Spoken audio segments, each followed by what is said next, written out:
give up. Don't you fucking give up. Don't you give up on. There's a reason why we play this game, and it's so that you punish yourself. Oh, yeah, that's good. Uh, that's good.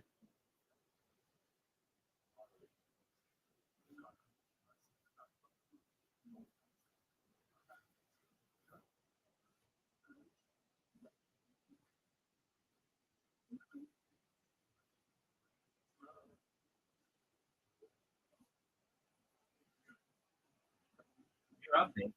You're up. You're up. You're up, baby. Baby. Baby. Baby.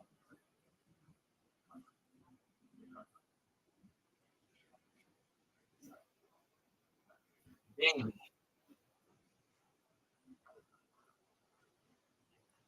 The score is 242. 150. You know what DTA means? Maybe beat that ass. That's what I'm doing to you, son. You just played a word with three. That's cool. That's pretty.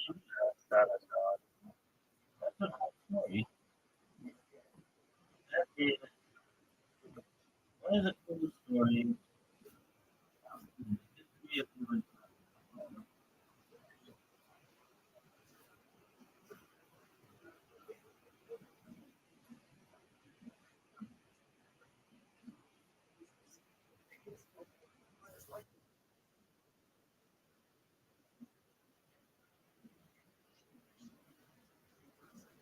Oh, dog, I could do. And I can't. You know, work. On. Look at this athleticism.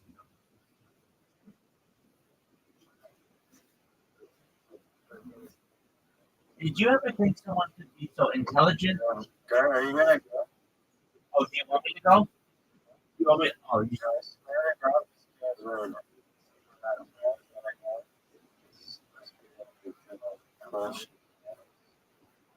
and there, is there something you want me to do about it? I'm just checking. Okay. What would you like me to do about it? Press the resign button in the corner. That's not allowed. There's a chance. Dog, there's a chance. Dog. If I let you resign, will you play another one? If I let you resign, will you play another one?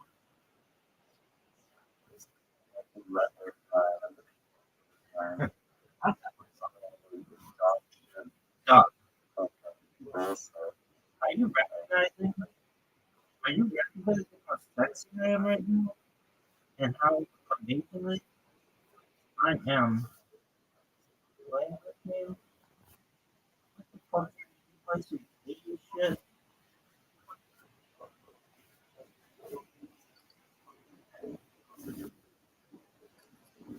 You know what you are? You're a hoe. That's what you do. That's what you get, hoe. Baby, baby, are you recognizing? Are you recognizing that? Are you recognizing this? Hey,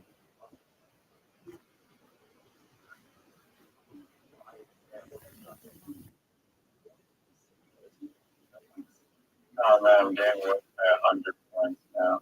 I mean, that's what I'm saying. This is one. This is one of the great athletes that we've had the opportunity to see.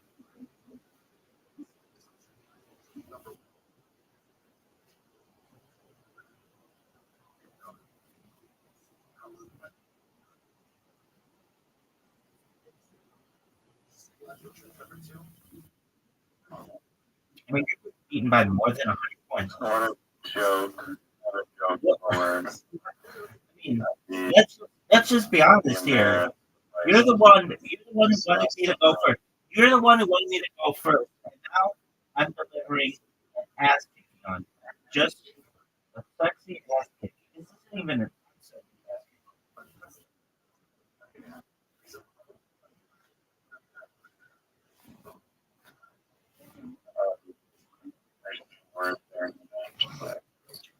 I'm going to open up the board for you, and you're going to be able to make maybe one of the greatest comebacks of the year. Are you excited for that? Are you excited for that, Riser?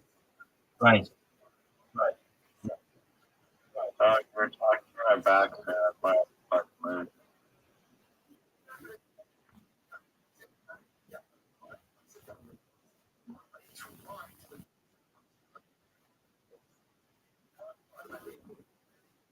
Just open up the door.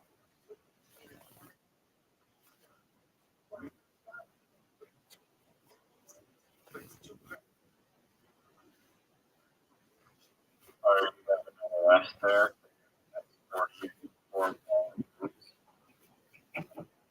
That's I'm not even going to do that. I'm too cool for that. Shots, folks. What do you want me to do about it?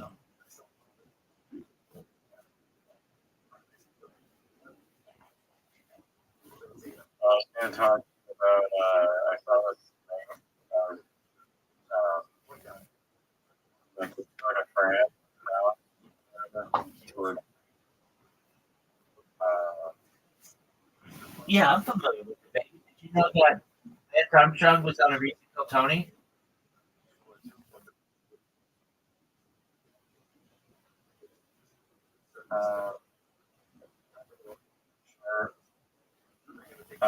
but apparently there's this thing called mechanical Absolutely. I just saw something about it last night. People were pissed off. I think that Woods did. Yeah, Lance Armstrong with the Dr.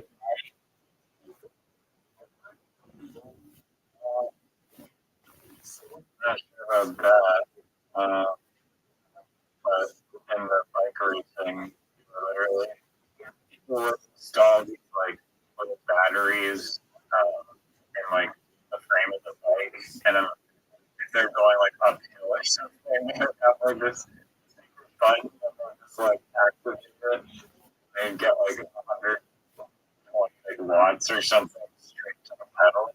Oh, And there's cool videos online of like pedal turning when wipe out and yeah, so I have. big scandal. I have heard. That's cool. That's cool as well. Why don't you start a company that does mechanical building for people?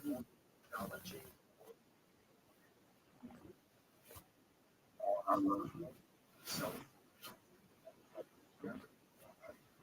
you like dog? Yeah, dog. Are you happy? Dog, I'm whooping your ass. I'm whooping your ass in every sport we play. I won 10 straight games. I had two perfect back-to-back games against you. And then I just, you know what a donkey punch is?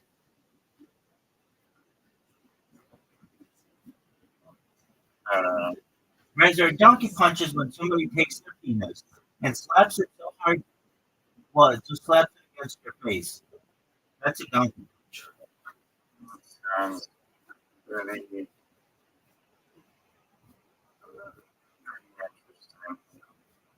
Hey, hey, would you consider just based on my Play-Doh performance this evening? Would you consider me to be the best Play-Doh player ever or the greatest Play-Doh player ever? Which would you define it as? Is it the best Play-Doh player ever or the greatest Play-Doh player?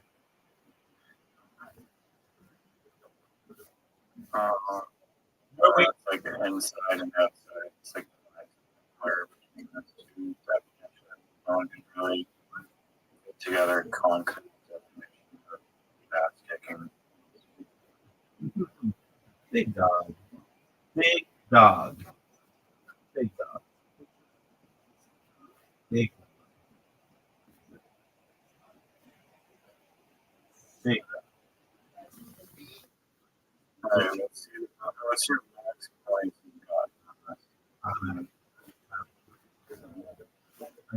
gotten it 400.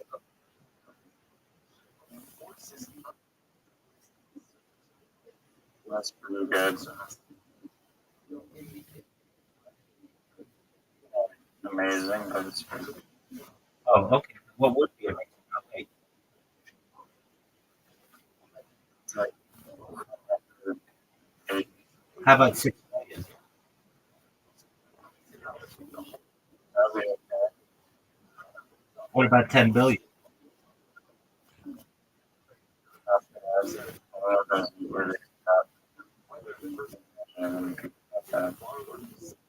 You said you're gonna open up on the board on I opened up braces. I opened up vet.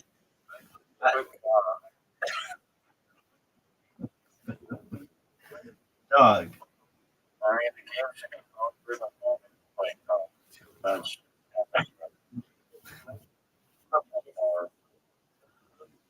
All right. I'll let you play me one more time. I'll let you play me 10 more times. You want to play both the 10? Is that what you're saying you want? Wait, let me see if I can post this thing. Can I post this thing? Not there. Well, try to not get beat by 100 points. That's my question for you. You used to never allow me to beat you by 100 points. Now I'm trying to dominate.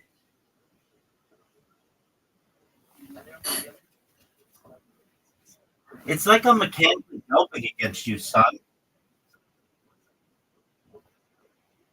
I brought that to your attention. No, I'd heard about it before. But I thought you were the one who brought it up to me previously. Like, this isn't the first time we talked I'm disappointed. about it. Exactly 100-point diff, son. All right, I'm sending you. By 100 points, like one. Okay, I'm sending you another invite. I'm going to do it They're again. not going to be by 100 points. That counts as a Since I whooped your ass so badly last time, I'll let you go first. And I think that's kind of me. Not only do I whoop your ass, but I'm humble.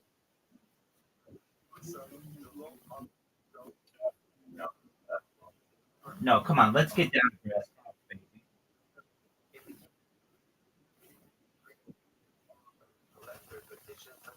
Are you going to the whooping your ass right Dog, now? 7 Ah. million points. you played off.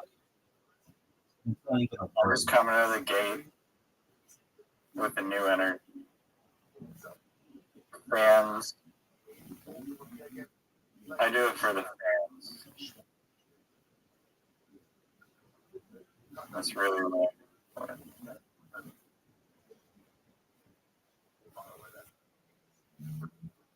don't fucking go there. No. Right. Oh, shooter. No.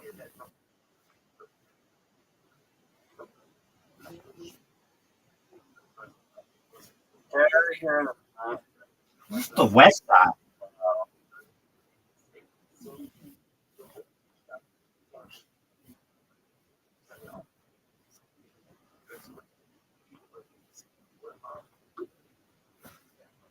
Do you consider me to be the greatest Play-Doh player of all time, or just the best Play-Doh player of all time? Because I mean, do you want my personal opinion on where I rank myself in terms of Play-Doh? I rank myself somewhere between. Matchbox and every time I play Romeo is a word. It is a word. It's what I am. Okay, they call me Little Romeo. They call me Great Romeo. Romeo is a dude who's playing like a tip. That's why I knew this word and you did not. Do you understand? mention that. We have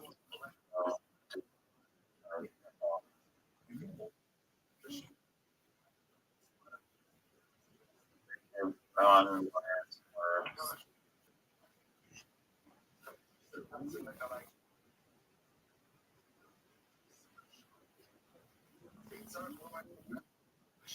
Look at this word.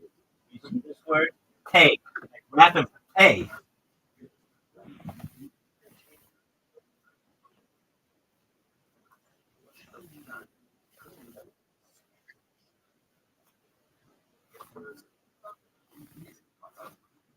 Wait, I, I have to say this like in my serious voice. I love how you are just a very good friend and you take my shit. You know I'm not at all serious. And you're just a really sweet person. Now back on. What's it like to get your ass kicked 2 games in a row in literati and have 2 perfect games ranked up against you in mini golf? That's what I want to know. That's what I want to know. Look at you, Knicks. You think that's a good word? You think Knicks is a good word? You think Knicks is a good word? Knicks might be the worst word in the history of humankind.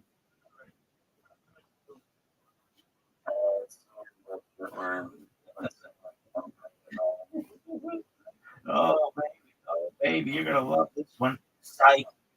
This word's gonna suck. I can tell this word is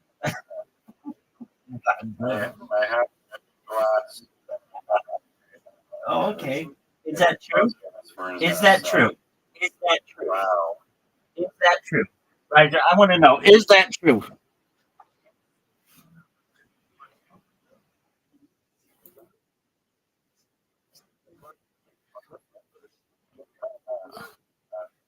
How many points did you score, son?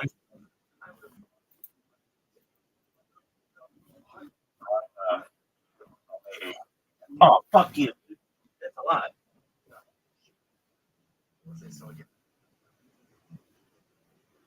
for someone that sucks out your eye.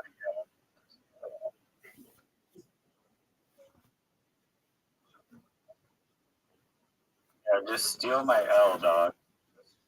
Don't make your own little. Maybe. Can't stop, won't stop. You score 18, I score 18. Because that's how the sex beast works.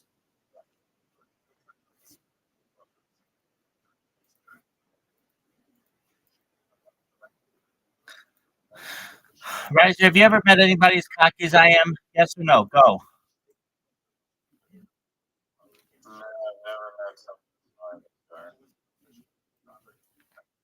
Oh, maybe you misheard. I didn't say annoying.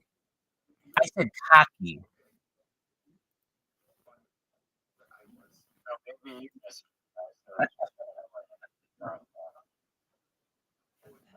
What was that one? No? You think that was a good play? first words in the English language. Kiss and whatever.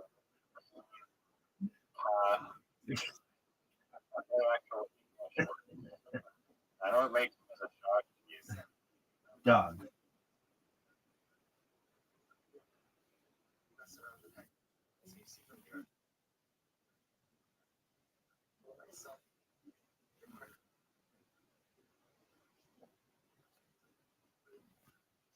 Are you fucking serious? Hey, it's 63, 62. I was gonna like destroy you on a whole other level. What were you going to play? The word annoying? I was gonna play Is that a word? I mean, I know what it means, but is it a word in here? I think it should be.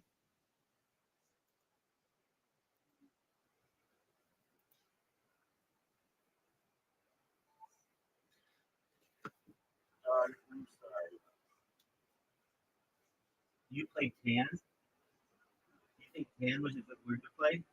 And 12 points. That's pretty Three good. words. That's Back to back. Three triplet. The basketball triplet.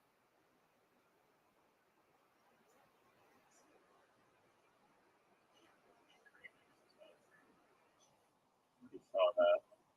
After that.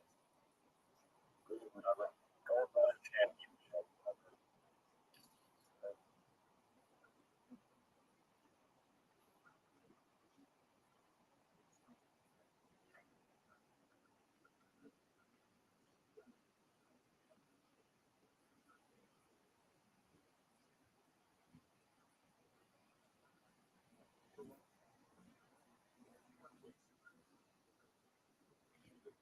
You're up, Rabbi.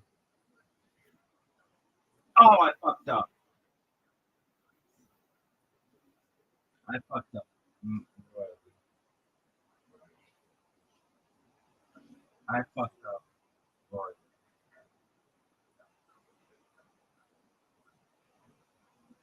Number two. Dog. One of the biggest fuck ups in the history of humankind.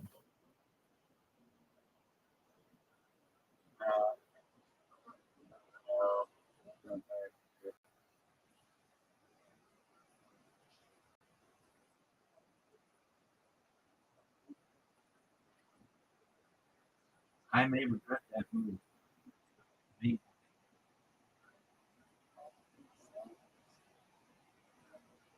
Oh, that's good.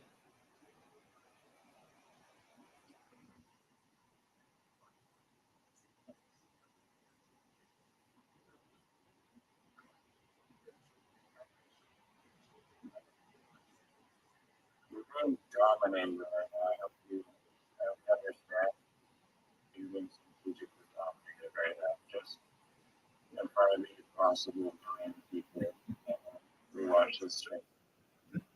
You're up. You're up. And all I I know, want everyone to know. I just know, all I want everybody to know is that you're up. That's really all I want you to know. That's all I want the people in the future to know. That's all anybody wants to know is that you're up. Do you understand that you're up, son? Do you understand that you're up, son?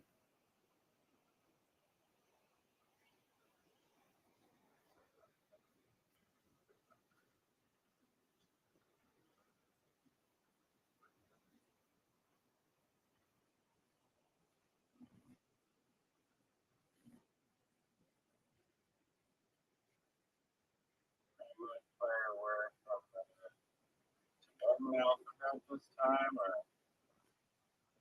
Wait, alphabet? wait. Oh, no.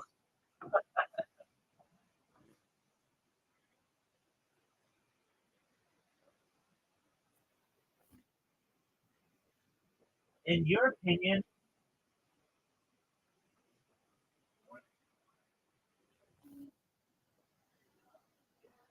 am I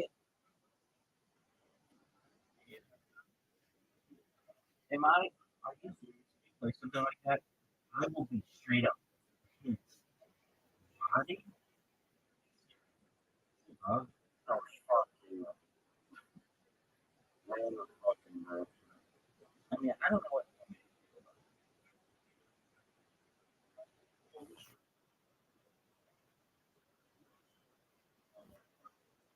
I could have played such a bigger sport there.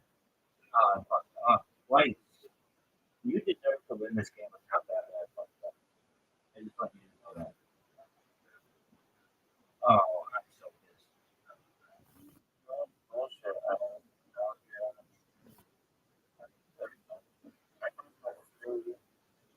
I guess that you can only play with 3-1. Yeah, is this your first time ever playing this game? Yeah, I'm a drummer.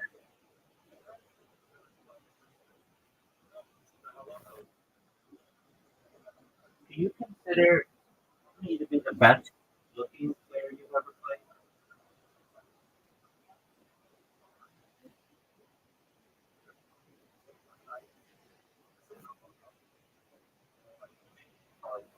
It's, Of course. I got a 20-point lead on you. Do you know what cruise control is?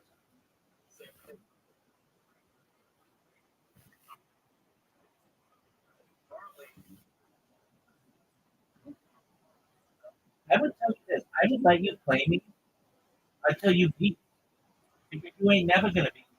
Because I ain't ever gonna stop. Because I'm the greatest player of this game in the history of the game.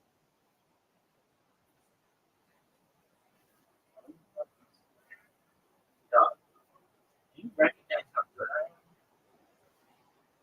I don't really know if it's so much that I am exceptionally good or if I'm exceptionally great. Which one do you think it is?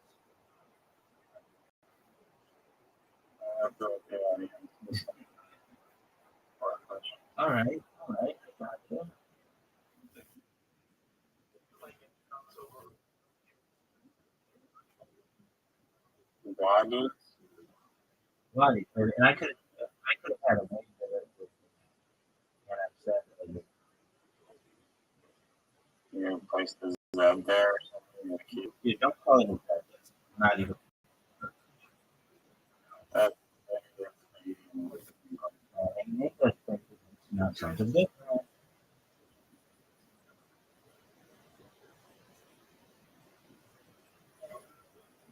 I don't believe that. I don't believe that. What don't you believe, baby? I don't believe there's a word. Maybe having Baby, what do you want me to do about it? I'm the greatest. I'm the strongest. I'm the best.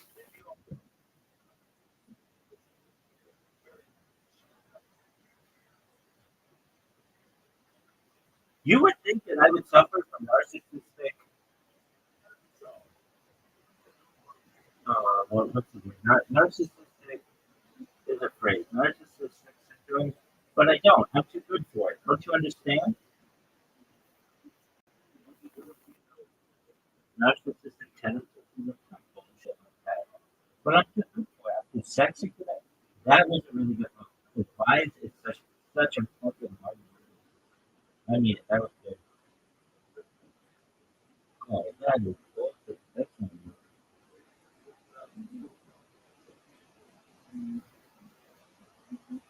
That's cool. Thanks for the free 20 what is baby. shit? What shit? What I Baby. absolutely Baby. What do you mean? dominate. I'm ready for it. I have a 19-foot lead on you, and I'm slaking dick. I'm not even trying, dog. I've gotten the worst words ever. Earn? What the fuck is earn? They're just tackling and asking my word again. Quite a good time. Baby. Baby.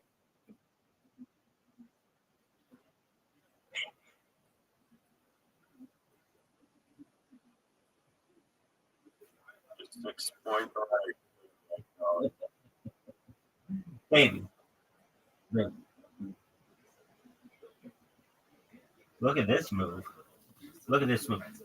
Oh, wow. You're coming closer. Higher. Yeah. Higher. IRE, baby. You want me to spell it for you? It's the letter I. It's the letter R. It's the letter E. And it ain't no letter Z because it ain't a letter, baby.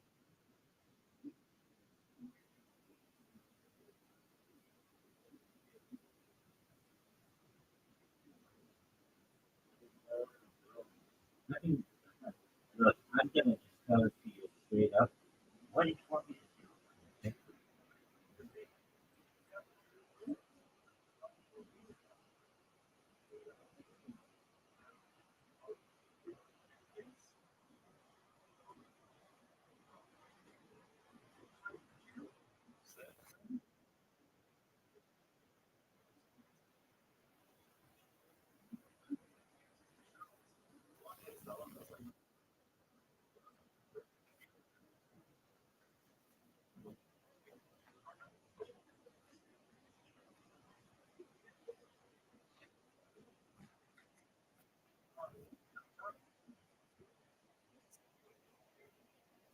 Oh, baby, girl, 14 points.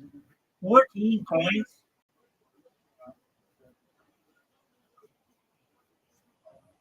That was good.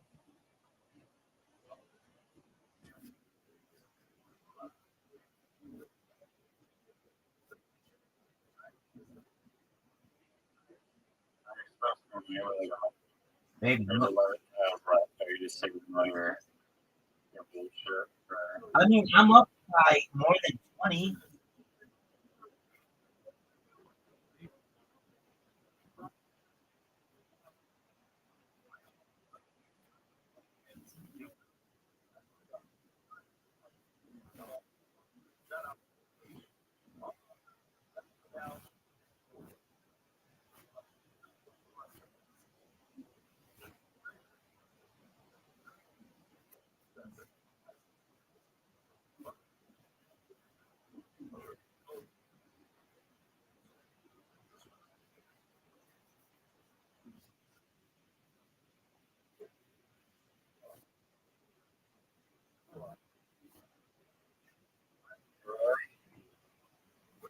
You know that. You know that would be kind of fun. I don't buy it. I don't buy it.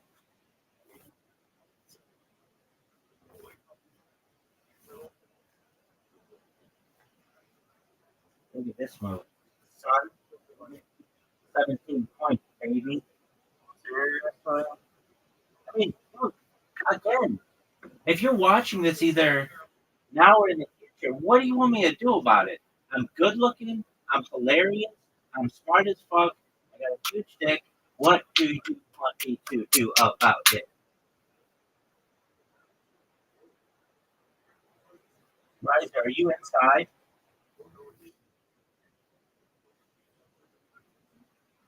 Is it possible to not be inside? Yeah. I think you're never really inside. Or you're always inside?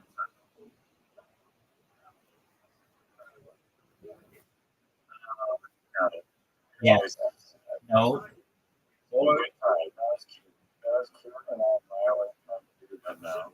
oh, You're always outside. no. It was very cute. Or you're always, baby, or you're always inside. And everyone kind of failed. And Not at all. not how it goes. Not at all. God.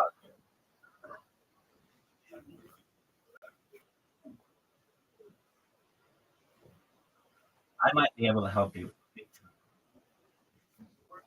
but I'm not going to. I'm just going to be sad.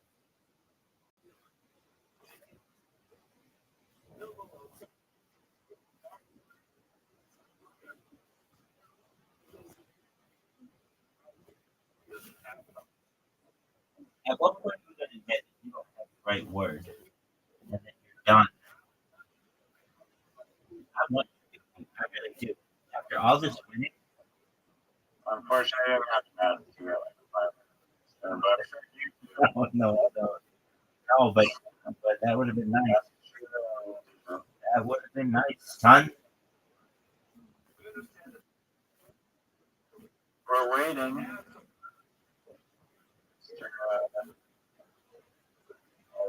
Outside. Everybody's always outside. Everybody's always inside. No, everyone's always outside. I think that made it perfect. No, No, you're not trying to propagate this inside.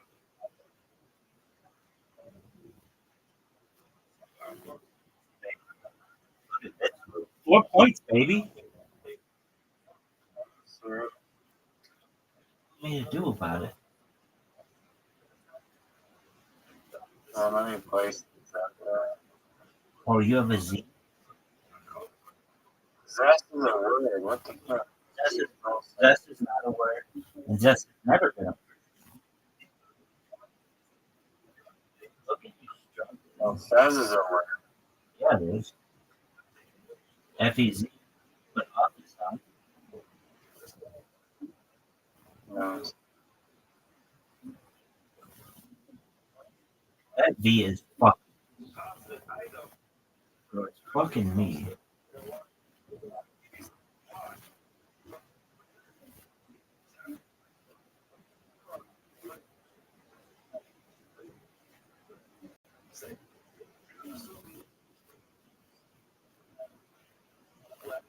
You passed? thanks. You passed? I first word. I didn't. Because you were too slow. Yeah, it doesn't currently incorporate the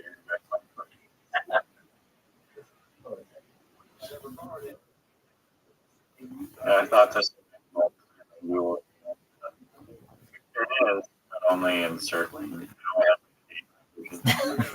So I don't know. I mean, I'm just thinking here. Do I don't want to give you any points.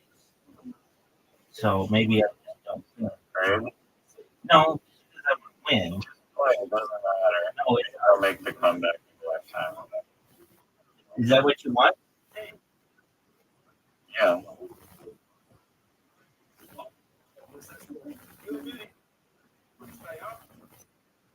Thanks for helping me out, right? I'll do it on the next round, dog, or the next turn. Okay. I mean, it doesn't matter. You just pass, and then I do it right now. I never know. Look at you. He's in. Where? Oh, that was really good.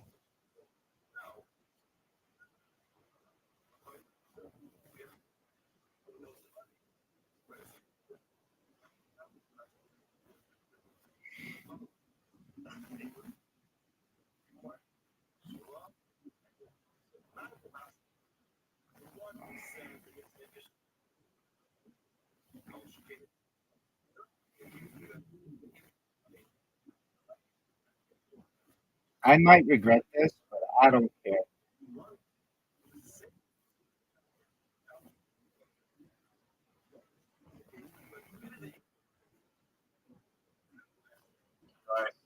one word. KYC, know your customer. That's not a word. I QIC, no, I can't. There's no. I don't think I can. you have the Q, dog.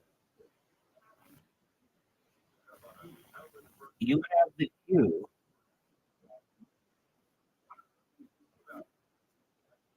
Yeah, and there's nowhere to. Oh, that's what you think.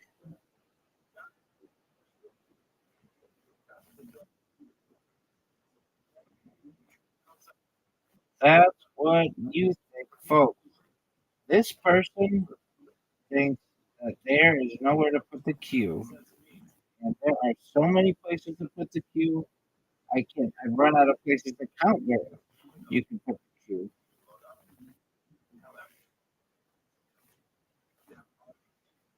Look at me dominating by 31 points. 31, 30 points. Look at me dominate. I want you to just nail me here. Oh, that was really good. You had the Z and the Q. Yeah, there's nowhere I can place it. Or How do you? because IQ isn't a word. You know, but good for agriculture makes sense. I can't make that one make sense, baby. All I know is that You lost, but no, no, no, no. Frizz is a really good one, dude. I'm serious. Very good. my place is cute anywhere. You're oh, that was like 40 months word. If this If you didn't put Frizz down there, you could have put the Q and the I in another place. there's I have an I. You did. I You had the I for Frizz. have I have a U. a Uh, look at this desperate. one. Look at this desperation we're seeing here. Look at this desperation, folks. Folks, if you're watching at home, this is the most. Are Well, you? I have a Wecker. We're current without a U. Oh baby, oh baby. All right, let's do another. And this time, maybe you might come a little bit closer to winning. We're, we're playing until you beat me. And that ain't never. You I want you. I'll try it again. I want you to explain to me playing why. anything. No, I want you to explain to me as it, like AI, less shitty. Just explain to me why being inside is no gym.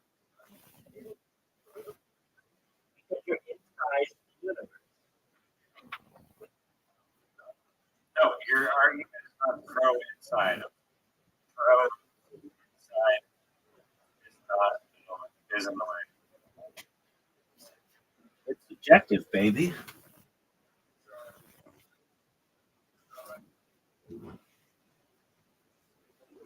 No, put all of your feelings into this explanation. Okay. Here we go. So what is the argument that I have to make? When it isn't inside, it's not inside. You're always outside. That's what you need me to make, that you're always outside? Yeah. Okay. Go.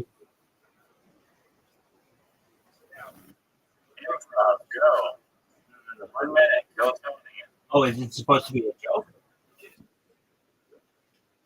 Yeah, I think we'll do better if it's No, let me talk about it from a philosophical way. So you're saying that you're always inside. That's a big deal. always outside. You're saying that you're always outside. I'm saying that you're inside. You're inside the universe. The universe is not. Well, I rest my fucking case, people. I fucking rest my case. Wait, hold on. No, you're inside the universe. You're not outside the universe.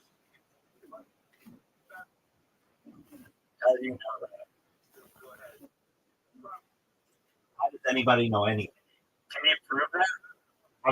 Nothing can be proven. Exactly. Wait, nothing can be proven.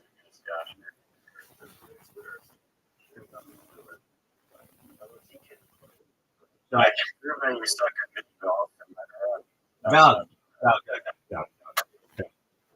Do you understand back-to-back perfect games?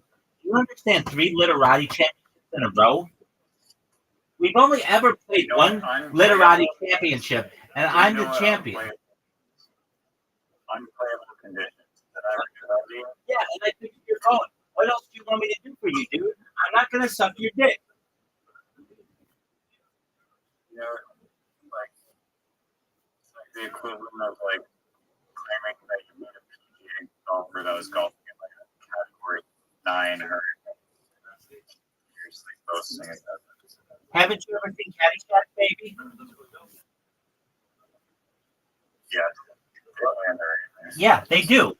They do. I'm glad you remember that.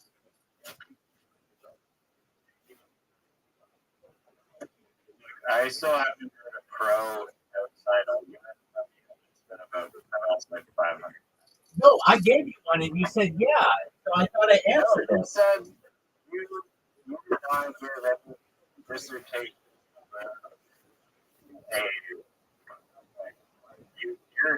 You're arguing for inside, and all you argue for outside. Okay. So I'm arguing that you're always outside. Yes. All right. You are always outside of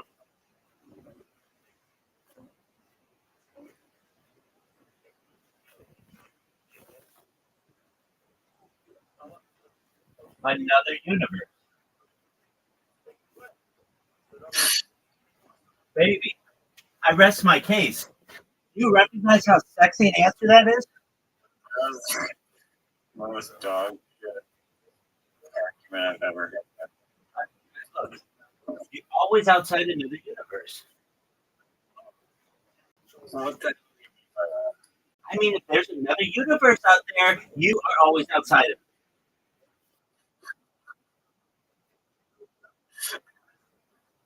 I don't think you understand the topic. I don't think you understand physics, son. I don't think you understand. How is the concept of indoors, like being indoors, not being inside the universe. Obviously, we're inside the universe. We're talking about being indoors. We're talking about being indoors. Okay. Yes. So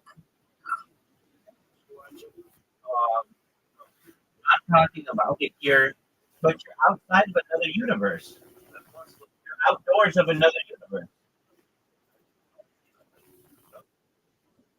Okay, you're still. Okay, so No, no, no, no. I like this. What I'm saying actually makes sense. I don't know why it doesn't make sense to you. no, I get what you're saying. That doesn't relate to the argument for proving why you are always why indoors is an illusion. I get what you're saying. So I mean, yes, Are we, hold on a second. Are we talking about a paradox? Because I've both proven that you're always indoors and you're always outdoors at the same well, you're talking about a universe, talking about on planet Earth. Well, time. Oh, okay, wait, that's different. So you're saying if I have to keep things on planet Earth,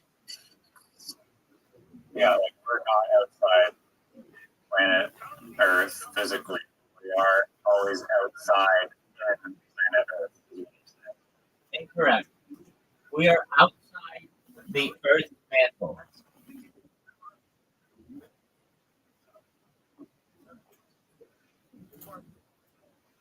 Okay, fair point. Yeah, But baby. typically, we measure things.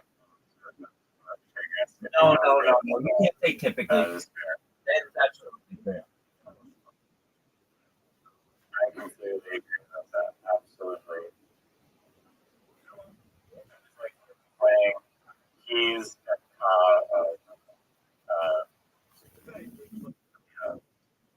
reference. I agree. I would say part of what gives me my sex appeal is just coming up with amazing arguments like that. Last time I checked, keys and cause perfectly acceptable. Big Well dog. started. Are you gonna go? Oh, I didn't know you started. I was adjusting my. I just joined. All right. I'm not ready. That's fine. I'm like, no, no, no, no, no. I'm letting you go first. No, it's fine. You want to just give up? Baby, Man. baby.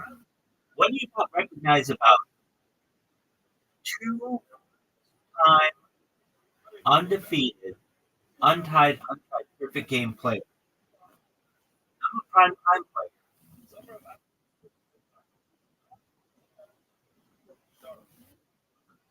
God, look at this guy. Everybody's just watching. Like, are you serious? Are you gonna go? Are you gonna jerk yourself off raw?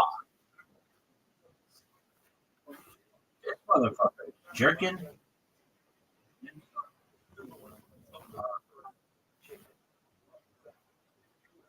Green. Cool story. Green, baby. How you like that, baby? How you son? How do you like that? Fucking How don't you know what green means? How don't you know? How, Doug, how don't you know what green means? explain to me what. God, do you want me? Do you need? Tell me right now. Don't whatever. Google it.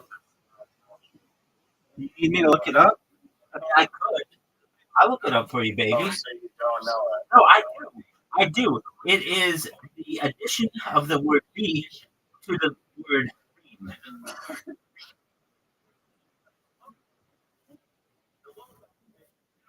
So Look, I'm going to tell you what it means. Okay, it's any of various freshwater cyprinid fishes, especially the Grammus brahma of Eurasia, having a compressed silver body. It's a small fish, especially a breed, and everybody knows it.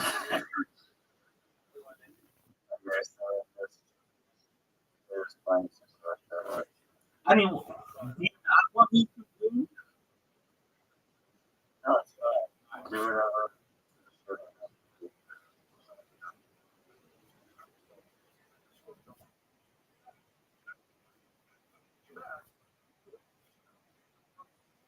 No, it's gone.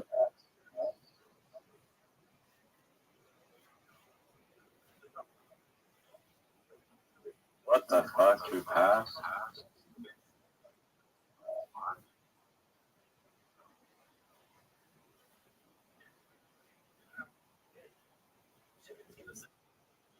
You only focus on green. That's still pretty fish. Dog. You think it was a good fight?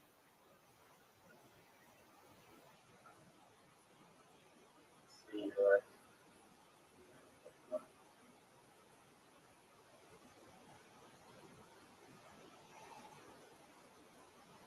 30 letter chip.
Did you know that even though you went first, you're still losing?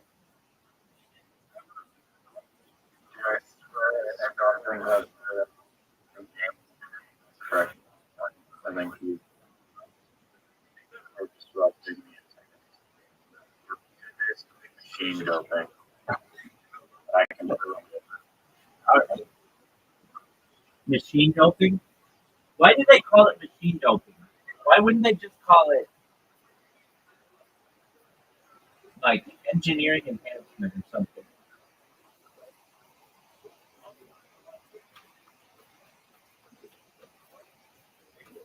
I mean, I would call it what it is. It's an electric motor. Machine doping. That's a stupid ass phrase for something that it isn't.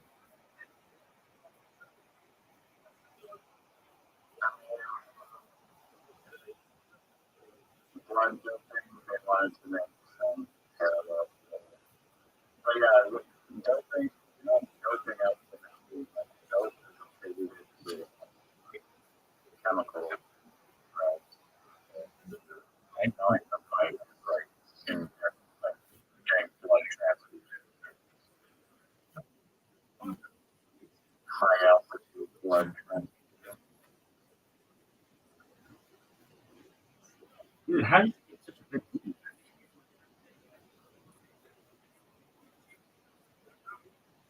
Uh,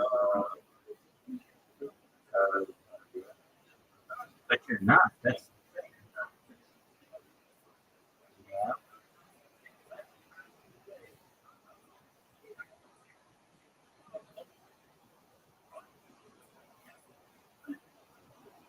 I don't agree with it. I don't agree with it.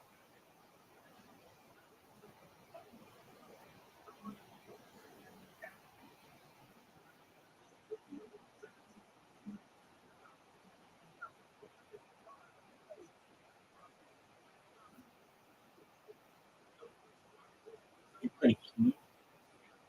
You play Heat. Well,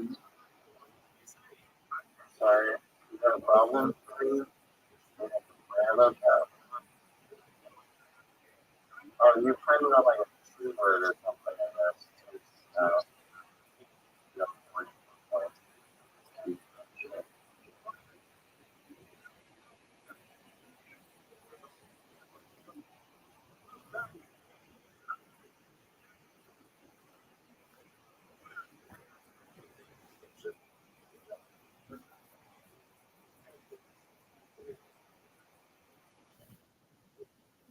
Maybe you lost.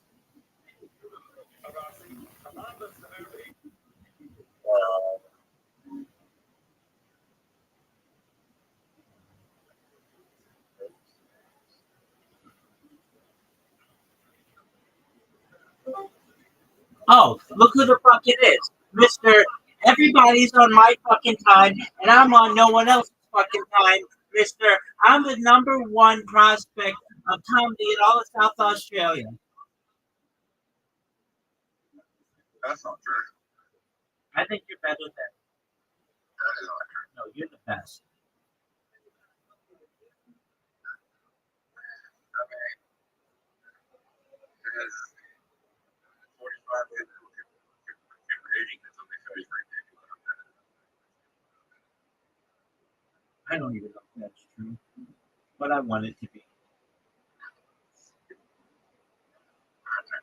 To be honest, I looked at the competition. Yeah, baby. It's really independent of who the judges at that night. Whoever wins is the judges. Like, I don't know if the judges.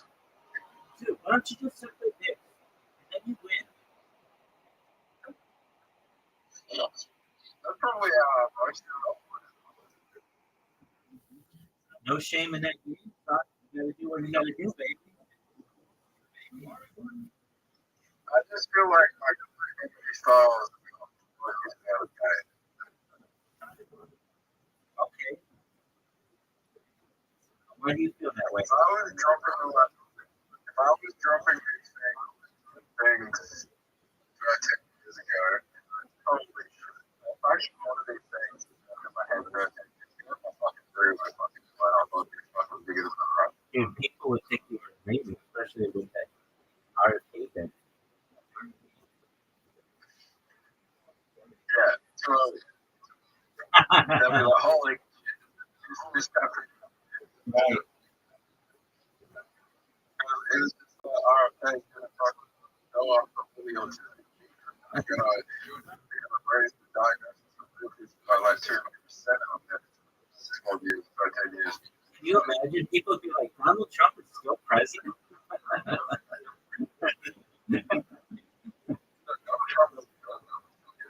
I hope whatever. I think then they'd be like, oh, Donald Trump's gonna be president? You'd be like, actually, this is gonna be the second round of it. Not just that, but you also just accuse of rape a lot. You also just like think of the child. Very heinous. He still becomes president. Oh, he still thinks it's fine.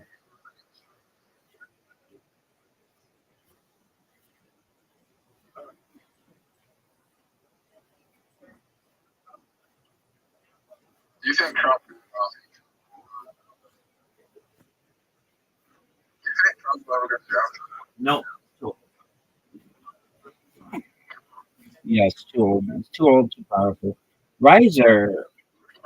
Riser. Riser. You're playing like a G, baby.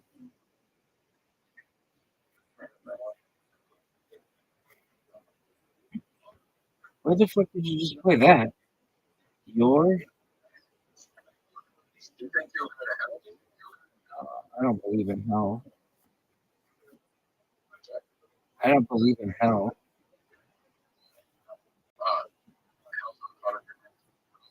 No, if anything, the closest thing that we have is something called Gehenna, and you're not there forever. At most, you'd be there for 12 months.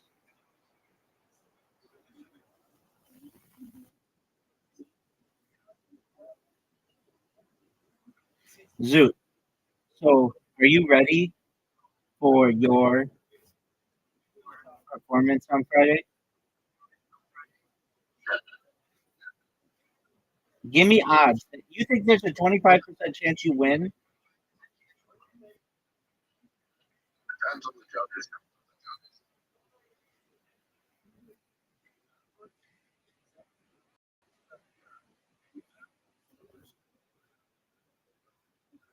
I know how well somebody has been judged in almost at least 8 years, especially in South Australia. Yes, sir. I'm listening intently. Someone who's the profile like what the judges on the film is probably Chelsea. Can you just bring up your? It's funnier. It's not about the material. It's about who they can market as a person. But dude, you're a bisexual. Like I said, man, if you need to be for one night and it gets you on the front of your comedy dreams, maybe you have to be. All you have to do is fucking take it once. Not saying women phobic stages. Dude, is that something that you want to do? All Eminem needs to do is like all Eminem needed to do was film the video and something and they can post it on Twitter and like that the homophobic community would have supported him. Sorry, Would you have supported him? yeah, why not? Like they tried to destroy his career in like the early 2000s.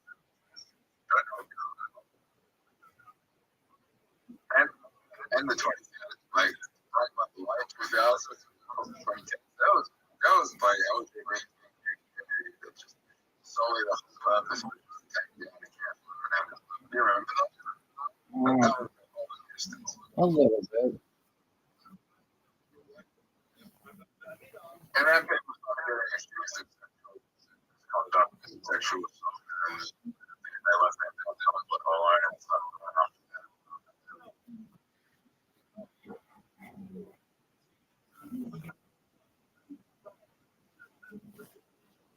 But back then, in the late 2000s, it was bullshit. Like, people got canceled over fucking comments. Sexual assault.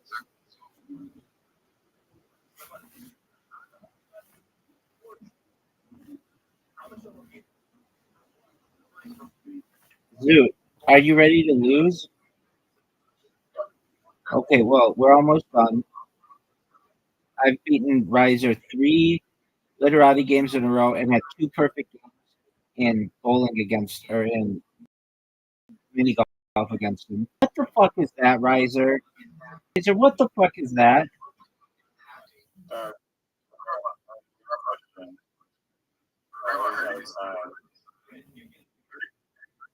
Who do you think's the worst murder? You. Really, man? No, I don't think you have a fucking shot in the world.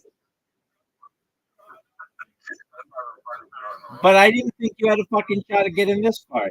So I want to tell you that I don't think that you have a fucking chance, and then you'll surprise me and I shit myself and have to book a flight to fucking Australia to see you in the championship. Yeah, dog. Raw.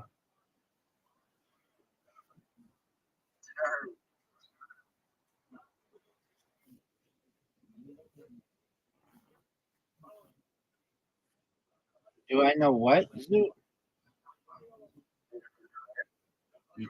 You are, baby.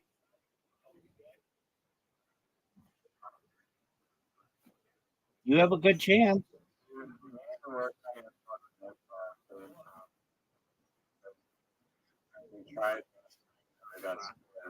You suck dick at improv.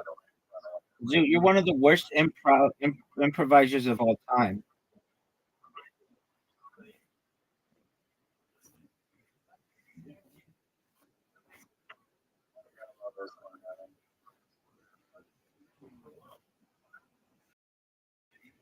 What the fuck is that? XU is a word? Oh, dude, that's a good one. I am gonna love that one.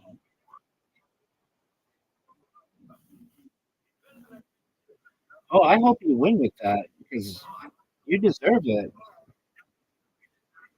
Such an amazing word and move. Are you going to probably question for the night? Why you get scared of like playing in front? Are you wanted to help you get in front? Yeah.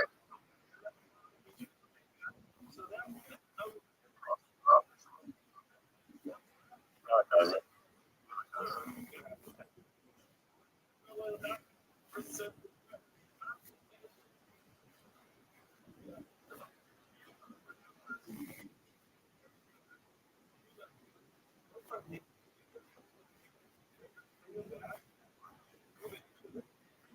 Dude, we'll play in a second.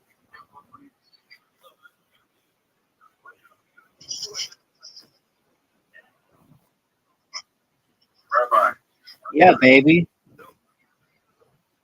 No, this is weird. This is fucking cool. Dude, don't talk like that.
Right.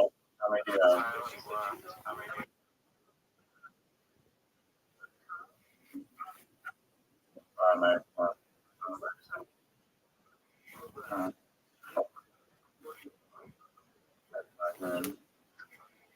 Dog, you want. Places, yeah. No.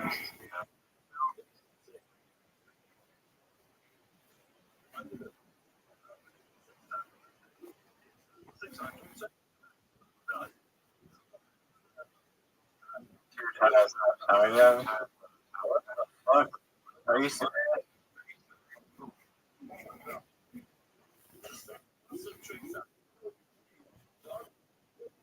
Oh, what a good move. You got me with that.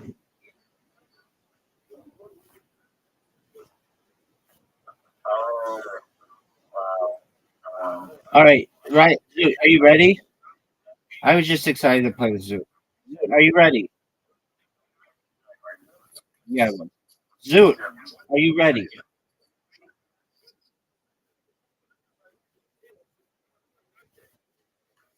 Zoot. Zoot, you're up, baby. Riser, you're up. Just dip halfway through. Oh, please definitely leaving halfway. Riser, you're up. Zoot, can we tell you? Zoot, the thing that we like least about you is that you just leave randomly. We can't fucking stand it.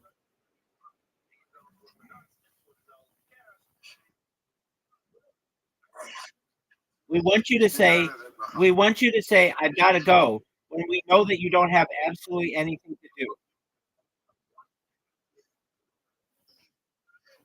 There's 110 people that existed on planet Earth. We are part of That doesn't make any sense. 117 people that have ever existed on planet Earth. That's not true. I hear what you're saying, and I still don't think it makes sense. It makes sense. No, it doesn't make any sense. There's 117 people that have lived on planet Earth. Majority of them are dead. 90% of them are dead. You're saying 117 billion? Yeah, people have existed on planet Earth. Okay, well, you said 117, like twice. Nah, Riser, be my witness here. you said 100. All right. Last one, because something you guys are fucking awesome. Look at this shot.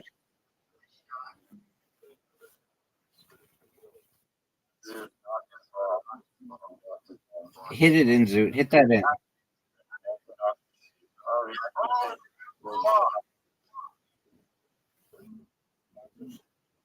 Holy fuck.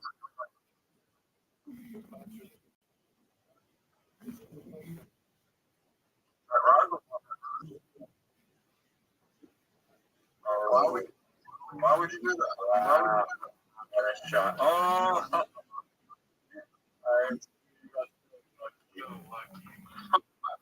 wow. How does it feel, Rabbi?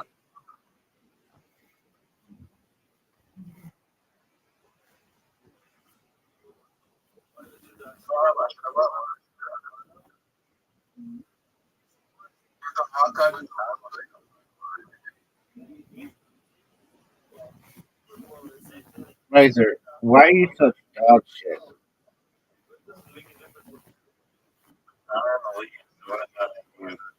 You didn't even know how to do the 10. You're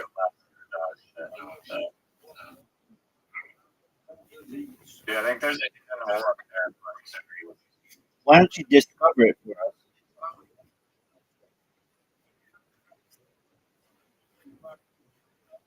That's a miss. Actually, dude, I don't know. I think that's There's a hidden hole. Riser, what are your thoughts on that shot? it's 2 out of 10. Thank you, Zoot. See, Zoot gives me rankings right away when I ask him these questions. Riser, on the other hand, jerks himself off until his dick is calloused.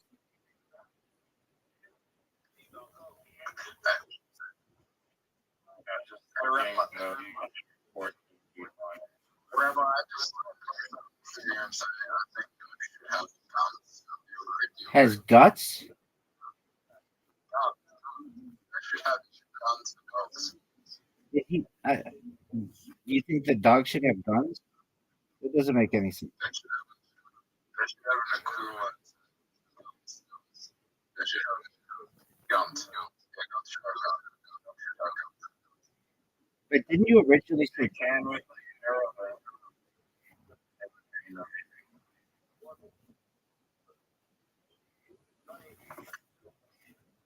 You got yeah, we are? just like the next one. No way. Not even close.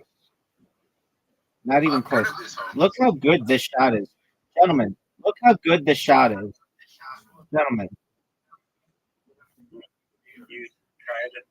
My fucking I didn't steal anything. You're gonna help my ball. No, that's exactly what I didn't want to do. Because I wanted my ball to have a chance at going in the hole. And Zoot might help me with that. Watch Zoot help me with that. Come on, Zoot. No way. Oh, Zoot fucks Riser. Almost. This is bad.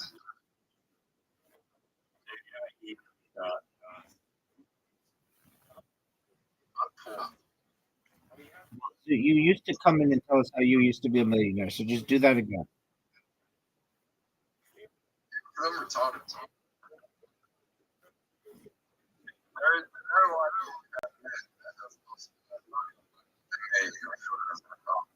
How fast did you lose $1 million?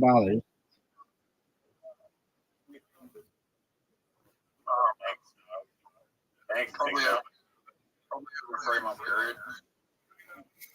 That's not that bad.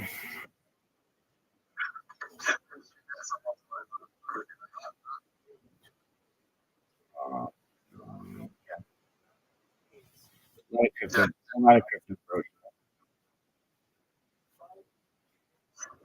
Right, so what did you think of that shot? was Sexy. no still involved. Dog. I'm surprised Zoot doesn't miss more of these shots. Zoot, are you gonna go?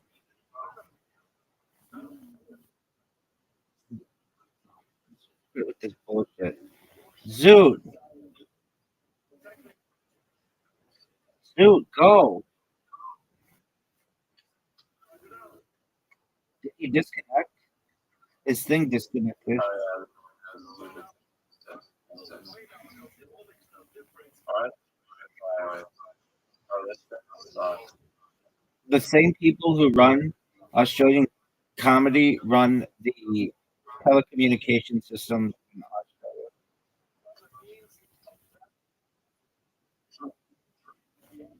Look, Oh wow. Really? No fucking baby, baby, what was that?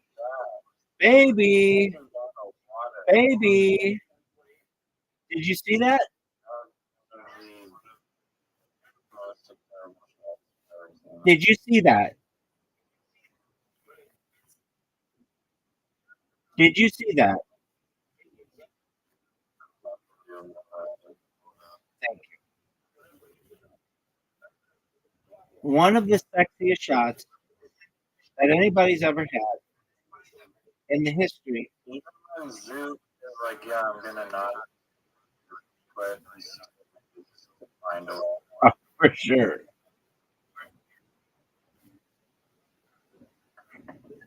Did you like that shot? Did you like that shot? Did you like that shot? Got in the water. I don't think he would do that. Is that What happened to you, big dog? you disconnected? Sorry. Okay, well, we can forgive you. What's going on? What happened? Come now, be my brother's girlfriend. Did she scale it from 0 to 10? Oh my god, that's really good.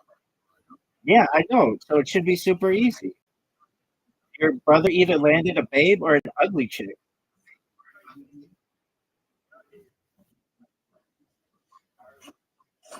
Let me just ask you this, Zoot. Is she masturbatable?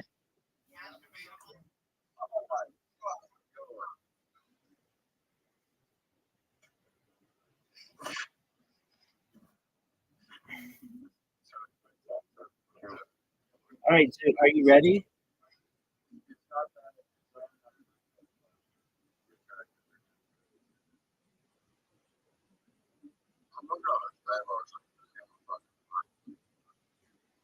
That means no. Your brother got a dog, son. Tell him to go back to the fucking ocean. There are other fish in the sea.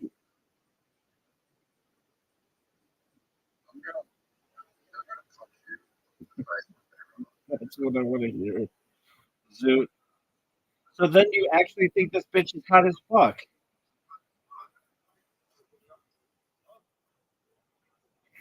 I have no idea if you got it, but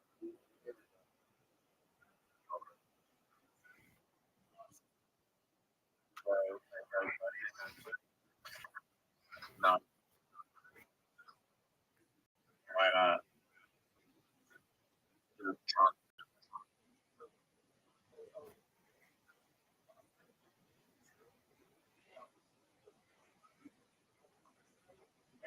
Do you really? Yeah. Does your mom have it?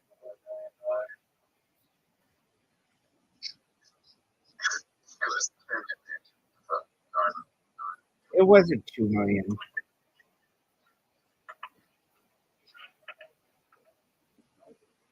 You do colors? 2 million now? He calls it. He has a great word for it. It's what's it called?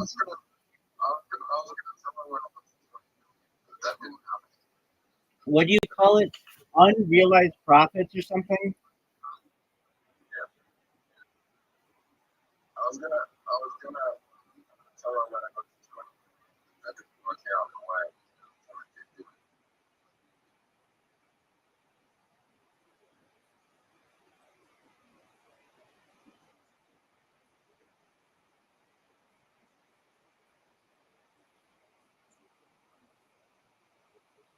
literally knows to I think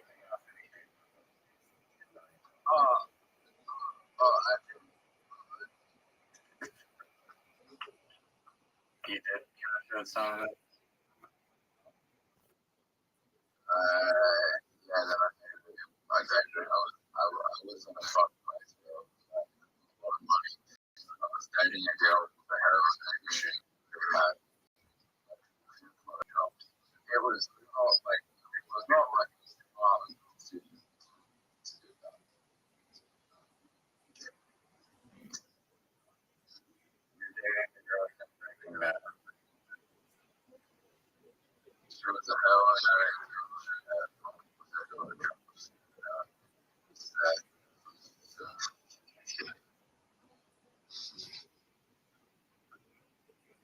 And you're talking to this woman.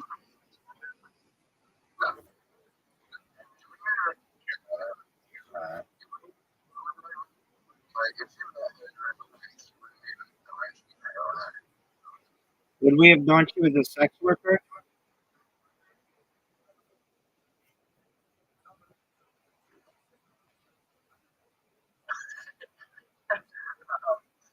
So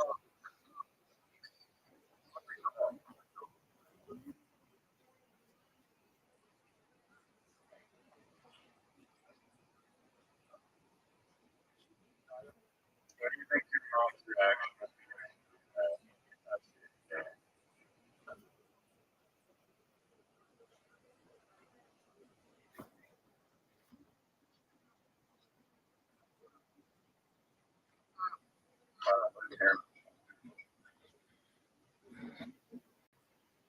Christian, Yeah. Fun.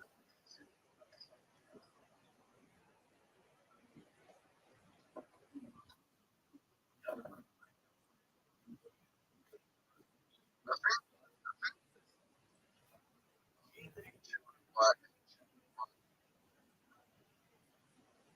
Christian was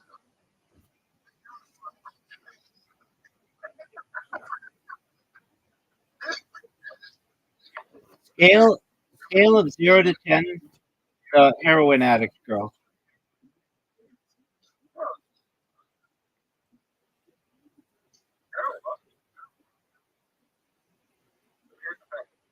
Dude, I just need a number. I don't need a thing.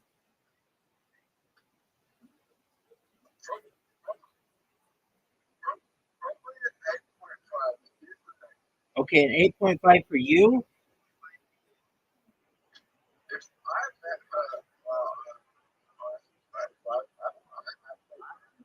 if I met her when I was in high school, she wasn't into heroin, and I met her during that time, and she didn't go down the heroin.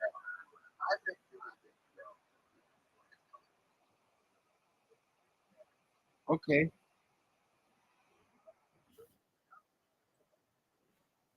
Like this girl is probably like, like I met her when I was 28. She probably wouldn't make everything I wanted from a girl when I was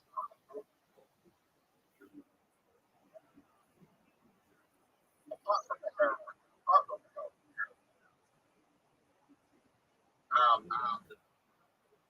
Like she probably like if I met her before she became a heroin addict, she would have been really, really, really good to go. All right. Do you think you would have been better together than you and Chelsea?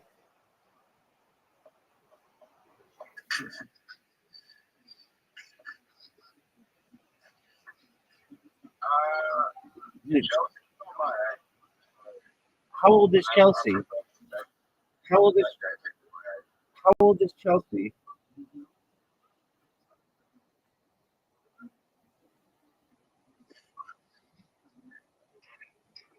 How old? Very young. I mean, what is she? 5? Okay, you can still date her. Do you guys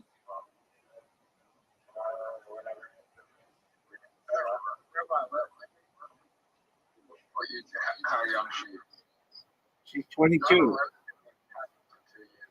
years old. Okay.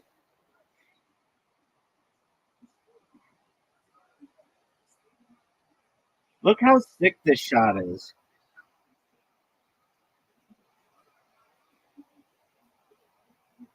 Why date someone? I date them till late before 9/11. Okay.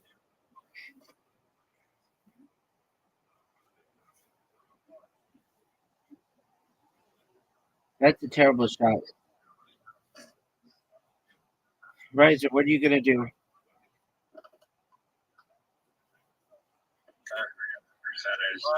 69. She was born before Shrek.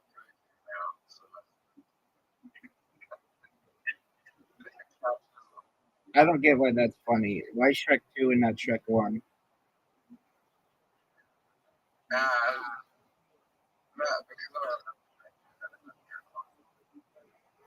Okay, why does that matter whether you could date her or not? Are you serious, dude? Dude opened up a secret portal. I don't know. I just find it weird. When it after Shrek 2 came out. I love how that's your high watermark. Shrek 2. Yeah, that's hilarious.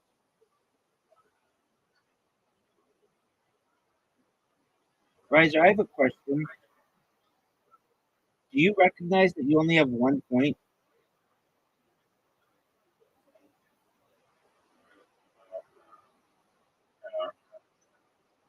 Oh, that was almost amazing. That was almost amazing.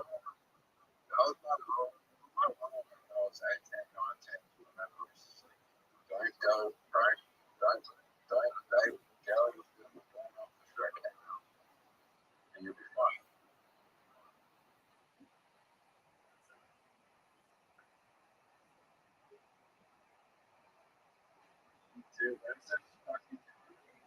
It's Friday night, baby.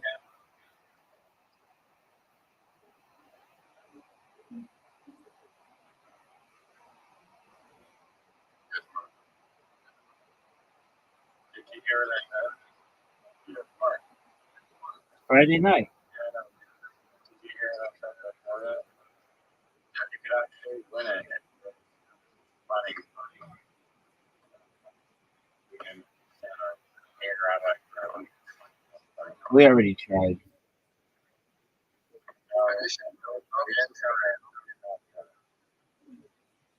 I gave him the dirtiest joke of all time. And instead of saying it on stage, he just whispered it to a bunch of people back. He said they did. No, it's the dirtiest joke of all time. It's hilarious. All right, so do I even have to play this hole? Is Zoot still in this call? Zoot, what did you think of that shot?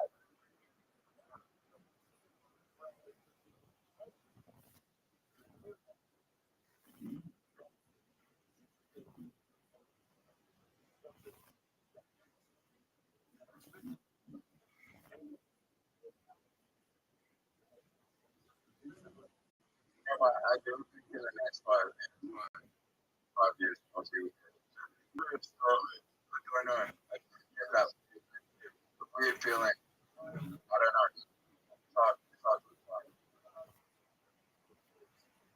She's not that funny, I guarantee you. Maybe she's funny. It's not funny. It's that she's bisexual. Yeah, she has something. She has something that's marketable. A mouth.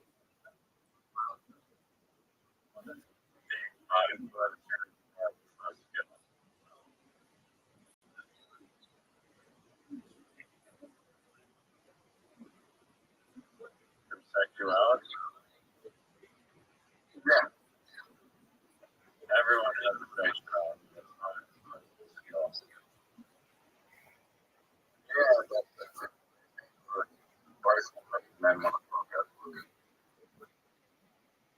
it doesn't.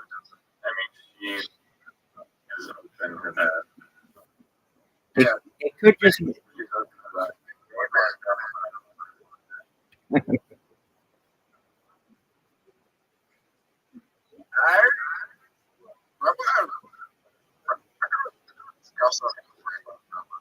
You know how being gay is just based on how boys grew up? I think it's the truth for being. I think the same thing will be based on gay men. Amen. I agree. Dude, no, I 100% agree.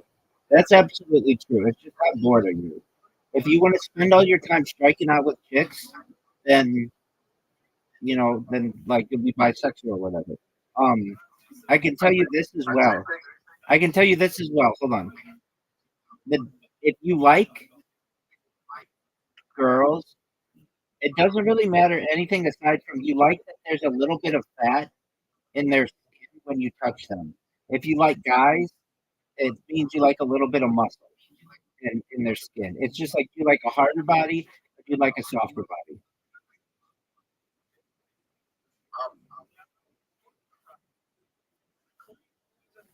Also, it's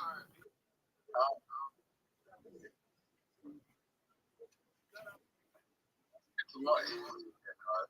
It's a lot easier to get guys than girls. For sure.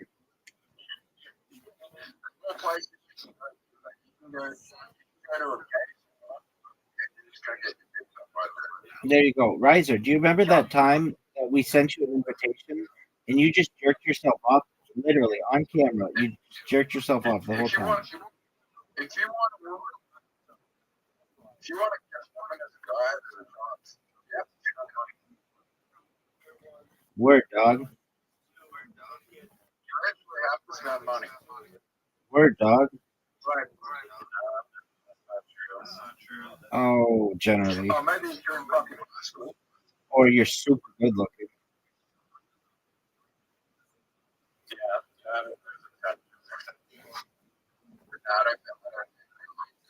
Good looks. Yeah, they It's do. not hurt all. Yeah, they do. Exactly.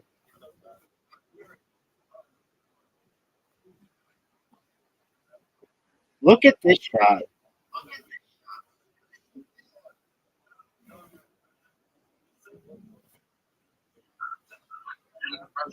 When's the last time a girl got back to her house?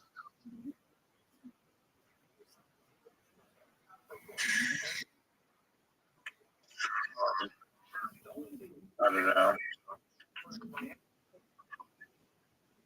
Look at this shot by Riser or by Zoo. Dude, that was amazing. Usually the girls go to your house. And what difference does that make?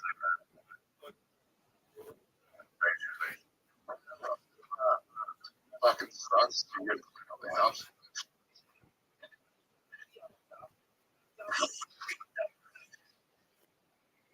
Takes a lot of fucking effort.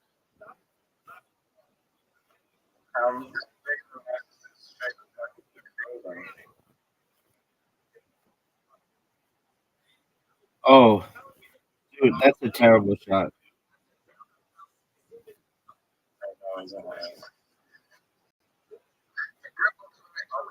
Wow. Steal my phone. Good job. You're welcome, baby. Good looks really help you free picture. Good looks really help you. You get women. In all situations, though. Travel when you're in university and young, and when you're in high school. No, that's incorrect.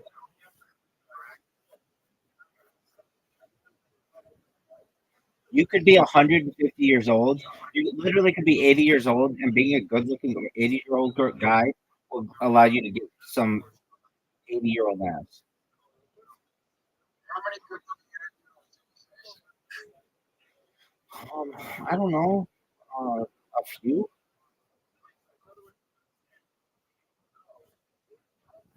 Were they in a No. They were television presenters.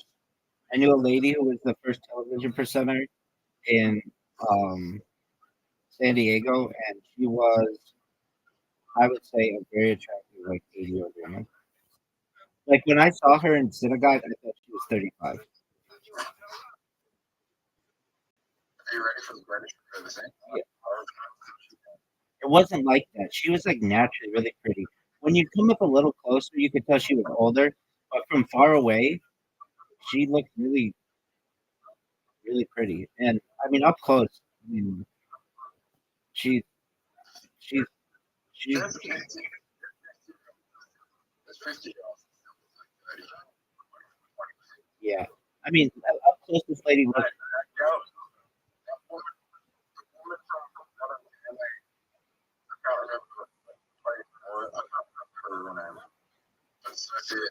Sofia Vergara.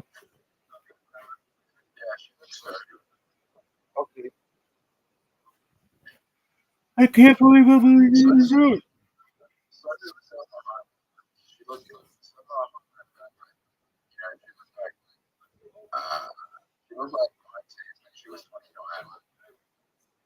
I like how Zook calls her Mac. It's Selma Hayek. Hayek.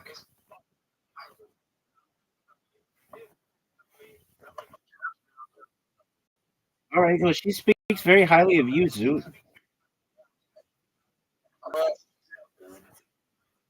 Dude, there are a ton of older chicks with cars. Like any woman in Hollywood.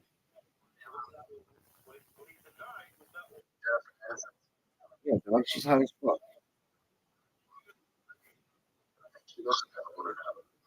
Who the fuck cares, dude? My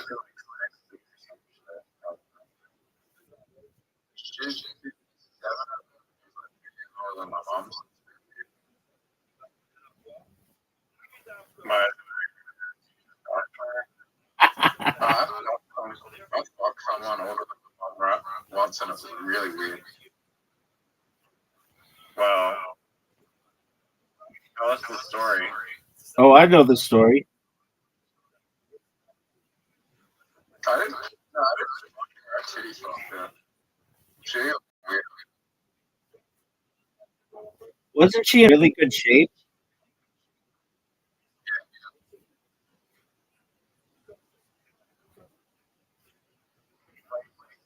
Fucking Dick is good. it's like wild.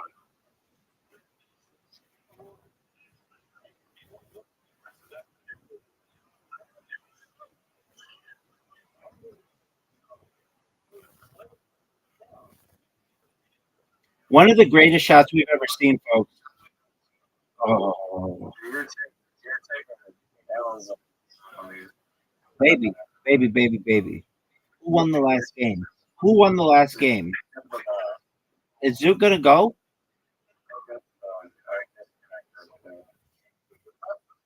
Go. I hear they just the same people who are judges in Raw Comedy South Australia also run their telecom. That's a hilarious joke.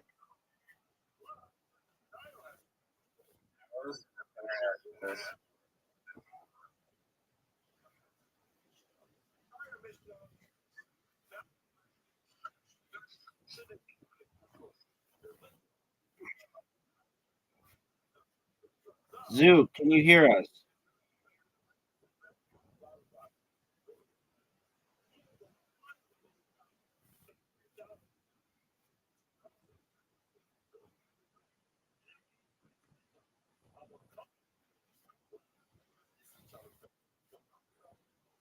Oh, is it? After this game,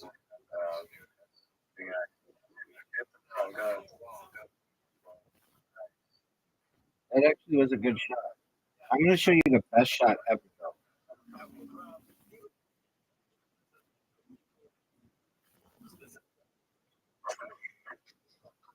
That was amazing.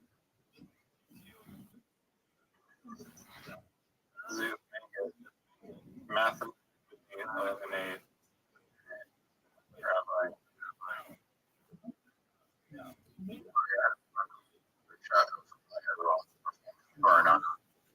Didn't they say that they think that you're funnier than Chelsea? You had a 1 minute phone call with everyone. They were like, "Hey, Zoot, For 1 minute. Hang on. I was like, yeah, we're gonna do this. I was like, oh my God. Zoot, I'm gonna collude with you to help you win." Right? Here's the thing, right? No one really wants to fight.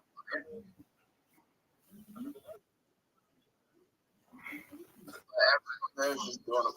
No, like I spoke to them, and most of the people, You spoke to them for 1 minute. How could you like poll them all on their opinion? because when he spoke to them, it's like, shit, we want to fuck. Dude, your shot is so shitty. I have to help you.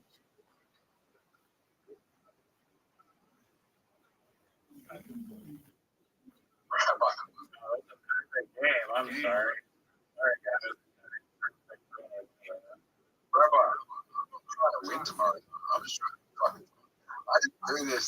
Oh shit. I didn't think I'd get this far. I'm fucking surprised. Thank you.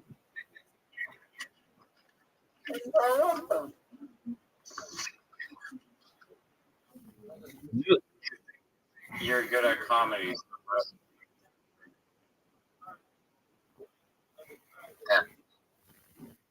Oh my word. That should have gone in. I That's never nice. said. I never said I was good. I just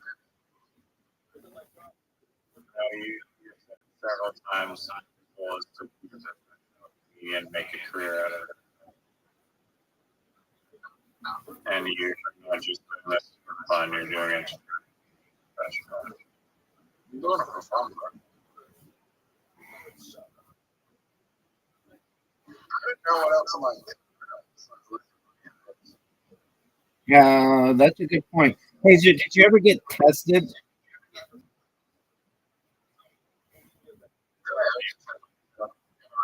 Yeah.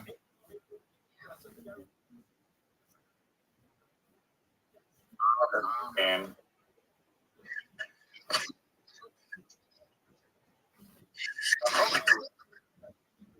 Dog, they called you specifically to tell you you need to get tested for chlamydia or gonorrhea or whatever the fuck it was. I haven't had sex. Zoot, what did you say? I haven't had sex. It could be dormant. Maybe next time I have sex with someone, I'll be tested. Why wouldn't you just get tested now? Yeah, that's probably a good. Riser, how many invitations do you want me to send you? I told you after this game, or more things to do.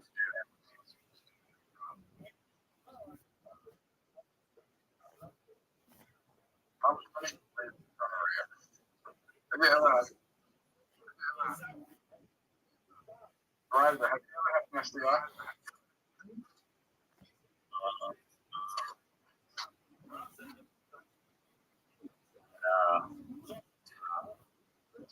You ever had an STI? Fuck no. If you have to have an STI, which one would you get? Curable. Yeah, I don't. What ones are curable?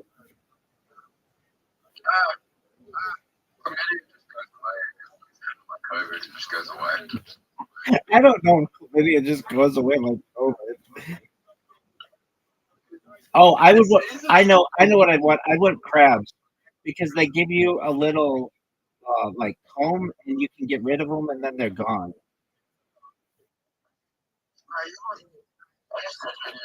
They're actually. So did you know in the Western world they're actually an endangered species because like a lot of people shoot them for that compared to So there's a movement to protect the crowd.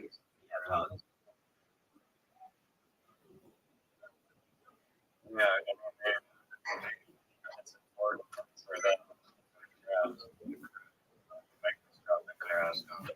Dude, we're gonna give you a topic and we want you to improv it for 60 seconds. You understand? Improv.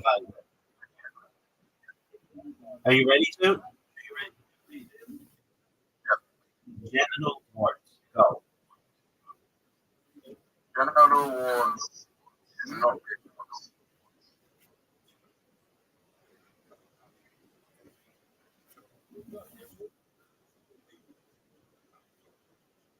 I don't think you know what improv means.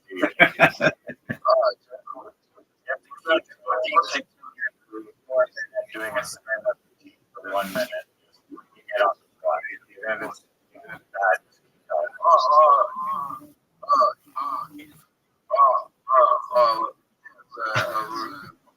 What's the approach? It's, the word or phrase is genital warts. Oh, yeah. I was with a girl who only wanted to do a man that was actually active. And I was like, how do I prove that? So I showed her my genital warts. And she didn't want to be with me. All right. That is terrible. You When got does the comedy start? 5 seconds. So go, big dog. Let's go. Give me another one. No, let's not have to worry about South Australia. South Australia. South Australia.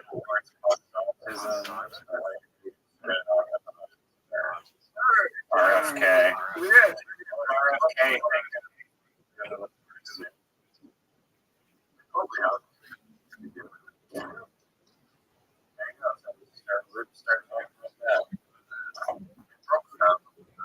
Probably has genital warts. He probably doesn't date anyone that was born before or after he came out. Are you gonna watch the Melania movie?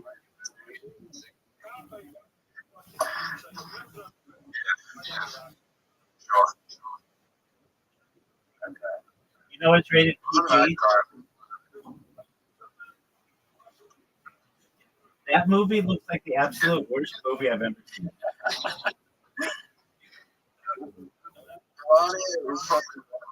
Boring. She's the hottest first lady of all time, though.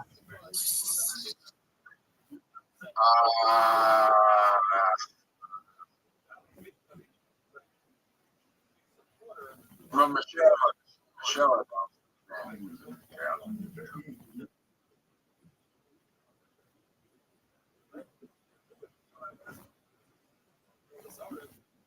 Was Hillary Clinton, did she come from money? Yeah, of course.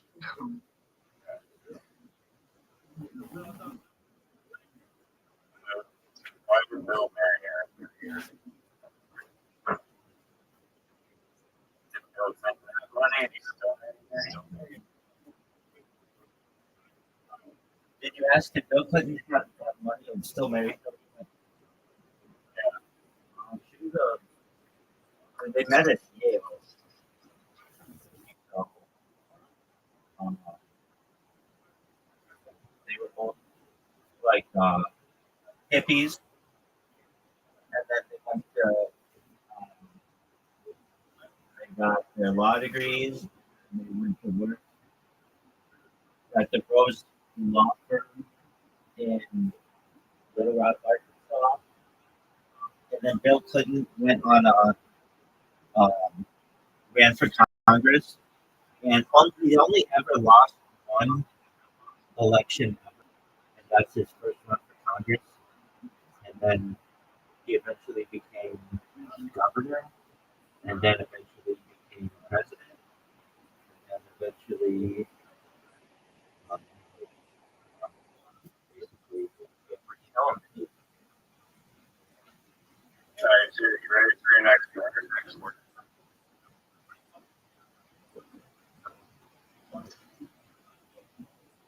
Who's the second? I think Laura Bush is beautiful.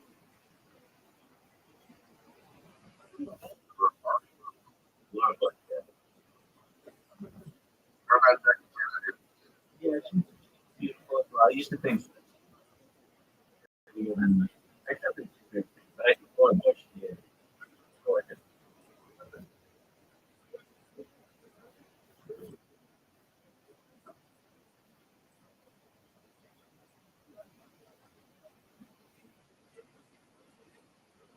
I really think her daughter Barbara Bush is like incredibly powerful. Like, countries.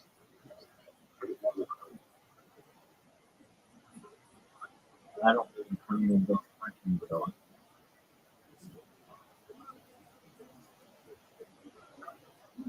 You're actually first lady to Canada. What are you saying? Katy Perry could have been like first lady, first lady in Canada. Something like Margot Robbie or anybody.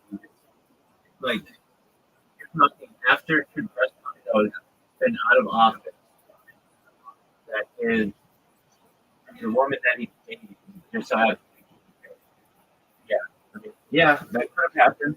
I don't think Katy Perry has that. I know you say this all the time. You're anti-Russell.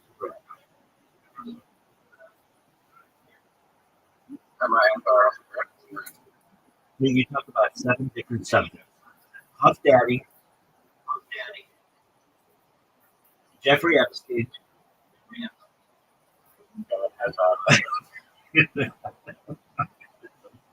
Kamala the fact that David McCann come to Adelaide.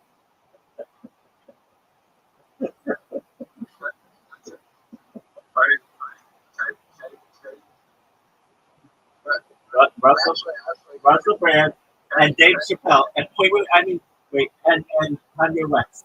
That's it. That's everything you talk about. To be fair, there's no evidence across the brand sexually assaulting someone on camera, but there is evidence that Perry sexually assaulted someone on camera. Yeah, that little boy. Yeah, I was just going to suggest. Right.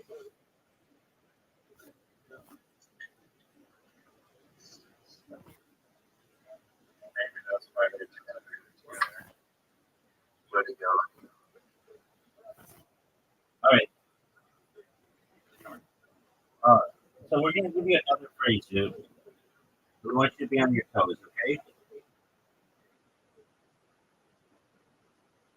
You have to give us a minute of jokes. You just can't be like, General Ward is bad, or whatever the fuck you said. You have to be like, you have to keep giving us stuff. All right. So you ready for your phrase, dude? You want easy or hard?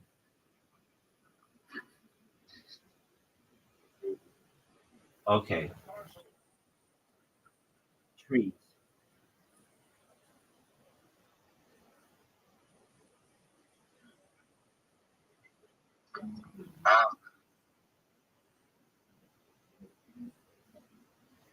It would be pretty funny if Perry fell over.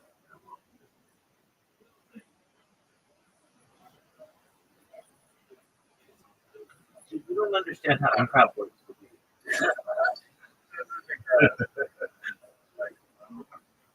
Dude, you have Great.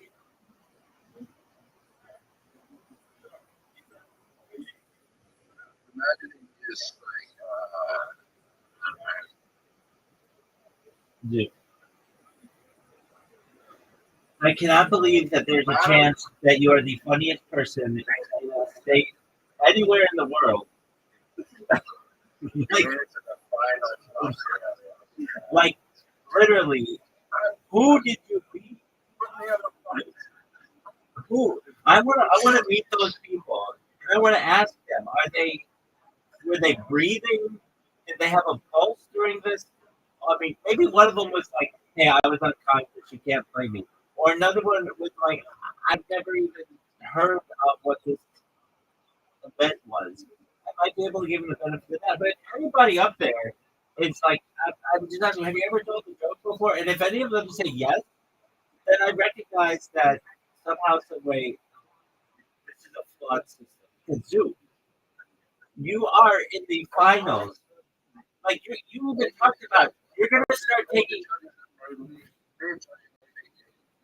start taking money to open for people. Do you recognize that? Like, do you hear yourself? I mean, when someone acts on you, and I think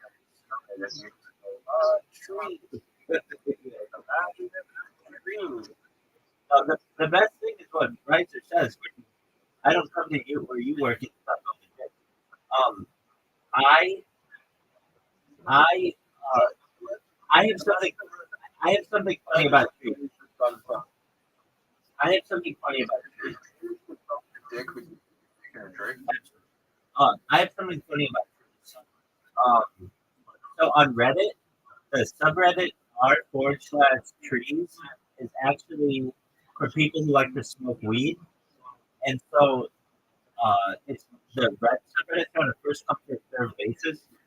So the people who are into trees took the subreddit r/marijuana enthusiasts. So once you go to r/marijuana enthusiasts, it's all about like arboretums and trees and species and things. And if you go to Reddit trees, it's about weed. How funny is that? Well, I think it's funny. Oh, wait, I'm in agreement with you. Who do you think Reddit would just switch them? But then allow that to go. Okay, so we're going to give you another word and or phrase. And you have to be funny for a minute.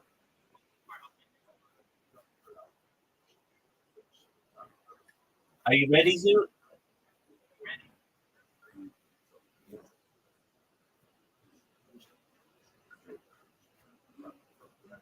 Zoot, are you ready? Wait, I will help you. I'll give you a word that you'll love. Or a phrase. Zoot, are you there?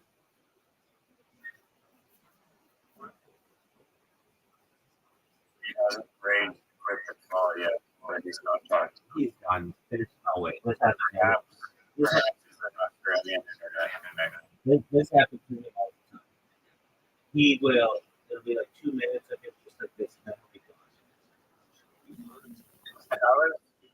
There he is. He's back. He's back. Dude, can you hear us? Very sorry. Sorry, I have to go. Okay, here's your phrase. Are you ready? Yeah. Autistic Amish orgy. Go.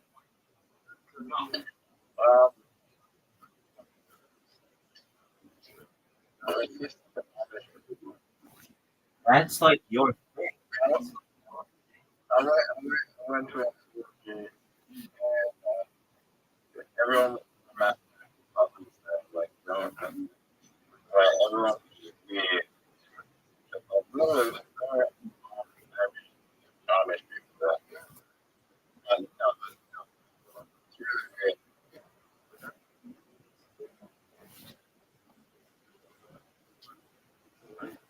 Do you not know how hip-hop works?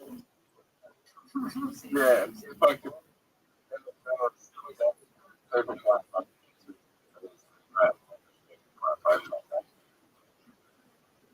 Dude did have a joke one time that made somebody laugh. I told him this joke everybody, and they thought it was really funny. It, um, it was well, it was like a three-part joke at the end. The first part was about an Amish orgy. The second part was about some other kind of orgy or something. Bonnie Blue. Oh yeah, it was about Bonnie Blue. And then the third part was about the punchline was everybody was memorized all the Pokemon. What's that joke that you have? Oh, I have heard those parts of the But you did. Yeah, I memorized all the Pokemon got autism, and they gave me the autism diagnosis. And they said, I just said I made them up halfway through, and they told me I have ADHD, correctly ADHD.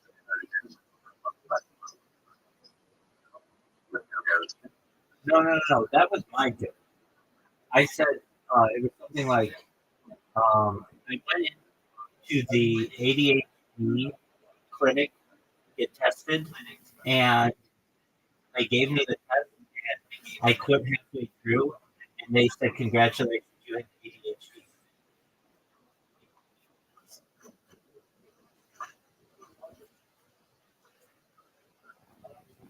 I'm not saying it's the funniest joke ever, but I think all right, Zoo. So give us your 5 minutes that you're going to do tomorrow night. We're ready for it. No. 5 minutes is Absolutely that's why we're doing it. the worst. All right. Zoom. First piece. 1 minute. I want to stop talking. Try and actually use our money.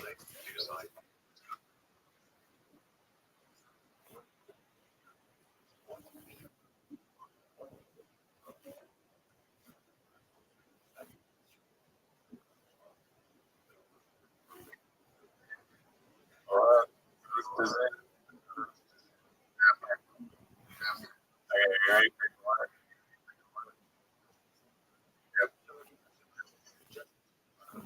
Okay. Scarecrows.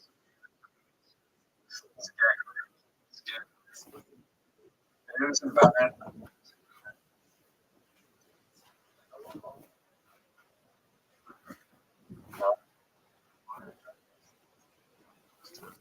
How cool would they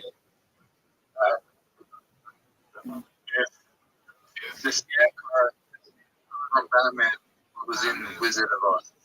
That,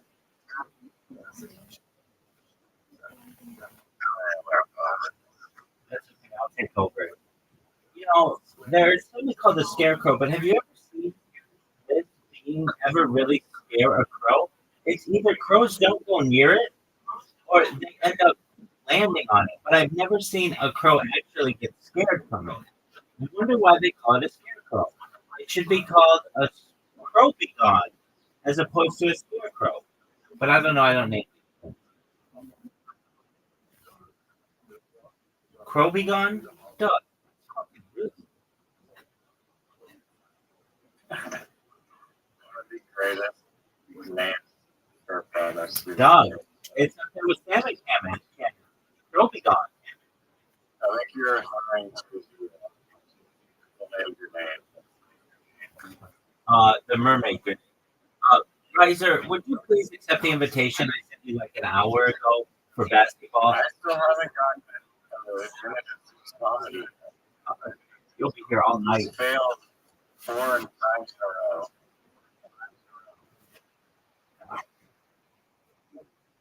Are you still there? What would be the easiest one in the world? Okay? Are you gonna not look it up this time? Okay. If not, go.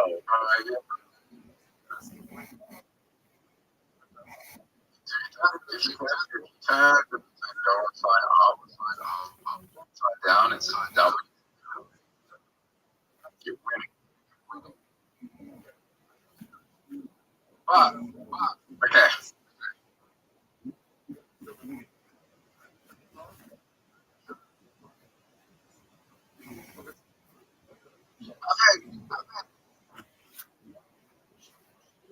think they should move the base. That would make sense. If they were true to marketing base, and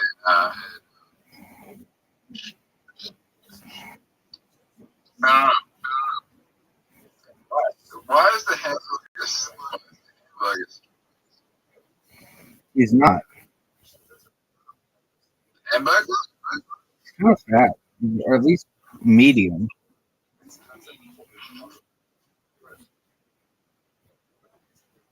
Hamburger. Not really. He's kind of chubby. Let me see. Yeah, the hamburger. No, he's not. He looks like the guy. Oh, that kid's skinny. The Hamburglar's like medium, not skinny, and not necessarily fat, but in the middle. Ronald McDonald is skinny, but the Hamburglar isn't super skinny. He's medium.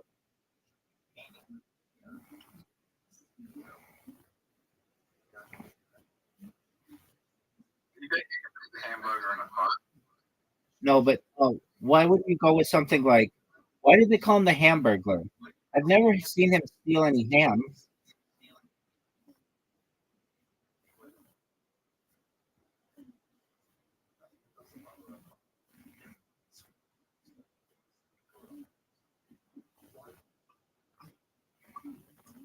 You had a good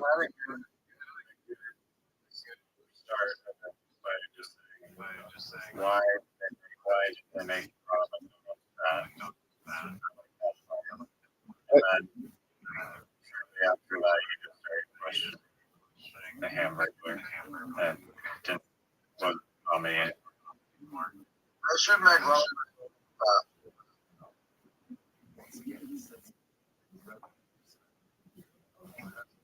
Why?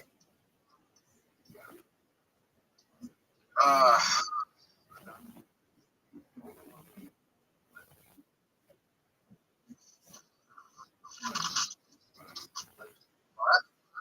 Yeah, baby.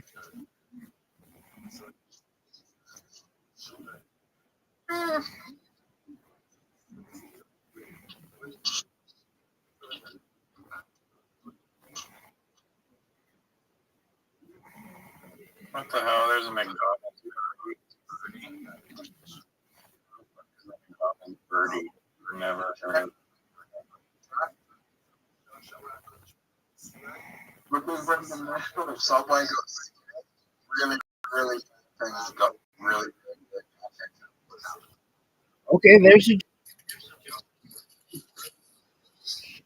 Really bad things happen. Like, it looks like a butt plug. I mean, would you trust around children, or would you trust skinny Ronald McDonald around children after what you saw with the subway and stuff?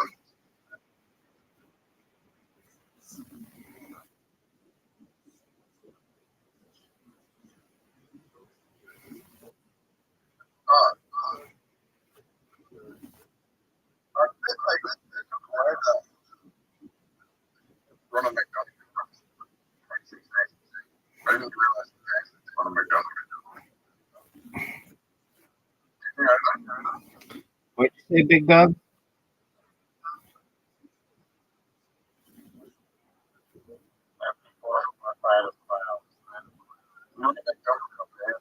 McDonald's. He's not a real person who they didn't. They made like restraining order.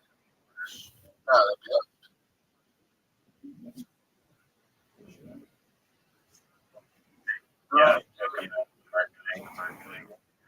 Ronald McDonald is not a real person.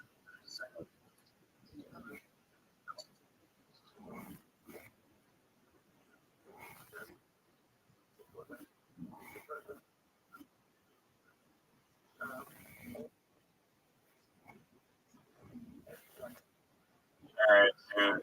All of my like.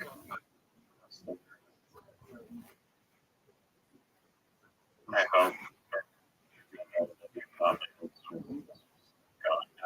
we can play basketball. There you go. All right. You have an invitation, Riser. That's not fair to Zoot. Zoot, that's not fair to Zoot.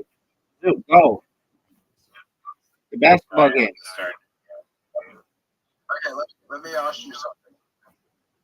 No, we'll just You ready? don't play the first round. Yeah, we're ready. If you have mascots from any Boston franchise, I don't know all of them. Zoot, go to the basketball game. A mascot.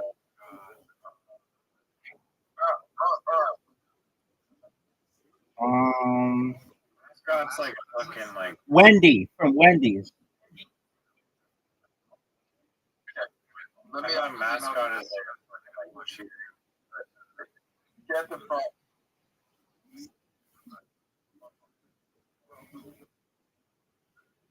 Wendy from Wendy's, dog. I answered the question. He's not. He's not. Dude, they used to have an adult Wendy, and she's super hot. Okay, you should have about that. Dude, that's who I mean. The Wendy from Wendy's. She's super hot.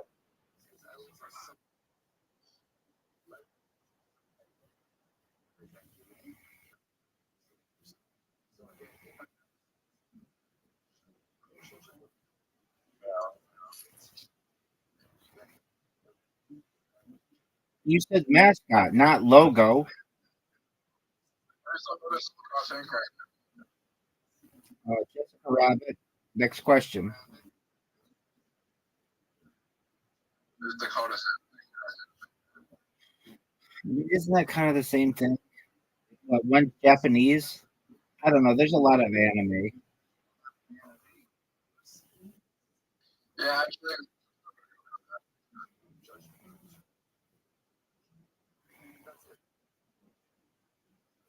I watched good anime. Dude, that does. Just random. Dude, no words out of your mouth have ever surprised me less than that. I watched I was saying, and now I would be sick. The whole like the two teenage-year-olds who are trying to sell my best.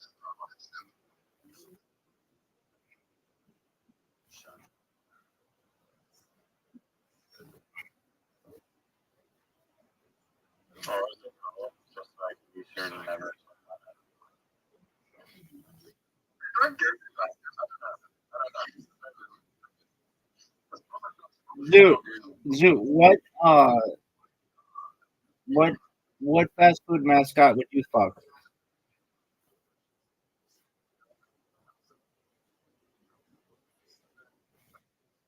It'd be funny if I said Texas. I don't think that would be funny. I would think that would, you know, show homosexual tendencies, which is fine, but I don't think that's what you want to do. I'm joking. What else is on your list of things that you should never Google? There's a Jim Jeffries joke. There's a TV show in Australia called Come On Kid. Don't Google that one. What? Yeah, that was a real show. Yeah, it's CMON. Come on, kids. Like, come on, kids. No, come on, kids. Don't Google that.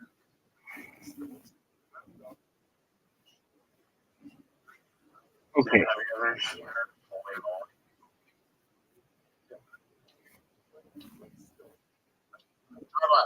Sorry, brother.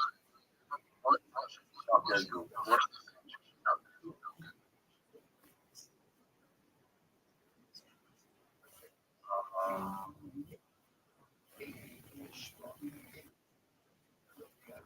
Ask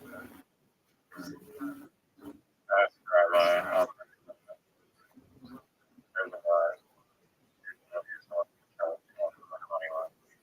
Who is the funniest person in South Australia? It's gotta say that. Yeah, until Friday, when you knock him off of his throne. Hit my ball. That's what I'm talking about. Zoot helped me so much.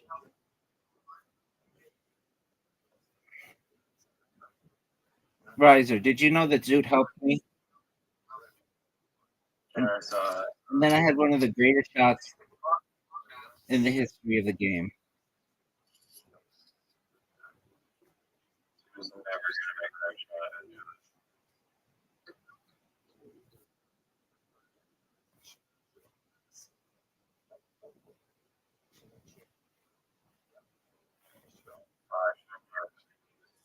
Look at this! Look at the shot.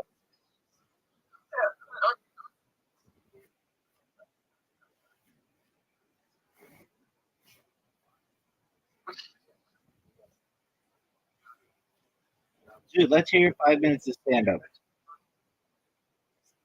I just wanted something fun. I don't know if you know what funny is. Let's hear it.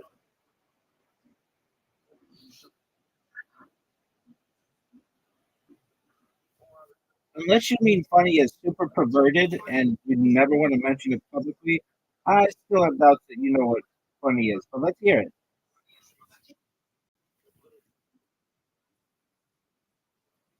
Funny by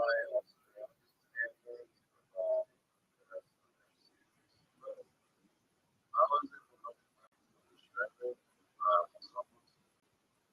and it was really hot. And they just put it down. So this is a time when you really don't want to have people with At 1 for 10. This is a Kanye West joke. That is like you talk about literally you talk about 10 things, and tell me if I'm wrong. You talk about children, and then you run away from that topic. You talk about Jeffrey Epstein. You talk about Kanye West, Puff Daddy, autism, ADHD. Hold on, hold on.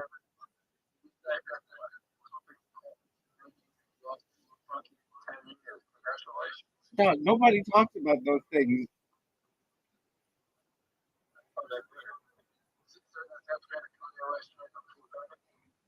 Uh, not not recently. No,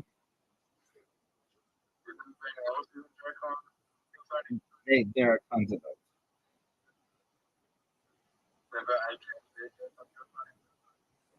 I'm sure there are those too. But wait, hold on, Zoo. That's it. That's what you talk about. Like, I wish I could name other things, but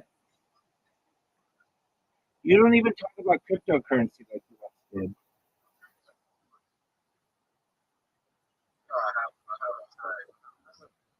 What's your cryptocurrency joke?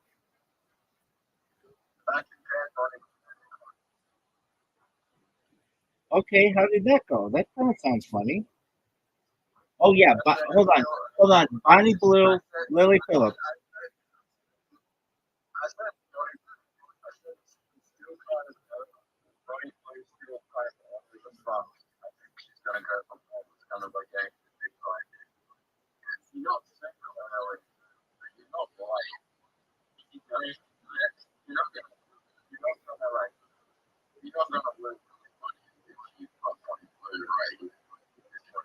Hold on.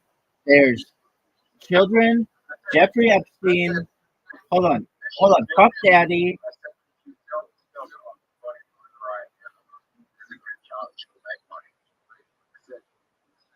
In 6 months, I'll be like 2 like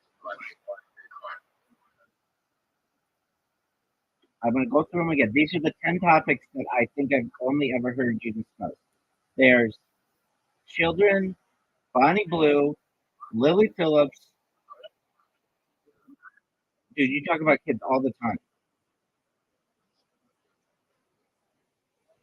You talk about, okay, so children, Bonnie Blue, Lily Phillips, Jeffrey Epstein, um, Kanye West, autism, ADHD, the Pornhub list, the Pornhub list.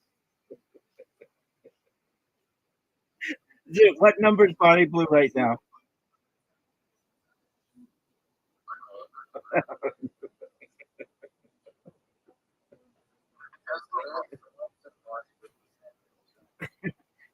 Even I know the difference between these bitches. No, they're best friends.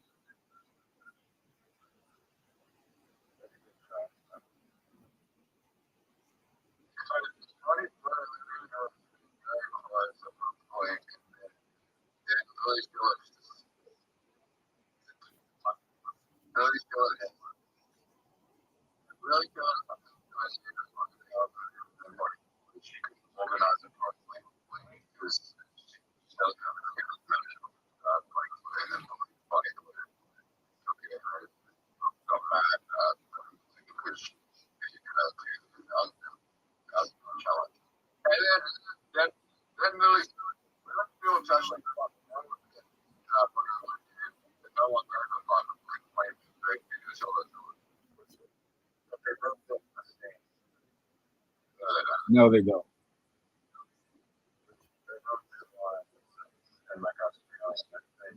British.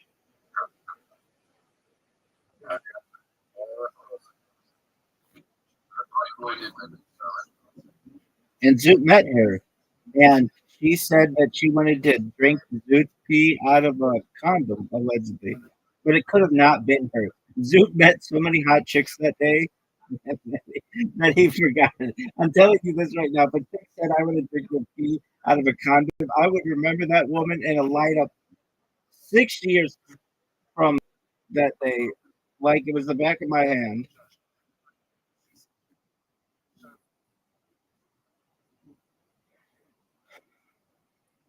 But that's okay. Make it, Zoot. Just make it.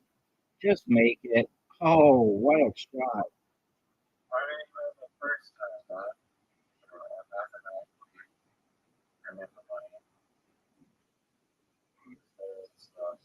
Why do you think this will suck? Zoot. Well, but Zoot, you don't mention some like topics that are really popular in Tony. Like uh, Donald. Well, you talk a lot about Donald Trump. Um, you don't talk about the NFL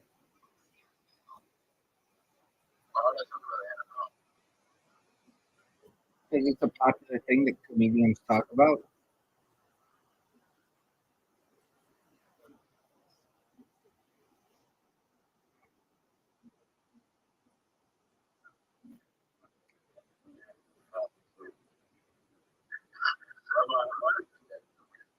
You didn't give me the ring, but you,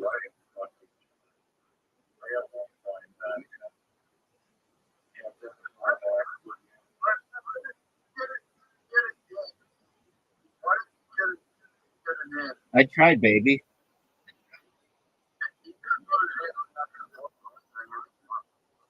Tied for the win. What a great shot, Zoot. Riser, don't fuck it up. Short, short.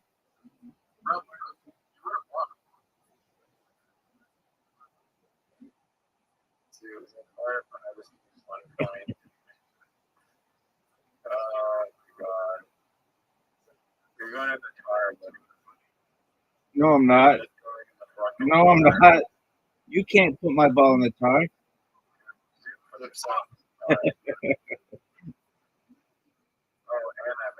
Oh, that was amazing. You deserve to win if you pull that shot. That was amazing.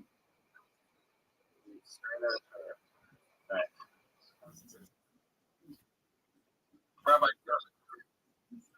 Dude, I have a larger dick than most men on earth. I'm happy with that. You haven't proven that, Zoot. You haven't proven that, Zoot. Right, so we I can, have if I had more money than my shit, oh, that's not true. Really, yeah. how much? Right. You think I'm like go down to the three tops or you take on another 3 months? No, definitely not. You might go down for other reasons, but not that reason. That is something. Yeah. Well, the judges of the Raw Comedy South Australia will go down as the worst comedy judges in the history of comedy. They, dude,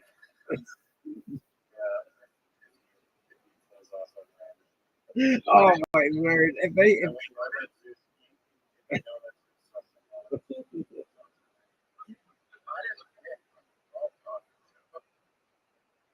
dude, the fact that you are still, the fact that you are still in this tournament is shocking to the entire world.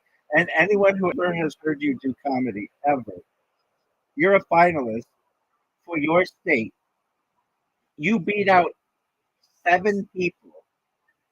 I mean, did these people not speak English?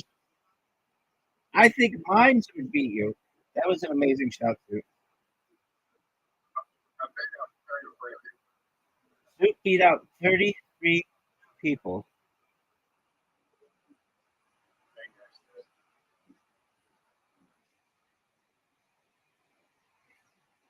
Zoot, so what are your jokes? You don't have to tell them, but there's the JFK RFK joke. That's your first one. What's your second joke?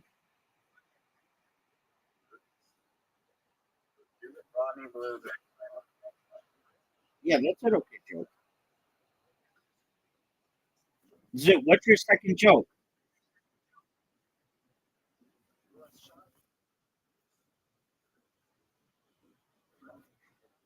Dude, do you remember that time I asked you a question and you answered it? Because I don't. One of my tricks is I pull up and then I don't have Okay, so that's your second joke. What's your third joke?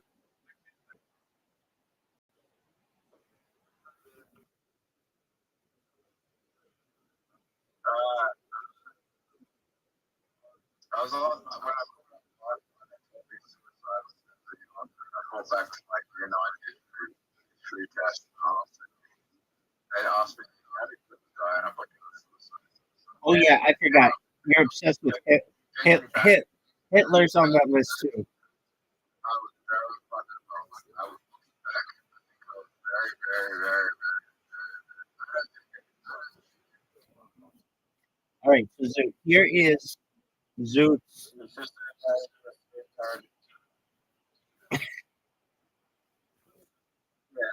I don't We know you came in and told us that in the last 24 hours. think Hitler killed himself. Okay, Why would he kill himself? Doug, I wasn't there. Empire was in shambles.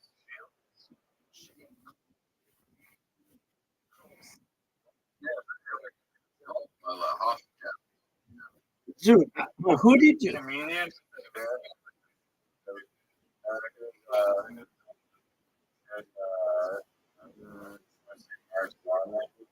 Yeah, yeah. No, Mike, not Mike Norman. He's this bit Hitler's truck, except for the cars. Um, Was he the highest one? he was elected by a huge amount in 1933. Riser, that was a dick move. That was a dick move, The right? German people stood against this. Like rebel, no. No. I don't know. Ask them. Riser, dude, you just fucked me. I would say all Americans came from Germans heading. Okay.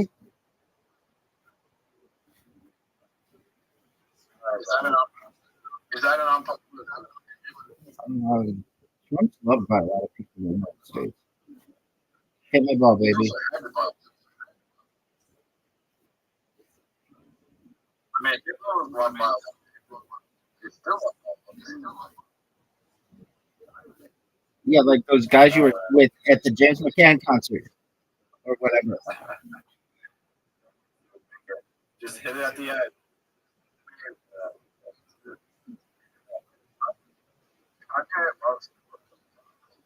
Dude, you're like a parrot. Somebody says something to you, like these people at this James McCann thing, and you are obsessed with it for days later.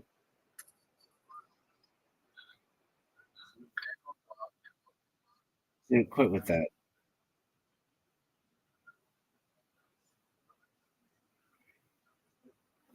That's it.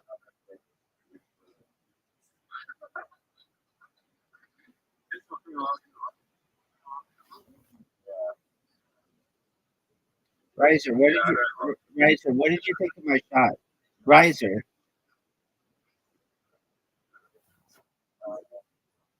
do you want me to?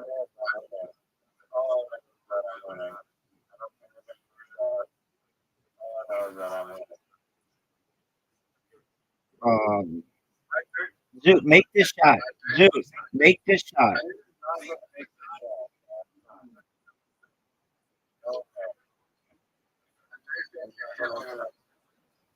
do think projected from art school.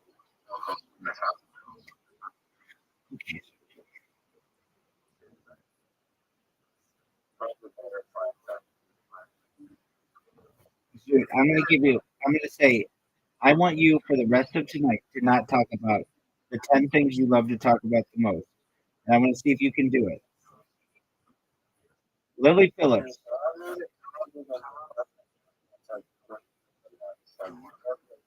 Wait. I asked him to do this and he could not do it. I asked him to do this and he could not do it.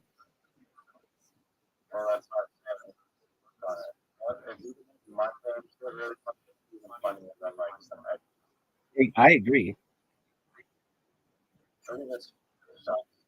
That shot sucked dick, dog. Dude, tell us a clean joke. Pretend we're 80-year-old ladies.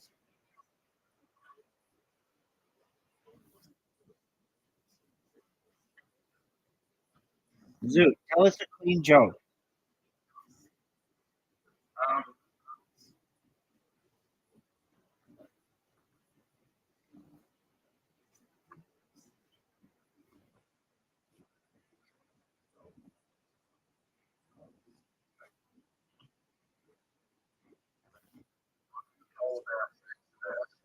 What did the polar bear say to the Eskimo?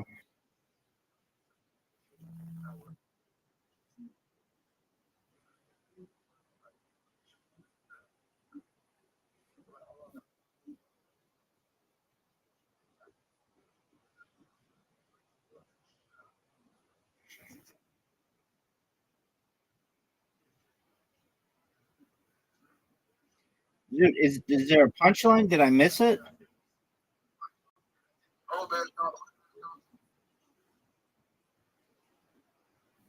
Okay, then why did you say that the polar bear said something to the Eskimo?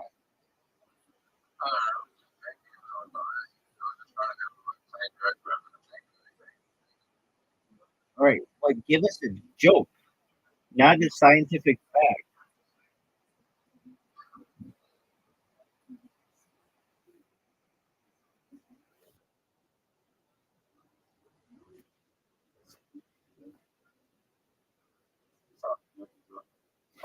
Hey, Riser. Okay, well, Zoo, give us a clean joke.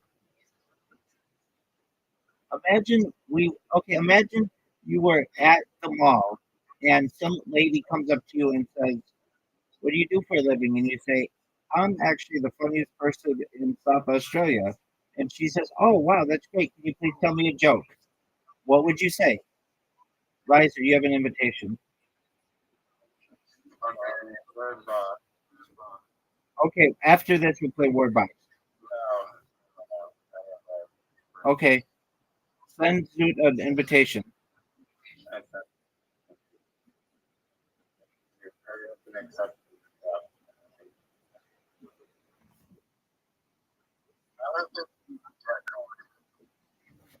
Zoot, all I do is watch fucking comedians. How many is the price of was? 4-7. Now that's a funny joke. Now that's a fucking funny. That's hilarious. Zoot, accept his fucking invitation.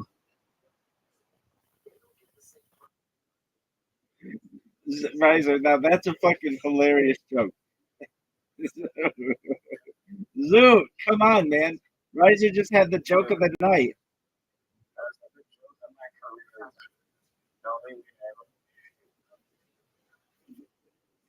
Zoot,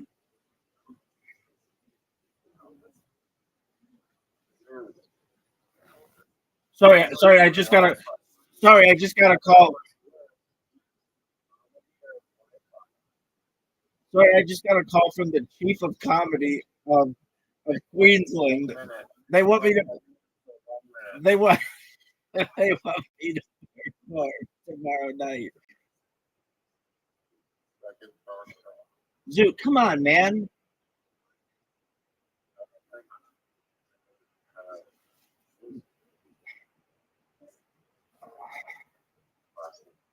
All right, take me. I'll send you an invite.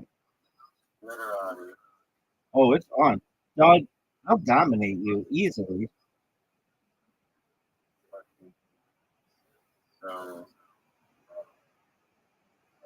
So strange.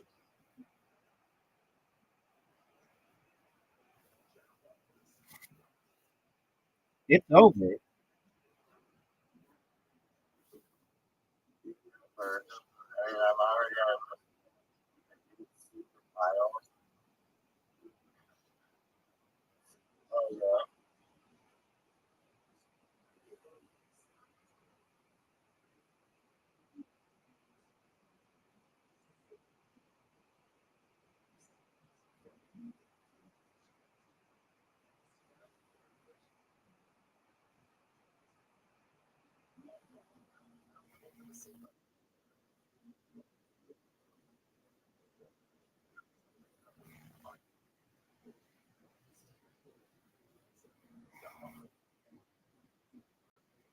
Baby, you're up. Do you know that?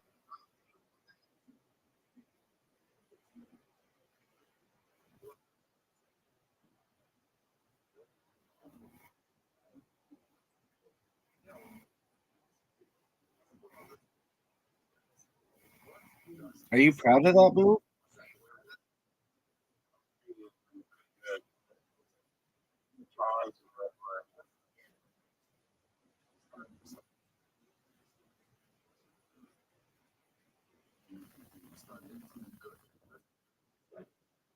Big dog, you're up. I hope you're aware that you're up.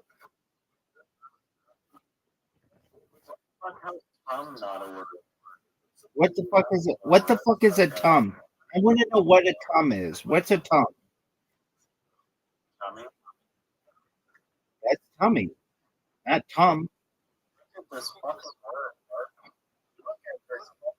33 points. How do you like that?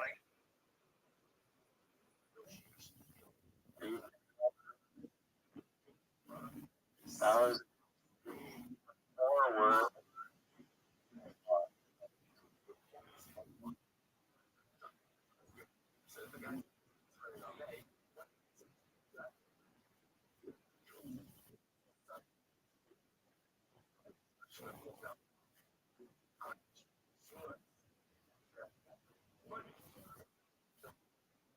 Oh wow. Sanders for 36 with 5 aircraft.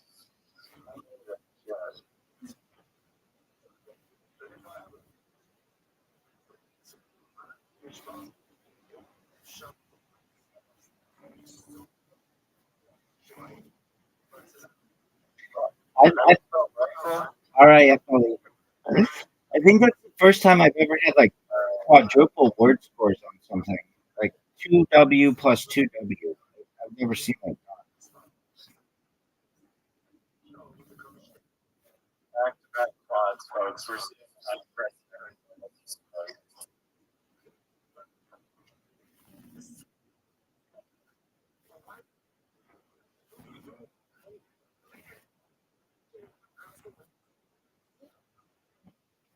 Too heavy.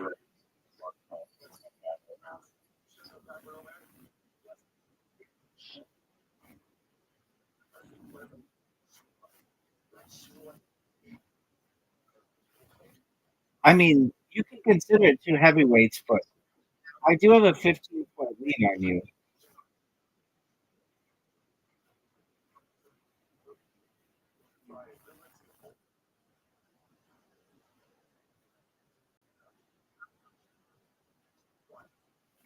So,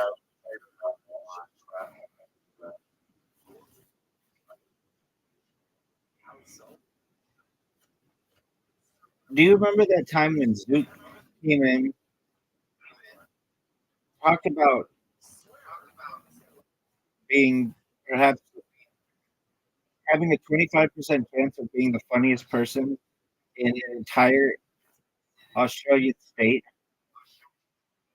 failed to do anything funny, failed to tell us even any of his stand-up routine, and then left without any. Well, actually, took two phone calls from the chief of comedy and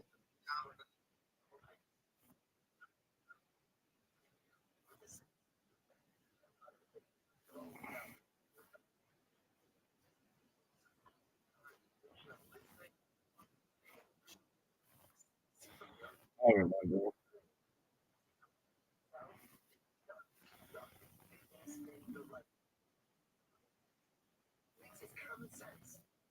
don't cost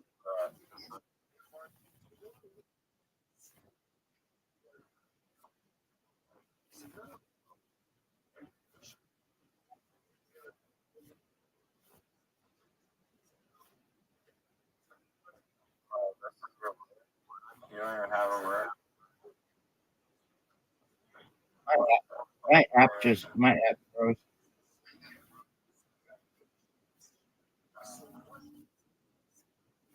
Oh, no, I don't.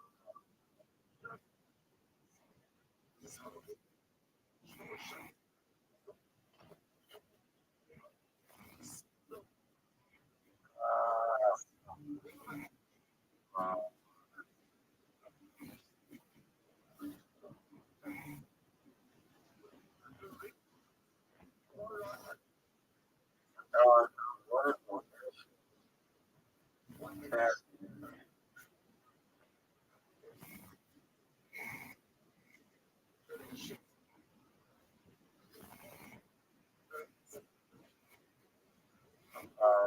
So,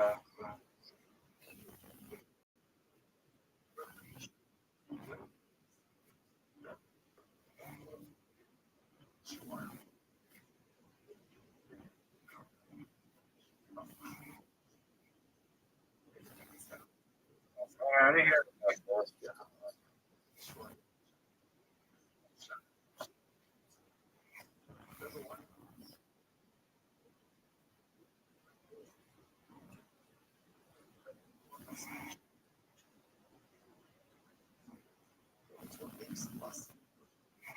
You're up, baby.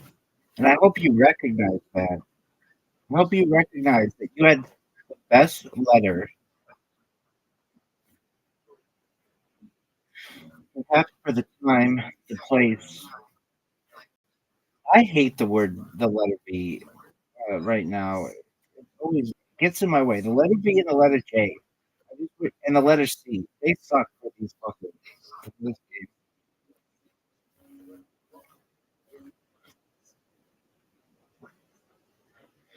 I feel like the letter H is way easier. Letter Y is pretty easy. So, W is pretty easy.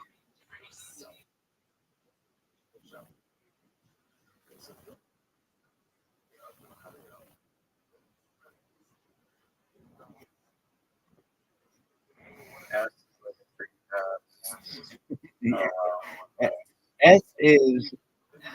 They almost shouldn't have the S.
Do you remember that time when I had a 23-point lead on you?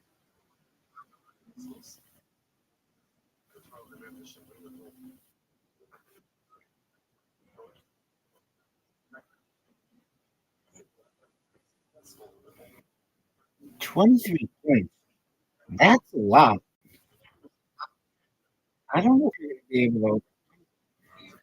Such a. That was good. You should get more points for like science.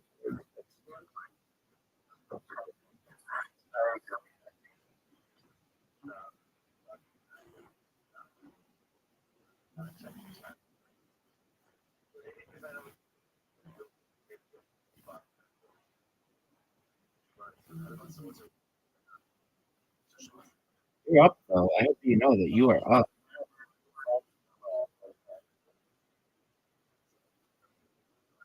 What are you saying, French Noel?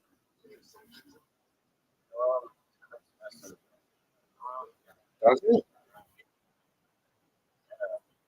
what did you think of that? I just thought it was some holiday.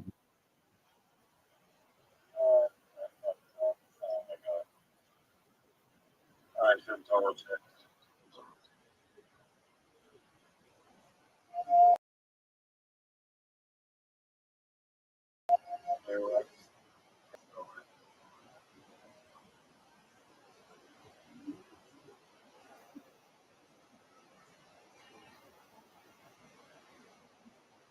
Sanders. No, like multiple types of Sanders.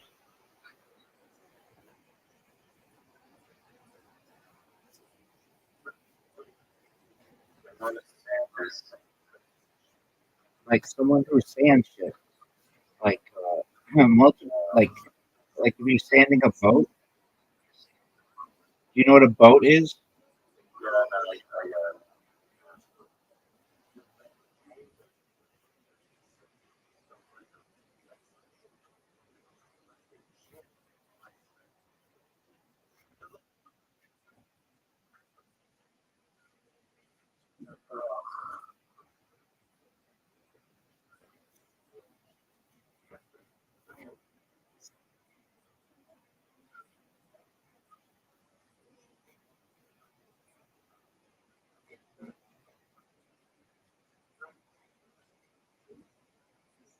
So I hate the V so much. It's V is terrible. V and J. V sucks. F is off the 15. You take it. I put that out. And That's a cool story.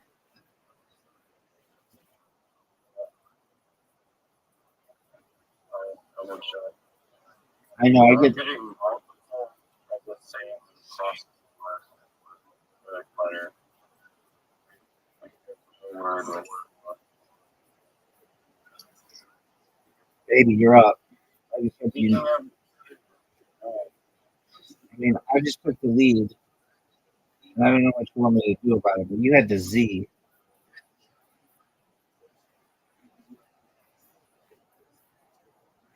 this sucks.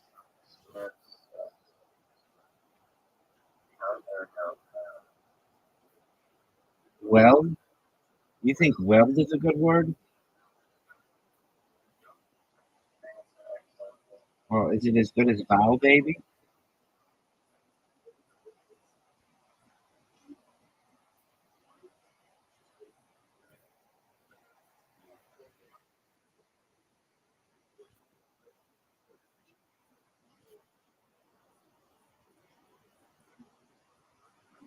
Are you proud of the way that you're playing right now?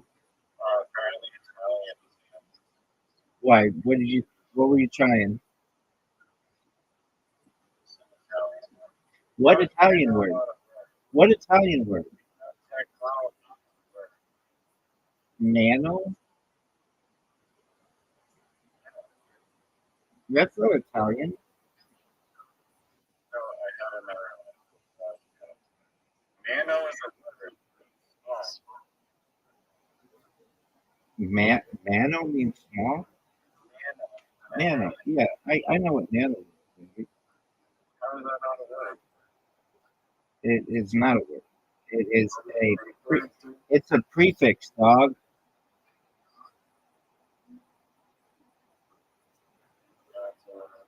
Baby, it's a prefix. What do you want me to do about it? Are you proud of that? Yeah, I am, dude. It's four words. Baby, what do you want me to do?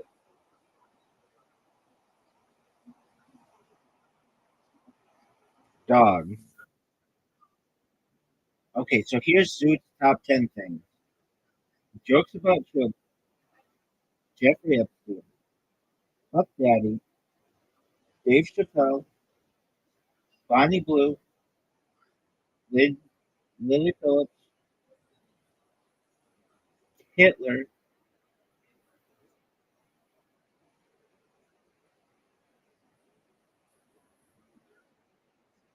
Autism. ADHD. And sexually transmitted disease. That's Zoot's top 10. What the fuck is net?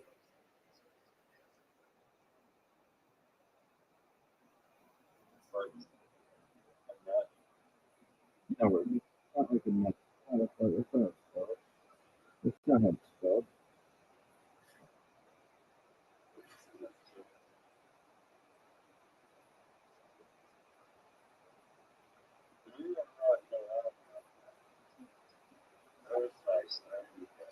I still don't think Noel means whatever the fuck he said it was.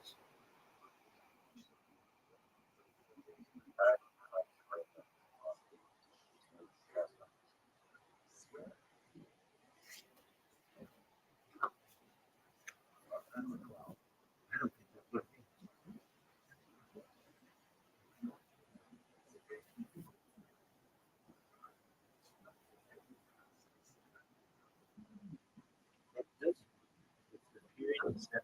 September 24th, January 6th.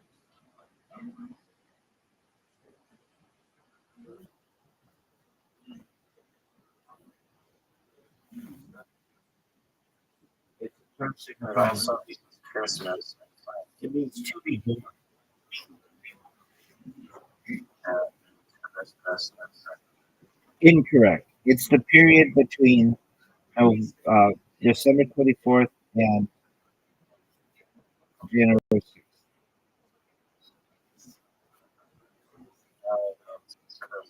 Friend. Dude, why do they keep giving me these?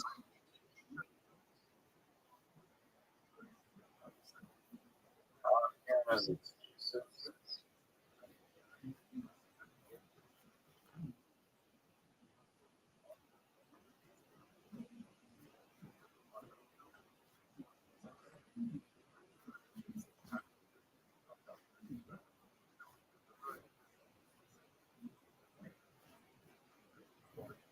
You're up, big dog. Man, do I have a big ass lead on you. 32 points.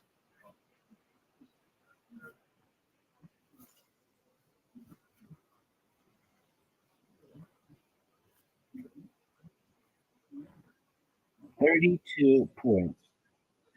32 points. This better be a big fucking word for you. It better be. I mean, you got to make quite a comeback. This is heartbreaking to watch. Oh no. This motherfucker used the word oh no. Oh no.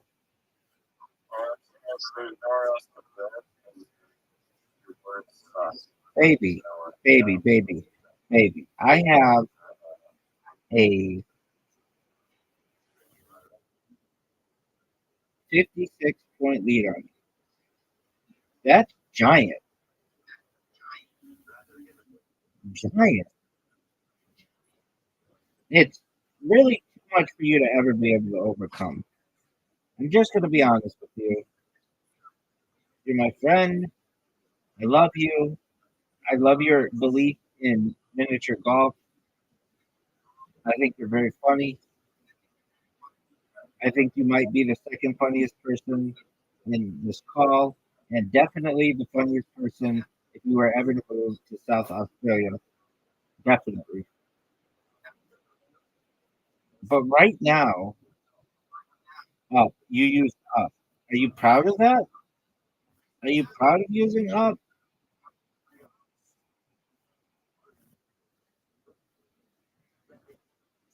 I don't know where you're.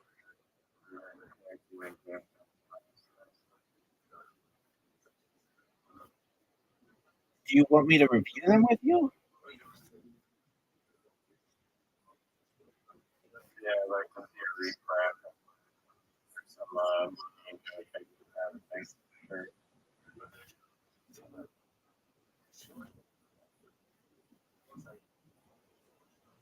Fuck you. I mean, my friend, what do you want me to do about it?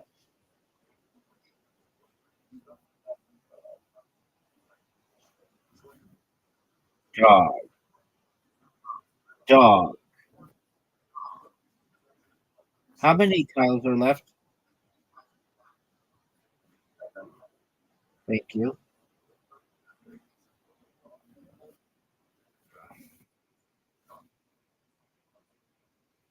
Sir? What the fuck is that?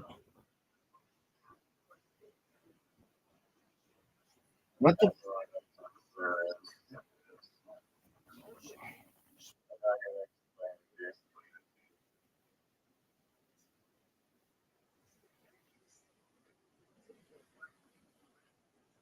no one knows what that is.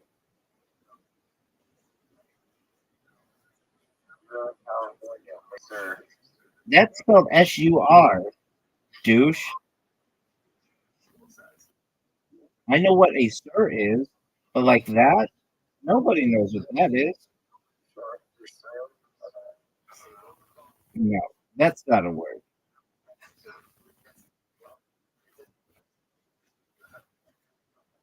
I know what sir is, but it's not spelled like that.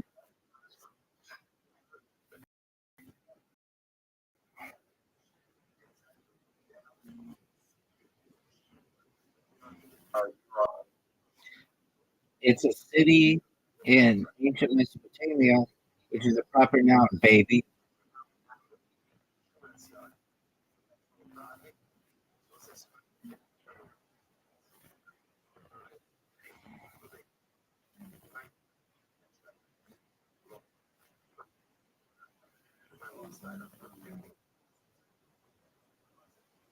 Rub.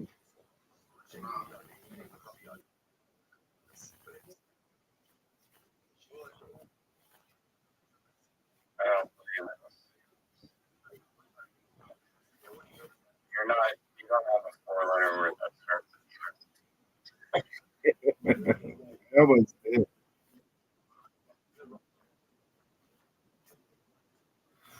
You could destroy me right here. Too bad I have a 56-point lead on you. Well, let's see. Let's see you fucking come out of nowhere. That's what I want. I want the competition. That's why I put that down there. Because I want you to have, like, fangs for, like, a shitload.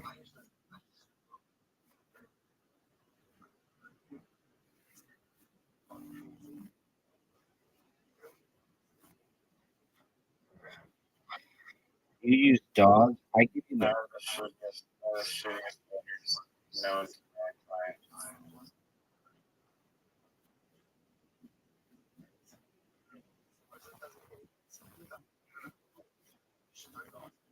I don't know why you feel like that game. Just collected points, baby. The thing that destroyed you was such genius like O's and Sanders and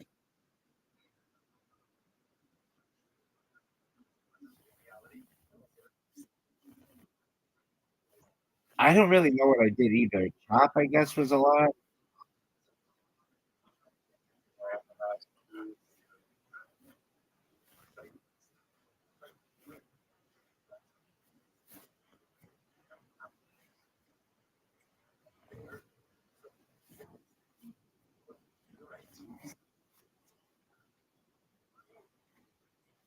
That was good.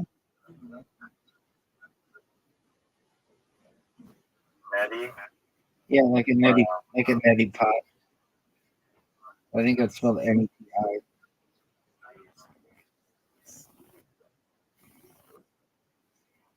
Dog. Look at the desperation. You know that your opponent is desperate when these tiles start going everywhere on the board. HIV is not a word.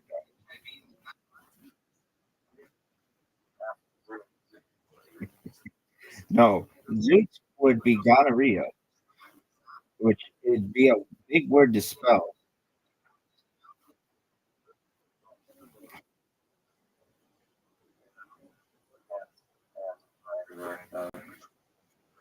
There's some show, it's really funny.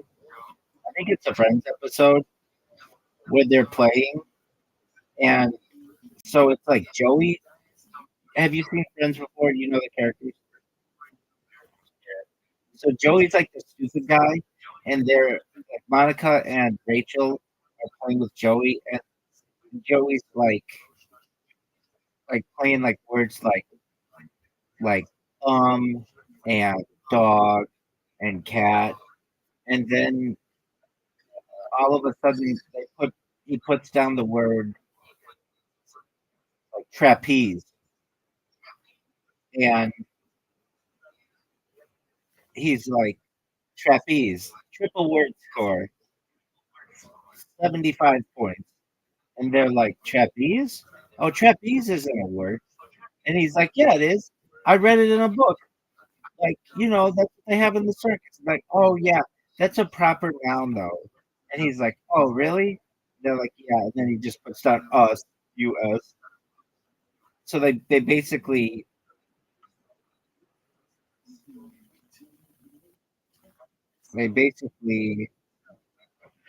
gaslight him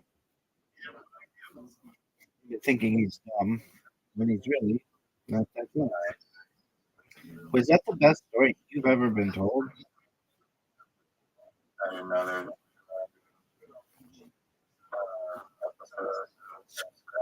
Oh yeah. No, but the best one is a Seinfeld where they have it, and um, Kramer's in there, and Kramer keeps making up words, and they're like, "That's not a word."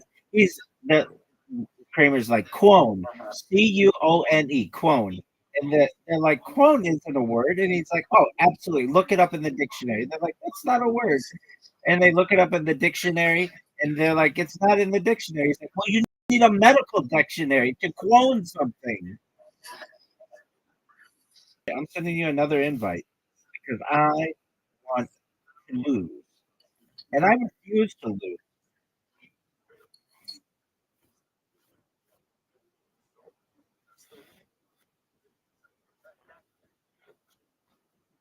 Oh, you don't like it when it goes up and down, or you don't like it when it goes left and right. Yeah, I did play Jew. That's what I am, and that's what I play. You're up, baby.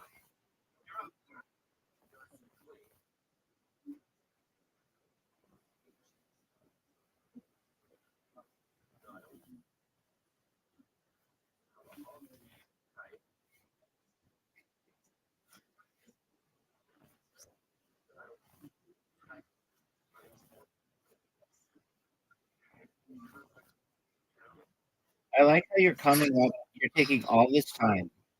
When I talk about all this time, Joe. Oh wow, Joe. You use Joe. Joe's your word.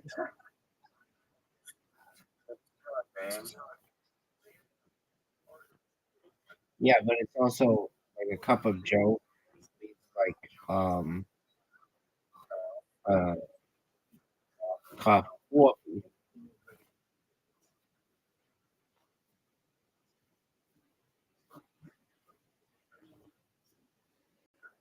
Dog. Can't believe you're going.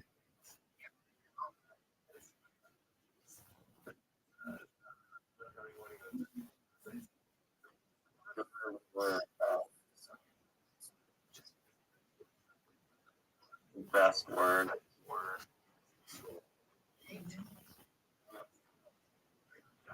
Okay.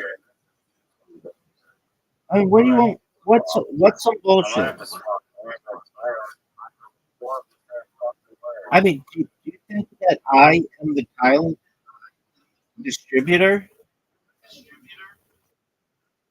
You can see. Welcome. Hey, Rabbi, what's up? Every meal's a food. How are things in your neck, son?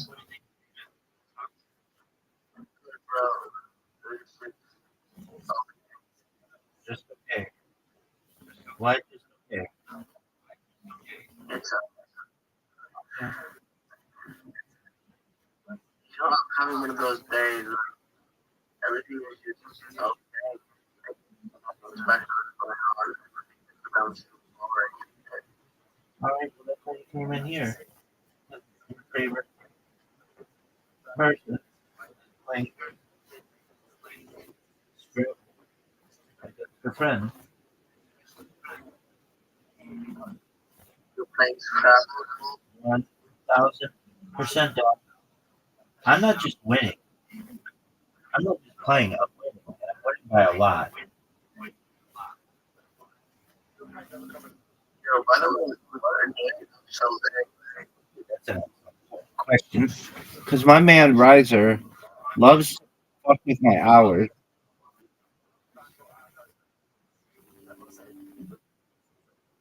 No. I'm gonna sleep soon.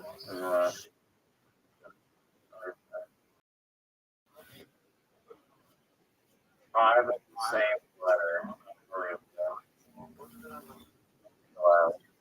I mean, Doug, what do you want me to do about it?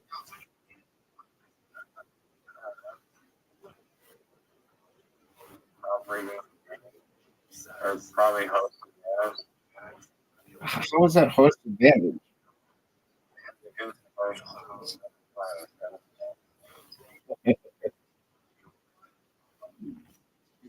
like we were asked like the New York Yankees and like 5%. Doug, the Yankees haven't won a World Series since 2009.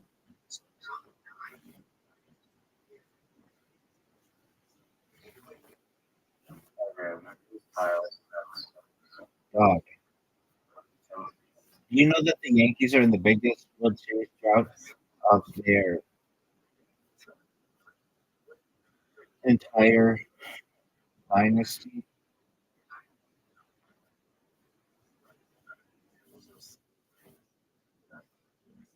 Did you know that?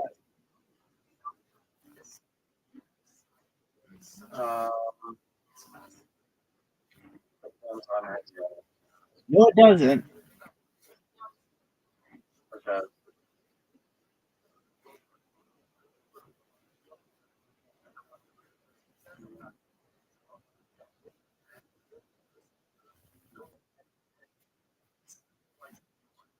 Dog.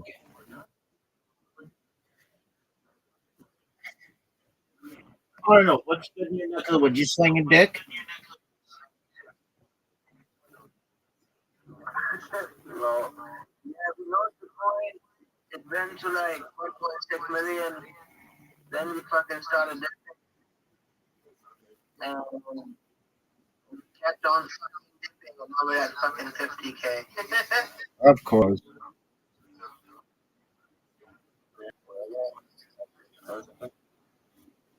Dude, we're still holding like 50% of the supply. We're on budget, man. If you rugged it, how much would you have made? Like, uh, 1.6 million, I think, 25 bags or something. You would have made $25,000. Not that much. You would have made 25.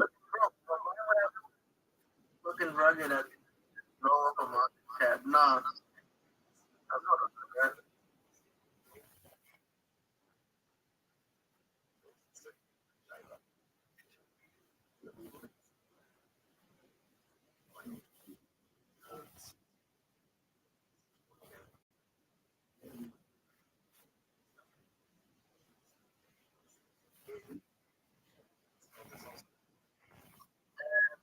Still, people say, you're not going to fucking jump so hard. Everyone's open this up and whatnot. We're still working. You know? I mean,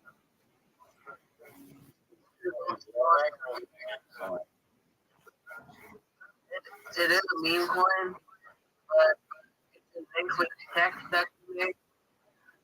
So the text called bundle, decentralized bundle. You can launch anything. You can do basically like an extension of Samsung, right? Where you can sort of buy anything before you get the price of it, and then once it gets deployed, you get to stake the coins as well. Using creator fees. So whatever the creator fees get generated, send it to go to the deployer, and go to monthly, and then the other 50% of the creator fees gets distributed among all the users. So bundling was supposed to be a mascot. And the main point that we launched using our own tech was supposed to be a mascot. It did pretty well, but then some fucking well brought in. A guy comes in and this other ship part called Gay. They all got caught. Right after they got in, the shot started fucking. Then they fucking dumped a 13 bags at the top at once. Something. Man, it's over.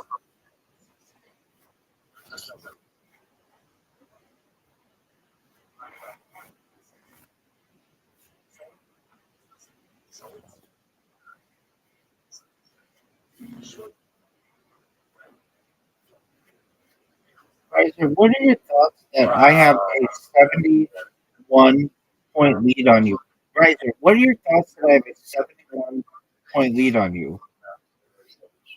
I mean, does it make you feel good inside?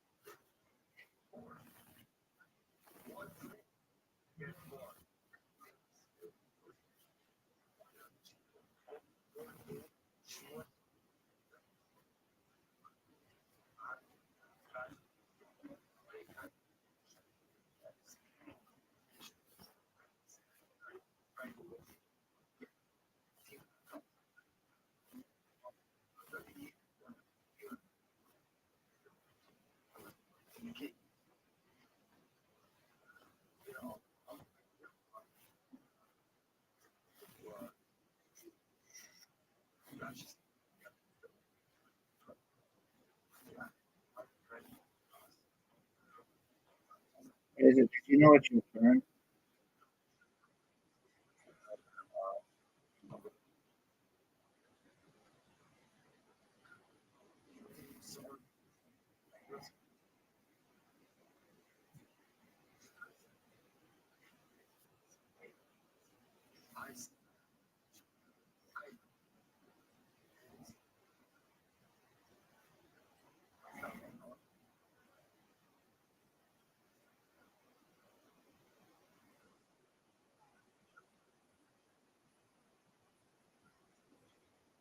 Riser, what was the least word that I played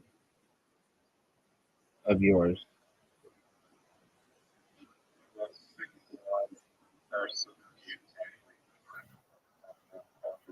Oh no, not all time, not all time. I don't want you to make my greatness all time. Just in this game, was it Conger, Conger, Bay? What F? Oh, hates. Take care, Arnold.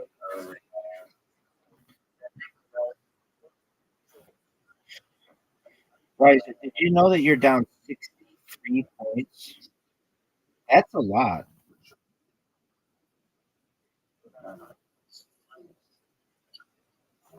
X and Z for 21 points. Yeah, that's not too bad.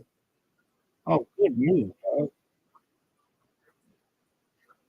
Good fucking move.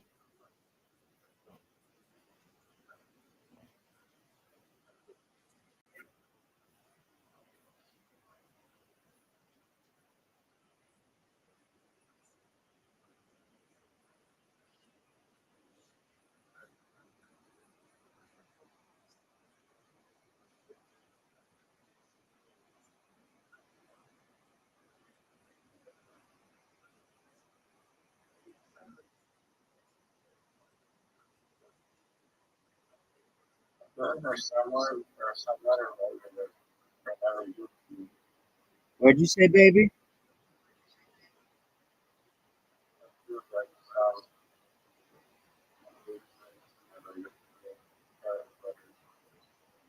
Oh, I feel they always give me these. Lated? You played lated? You think lated is a good word to play? This motherfucker thinks lated is a good word.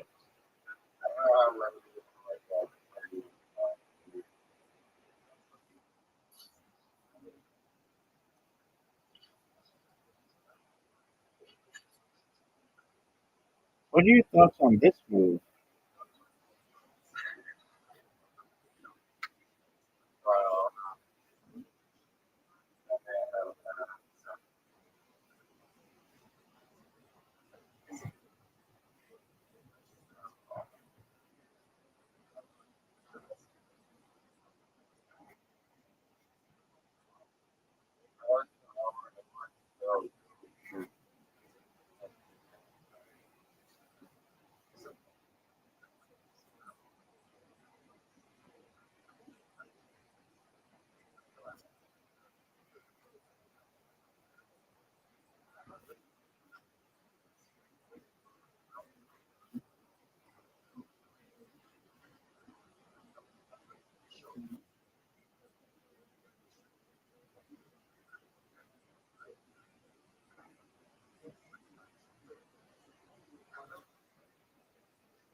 Elf is good.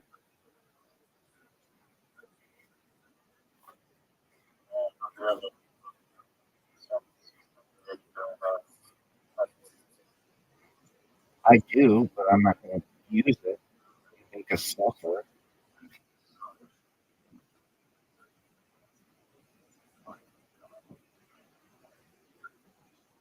Dude, there is nowhere to go.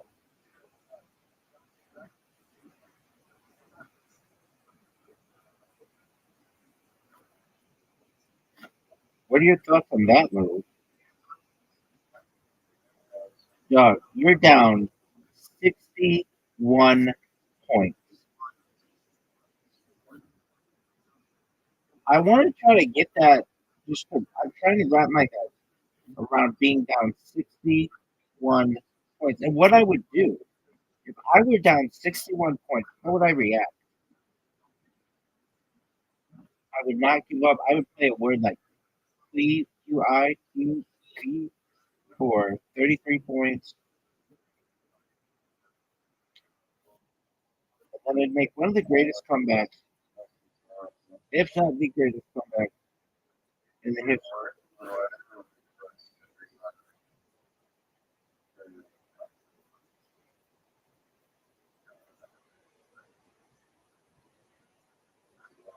Dog, how does that help me?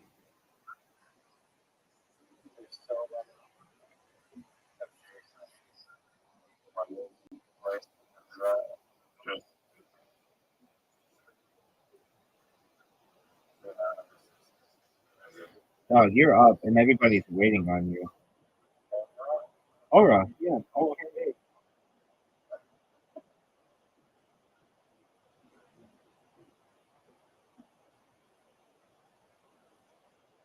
How many letters are left?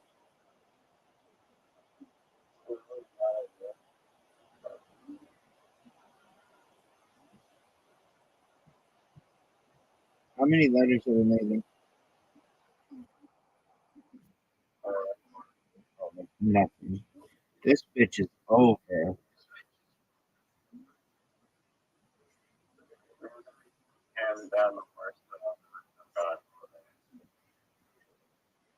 What do you think my answer to that is going to be?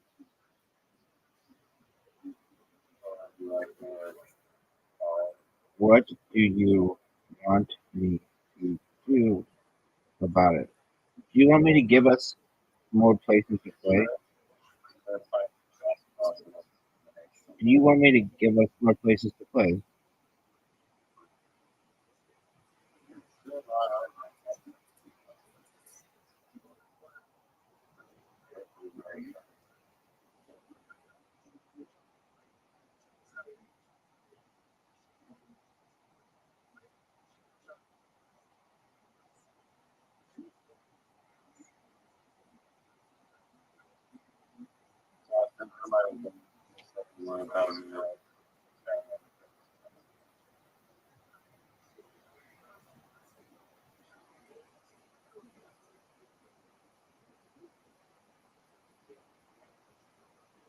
Wasn't this appropriate?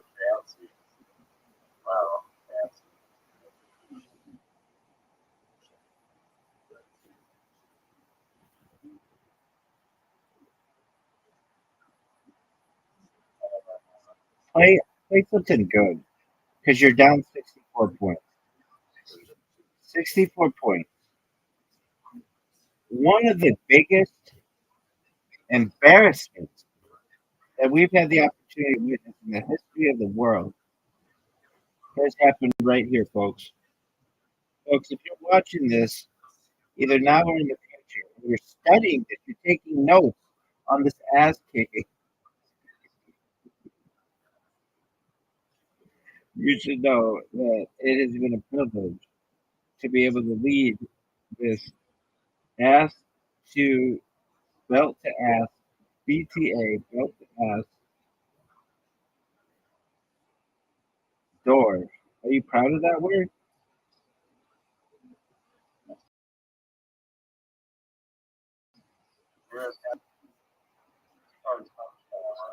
You don't have anything left?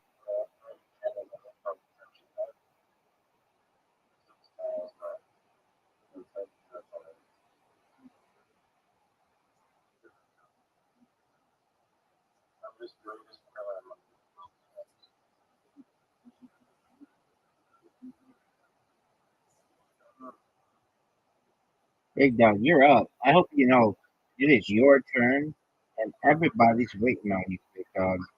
Everybody. I talked to I talked to Chelsea. She said she was ready for you. I talked to uh, judges of world comedy, raw comedy. They're ready for you. Vim. You played Vim. That's a fucking word. Of course it does. Why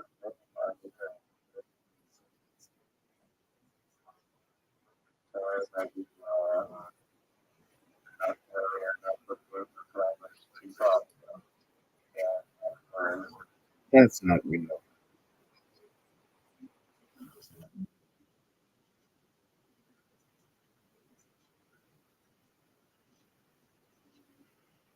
my spawn might die.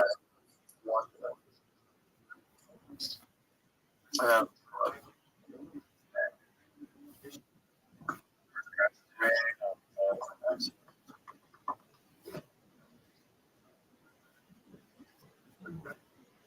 Dog, you are up, and everybody's waiting for you.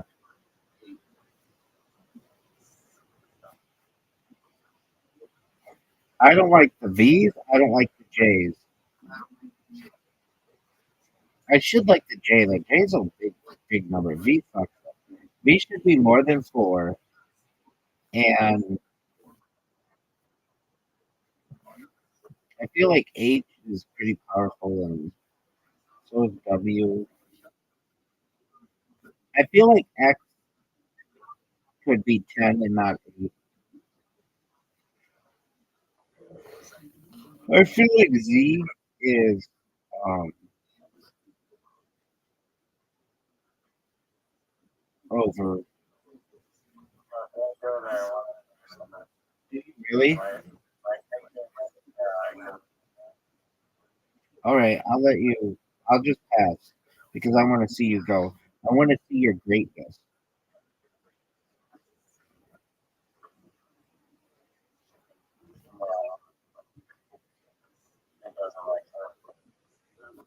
So you just wasted everybody's time because I was about to win.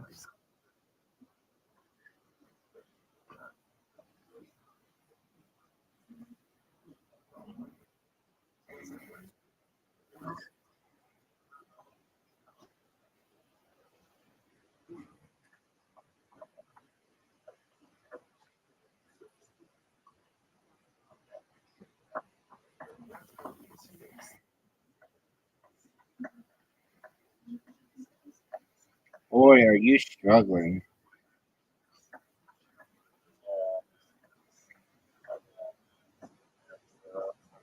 dog.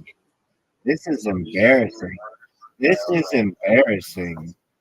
This is embarrassing, son. This is embarrassing. Good night, sweetheart. You had QUE?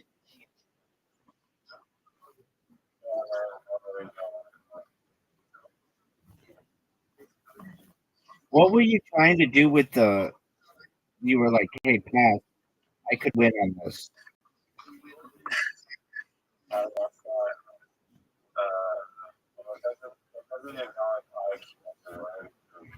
Dude, that's the third time you fucking said that tonight. I know. The game is broken. Great. You're gonna have Door and like Rabbi and like all these people. Door? Door's a boot. And it's a DOR. oh. So are you indoors or are you outdoors? And you're on two outdoor. Or outdoor. Uh, What would you put? Also, okay, oh, wait. Also, I can prove that you are outside. Okay. Inside the universe or outside the universe. We're really outside, or we're outside other universes that we. Yeah, it's paradoxical.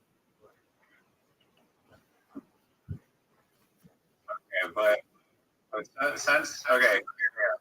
Since arguably the other universes are part of a bigger universe. Multiverse, which is part of the omniverse. Outside of that,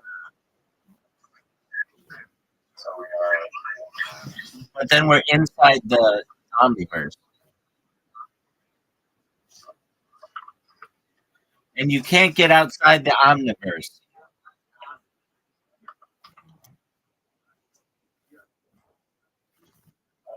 Our universe is outside of all the other universes and the omniverse.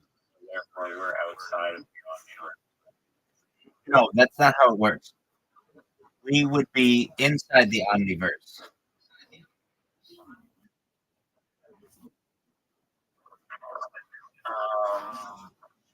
And I guess we're outside of other universes also, but not. You had a funny joke when you said Zoot is funny.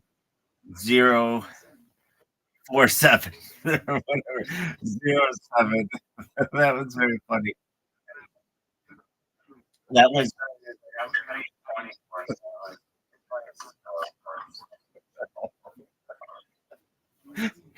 047 though would mean that he's still funny 4 hours a day.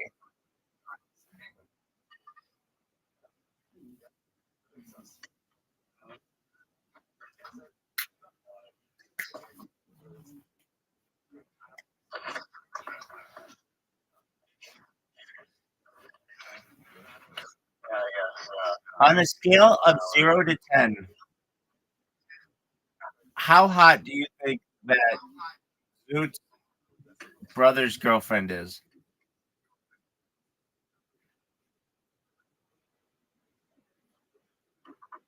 Anything like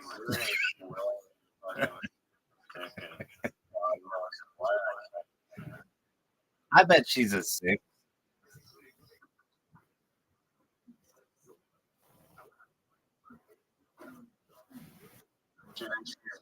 inside or outside? I think she's.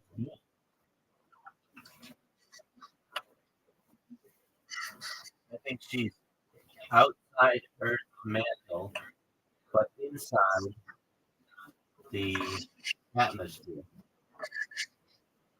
What are your thoughts? Scott?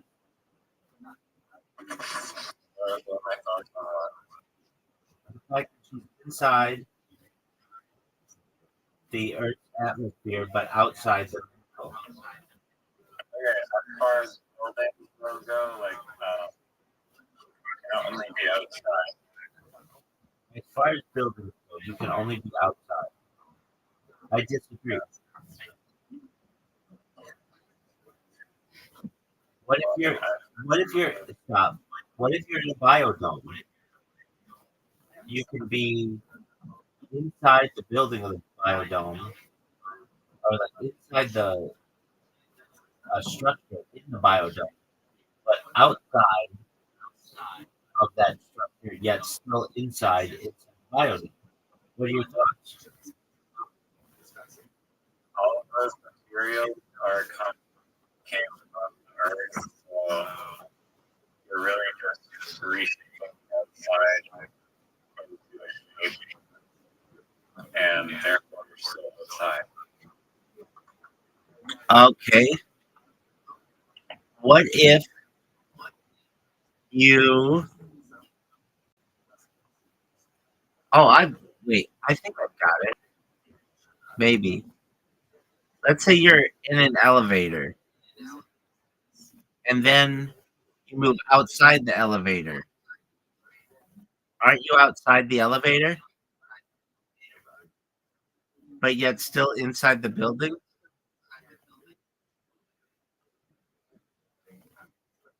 No, it doesn't have any of the small things you want to like go inside or all made up outside.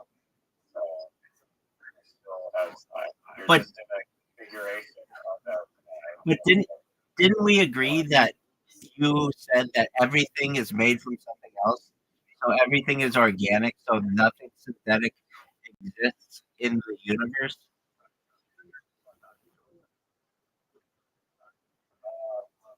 Yeah, I mean, all most people kind of comes from like alterations of natural things, but all derived from something on it Or somewhere else? or not like that. So you're saying that synthetic doesn't exist?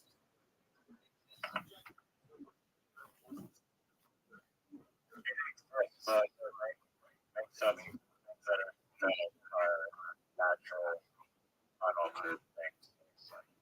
Yeah. So You could always deconstruct something synthetic to get organic, natural things. so then it's not synthetic; it's just actually organic.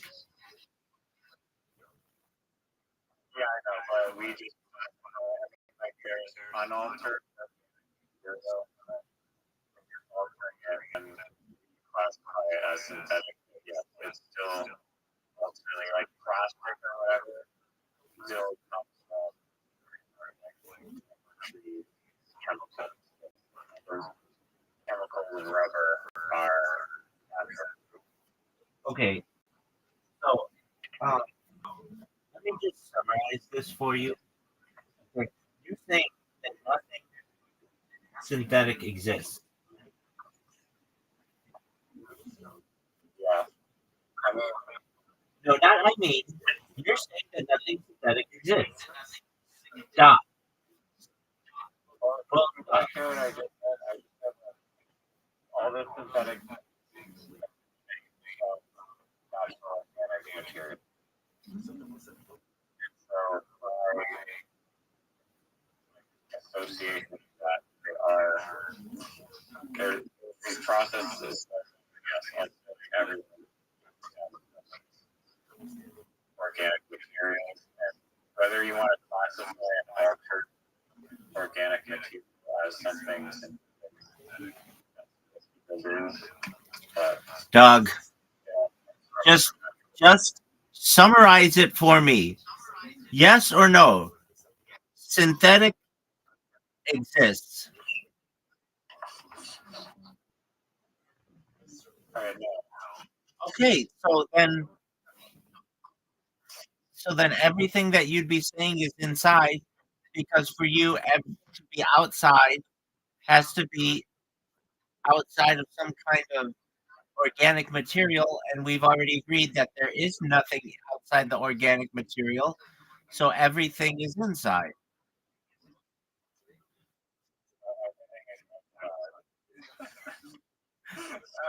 possibly think Because everything because everything is in because everything is inside the universe. oh, so now we're talking about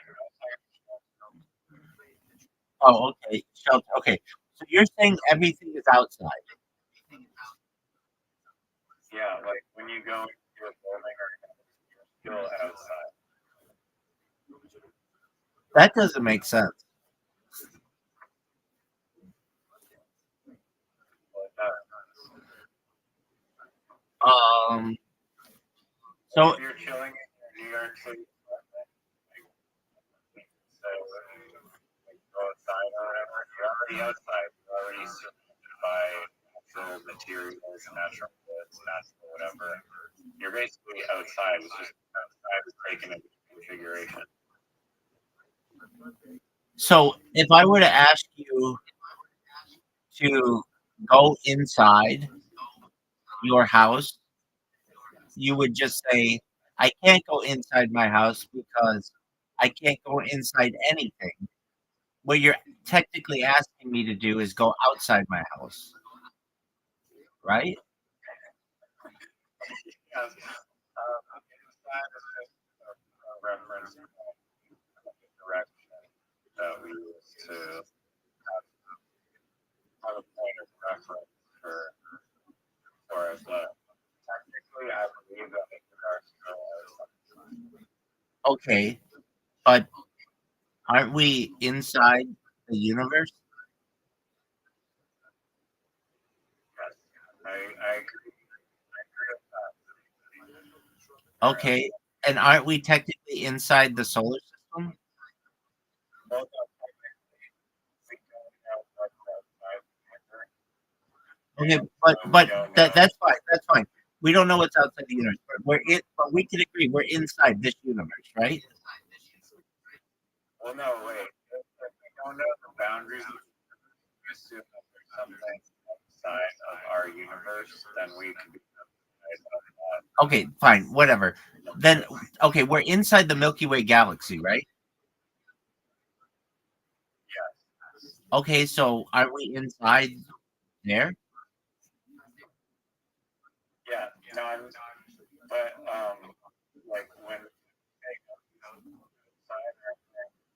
like Earth, nature, like forests, mountains, cities, anything within the atmosphere of the Earth on the surface. Not talking man. Like you say, go outside. You're like, okay, you're outside. City, your street, whatever. It's all outside. Aren't we inside the atmosphere?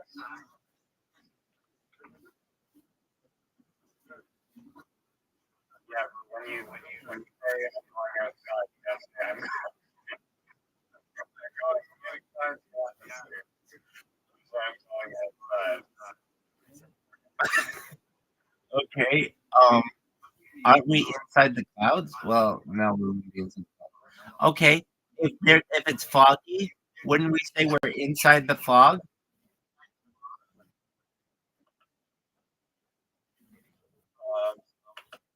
You can say that. I'm not saying that.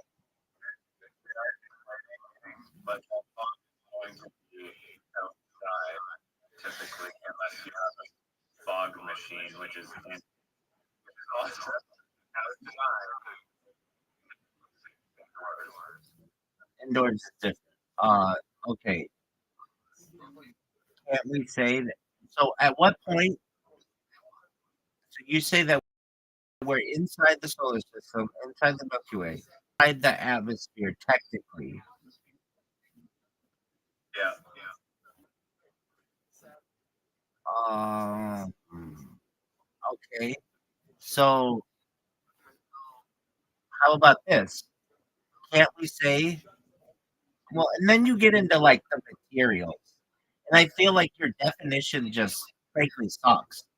That you say everything is an organic material, but so synthetics don't exist.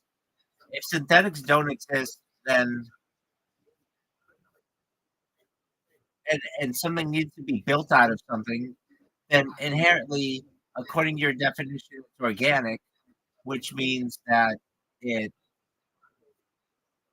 everything has to be organic. It can't be synthetic. And if you're in anything, according to your definition, it has to be organic. So you can't ever be outside of anything, right? Yes, because Okay, what about this? What if I say you're outside of your element? that's Okay, well, what if I'm what, wait, outside wait. You're using the idea as being a physical place. I'm saying that it could be a hypothetical realm. I'm not saying that the word inside cannot to describe anything, but I'm just saying in like the context of like residential or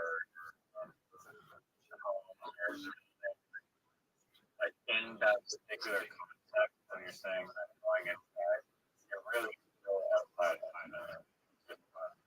But that's not correct because we've even said that you're inside the universe, perhaps inside the Milky Way, inside the solar system. But those things are still up to debate because we don't know what's outside the universe. No, that one's Those different. are reference points. The solar system is not up for debate. We're inside the solar system.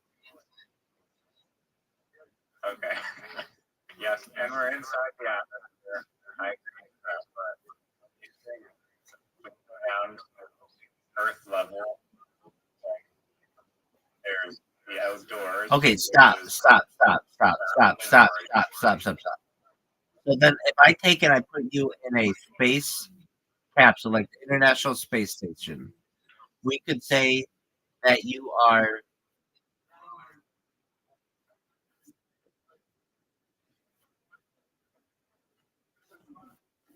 outside Earth's atmosphere, but inside the space capsule. No, that's made of natural. So Yeah, but wait. Okay, so it's a definition issue. You're saying that if you're inside something, it has to be organic, and that just doesn't necessarily correlate.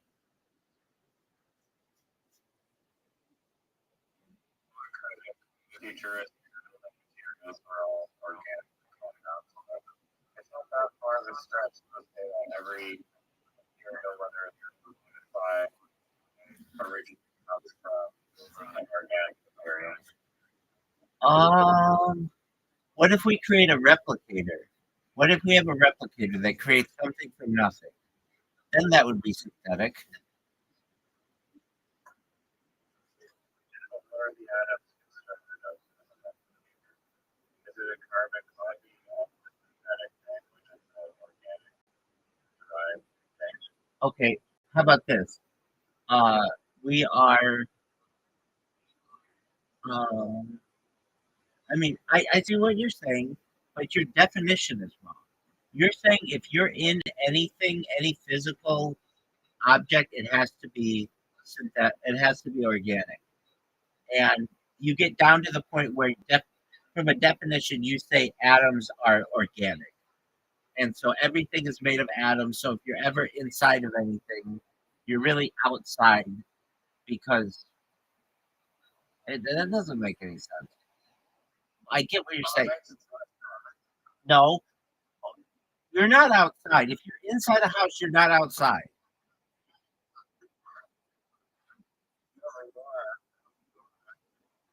Would you?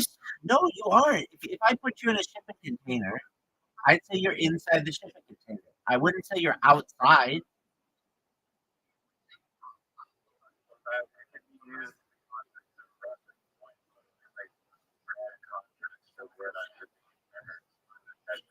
Containers made of natural elements, and that so you're surrounded by natural elements, you're also surrounded by nature, which is also a bunch of natural elements. So just because you construct a little dome out of natural elements, it would temporarily shield you from the other natural elements outside of you. It's still ultimately natural elements. So how isn't the solar system a natural element? Oh, wait.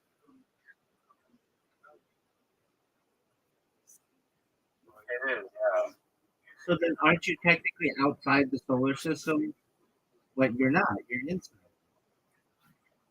Well, if your concept is like the same as Earth, where you're just like outside of the nature, like never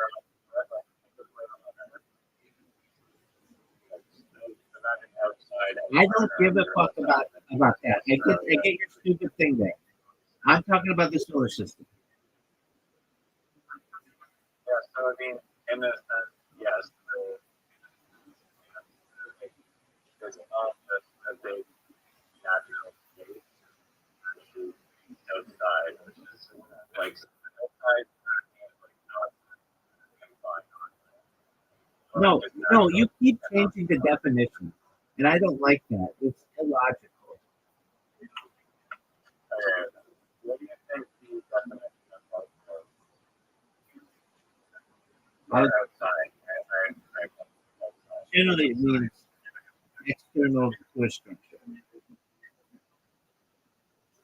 Outside refers to the area most very structure, often as being outdoor.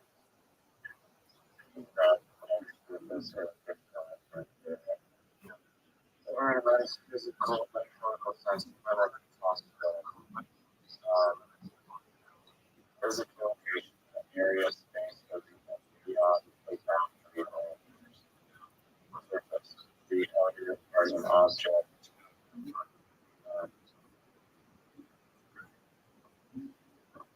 Yeah, I mean, Okay. I mean, I think it's a thought experiment.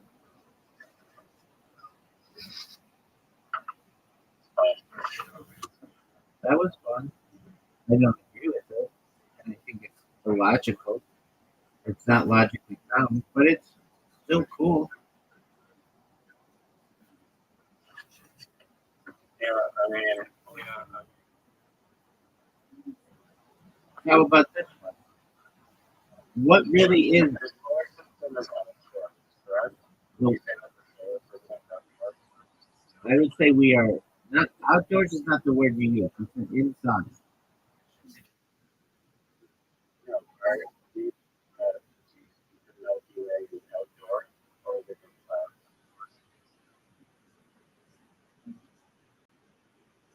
It's outdoors. Right.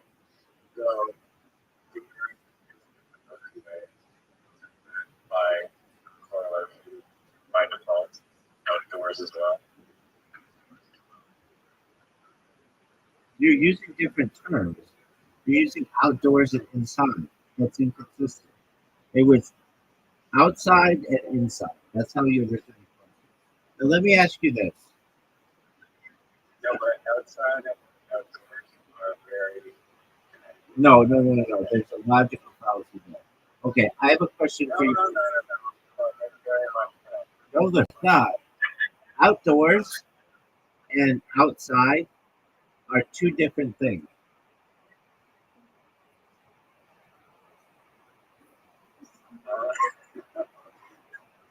Yeah, I think I can use. They can be, but they don't. If I say, I'm not right now, I say, I'm saying outdoors, that's the way to put it. Or you can say I'm going outside. That's both. I'm exiting my apartment and going to the outside, which is also considered the outdoors. So they're interchangeable. Can you agree on that? No, absolutely not. I would say that the Milky Way is outside, but I wouldn't say Earth is outside the Milky Way. That's not what I asked. Okay, I don't know what you asked earlier. I know that I'm defending this from a logical standpoint. Here's what I want to know from you. This is kind of along the same lines. Who defines whether a door is outside or inside? Or who defines whether a door is outdoors or indoors?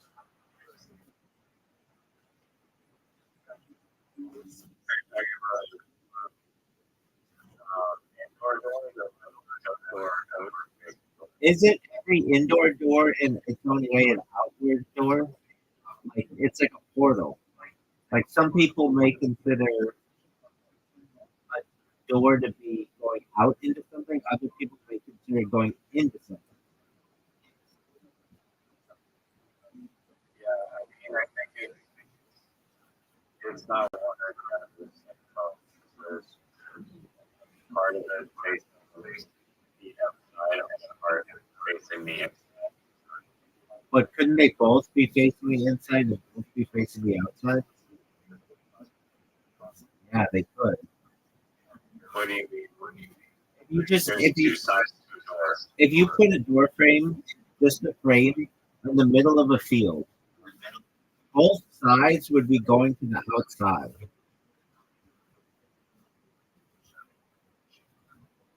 And if you had a door that was put just in the middle of a room, both doors would be going to the inside.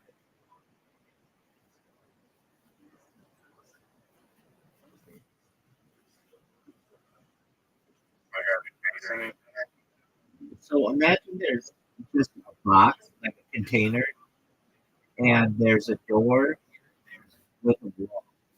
Both of them, that door, when you walk through one side, it goes inside. You walk through the other side, it goes inside. There isn't an outside to that door, arguably. Is there a door? Or a door frame. So there's a door frame in a box, in just like a 10 by 10 room. You walk through the door frame, you're still walking through the inside. You walk through the other door frame, the other side of the door frame, and you're still inside. There is no walking outside.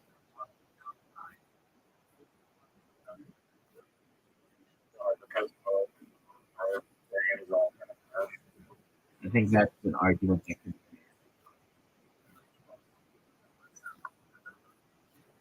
Yeah, I mean, if it was set up that you know, how would you describe walking through the second door?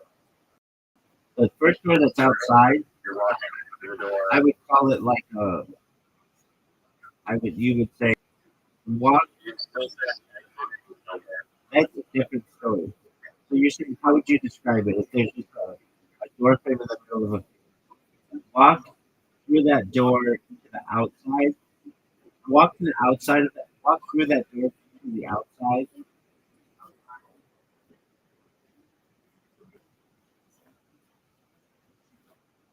And if it were in a house, walk through that door inside the other room.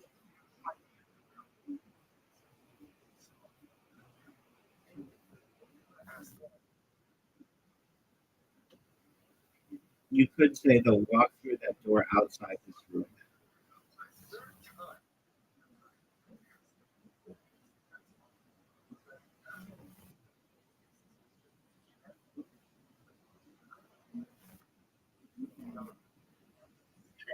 Yeah. I mean, your question was like, how do you judge whether a door is inside or outside? Yeah. Okay, if you really want to get, if you really, You could argue, depending on which way the there are no hinges. There are no hinges. It's a door frame. There are no hinges. There's no doors. Yeah, no, that was an later. If it's just, there's no front or back side. All right, I got this one for you. No. What are your thoughts on this? Every opinion is subjective, except this state.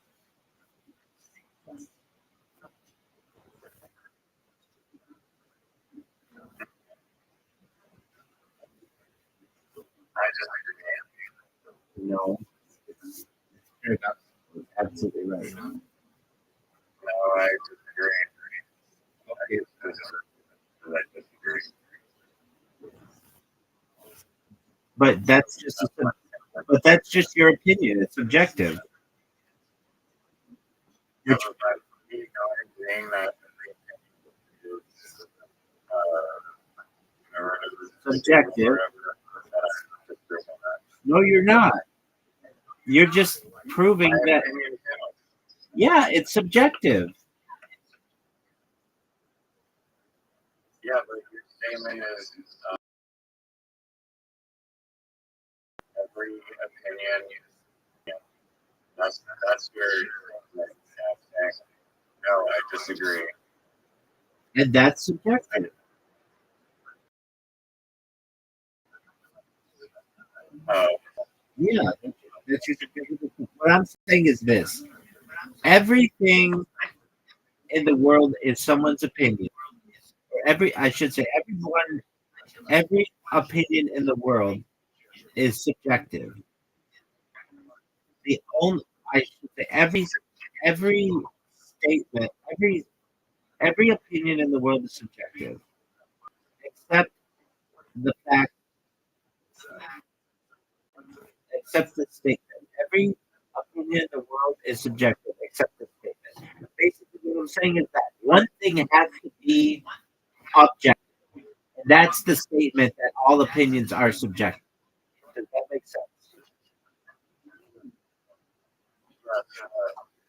I disagree. But Then that proves it that it's your opinion, it's subjective. yeah.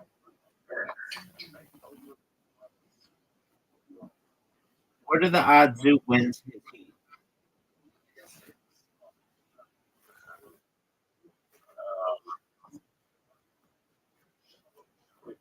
Like his It was the worst the other night.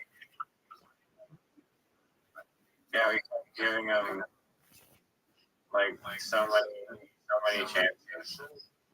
And it's like so bad. It wasn't even like a little We gave him easy words. horrible. We gave him easy words. Then we gave him like his bread and butter stuff, STIs and autism.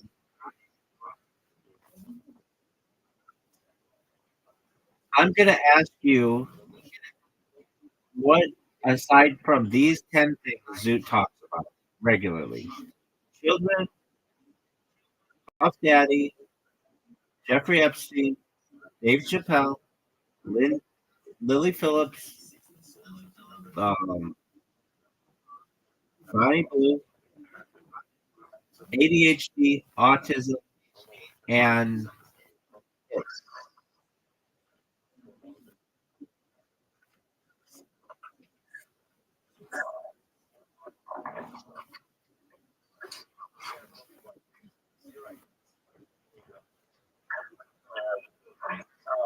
Yeah, that's Zoot. That is Zoot.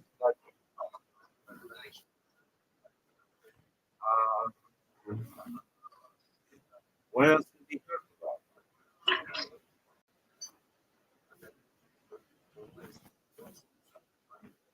He does talk about a few other things, like raw comedy and uh, James McCann and his dog and cryptocurrency.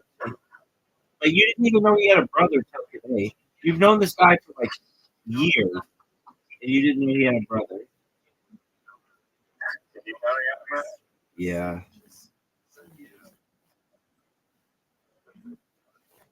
I don't think Zoo. Um, and he said he's gonna punch me in the face because I asked if his brother's girlfriend was masturbating. I was just a question rational.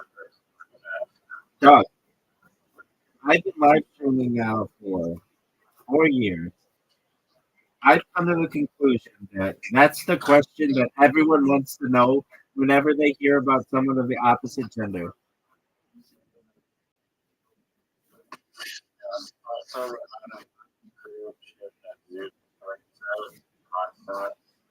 Right. Wow. Yeah. Right. You know, you know, you know that's a felony in the United States to say that to someone, or not in the United States, in the state of California to say that to somebody. That you're going to cause physical. It's considered like a terrorist threat that you're gonna do physical harm to somebody, severe physical harm. Correct. That's actually that happened to him. He threatened somebody or something, and they prosecuted him, but he got away with it because he said that he had some kind of behavioral issue, and they threw it out.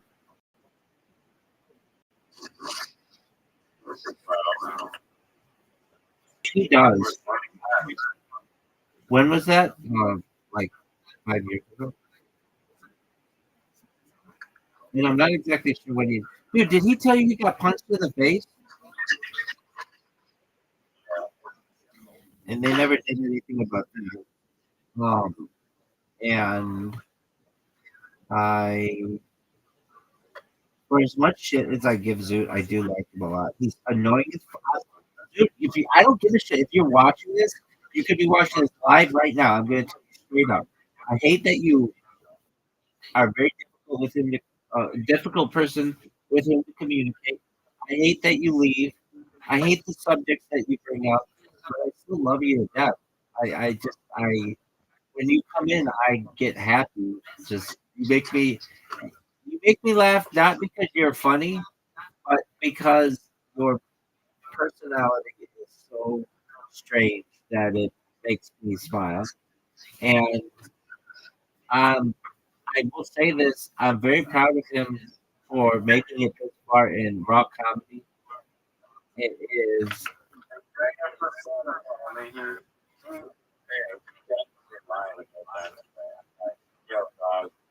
You literally have come in here, told me like personally that you were a professional comedian, and then today is like, nah, I just do it. he's just saying that because his friends are saying that. They're all saying that. They don't want to say that they're doing it because they want to be in the national finals of rock comedy. And Right. If I mean, it would be like saying, well, this is what Zoot said he was gonna do. He's like, if I win and I beat one of my friends, I'm gonna say that I want them to take the award. Which I'm like, what if they don't accept it? What if they're like, no, Zoot, you deserve to win? He's like, well, like he was just trying to be like extremely humble. What'd you say? he's not gonna have to worry about it, but I mean, he got this far, which isn't that far. He basically had to have one good 5 minute set, and he didn't even win his heat, but they did let him back up. He had to win. I'm absolutely shocked that he didn't stumble over something, or say shit, or fuck, or go into something embarrassing. Like that's why I'm proud of him. That he was able to get one good. I mean, we didn't see it, but like apparently, like it had to be good enough that he got it off, and um, they did not find that he was offensive or any of the other shit. boom on the stage. Well, I'm just thinking, I think this guy, yeah, he didn't get booed off the stage is like a man. Yeah. Based on his improv. just basically, I know. I don't know. He thinks that his improv skills are not a. I agree with that. they have to, especially if you're doing crowd work. That's like really cool to be able to think on your feet. Like, Even not doing crowd work, just up with material, brainstorming, just like brainstorming. if Stu were here, I've told him this, so it's not like a surprise. I would tell him his comedy is predictable. He's never had a joke that I just think is really outside the box creative. Everything that he has said is something that I've either thought about, when the punchlines are um, easy to anticipate. The Kennedy one, that's like people have been making jokes about that for 60 years. It's not topical. I mean, I guess it is sort of, but um, his joke about like Zoot could have a really good misdirect or callback joke, like misdirect where he's saying like, "I did this, this, and this. I did this, this, and this. I did this, this, and this," and then come back and have a punchline that we're not expecting. But he doesn't have anything like that. His jokes are very predictable. And if I had to tell him from 0 to 10, with 10 being what I think is just absolutely the most brilliant comedy I've ever heard, and with Dave Chappelle being like a 7 or an 8, because I don't even think Dave Chappelle he's a good comic, but he's not like almost making me think from a philosopher standpoint. Sometimes he does, but other things he doesn't. So maybe, yeah, Dave Chappelle maybe a 7 or an 8. So you're a 1.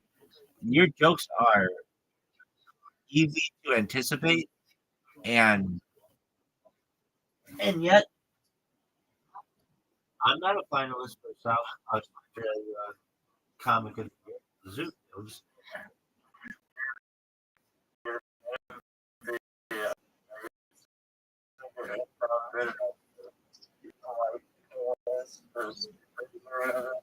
That was like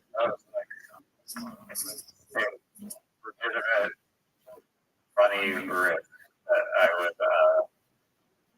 like. Literally, you could throw comedian into it. I mean, Zoot has it. Funny, like the premise of like absolutely.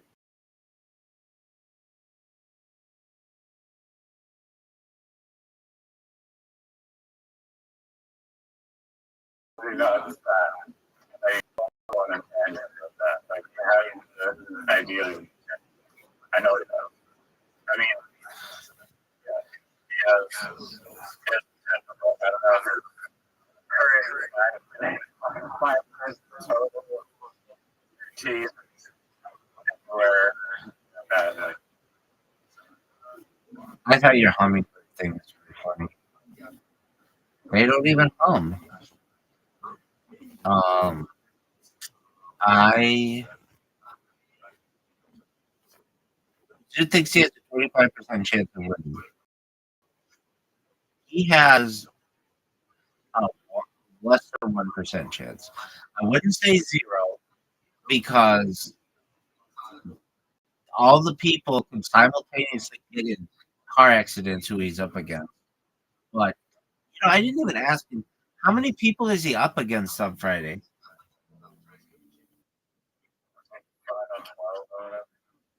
Oh yeah, that's what it said. 45. You need to beat 33. Yeah, there's no way. There's absolutely no way. If he, I mean, you can do it.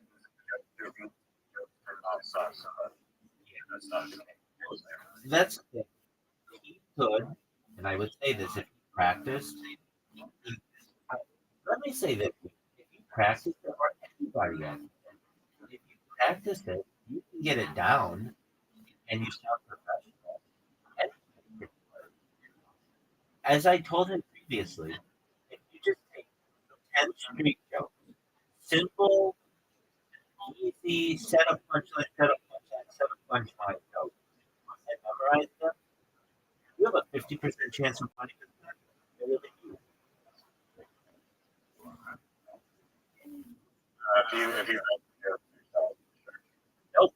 You can take street jokes that are directly just common funny jokes. Look, I'll do it right.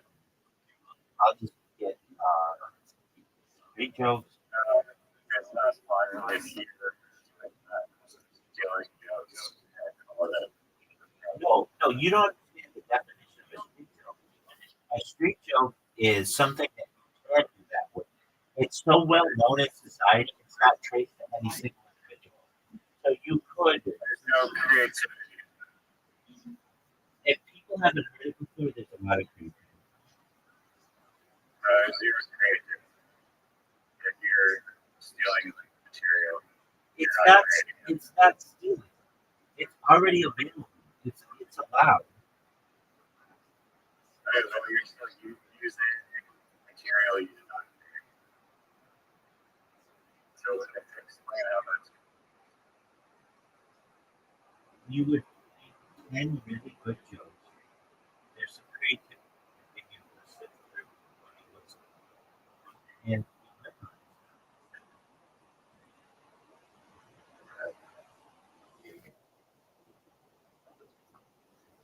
I don't think that's how you get to know where he's talking.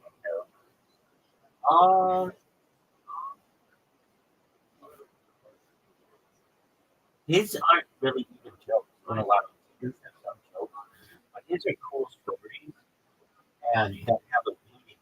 He's kind of getting to the point where he's a philosopher, and he does funny impressions too. But he's not like a setup joke punchline, uh, setup punchline kind of comedy either. Very few people, once you get to that level, do that. Nor do they want it. That takes a lot of work. It's a lot of work to fill an hour with joke punchline, joke punchline, joke punchline. Nobody, very few people can do that. It's a lot to memorize, and they would rather get bigger punches by telling a story.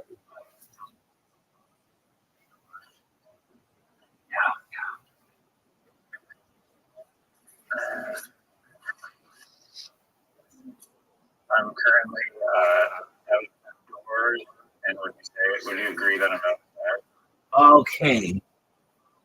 Uh, are you? Are you basically you're saying when you say you're outdoors, you are not. There's no roof, right?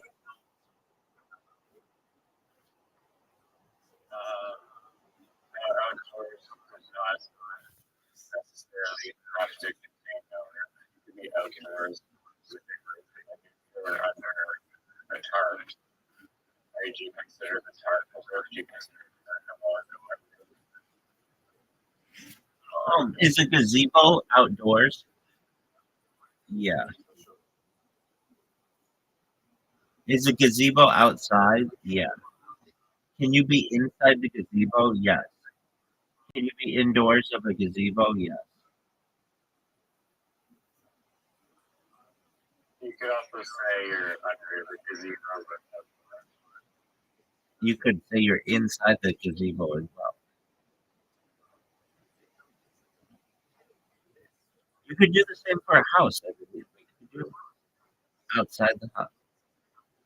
Your gazebo is a no gazebo is an interesting one. You can say that you're outside the gazebo, that you're outdoors in a gazebo, that you're inside a gazebo, and that you're indoors in a gazebo. okay, if you're on a patio or a restaurant, you're outside. You're like you're supposed to be outside on the patio. Um, Depending on the structure that's connected. If there's umbrellas, like on the other patio, an umbrella does not constitute you're but in. it's still a roof. I mean, if there's an awning, aren't you inside the awning?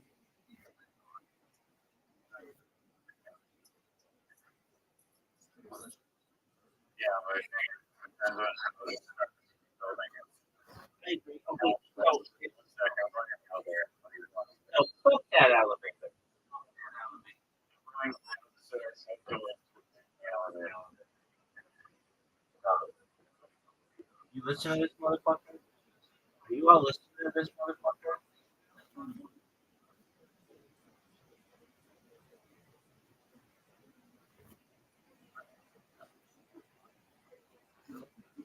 Are you listening to this motherfucker?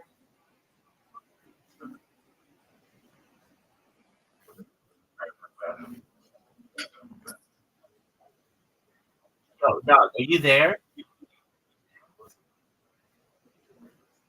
Yeah, I just outdoors in my apartment. Outdoors. There was a Outdoors. elevator all ago. Outdoor. I'm now outdoors in my apartment. Outdoors in your apartment. Why wouldn't you Yeah. just say inside your apartment? Because I'm outside. Oh, okay.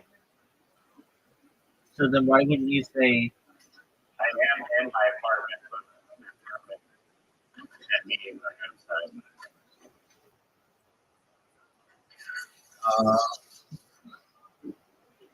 this goes back to your thing about synthetics not being a real The thing? majority of buildings, or at least residential housing, are wood frame, timber, construction. Okay, but this just goes back to your thing that synthetics don't exist because everything can be taken back to being organic, right? I mean, do you agree with that to some extent? You can say no. I mean, the fact that then you would say that atoms are organic, and then I would say yeah, but I would say that there's a process that can be done usually, and that's when something is considered synthetic. So, like metal, you take like iron ore and you melt it, and then it becomes steel. Steel is more synthetic material. Yeah, no, and I said that earlier. That, like, after you alter an organic element, then it's typically classified as synthetic. But But they're ultimately derivatives of organic materials.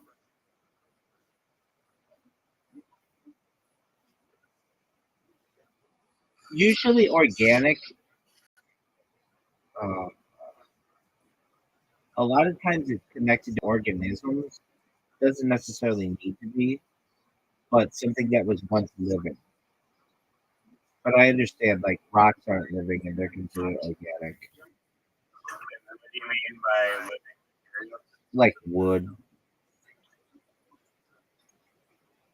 Okay. All right.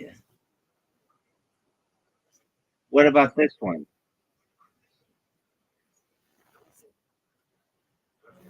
Oh, okay. Outdoor. Uh, let's see if I can remember this one. I don't know if it's okay. All right. I don't know if I'm going to say it correctly.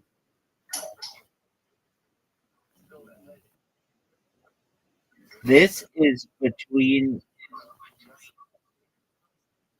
Wait, hold on. What is it? The thing about which. Should, what would a woodchuck chuck wood? No, it's something like Chuck wood, is that the um the uh I'm thinking about something between 6 and 7. It doesn't have a decimal or a fraction. What is it?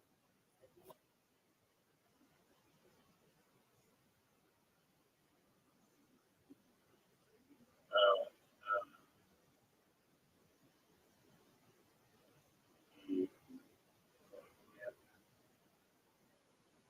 No, well, that was a good answer. that doesn't make any sense. Yeah, the clock bends around to tell the time. And at some point, the clock be between 6 and 7. Yeah, but that's not it. What's the shift or what's the answer? The answer is the letter and. 6 and 7. I'm thinking about something between 6 and 7. The word and is between 6 times 7. It doesn't have a decimal, nor is it a fraction. There's a clock hand.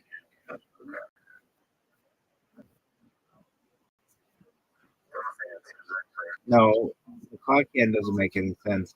The clock hand would be representing a fraction or a decimal. It's not a fraction. Time is not a fraction. A clock displaying time is a fraction. Or it can be No, it can be it can be it can be reduced it can be reduced to a fraction. 6:34 and 6:35. 35 is 35 of 60 minutes. Exactly. So it'd be 35. No one tells time like that. They're not. No one ever tells time. Oh, I'm out of 12. Yes, they do. They say it's 2:30, and that's 50%, or 1/2. Or they'll say 2:15, which is 1/4. They do that all the time, dog. Sure, but that doesn't do actual time itself. Yes, it does. 1/4 is when someone says quarter after, they mean one. They mean 1/4 of the hour. Yeah, and you're describing it like that. But you can't describe the word "and" like that, or it wouldn't make sense.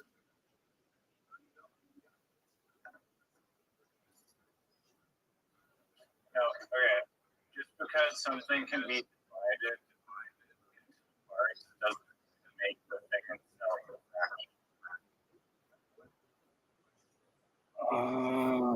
Yeah, it does.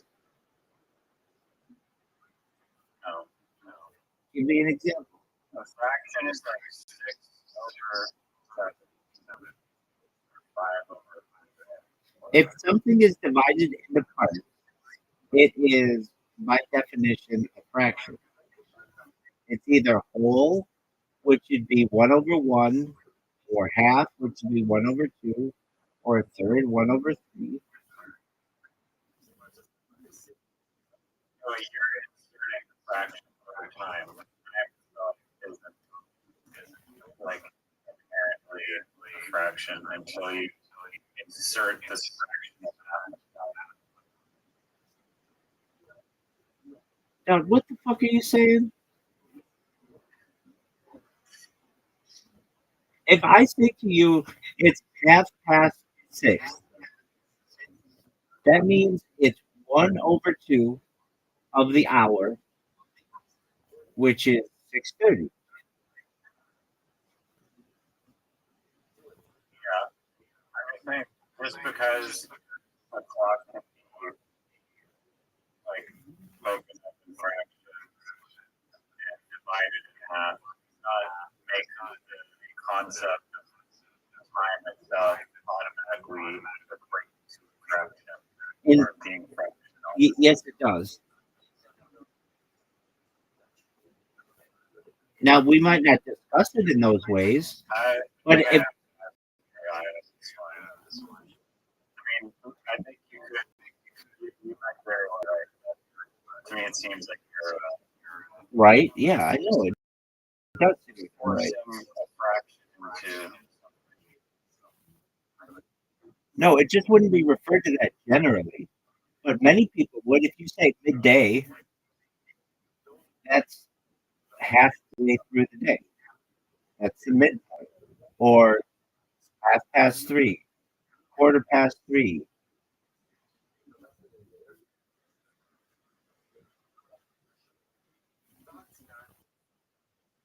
Is anything that is able to be broken up into parts also technically a fraction from a theoretical sense?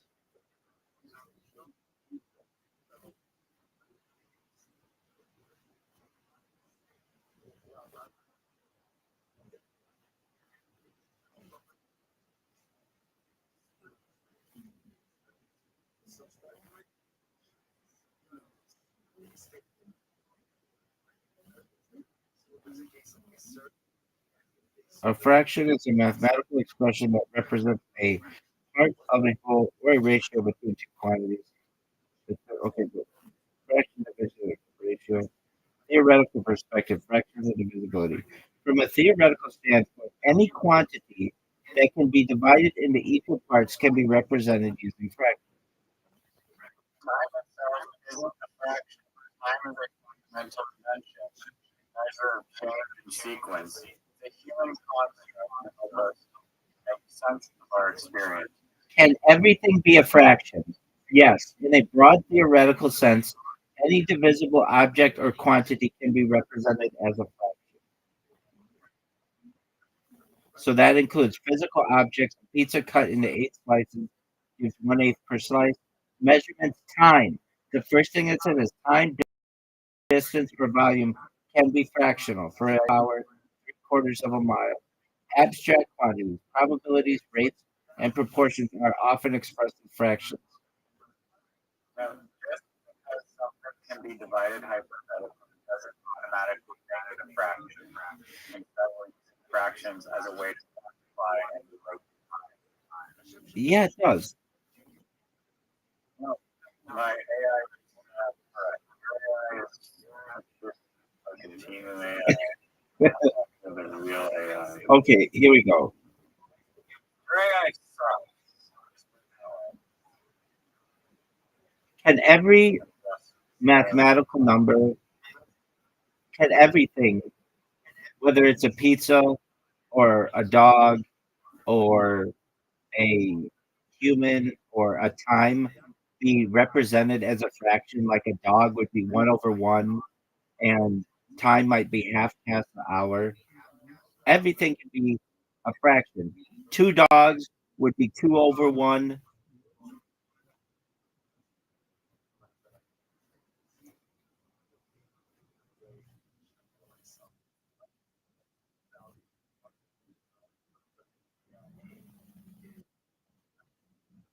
Fraction is not inherent in property of time itself.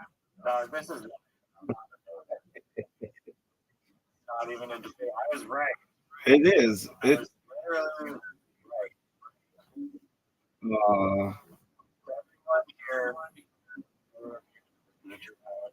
oh, no. On this From a theoretical standpoint, steel man this argument. no steel manning allowed. Here we go. No, it is steel man argument. Everything can be represented as a fraction. Ontological neutrality. Reality as quantifiable relations. At the most fundamental level, reality can be described not as things, but as relations between quantities. A dog is not a primitive object. It is a stable pattern of mass, energy, time, and information. A human is a more complex but still finite aggregation of those same measurable properties. Time is not a thing, but a rate of change. If reality is fundamentally relational, then ratios or fractions are sufficient to describe it. Measurement collapses into measurement collapses entities into ratios. Any attempt to describe something scientifically requires measurement, and measurement always produces ratios. Length is object over unit length, mass is object over unit mass. Time equals event duration over unit time. Count equals quantity over unit, dogs per reference dog. Thus, one dog is one dog over one dog, which is 1/1. Two dogs over two dogs. Half an hour is 30 minutes or 60 over 60 minutes, one half. Even discrete objects become fractional relative to a chosen unit. Whole numbers are a special case of fractions. Mathematically, every integer n equals n/1. So if integers can represent discrete objects and integers are fractions, then fractions are sufficient to represent discrete unity. This makes fractions a universal numerical language, not a limited one. Apparent indivisibility is scale dependent. Objects like you can't half a dog fall under scale analysis. At different resolutions, a dog is divisible into organs into cells, cells into molecules, molecules into particles. particles into energy distribution. At every scale, quantities are expressible as fractions of a reference whole. Indivisibility is a practical constraint, not a theoretical one. Time as a fractional change. This is for you, Riser. Time does not need to be absolute to be real. Time can be defined as change relative to a periodic process. Thus, half past the hour equals one half of a cycle. A moment equals delta change over reference change. So time is fundamentally fractional, a ratio of changes. Information theoretic framing. If you need me to go on, because I can. I think we turned on.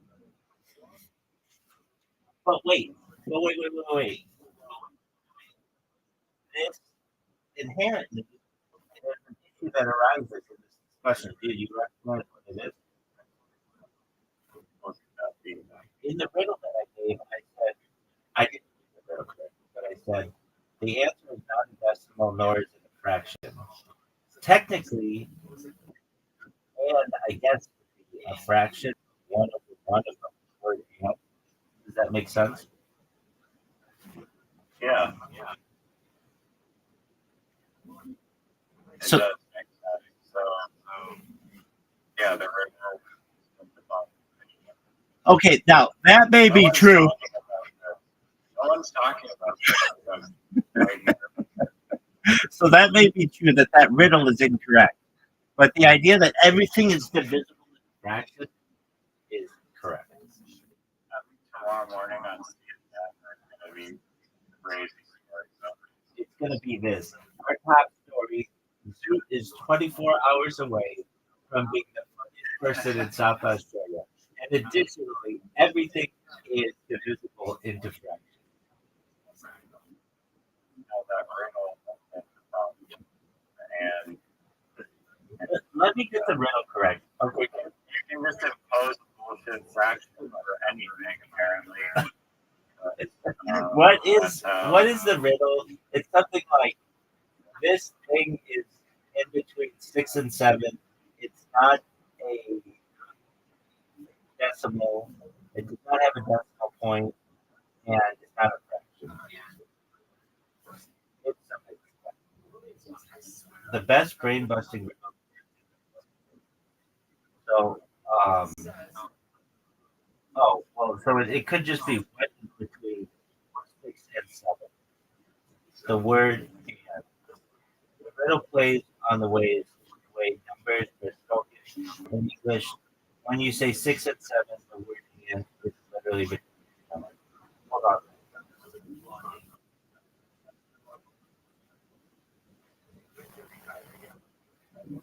So from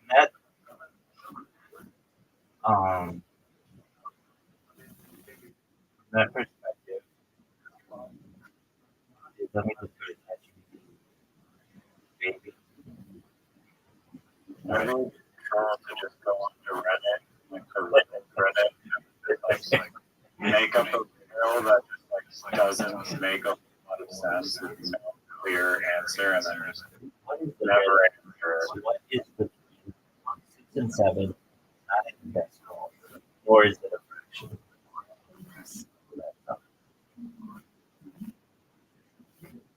What is the riddle? Is it like this is between 6 and 7? It does not have decimal, and it is a fraction.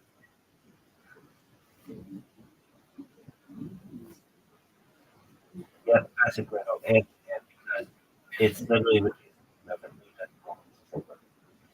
Okay, but what is the formal version of the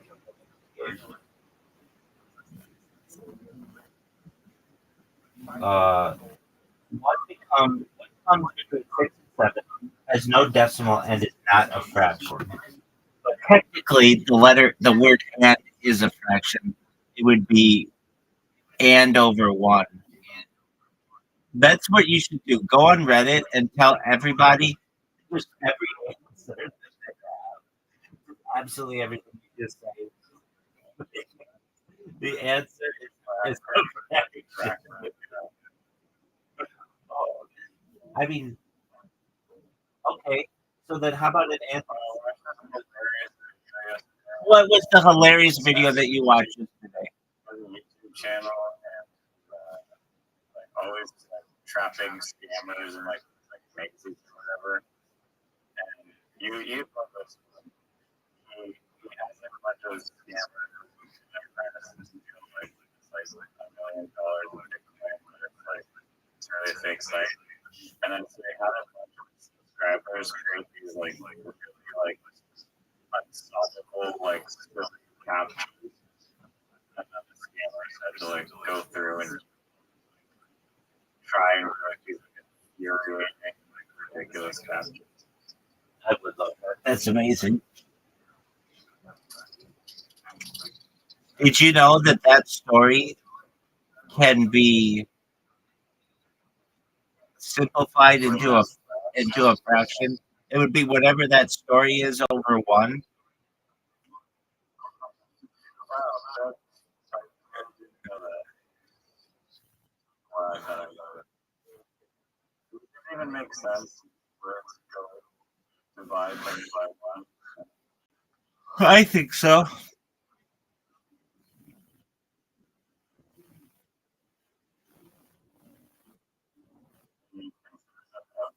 To be outdoors. To be outdoors. That's Tent is a good area. it's the same as a gazebo.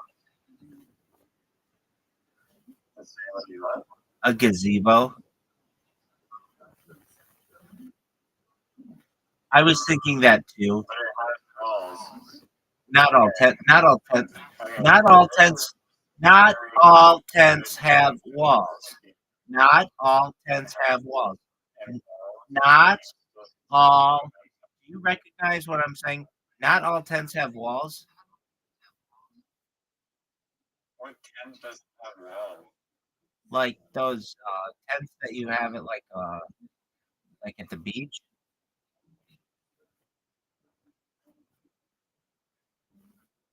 Are they like that? No, it's like just a canopy with metal frame.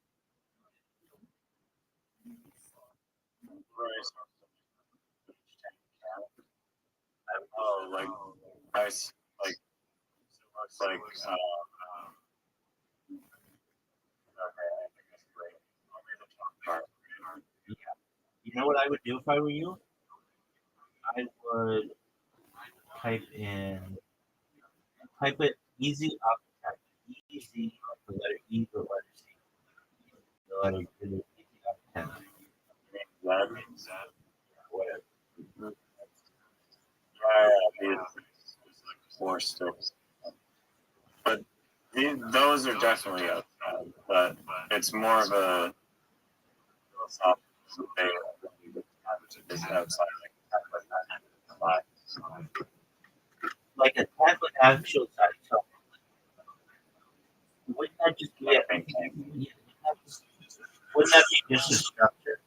Just like a house?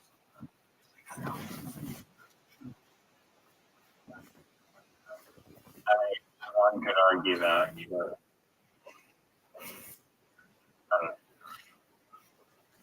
One, you know what one could argue is that it's a fraction. That's true. It's actually one That is, oh no, that's incorrect. That would mean it's 1. It's actually 1/10 over 1,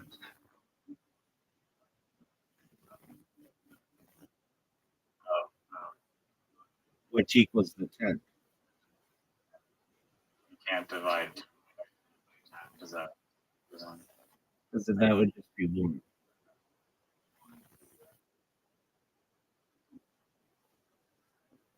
Like if you had 2/10, then it would be 10 and 10, 2/10 over 1.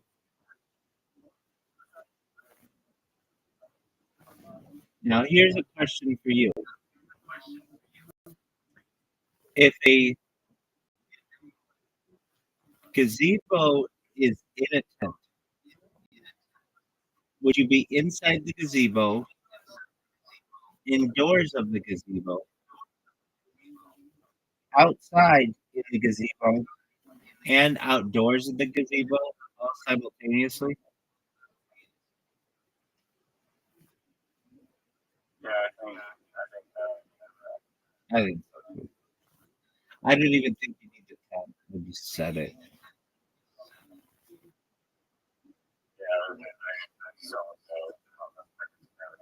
so. All right, so just take a gazebo.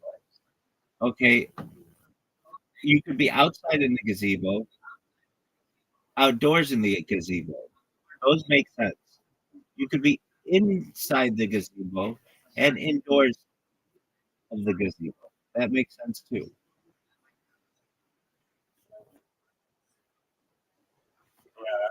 I forget, but when you say inside, it's like a reference to where you are with a certain object. The hard one for me with the gazebo is there isn't a real door. So let's use the tent. You could be outside in the tent, inside in the tent, outdoors in the tent, and indoors in the tent. All of those work. So you're able to justify. How do you justify the being outside? You can be outside in the tent. You can be outdoors in the tent. You can be inside in the tent and indoors in the tent. I heard what you said, but I'm asking to explain why you can. Okay, if you're outside in the tent, it means you're in the outdoors or like in natural, like in the natural setting in the tent. You can be outdoors in the tent, which is the idea that you're in a natural setting in the tent. And then the other two, which were inside in the tent and indoors in the tent. The big issue is, can you be outside out of the tent? Yeah, of course. That is Be out, body of actually in the tent. right? Can you be out? Can you be outside or outdoors out of the tent? Yes, you can. Can you be? Outside of the tent, but also in the tent. Can you be outside of the tent? Can you be outside of the tent but also in the tent? Yes, you can. If your body, like your head, were outside of the door, but your body were, yeah, exactly. That would be you're outside of the tent, inside the tent, and that's how I would describe that. Oh, that person stuck their head outside of the tent while their body was in the tent. And if I weren't being so specific, I would say they stuck. That person was outside the tent while in the tent.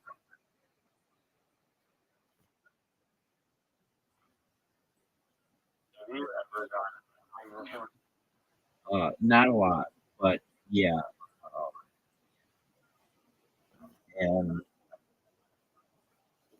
it So you agree that outside the city or outside the city? outside the sleeping bag. You're outside the sleeping bag. What is that? What in comparison to what?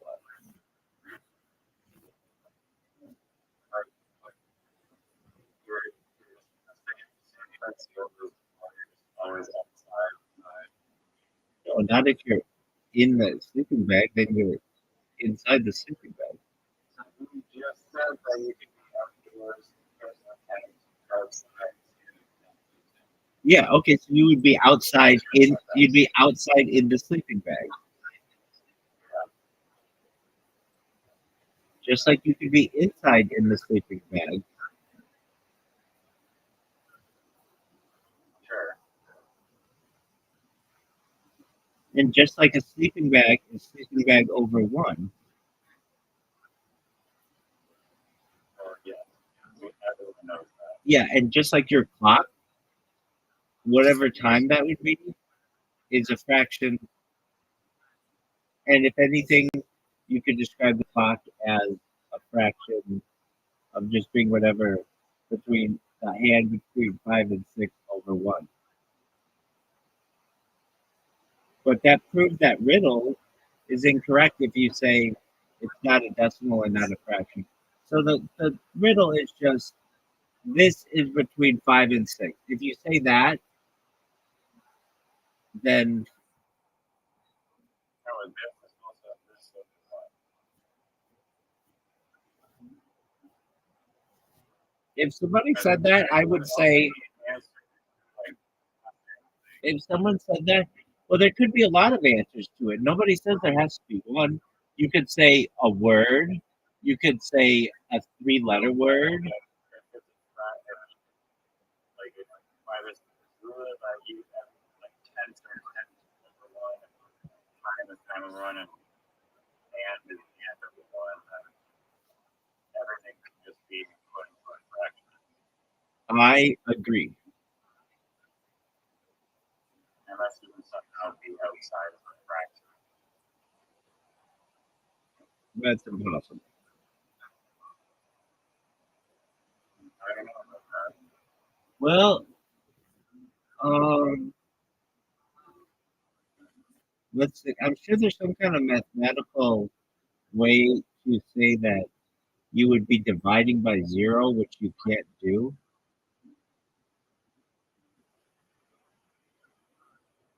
I think you can do it, but the answer just becomes infinity.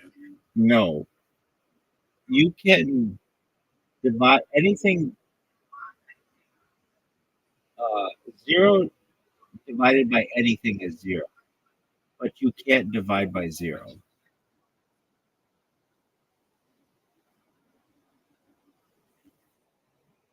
happens when you divide by 0?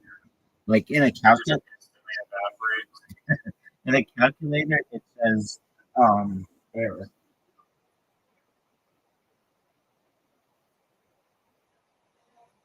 Why can't you divide by 0?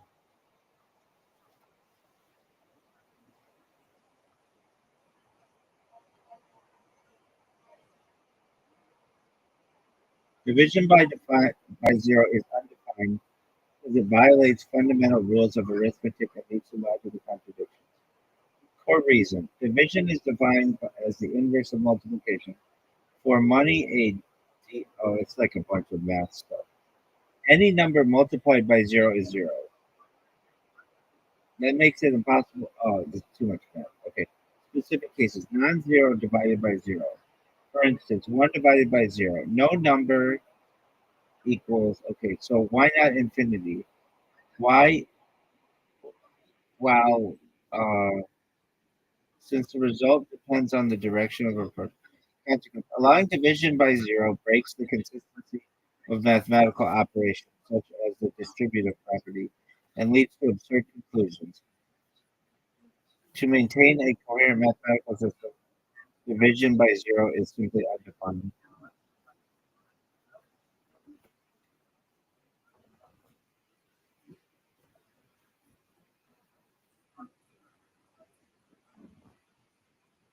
I always felt like it should be infinity, but it's not.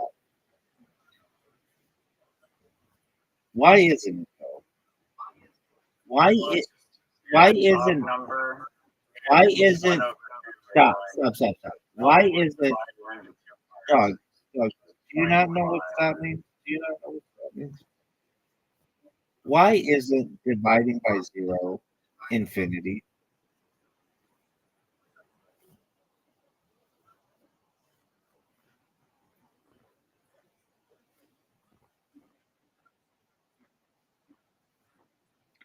The logic for 2 divided by 0 equals infinity equals something equals 2 over what equals 2, 2 over 0.01 is 20, 2 over 0.01 is 200, and so on. Dividing by a really small number makes a really big number, so dividing by 0 should be infinity. But what if you start from the other side? 2 divided by negative 1 equals negative 2. 2 divided by negative 0.1 equals 20. 2 divided by negative 0.01 equals negative 200, etc. Dividing by a really small number makes a really big negative number. So dividing by 0 should make negative infinity. 2 divided by 0 equals infinity, and 2 divided by 0 equals negative infinity. Yeah, both be true. So we say 2 divided by 0 is undefined instead. There's no definite answer to the equation. Okay, I get that. So because negative infinity could exist, we have to say it's undefined. They can both be true if negative infinity equals infinity, which is possible. Yeah, but when people ask questions like these, they're talking about regular numbers or extended reals. Number systems with a single infinity do exist, but I think it's safe that to say that the person isn't asking about them.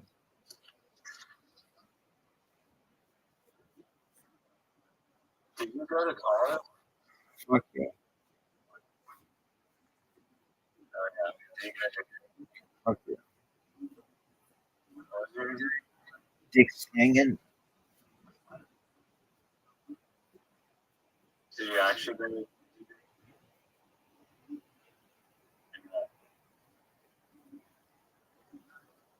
Politics. Are you serious?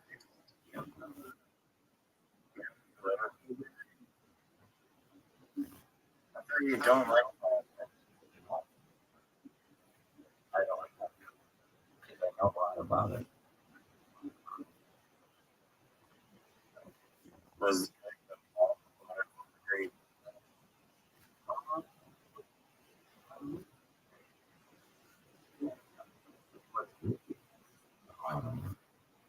Yeah.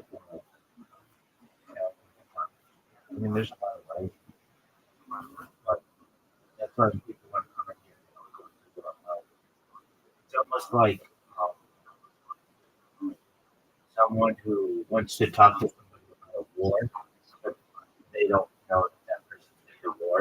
It's like I'm like the silent veteran on the message. We don't talk about talk I about just burned out of it. yeah, we get talk about politics. The first half of my life, talk about politics. I don't like to talk about it. And really because my people's views change. Nobody's perfect, but Were you going to try to be a politician ever, or like that? no, I love politics and history. I love leadership. I love how to manipulate mass amounts of people with marketing. Um, it is just You're well set when you become people's most popular. 100%. That's the end game, baby. I don't talk about this thing, and then I go viral, and then I'm the world's expert. Not the world's expert, but I know a lot more about politics. Any of the people who come into my space and are like, "Hey, I want to talk about Nick Fuentes and fucking Ben Shapiro." Like, okay, that's fine. But yeah, it's my fourth, but I don't like it. Again, it's like the better who doesn't want to talk about the war. Like, well, somehow when I was called for 12 hours, you know that? That's it. That's crazy. I never on the coast for 12 hours. Are you proud of yourself?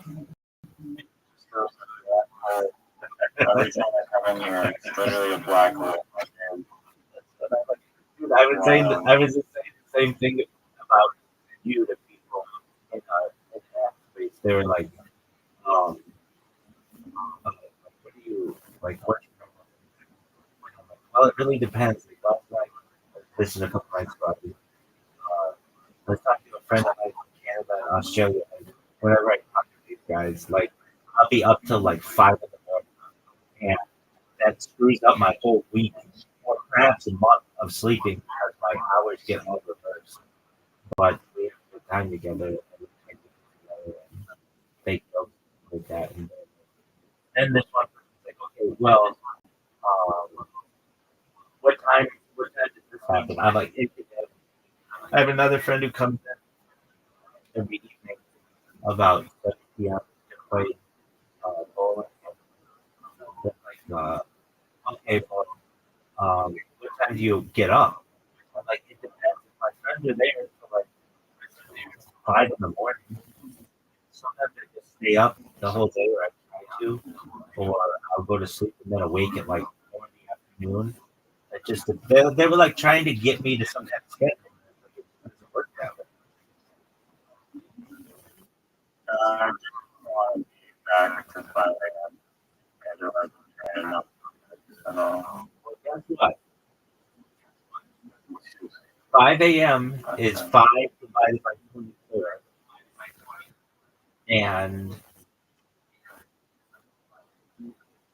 that is outside the realm of normal thinking, but inside the world of mathematics.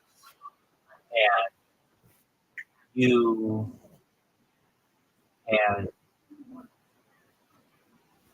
know with good faith that your friend maybe has a 25%, 1/4 chance of being the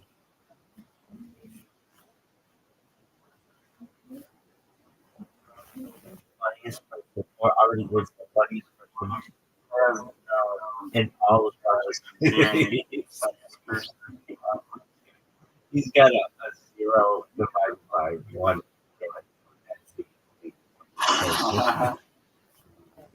In all. I was gonna say you earlier in Literati had to in yeah. You're like, oh, something kind of you have you like that funny or whatever. I do that. We have good times. Oh, I absolutely do. Yeah, no, I was just gonna pay back for compliments and say thank you, like for being the one person on the planet I talk about like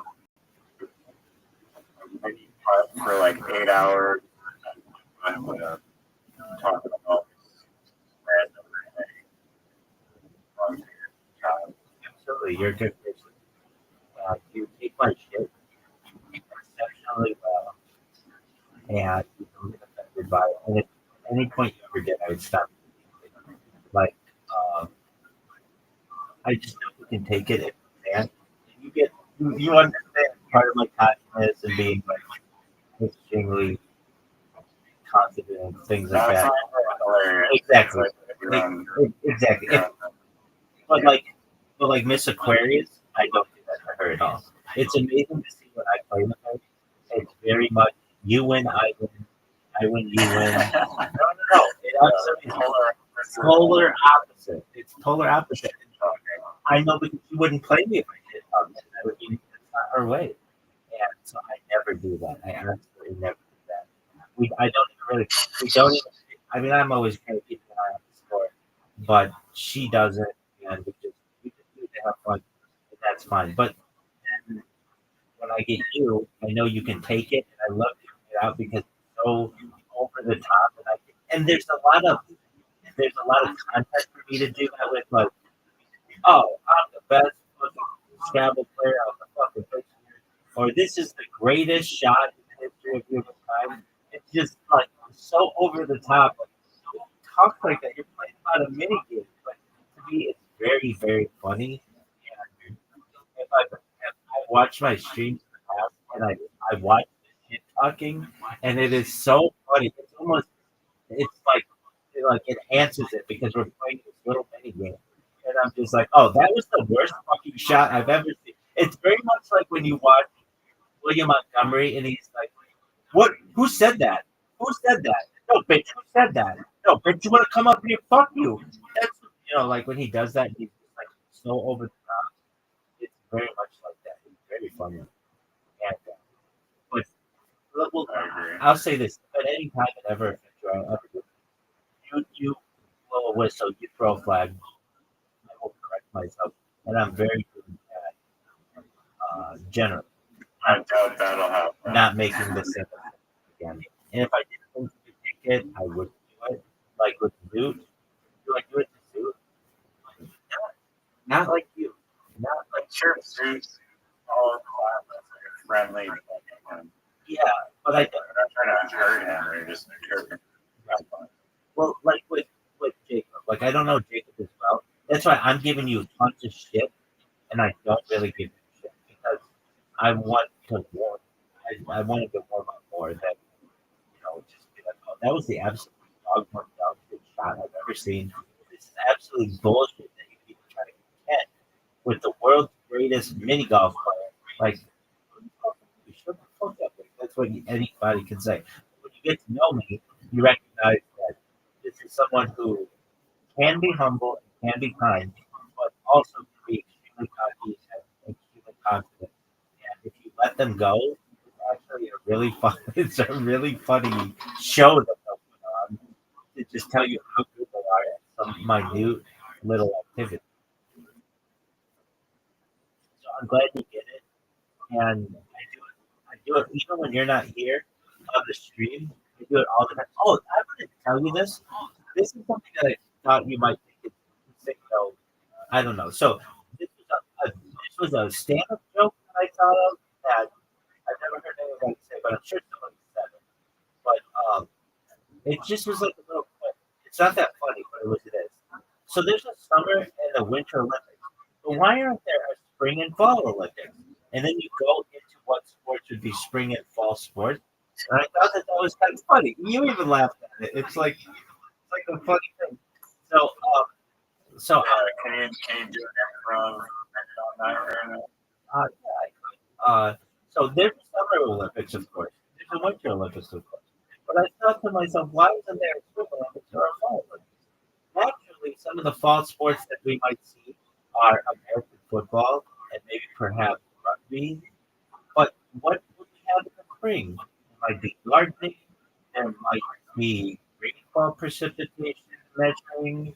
You could potentially have who can pollinate the most amount of flowers. In the fall, you could have who could harvest the most. You could have like farmers involved. Who could grow the biggest crop? Who could harvest the most amount of pumpkins? You could have pumpkin carving as a fall holiday. You could certainly have who could scare the most amount of people, or who could make the largest Thanksgiving dinner.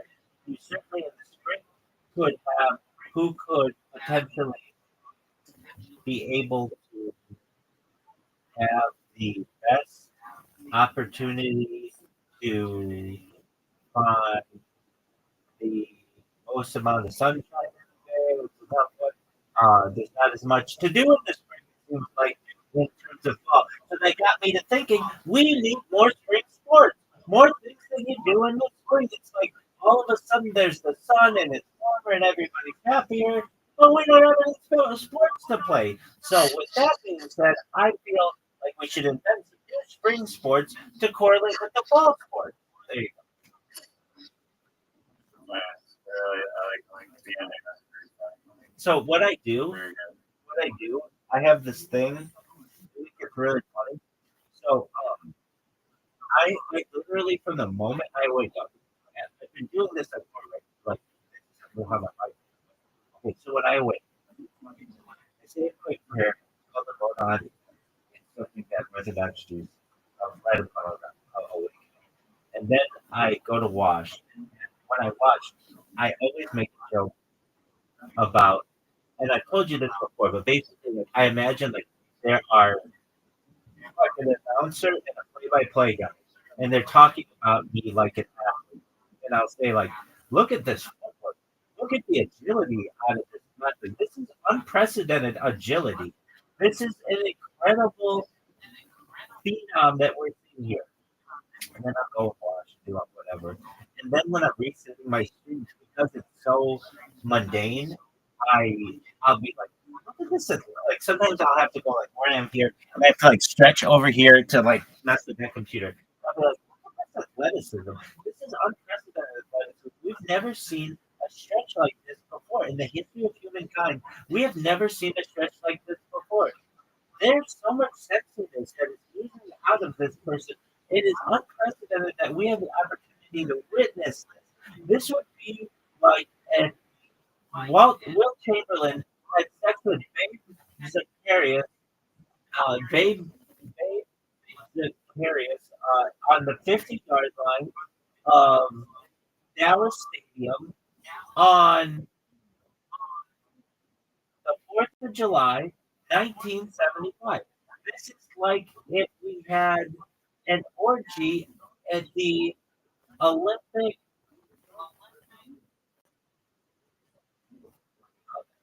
Olympic what do you call that thing? Olympic where all the Olympic athletes go. Uh, called Olympic, Olympic what's that thing where they have all the Olympic athletes? Olympic something. It's like where they all like meet and like meet each other. The reason why I say this, it's called because I said dog. So what do you call that part of the Olympics where all the athletes meet and they eat? It has a name, and sometimes they hook up with each other there. It's called Olympic Village. It's like Olympic Village, like a well-known thing with people. And I don't know. I do this stuff, and I joke to myself, but then it moved into when I talk with people. I'd be like, that would be extremely cocky, confident, and such. Anyway, I think it's hilarious.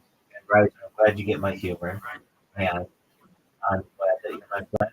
And 12 hours can go by really quickly, and come back whenever you want. You know, okay? Yeah, man. I got. Please pick that You saw that message that I sent you. up. There's this, this I think game show that I've seen it before, but I watched it for the first time yesterday. This thing is fucking. It's so bad. It's the most boring show ever.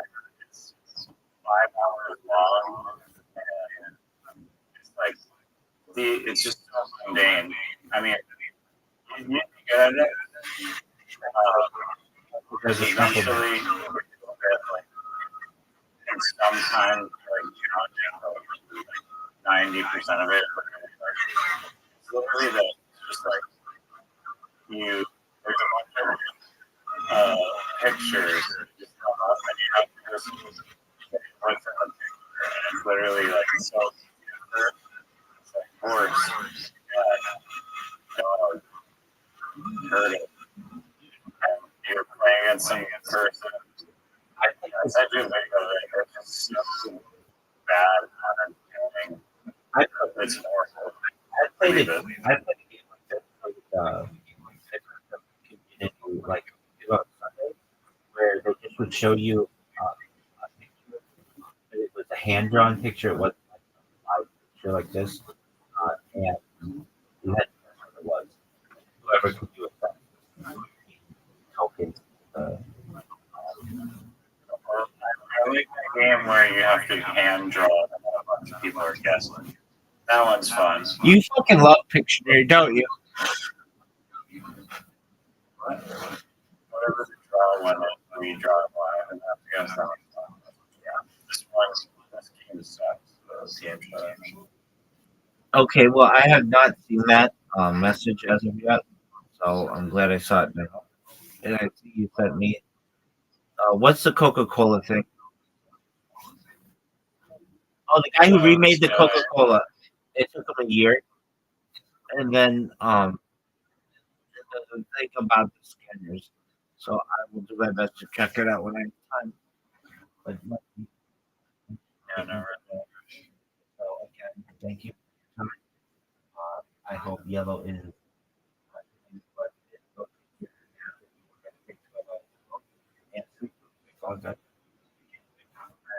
So,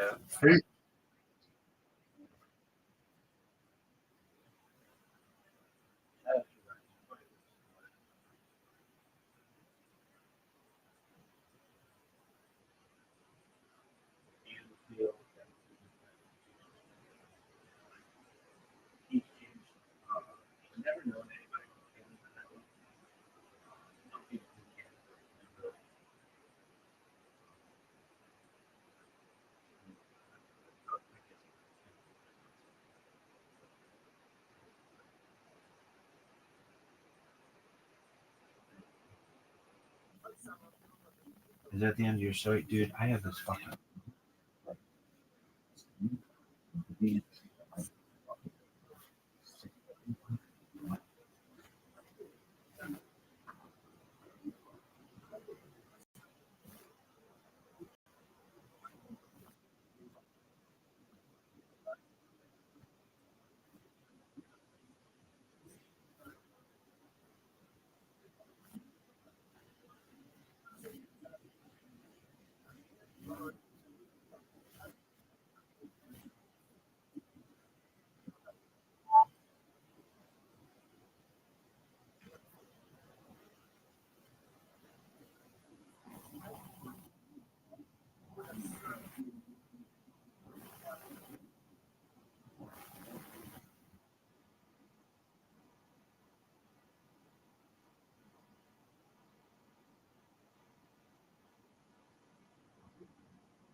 Friction coming.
Minutes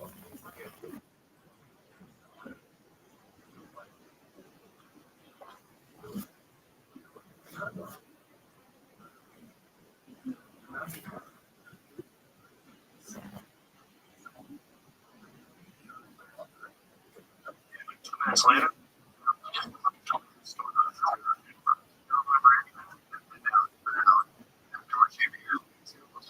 he made out of fighting.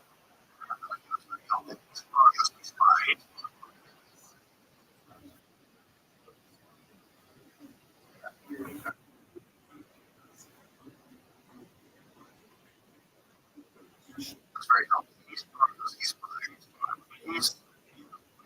very intelligent guy. He also does a lot of things to respond very active. He's very proactive about it. Even like I just see him on social media where he's like, "Hey guys, this is what I do." Like it's just like a very, it's very positive. Does not scenario for all-time who has a successful, happy life outside of it.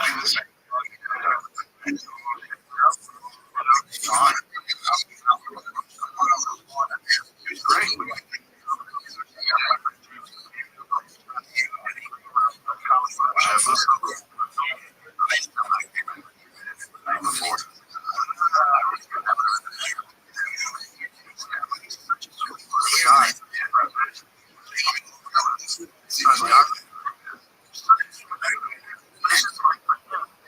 It was just this incredible challenge. He was good at it. And just a way to express himself.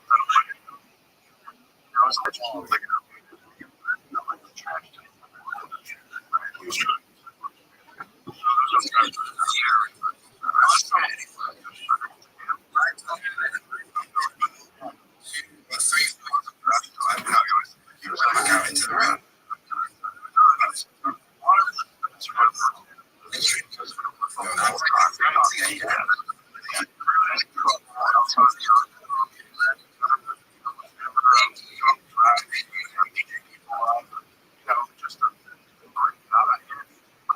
tell people.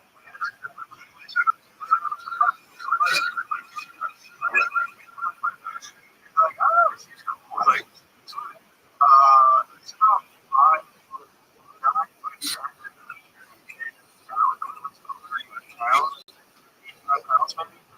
170.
Human beings for sure.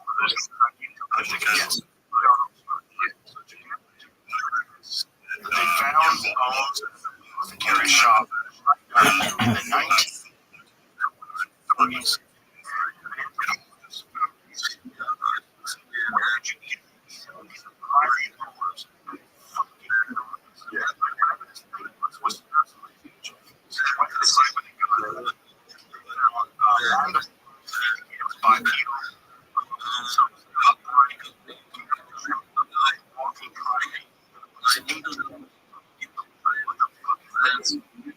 I'm sure you see the image of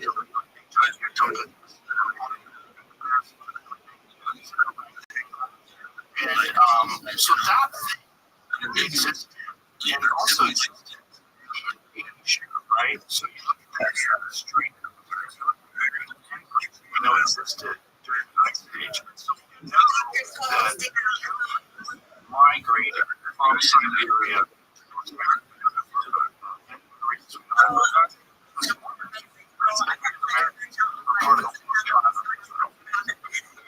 Yeah.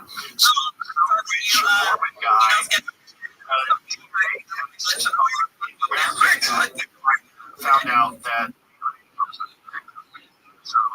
incorrect. Now there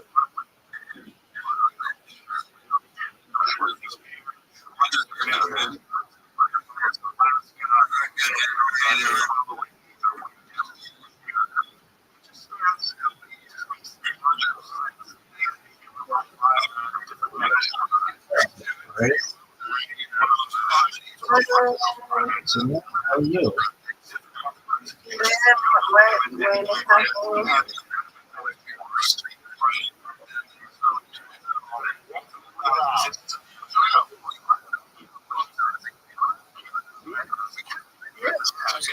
Oh, I've been up all night with Riser.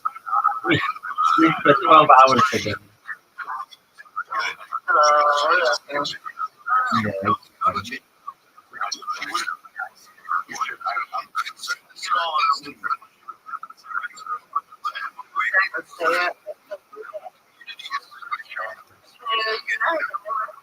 we're sleep over for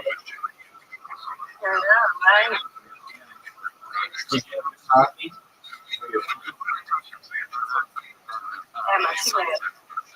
You drink coffee?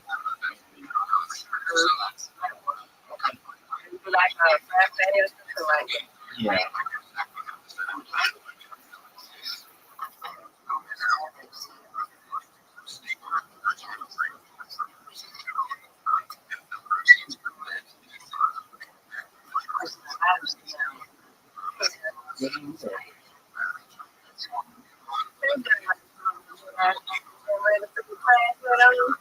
Yeah, perhaps I'm just creative and I'm in the middle of a creative phase with whatever it is. I watch the podcast.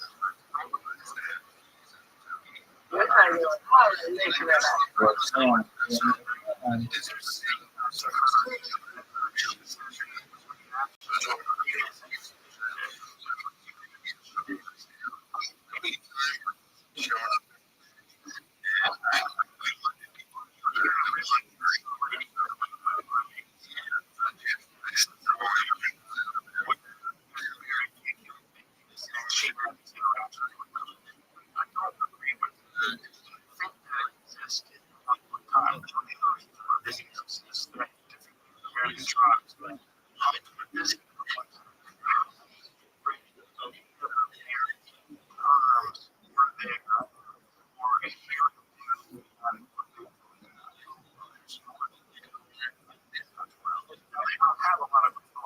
Victoria.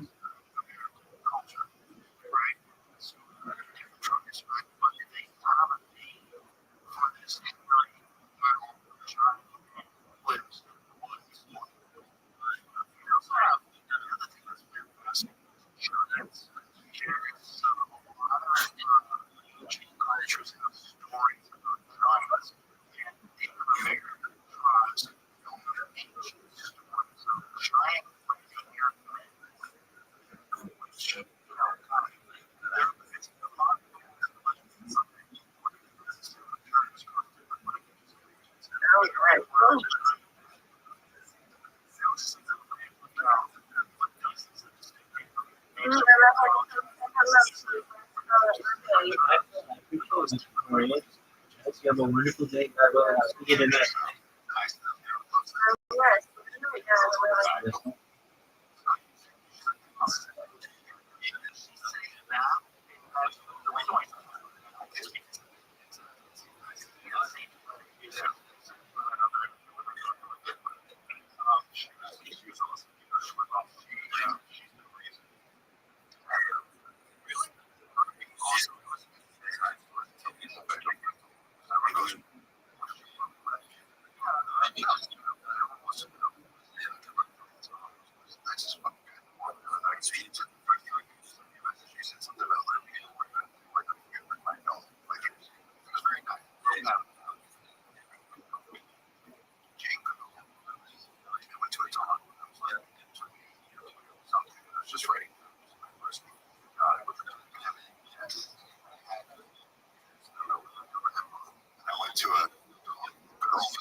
goes, oh, no, I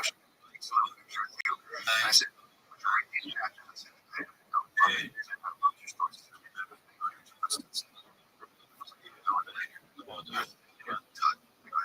actually finish the book, get it published. Whoa! She raped and gave it a career. So that was really amazing. Earlier this year, he emailed me. And it was because this book was coming out. I was amazing to have.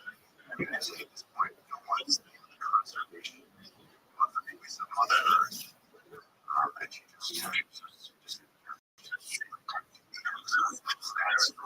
she was always a little believe stuff. It was like your job is to protect this forest. And so yeah, right. 6 months ago, I got to tell her, I was like, this is the last time I was protecting. I think it was 100,000 acres, and the last 30,000 acres. So I said, tried was really good.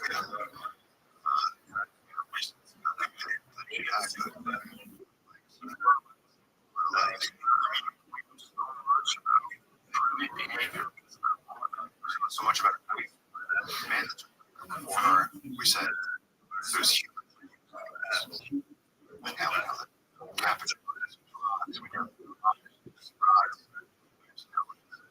scratch.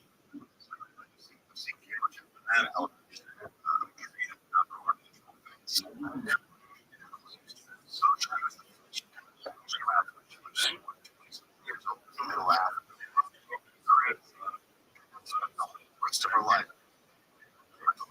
Take away from that 17 minutes position was 100 days.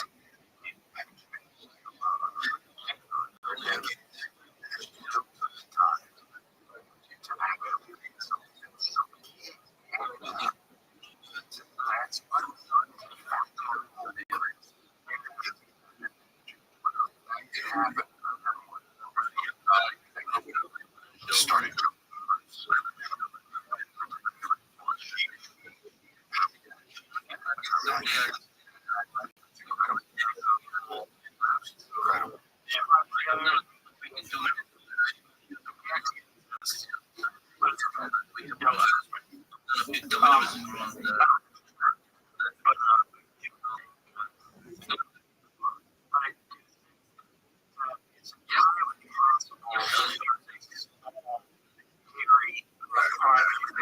on this space, and I think that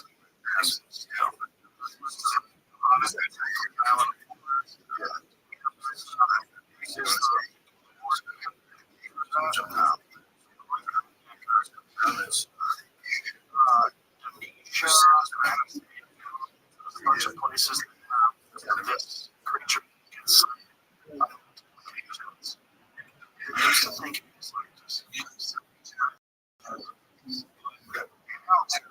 Some of the discomfort.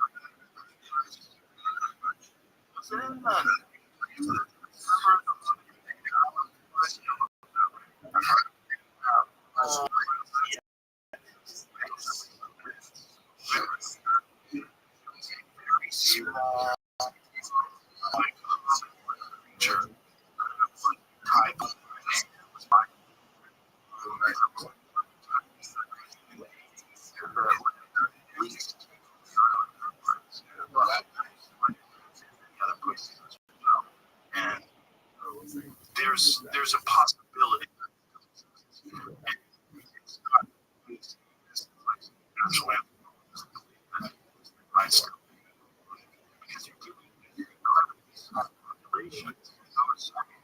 those islands so small,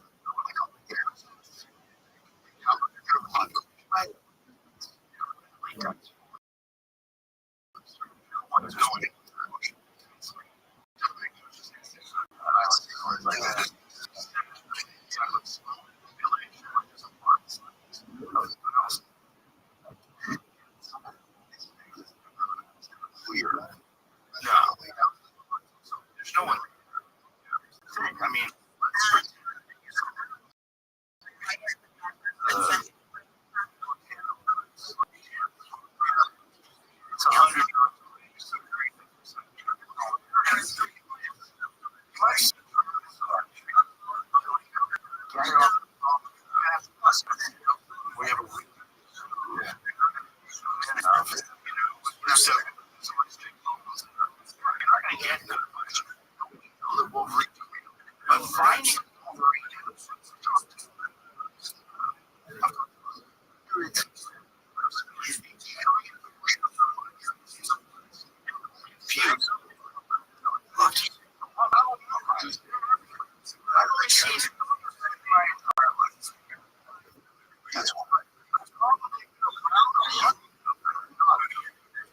that's what the tribes was protected. It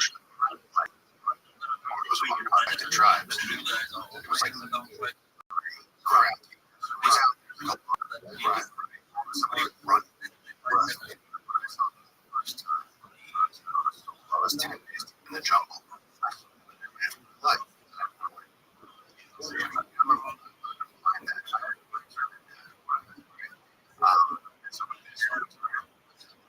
sorry. This is it's like a vision to right. Not even stories.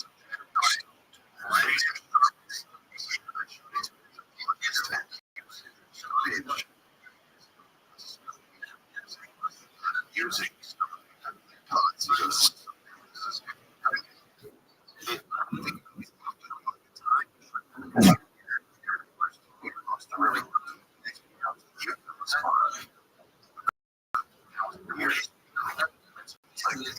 strange.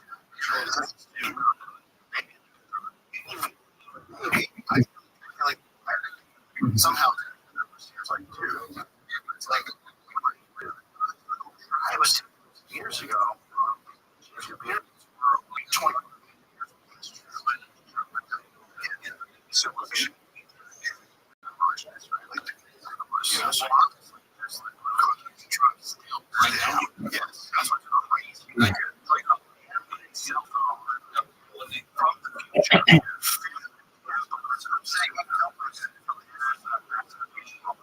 You know, they have no idea, and no one else back home. It's like, the only thing is that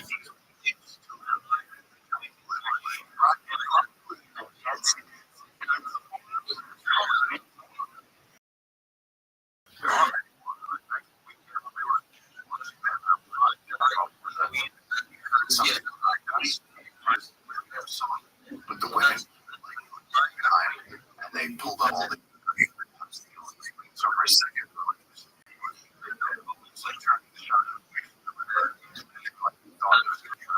So like,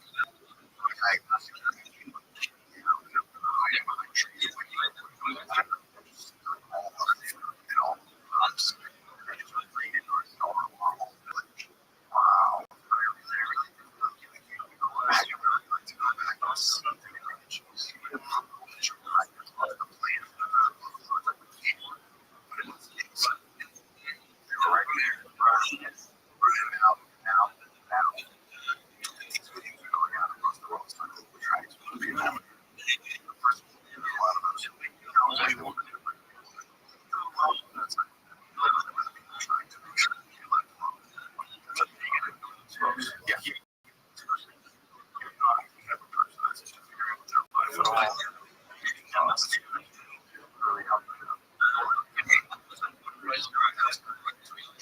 Tribes. And so, but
oral tradition.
into a holy world to free the holy city, to free Jerusalem from the unbelievers, from the infidels, from the Muslims, and to give freedom the poor Christian people.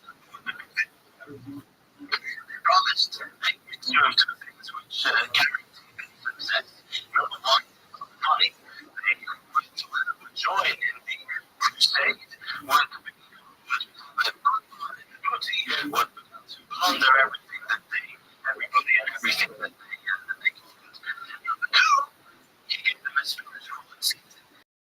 If you join the crusade, you will have salvation. You will be saved in the next world. All your sins will be forgiven, and it will be that's it. Done in this world. If you wait for the next world, there's an opportunity.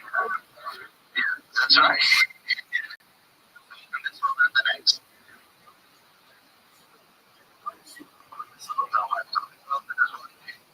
This is what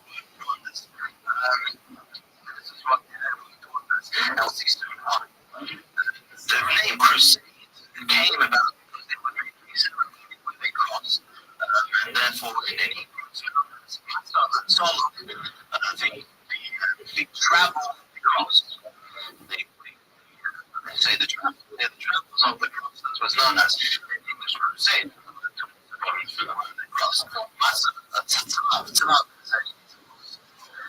Massa is the travel. And so they had a whole ceremony where they would do the cross, whatever it was. That's where the name Crusade came from. Now it's interesting that in the beginning, the Jews did not by this whole thing. They thought that maybe even rightly so. This was just to be something that they were to be expected to feed them. People would be traveling through their towns, to facilitate this week. They were going to Israel. They were traveling to Jerusalem. They didn't have anything to do with that. Unfortunately, they were mistaken. The reasons for which they were mistaken were small. So, that reason to feel safe because there was a whole segment of society who was against these people, which were segments of the government. The government didn't want anything like this happening. They thought that they knew that it was the most plan on this hard. They didn't feel great about this people in Jerusalem. They wanted to work up the masses into a small way. So they knew exactly what was going to stand and Jews.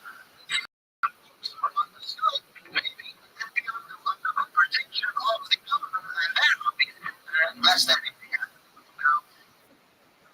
Especially this was thought to be true by the German Jews, by the Jews of the Germany, because they had this occasion who was the greatest rival of the Pope, extremely powerful, very powerful. If they're not going anywhere, they're not going to come to Germany. But Germany will get into Israel, not the way. They're not going to do anything. It's a mistake.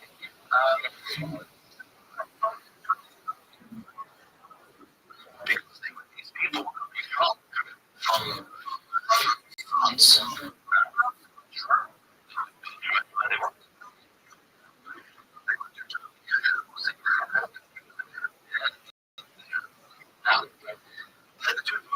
Unfortunately, quite would be as follows. This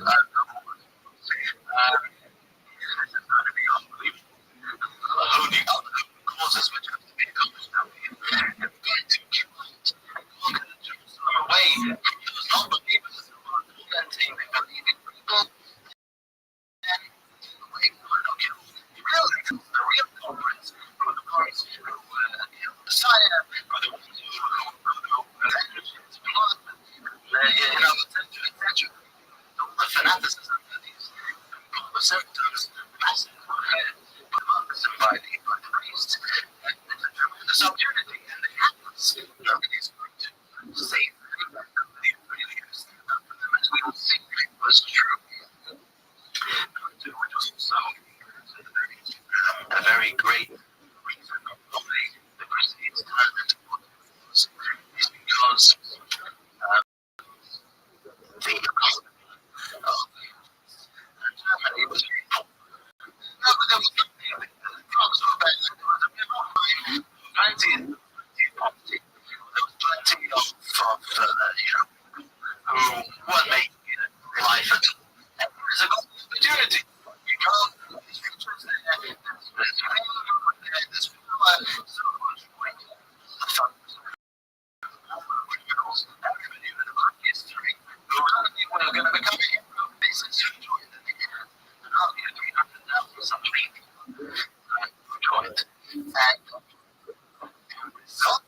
things you think interesting. The words such people he was able to stop them, not even their own generals.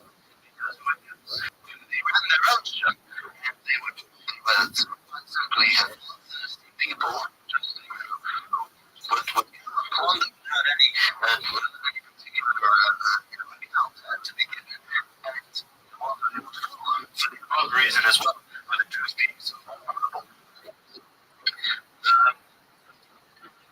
The reason why the Jews of Germany were mistaken was because this King Henry went to live in Italy at the time he looked, and he left most he left control of the country and was through the Christ as well. What great follower in the country many circumstances people company getting things almost into control when it came to it. And the scene is just exactly perfect. And it was tough. We read it actually, if you want to read it, we know just the happenings of the because Tishon choice of lamentations were written to remember the horrors that went on in that time. So the days were such that these great turbulence happened in the evening in 1056. It was the first time for saying the first place where these verses fell was on a called the way. The famous tornado, even baptizing being killed. Anybody who would not be baptized was immediately slain.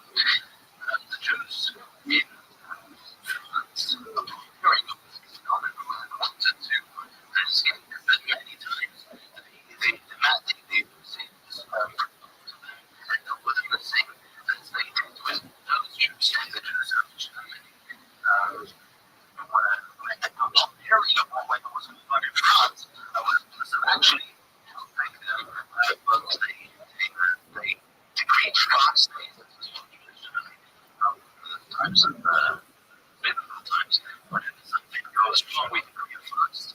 They decree a fast day, they came into the shore. But they themselves not again the day of faith, because they heard that we was the king and would not allow these people to know they don't want any of these people coming in.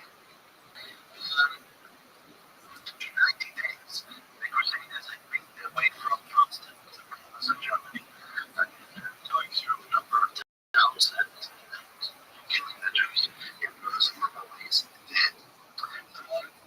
most of the leaders of the Crusaders was a guy called Godfrey. I can't say pronounce it. So I don't know the English, but the Russians probably used to play it all. Yep. Yeah. Hearing that Godfrey was at the borders of Germany was coming, he wrote all of it to Godfrey and requested Godfrey not to come in.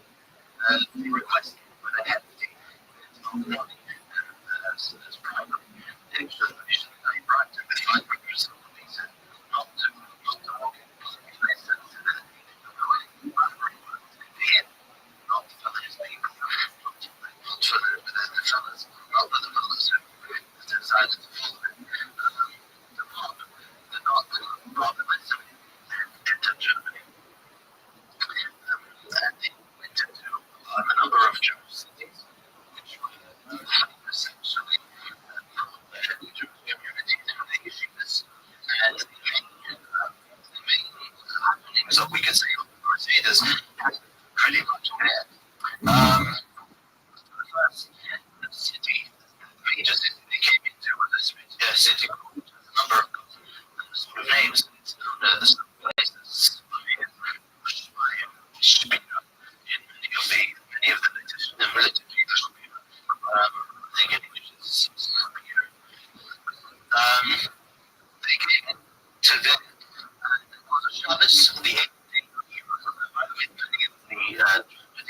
Crusaders transpired between Pesach and Shavuos.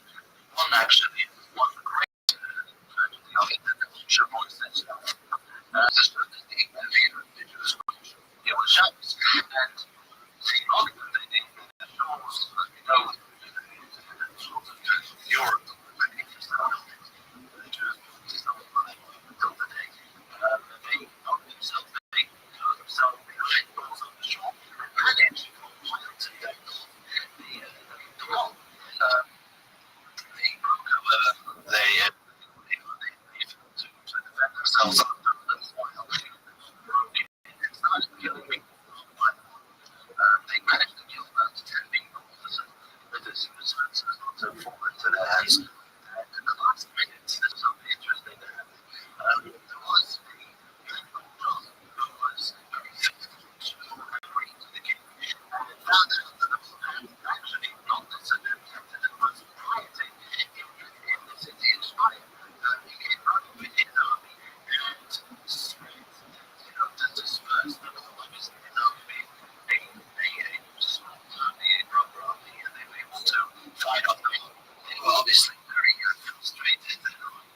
This wasn't because of particularly had no opportunities, because he didn't want these people in his place, in his country, being taken over more. Was given the punishment of having his arms cut off, which was nice for him. And he actually jumped his credit.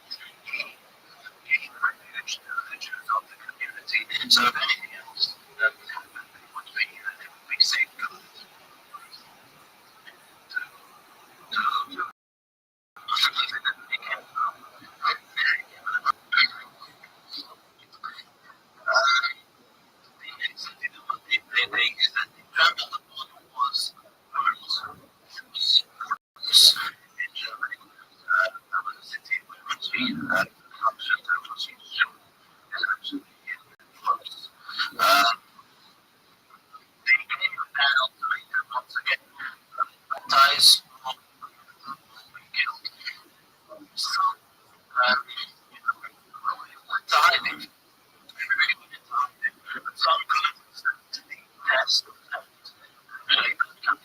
This was all very rich. It was called Mina. Mina was dragged out of the hiding place. They go to the place. Actually, was killed.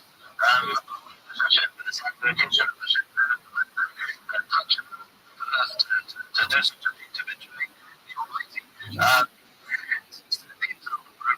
She was able to do. She was rich. Besides the life, she was living. She was very rich. And she gave it up. Was a which pretty much everybody followed. There was one critic story where Jews who were refuge in the palace of a certain cardinal. His cardinal was, I guess, a nice guy, and he gave the Jews refuge. One day he came into them and he said, sorry guys, the refuge is over. You got it. You basically give us any ultimatum, either you baptize or you know. They were in they asked them to be secluded for a while, just to convene. Came back with a while on every one of them. So, as always, stories of Jewish resistance and Jewish resilience. There was an account of a boy called Simcha Koyen. He was a Koyen who was dragged out of his hiding and was taken to the church to be baptized. And he's made as if he was going along with him. He was along with him, and in the middle of it, pulled out a knife and stabbed the bishop. And he was obviously immediately torn to pieces. But that was the greatest self-sacrifice that he had. The next, the city, which there is great record of most unfortunate slaughter, is so Mainz. Clydemus Ben Clydemus gathered with him a group of 300 Jews who were to defend the people resistance for a while, was successful. Sooner or later, it was obvious that they were going to face cleanliness of the Crusaders. They slaughtered his own son, and the fathers slaughtered their children. And the famous prison which we notice on the 9th of Av, which says, you know, merit to learning of Torah to give you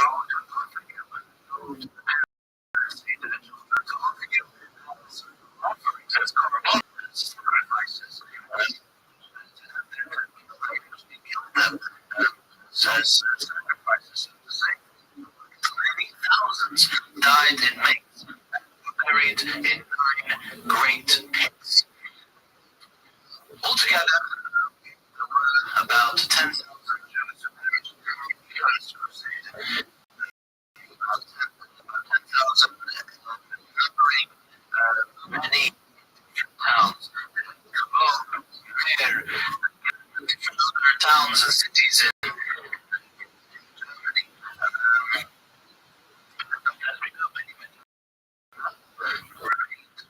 Germany. Totally, everything their families without any. The Crusaders actually, in 87 years, just a bit of history, years sovereignty had the rule in Jerusalem, and obviously they did not let Jews anywhere near Jerusalem, and even when they did, with very heavy taxes, and only allowed to live in a small area, in a small corner of the town. There were 2 things we could say which were a legacy of the Crusaders. There was obviously more than one crusade. There was, I believe, about 5 crusades. The later ones, however, not as gruesome as the first ones.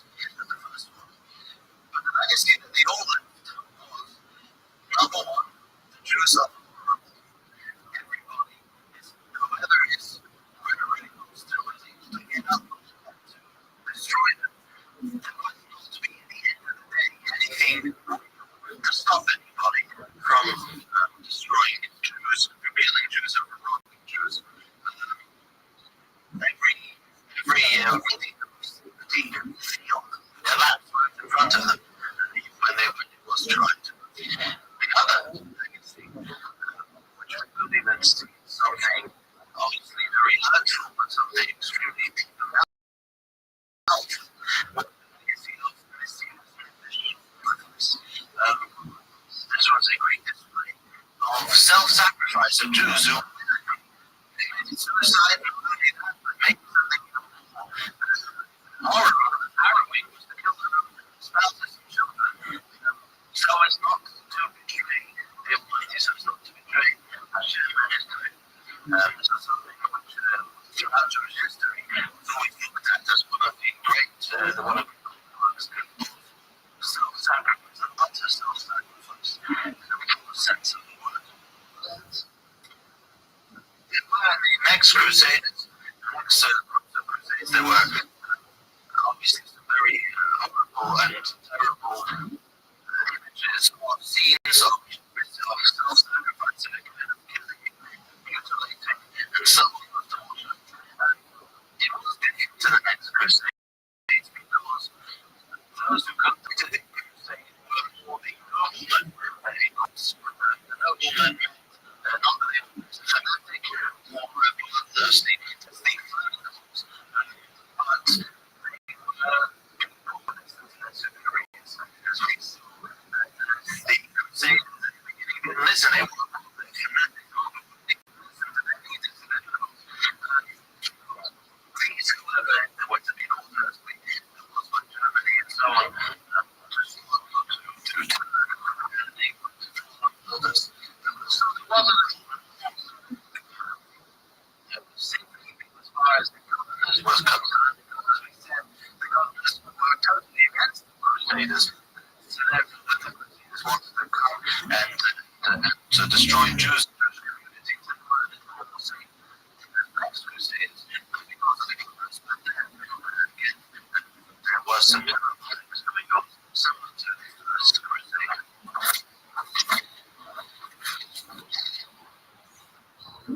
Now, we've got to realize when all some of the crusaders we're talking here in the era, as we said, the 12th or 13th century, primitive, these are the days of the castles, some knights, the Dark Ages. Everybody was a little bit familiar with a little bit of reading.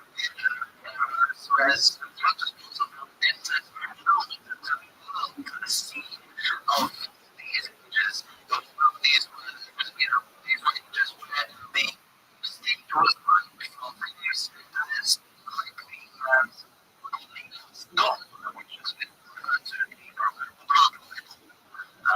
something which was rapid in many, many places at the time, throughout France, Germany, and the region, and even later on, as we know, reached the Muslim community, we'll see much later. But this was perfect. The Jews needed to have Christian blood for the purpose of Passover, and they would kill the innocent Christian child. And this was the time to invent blood of the saintly as well as they needed the blood of the child who was killed every year because of the need of the Jews to kill Christians. The greatest absurdity is that the Jews as fortunate times never to partake in any blood, but this was the truth and the reality of the Middle Ages. One of the most common ones was one in a place called Blois, if I'm pronouncing it correctly, in France. There were 14 Jews in that place who, after a period of even after great interfering from great pressure from Jewish communities and even other communities around, listened to, and these 14 Jews were sentenced to be burned alive, which way to be burned, and they were burned with the denouncing the Shabbat, which was something which was very rampant throughout ages when the Jew would always die, especially if it was al-English Hashem, for the identification of they would always die with a Shabbat on his lips, the only prayer. Even you read the only prayer, very moving and also very Shabbat prayer, which thanks the Almighty for not making them like those other nations out to rule.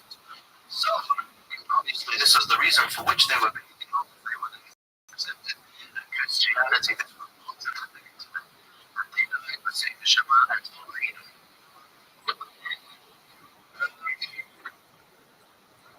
We can imagine what kind of life the Jews lived in those days, in those places. It was a constant life of terror. There were always attacks. I was stressing in the Crusaders or something major, which shook us at the time, and something which then shook terribly the Jewish people. However, we must get the picture or the scene as the Jew living in the city in these places. There was a constant terror. He was utterly vulnerable.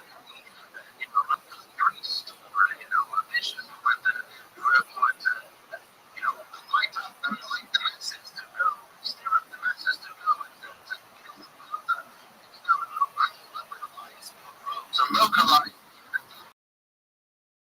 always in the time. There was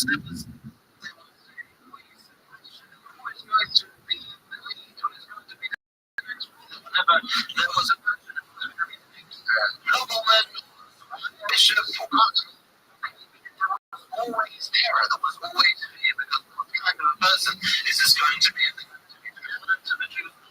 That's not totally not. So this was the kind of life the Jews were living in. It's the picture we have to get to the Middle Ages and the kind of life that people were living. And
translations, they originated by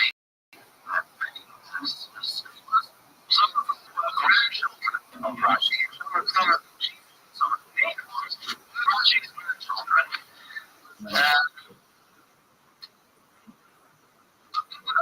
Over here, just explain a few differences of learning, a little bit appreciate what's going on here. Surviving and Ashkenazim. There's a difference between Jews up until today. Survived those who came to Spain, Ashkenazim who came to Germany, as well as styles of learning. So, there's a side which were accepted. There was also different styles of learning, and this is quite widespread until today. The Ashkenazi are more into the meaning of the Talmud itself. When the Talmud says something, what does it mean? What is the actual understanding of these words? Rashi's commentary was extremely little as well. It's very great. It's used a lot of knowledge, and if you don't have the knowledge, or you have the knowledge, you can learn it. That's actually Tosfos takes it many times. Rashi's commentary says it's just many a Tosfos as explained, such and such is the meaning of the Talmud. We'll get to that. Argue with this. Some other people argues with this. There is another side, different explanation. The explanation is better, and so on and so forth. That is the style of the Ashkenazi yeshivas and the yeshivas. Always deeper into the meaning of the Talmud. The commentaries which commented on it. Sephardim would be Sephardim, usually the way of learning. That's not absolute, obviously. So one could say, as a general guideline, was a little more veering to the it was a question of putting together the Talmud in a way that would come down to practical, even hypothetical. There was a difference between the yeshivas. So, the Rabbi Tosfos, those who came after Rashi, were the ones from the Ashkenazi yeshivas. This was the style of their learning. One of the great Rabbi Tosfos was a man called Rabbi.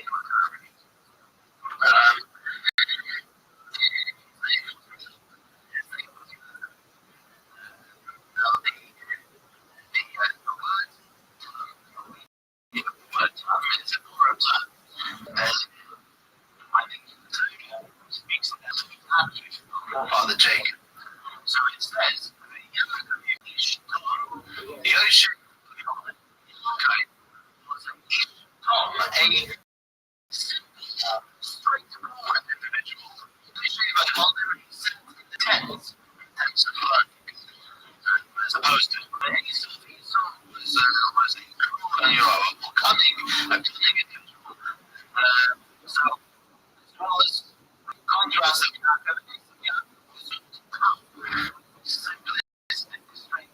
Was a great person. He not the name, straightforward, simplistic. It's great, which was a comparison to our forefather Jacob. Was a grandson of Rothschild. It's actually an interesting story which they tell. They have mentioned once the little boy, he was sitting on his grandfather's lap. And he was a little boy, and as little boys do, he was fidgeting around, and he was wearing tefillin. It was the custom around to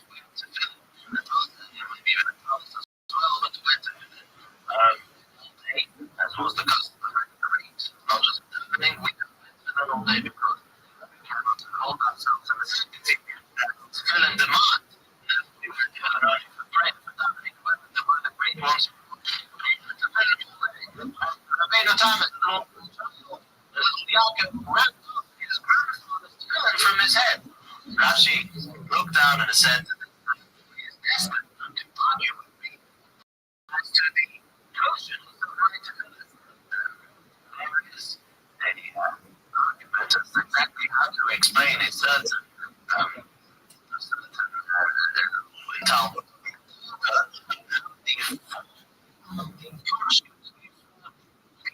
The punishment are supposed to be situated in the something the question is what it means.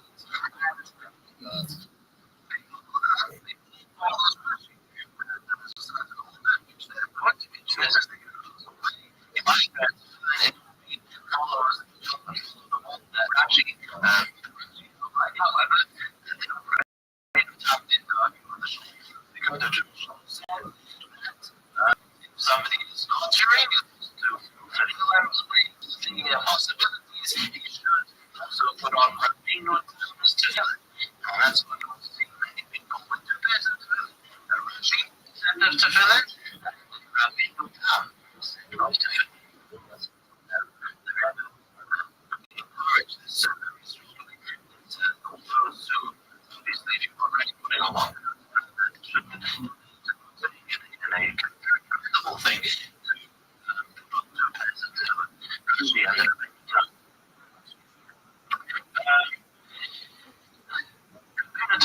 To be his generation, the greatest of his region, because he was the elite of the Jews in the entire France. He was a richer man. He was a quite wealthy person. But in 1147, there was a crusade, and they all attacked Rabbi. They took everything. They mutilated him physically. They stabbed him in many places. They destroyed a secret terror that belonged to him, and he was only saved by a certain knight who was riding, and for the price of a very expensive horse that Rabbeinu promised him, he subsided the wolves and he chased them away, saving Rabbeinu life. Rabbeinu was looked at, as we said, in the entire region as the greatest authority in Torah. The questions were sent over France, and it was definitely seen as the leader. He had a quite unfortunate to his life, as we mentioned before this, political influence. And Rabbeinu made a tremendous effort to save these Jews, and all the efforts were futile, and the Jews were burned alive. He passed away only a few days in the year 1171. He was born in 1170. Sorry, he was born in 1120, I believe. And passed away in 1171. Actually, this is zero birth. Sorry, zero birth. Something else I've been adopted in my time was in 1950. The chanting of Siva was created as a false statement as it was at the one of the great tragedies of the Crusaders in the 20th of Siva. And he created that day. I think that was the day actually of the choice of the bloodline. That day is a false day. Until today, there are some who actually observe this statement. Severely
started with these people. And 1240 brought a accusation to the Pope against the Talmud. Saying that the Talmud included things which shows the Christian religion and were insulting against the Christians. And he insisted on an argument, a debate between himself and between the four rabbis. Who was headed by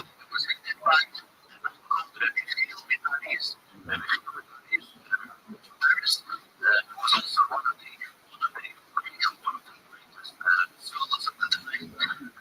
Obviously, any one of these debates, which there were a number of, we'll see later on, there were a number of these so-called debates that were extremely uneffective throughout history. Always they were single-sided. It was only used to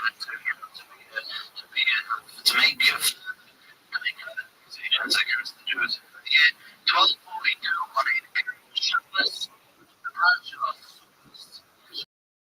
documented Friday, which was the day before Shabbos, as the pressure of 24 carloads, the cartloads of volumes of Talmud that were taken from any house, house of study from every shore that were loaded up in front of the cathedral amongst the ceremony of obviously the Talmud was illegal, and anybody caught reading Talmud would be punished. Rothschild was another mayor of Rothschild in Germany, when he constantly also was one of the great scholars and many works, proposed he would not compost a piece of literature which had the word Charlie through body. Needed to his burned it for him actually read this on digital. This was the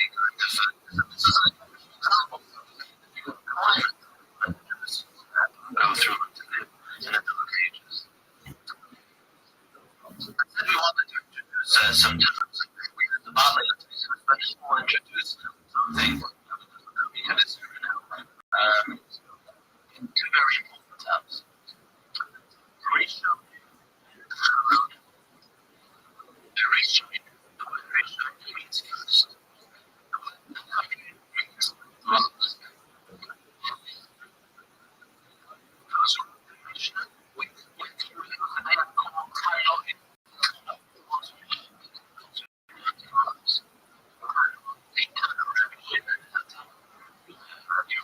as a term.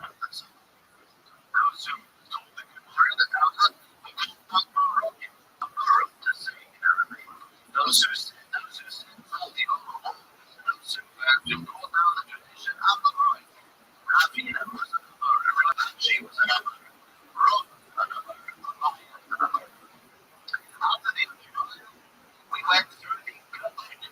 The Kohen was the one who was at the yeshiva in Babylon at the center of the 100 years, and each generation there was a Kohen. We had the famous ones, Sadia Kohen, Kohen, Shemi Kohen, and so on. Those were the Kohen. After these in Babylon, sort of the Jewish center, went to other places as we went through. The period started, which is referred to now as the Rishon. The Rishon are the early, the first ones. Those who took the Talmud and explained it and wrote works about the Talmud, all the Talmud, so wrote works on the those times it's just the that we get this Rishon. It's relative to the Arabic, relative to the later ones. The difference between a Rishon and an Arabic probably is to be understood more interestingly enough, less sanctity. If you go to any yeshiva today, if somebody wants to explain a piece of Talmud in a normal way, very often these words will be maybe words of a Rishon, the words of one of the Rishonim. Those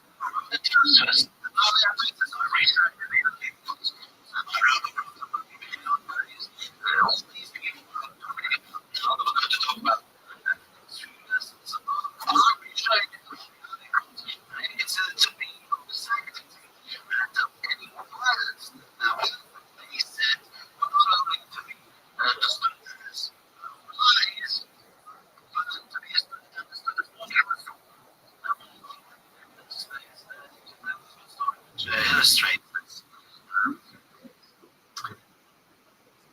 So the great telescope wants to use the first thing of the light. So look at the owner of the target, they come to Lucy's. No, they were talking to their light. And it was a certain passage which was a commentary from the Maharama Rothschild, which we just had them. And the Maharama brought in his work a proof from the truth of what he said.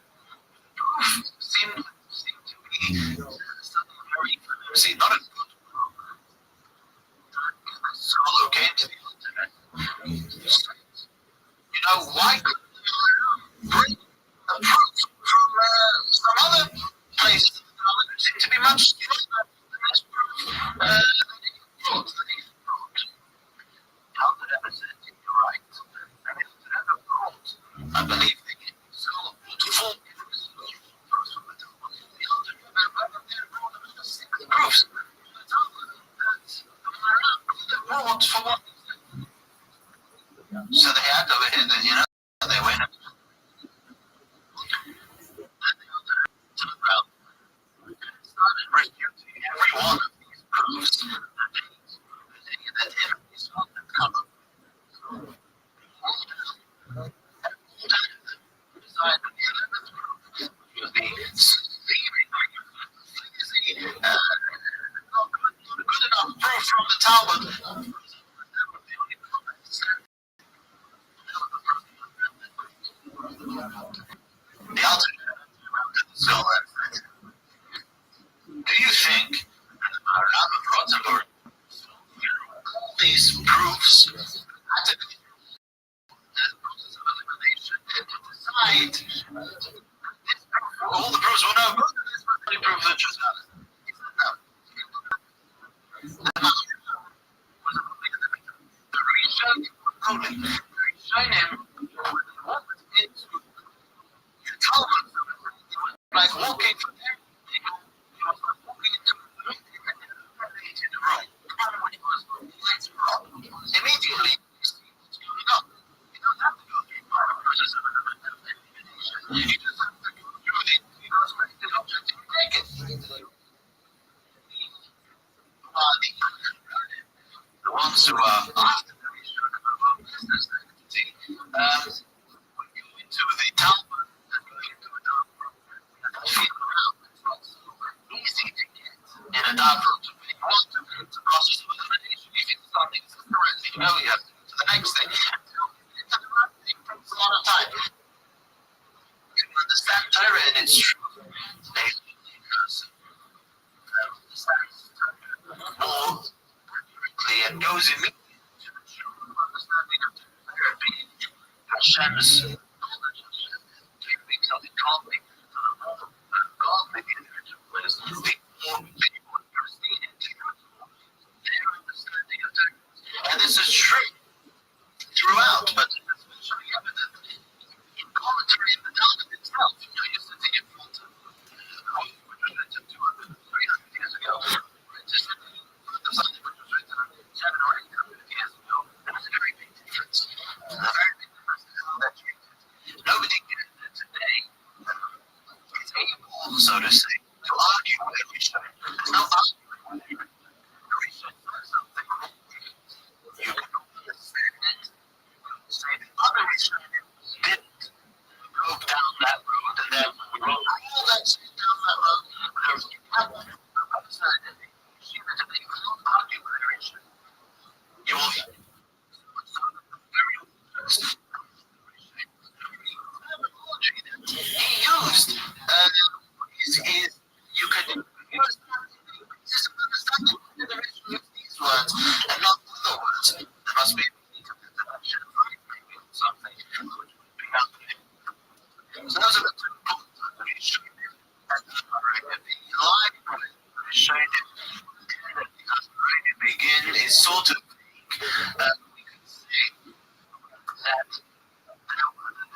during the event, the Jewish world at the time, which is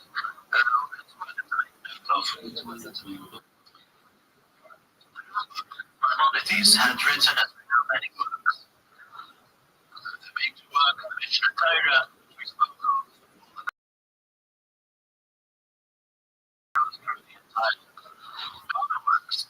One of them was the Moira, the guide to the perplexed. The Rambam lived in an age when, as we learned about the Rambam, where philosophy was at the top of the line, where, Plato and Aristotle were the rock stars of the day, literally. So everybody respected themselves for philosophy and study the arts, and it was a very rich time in the non-Jewish world. Suppose, but to the era we're talking in now, when things were extremely dark and primitive,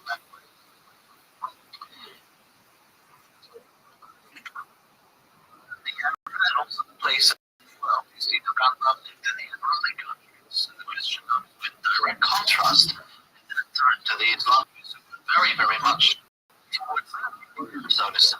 The Rambam and the Bali sort of the same. The Rambam living in this being Europe, this being France and Germany, in Tyson. Many times Tyson think of Rabbi is going to want that much of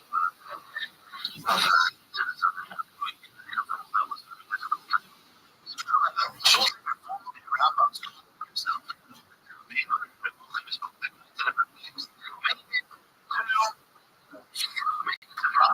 now this was actually the South was very close to the east of France. South of France was a place where you had various religious climate. They were the Jews lived very peacefully over there. They were educated.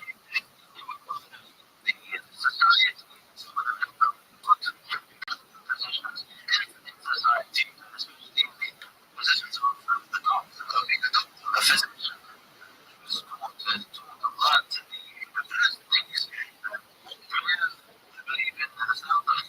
So you had going on in this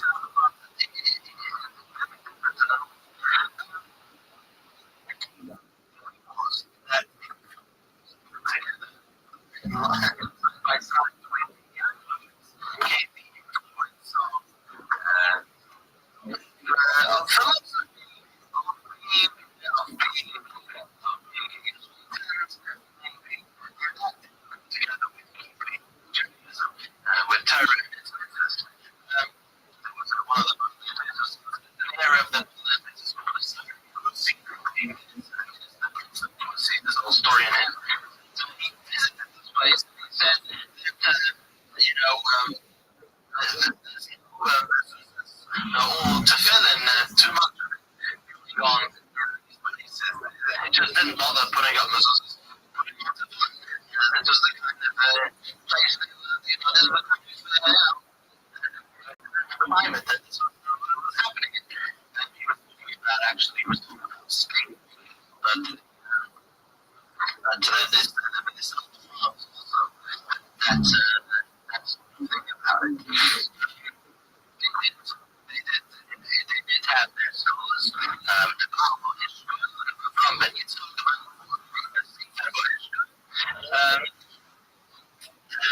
Students were arriving at the Bible were very great. Scholars that I from and love it being chief critical of the Rambam and the Bible also. Maybe who was also a great critic and wrote halachic works. So the books of the Rambam reached these places.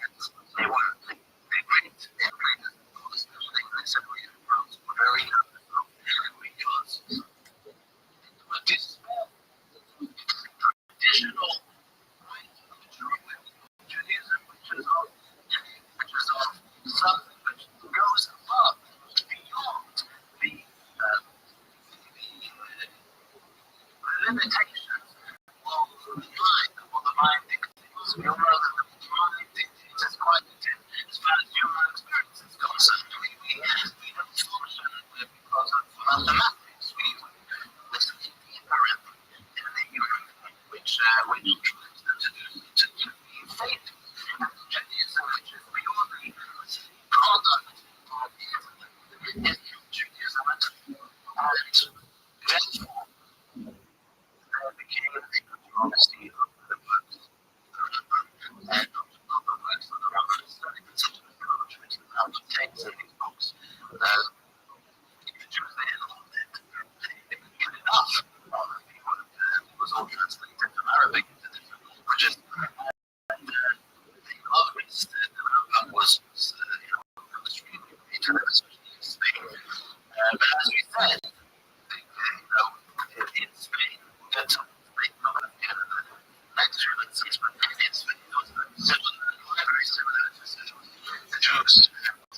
Rocks that were very rich, very influential, very powerful. And, it was a very, if it was an international level, on an international level, it was also that way, And the Jews were philosophers, very doctors. And this is they had already spent down observers. We all we're observers.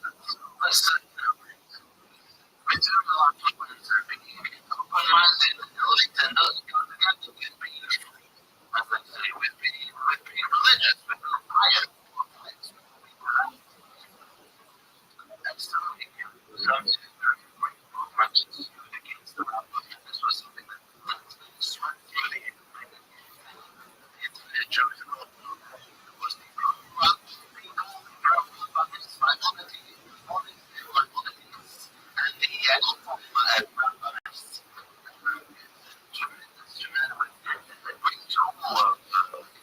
great tool of usage then was the communication tool.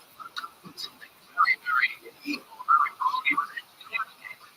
So the first move was one of the first was because he works on minorities. And those who learn that there is nothing to do.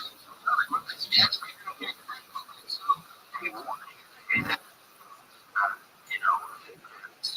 the child. He got so much out of it that it reached the church. And it so much so that somebody sort of informed this to the church of the opportunity. Oh, amazing. And inside the controversy with the Jews themselves was the Jews wanted. In the end, what said their Rabbi himself, this is where it stopped in a strict state. Leaders of the people, some of the great scholars who led the war against the Orthodox thought that this was total God under performance. Total turnabout. One of the greatest ones that we know in his ways was about honoring the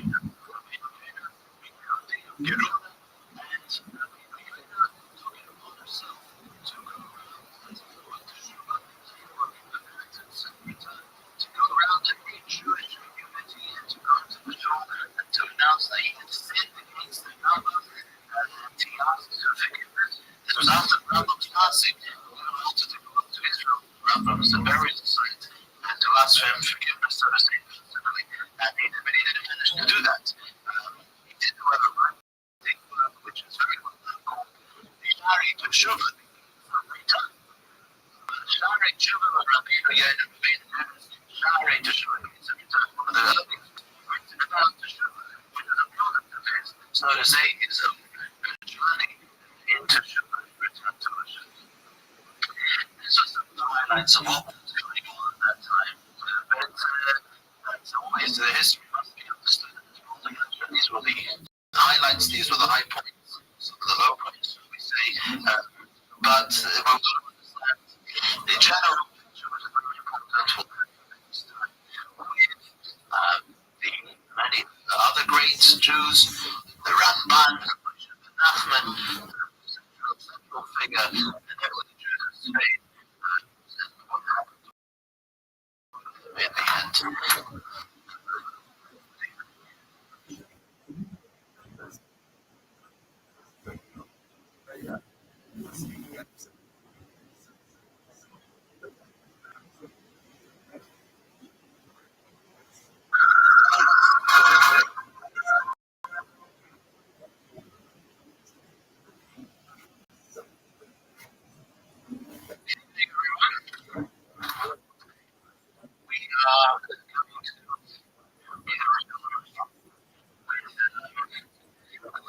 Jewish history at this time. We are coming to the culmination of an era which we spoke of last time. We introduced the term at the time, the Rishon. The Rishon is those who, we shall say, started the end of the Neolithic period in Babylon, those who led the yeshivas in Babylon, and then you have the Rishon who commented on the Talmud and who found Jewish tradition throughout the years until about this time, which we would call probably the 14th century, probably the 15th century. We're going to run through now some of the great research, some of the great ones, in quotes, who lived in Spain and really their mark on Jewish learning and Jewish living up to this day. Their names and their legacy is with us until this day, as we mentioned on a number of occasions. Now, what is unique as well about this the title is there's also the area of theme and the also practice of the elements, the sequence of the Torah started to become common, more common than it was in earlier times. And we'll get back to that. They expand the which we're talking primarily of Spain. We went through the other times of the story of the Crusaders, the Jews, the Jewish story, the unfortunate Jewish story at that time. So Germany were going to now focus on Spain. The era really that also led to the Spanish Inquisition. We're going to focus on next week the decline of Spanish Jewry in most unfortunate fashion. Let's start with somebody who I should even say history receives attention on his own. We went through Maimonides and in us mention is the next character, the next great leader, a guy to himself, somebody who really is very unique. His name is somewhat similar to what we call Maimonides. Maimonides is known as the Rambam. Rothschild ben this man is known as the Rabbi with a not Maimonides, but Rachel. His father was called Nachman. He's the same name as the Rabbi Moshe. So it's Rabbi was born in 1195, and his upbringing and education was very special, was very unique. We did go through at another time the differences of style and method of learning in the different yeshivas and the different academies that existed at the time. You had Spain, the Spanish, the Spain is Sephardic way of learning, which focused primarily on getting to down to the halacha, which is personified by the two major works, which we've been through, which he wrote. He was the first one who sort of codified the Talmud, deleting all the backwards and forwards and focusing on the actual law, the first Jewish law, per se, work that collected halacha, and then Rabbi. He was a Sephardi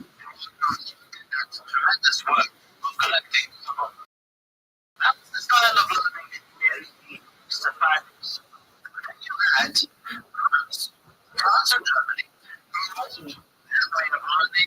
personified by Rashi, and the Rabbi, so we went through, we studied them mostly. They focused primarily, greatly, on the meaning of the Talmud. What does the Talmud mean in this passage? How are we to understand this? Not necessarily having to do with actual. This is obviously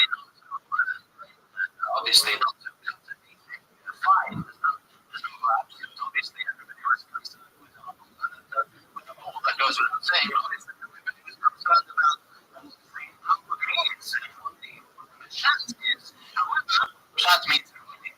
However, then there was the south of France. The south of France, again, we went through the previous occasion, were very occupied with philosophy, were very occupied with the Rambam's word of the perplexed, very busy with trying to unite and connect philosophy and Torah. This was something they were very occupied. Maimonides studied three Maimonides. He was to all three of them, and he ended up in his works being able to three schools of thought because he was educated in each one of them. The Ramban was a doctor by profession, and that was a contribution of the, I believe, in the south of France, when he learned they were interested in uniting the sciences with the material. That's what he was doing as well. I wrote a number of great books. The first realized is a book called Milchama Hashem, the Wars of Hashem, of God. That's a pretty big group of what whose war was he fighting? Well, if you look.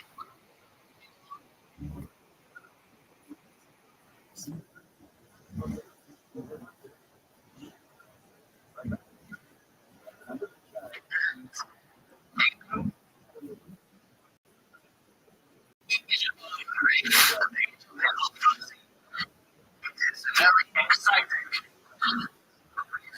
Look at it, it's printed in the very same style as a painted for the time.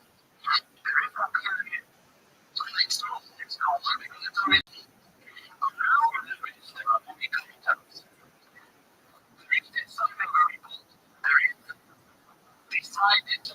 He sifted through the Talmud, decided that he understood to be correct, and put down the rules that he found in the Talmud. Always the Talmud so prepared for something against you have to use principles. And sometimes this to use many instruments to know what they call, but the Talmud is not a simple. But this is what the obviously not everybody would agree with everything he said. His two critics, whereas the man called, we went through last week, the Bible poet, maybe he wrote the same thing, the luminary and the inhabit, the Rabbi, the Rabbi, the Rabbi was also critical of the Rabbi, also wasn't so Rabbi, obviously wasn't so quick in allowing anything to saying that he has figured out and decided to reform. So these are the three critics of their history. They printed on their page the previous written. Ramban made it his mission to defend the truth from his critics, from the Bible, and from the Rabbi. He wrote a book called Milchama Hashem, the Wars of Hashem, defending liberty against his enemies who wanted to criticize him and to say that the law is not like himself. He really opened up a page of it. It's quite exciting is to see who is looking after who. Why does he see him to be wrong? Why does the Rabbi see him to be correct? Another interesting book I wrote was the meaning of having choice. The meaning of having choice, the counting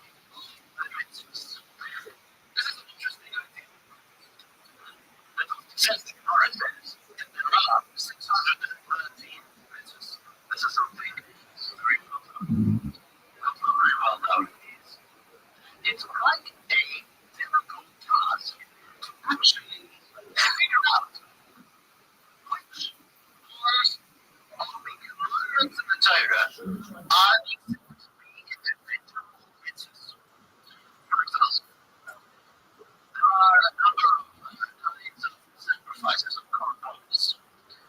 The Torah has a very detailed, this is the primary subject of the book of Vayikra, because how exactly each korban, how exactly each offering meant to be up to Hashem. So the details of every one, there's a sin offering, there's a peace offering, various offerings. Do we consider the individual mitzvahs of every offering? Do we consider them individual mitzvahs? So, for example, you have a sin offering, there's, let's say, I would say 5 details mitzvahs that Hashem says, do this, do that, do the other, 5 of those. Do we consider them to be mitzvahs? Or do we say no?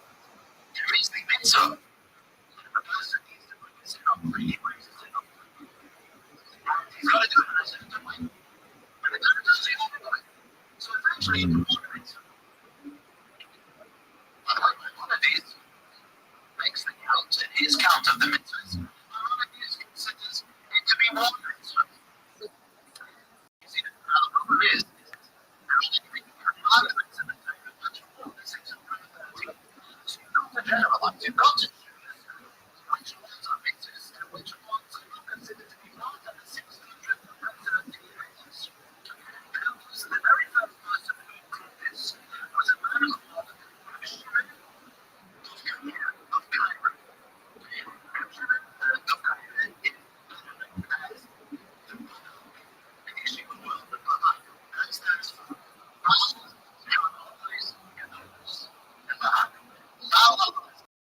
This means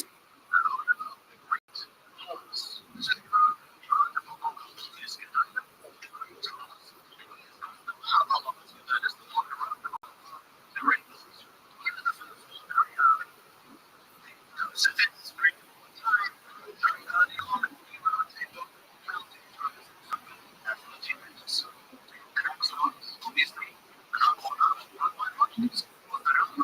It was a Sefer Mitzvahs, the book of Mitzvahs, which contains the, obviously, the counting of all 630 mitzvahs.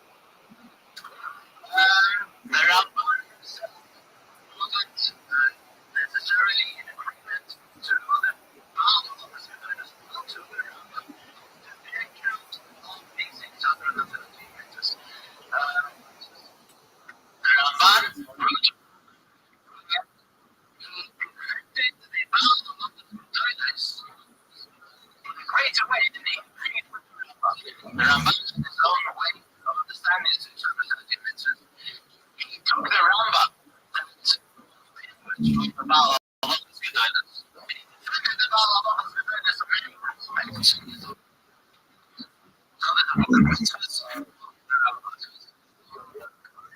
Another book he wrote, which is called Togas, on the book of man.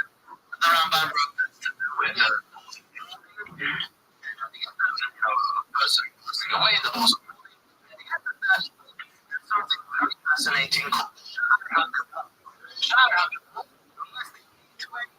In other words, the reward, not just which Hashem will return.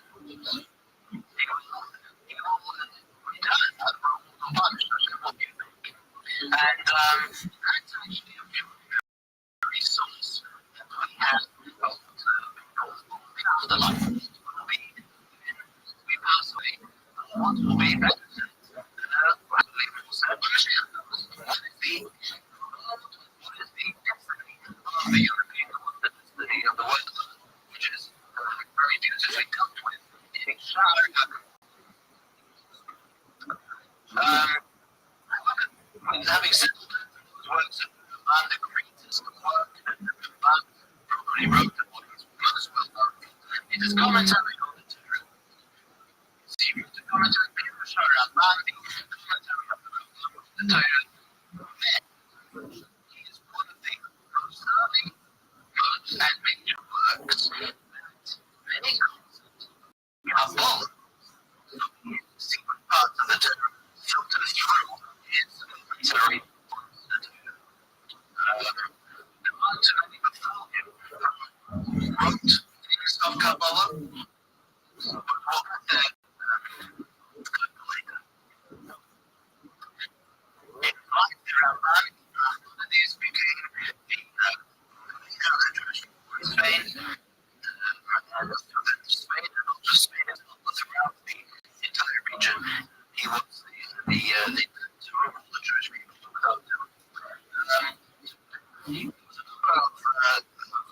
episodes in his life. One the other time he tried to make peace on a Jewish argument as to the credibility of the Rambam, of Maimonides, and his books. He managed to do that. The argument had gotten way too much for him to make things upon. Another thing that happened in his lifetime was an unfortunate thing in those days was that often Jews were called up to debate the Christian clergy. Now that was always unfortunate because it was never a debate. Things were predestined, predecided.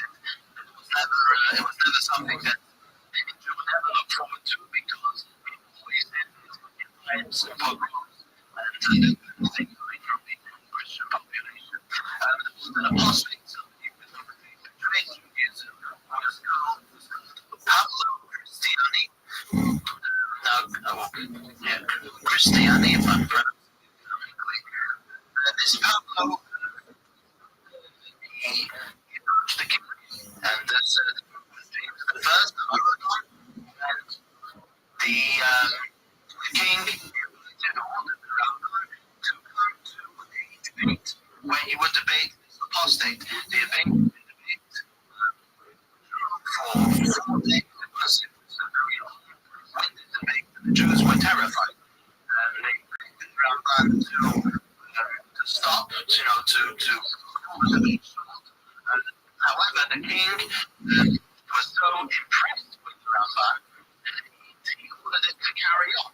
He's very famous for having said, the king obviously being a devout Christian, said to the Rabbi that he was so impressed with him that he seen something was so wrong, so well. This is what he could do. The Rabbi at the end, he said the Rabbi was tremendous gifts of having displayed such genius, which he had. Jealousy and obviously Christian theology and from this problem. Bishop of Girona in Italy was so impressed he ordered them to write down his debate, which he really did. But the clergy and the apostate that they twisted the king in all sorts of ways and directions. And the end was that the king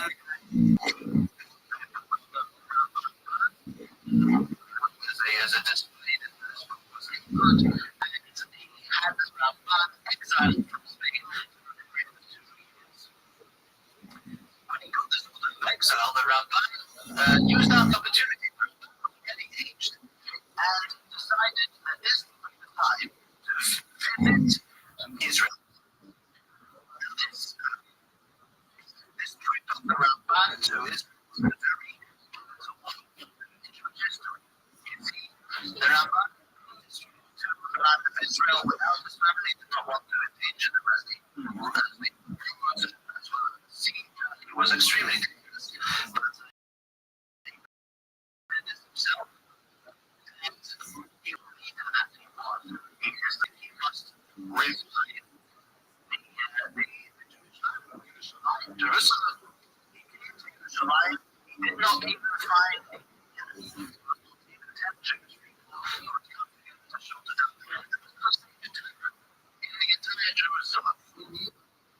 And the Rabban got to work. He spent 3 years in Jerusalem, in the nation, which not the actual, but the structure, the way the show, until this day is known in Jerusalem, the Rabban show the shul of the Rabban. Actually, it was destroyed, I believe, in 1948. The original structure was destroyed, right at the beginning of 1948. However, they built a structure to compensate for that in the same place. At the end of the day, the Rabban's shul, he brought to the same area, and he Jews to know properly. Will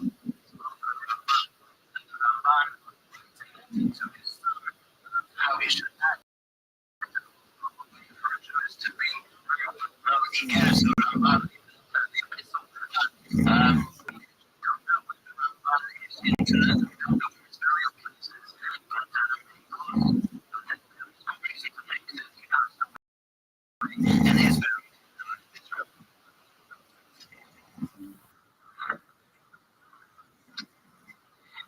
next during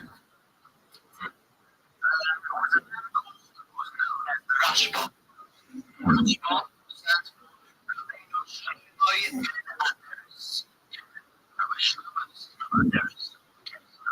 We got to remember this was a very good time. So it could be used very well spiritually in Spain.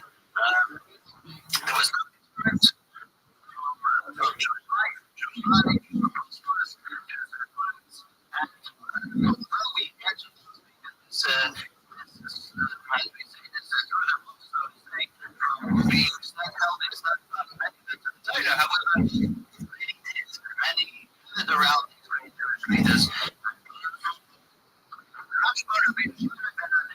was a Jewish leader. He was a student of Rabbi. When he came across another time, he was born at the age of 5, passed away in 1910 in Barcelona. At the very same time as the Crusaders were going through France and Germany. So the important trials Jewish communities in France and Germany were suffering because of the Crusaders. Many communities had been decimated, even had been destroyed. Learning was in parallel just disappearing in France and Germany. So at that time, the Jewish rights of peace, so to say, where Jews could learn and create Spain. And therefore, the Jewish leadership not just of surviving for us of Spain, but also the Jews of France and Germany who many better than to receive his advice and his teachings. The Rothschild also very key books. Books today. Every yeshiva, every house should have the books they know. The books of the Rabbi. The Rothschild is a hierarchy. The novelties of the Rothschild is commentary on the Talmud, as well as the showcase of the Rothschild. That the Rothschild, for one of the very good books of recent time, was actually with a lot of questions of the twice, his answer them. Much of Jewish history we should know is linked from these responses from the books of responses of the Rothschild. When people write understand the situation, they describe the situation where they see where letters are coming from. It's a very, very important, not only perspective which they are, but also from a historical perspective. Was a very important thing with me through the community and with conducting a life as he really was in the thick of life at the time. I want to say one event in the case of the Rothschild which had to do with studying philosophy. In his days in Spain, it was very common. It was the thing to study philosophy. People delved into Greek philosophy and to many other things. And the Rothschild sensed, the danger in this.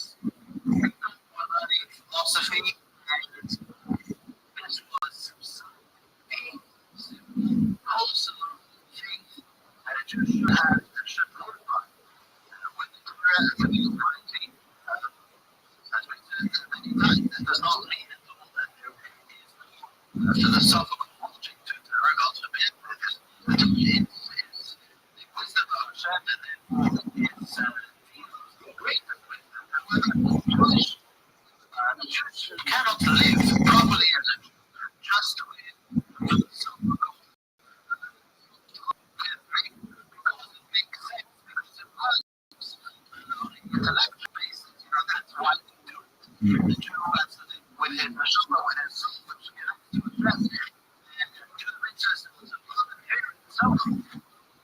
And people sort of drifting into a different direction. The rational senses and being in the position that he was, he made a decree that nobody should learn study philosophy until they are 25 years of age, which would make sure that they studied properly the yeshiva with the rabbi, and only then when they have filled themselves with the knowledge of Torah, would they be able to be allowed to delve into other wisdoms. He made this decree only for 50 years. Not something that he thought to be a healthy thing, because his age, he made this decree.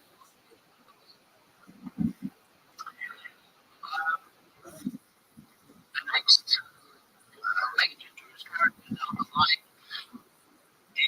was a man called the Rosh, known as the Rosh, Rabbi Moshe.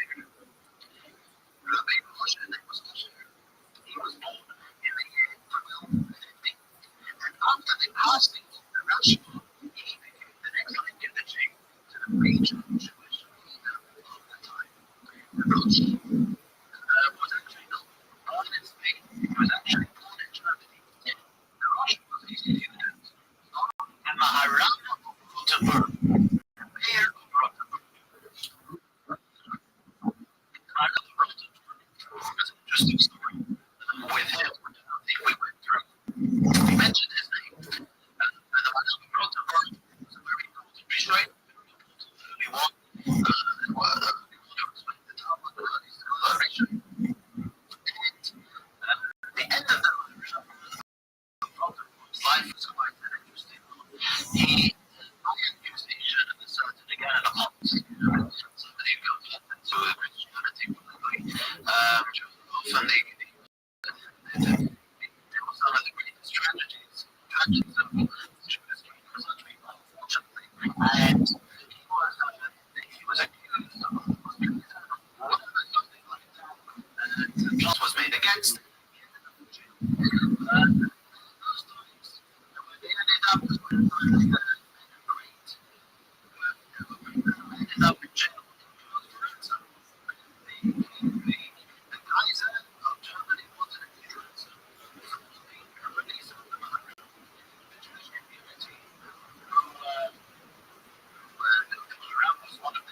Leaders made a major appeal, major collection, collected the Kaiser wanted, and great the Maharana who was sitting in jail, wind on the fact that they wanted to do this. He said he was going to accept it. He did not allow them to give the ransom. He said, because this has the Talmud, that this would be the regular thing. The things were learned, and this is sort of a very worthwhile investment.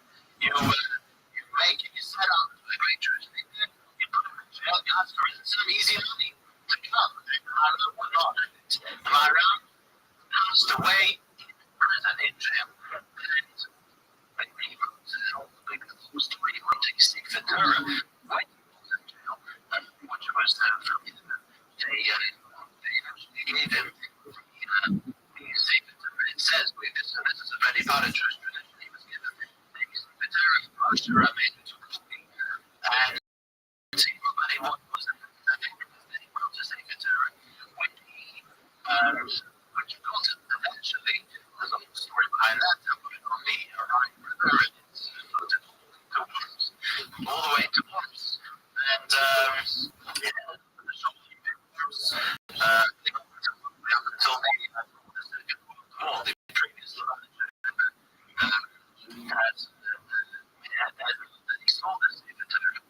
And probably when he got it, he wasn't allowed, even after he passed away, he wasn't allowed to be married. Until many years later, an individual called Alexander, a rich and influential Jew, beginning to want authorities have is money taken out, huge sum of money, and that is you can see the tombs today are very around. That's what I says his payment for having the money to release his body. This was the Rosh. We began talking about Rosh was a Rosh, the mayor of Pittsburgh, before Maharam, Rabbi, our teacher, the Rabbi, that's what before the Maharam is Russia to get away from Germany. This wasn't the place for a Jewish boy to go to Spain. This is what he did when Rothschild was already in Japan. Accomplished scholar, made his way to Spain. He was received with great honor, and he already, even in the lifetime of the Rothschild, of his predecessor, he was appointed as a millionaire, as a judge. And you must understand that at that time in Spain, the Jewish community was so strong that they had authority on its own. The leaders, and as true as far as Russia is concerned, especially after the Rothschild passed away, he assumed a great power, and Russia was given total authority to rule rulership of his rulership in Spain. He had the authority as far as the king was concerned to administer capital punishment. That was a rarity, probably never existed. Never existed afterwards, I don't think, in Jewish history. Such authority was granted. I think it did exist before the battle, definitely reintroduced the great authority was never but the great authority. The Rosh was given this authority, an unprecedented thing, and he was reluctant to use it, but he did give permission for the government to deal with capital punishment to some people who evidently deserved it. The Rothschilds, who took over the leadership of the countries of Spain and Italy, is today extremely famous for making a commentary of the Talmud, but a Jewish law similar to the Rif. He took the Talmud, took away the discussion, and made the law. The thing that he has come after the Rif. He has come after the Maimonides. So he's quite late in the game, and therefore he saw that all their works, including the Ashram, everybody had to say before the Rosh took into account and promoted accordingly. This is a very important element in Jewish law. In Jewish law, if we're talking about authority, law is which means law follows the lead. If there are two great authentic Jewish authorities who argue on a piece of law, and all around to argue each other, one lived 500 years ago, the other lived 700 years ago. They all be leaning towards ruling like was later. Obviously, if him being when you're going to say authority, this is not an answer. If the majority is against it, ruling halacha is not a white game. We give him more credit because he's making rulings of everybody that came up from him, and nevertheless decided one way or the other. So that's something we can take into account. So he did something similar to it, but with everybody else's opinion inside. He passed away, the Rosh passed away in 1327.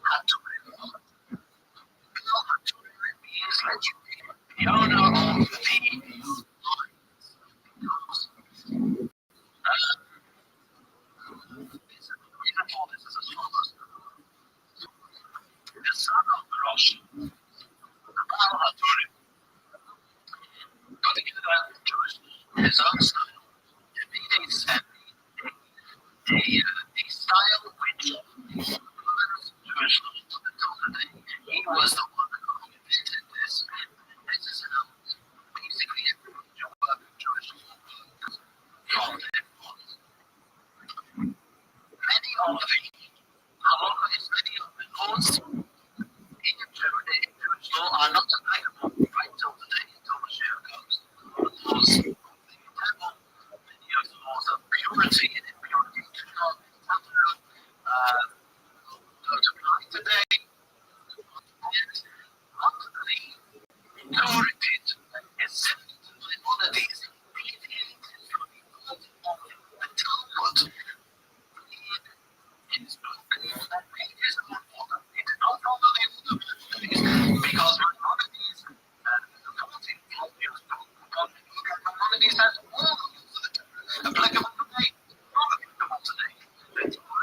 However, different from this, and he made an arrangement which is today is the fundamental Jewish law of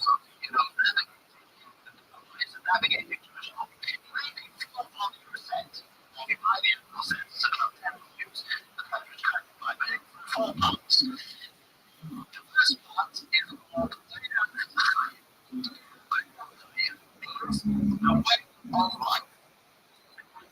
That part of this Jewish law deals with the regular cycle of the day of the week. Something that all week of a Jew.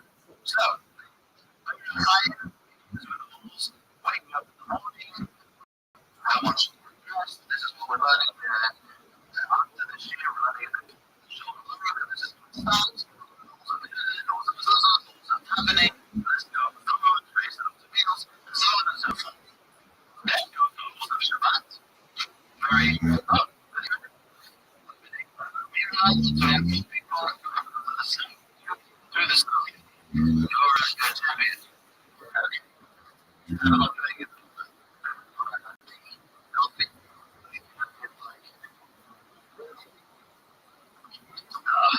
We're talking about the best thing was chocolate.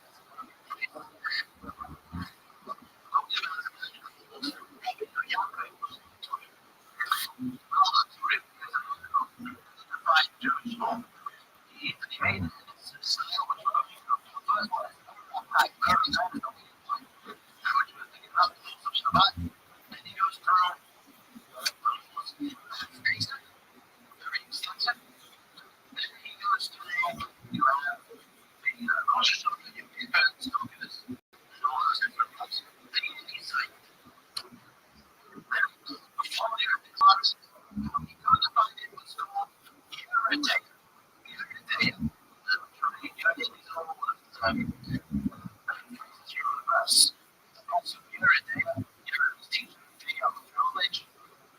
Teaching of knowledge that deals with the laws of food, eating. So it's not the laws of salting, as the laws of mixing of milk and meat.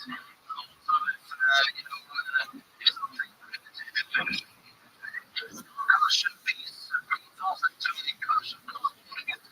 It says the entire pot.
how this is the structure. Al-Hattori also wrote a Jewish commentary on the Torah, a very fascinating commentary where he uses logic, philosophy of how the Torah has these things using the numerical value of letters. Al-Hattori was a humble character, did not take on major Jewish roles at the time. He devoted his life to living Jewish leader for the next 50 years in Spain was a man called abbreviations. And this is how they're known today with abbreviations. Rabbi, and but he's going to talk vernacular. You don't talk about Rabbi, you talk about now the Ran he took over the Rosh in Spain for the next 50 years, which next was the time when Spanish Jewry started to experience difficulty. The days of the really in the days after the 1320s. These were the days really leading up to the powerfulness of the church and their ability to do anything, sadly culminating the Spanish Inquisition, the infamous Inquisition, which we're going to talk about next week. So this was the Ran as a leader in the beginning of such a time. The Ran wrote a famous commentary on the Trinity of the Dawn of Vowels. So he wrote here that anybody the Ran on the Dorim on this tractate is how I'll tell you how beautiful the commentary is. He wrote a book on the Rif, the fasting, on the first point of fire. He wrote a commentary on it, and also wrote a book on his drushes, of his sermon. He was a prolific speaker. And there is drushes, Torah, the drushes, the sermons on now, we mentioned that this was the title of this year, and in this era, in this place in the world, in Spain, by this time, started to let's go. Let's look talk about now the history of Kabbalah and how it all started to become a knowledge and a subject which really took Jewish life in the last few hundred years. The word Kabbalah means tradition, accepting. It means this is, they say, the learning of business and knowledge, which is not a tradition of the student. As the oral Torah itself, it was started as a tradition, as we know. With as many times the oral Torah was 40 generations. The oral Torah was not transcribed, only being transcribed at the end. In the Talmud, it was all from mouth to ear, teacher to student. The part of the Torah that was written down the oral Torah, the part of the oral Torah that was written down in an official setting was the law part of the Torah, the Mishnah, as well as the Midrash, different parts which are more explanatory of the foolish, different ideas, ethics. Those things were written down, those which study properly. Everything was recording. Everybody should learn. Everybody should learn the Midrash, the stories and understandings around the Judaism and so on. What was transcribed, not learned in the masses, was the secrets we call it.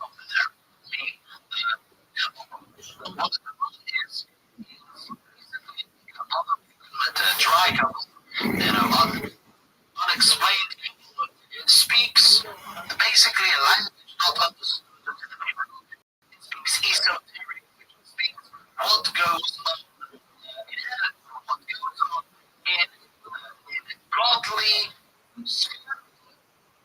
in godliness, and worlds, plural, are revealed beyond what we do. Now, it is something which wasn't time, that's not something which is understood by everybody. The terminology, if you got it, the terminology is for practical purposes Chinese. You don't know what it is, what it means, and it takes the guidance, the teaching of a skilled teacher to do this. Everybody knows what is a receptacle. However, Kabbalah was always passed down, and we know of sages, those who studied the land of Kabbalah.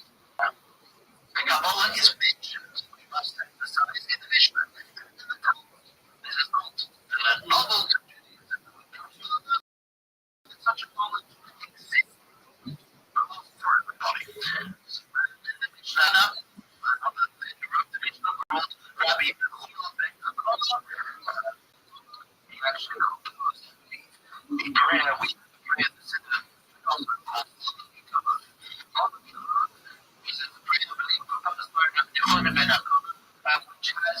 which carries holistic meaning to it. Part of the various meanings of the Almighty, not just the beneficial ones, angels, different worlds, esoteric.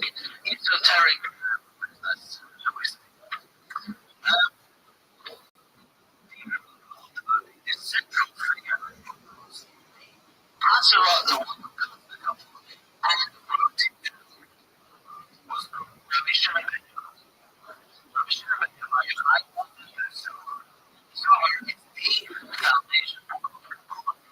And Yochai was, we can say, at the same time that the Mishnah was being done, albeit earlier, there was the very time that the Kabbalah was written. And there was also a book, which is actually this book is because later translation. There was also another book called Sefer Yetzirah. Sefer Yetzirah is a book of creation, a very interesting book that not readily understood by a regular person who speaks in very cryptic terms. It is a foundation of the Kabbalah. Sefer Yetzirah, the book of creation, and it is the what is it? What is the entity? What is the form of existence? They see those two books are very early.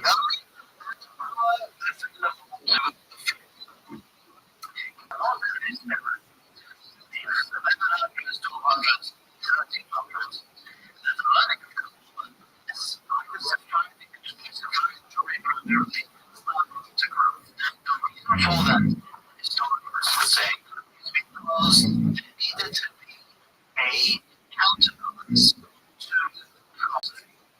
It was mentioned before, it was the thing to study philosophy. Everybody was running around with ideas and ideas, and Plato, Aristotle, street philosophy. You know, if this was the way to go. And Jews were studying these works, and we're not necessarily doing well with them from the Jewish perspective. And they didn't know how to answer questions for themselves, so these answers were readily available. But clear off on a religious level, which we mentioned before. And sort of became a substitute for the satiric knowledge for something above and beyond to engage. Somebody wanted to delve into, you had everything.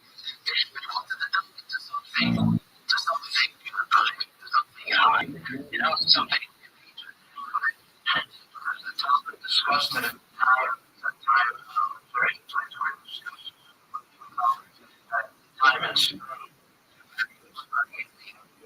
Yes, before that, actually against early philosophy before the age of 25. There are many responses of ritual. There are great responsive pages of pages where he really takes the dynamics philosophy and why he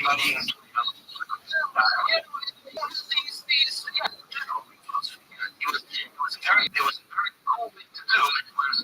He wanted to put it in its place as far as Judaism was concerned.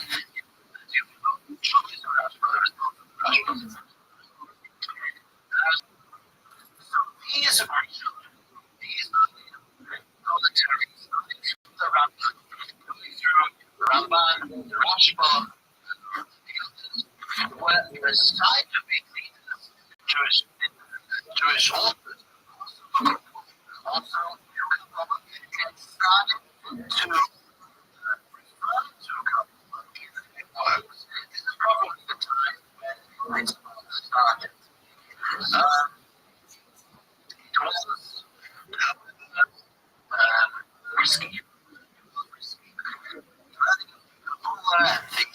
Delving into esoteric subjects has to be done very correctly to be planned because these things are easily misunderstood and in history used. We can talk the story of Shusai's we hear the story of Shusai's twice through the entire Rothschild was being exposed. He described himself as somebody very righteous, very holy. Come on, but I just didn't know, I didn't understand. Went to buy, so that is by the way also also when the cynics came around. I had such great opposition was working on faults. This was a repetition of the problems that misuse of compromise was obviously understood that Hasidim was only going to ask Judaism and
examination and learning on things so hard.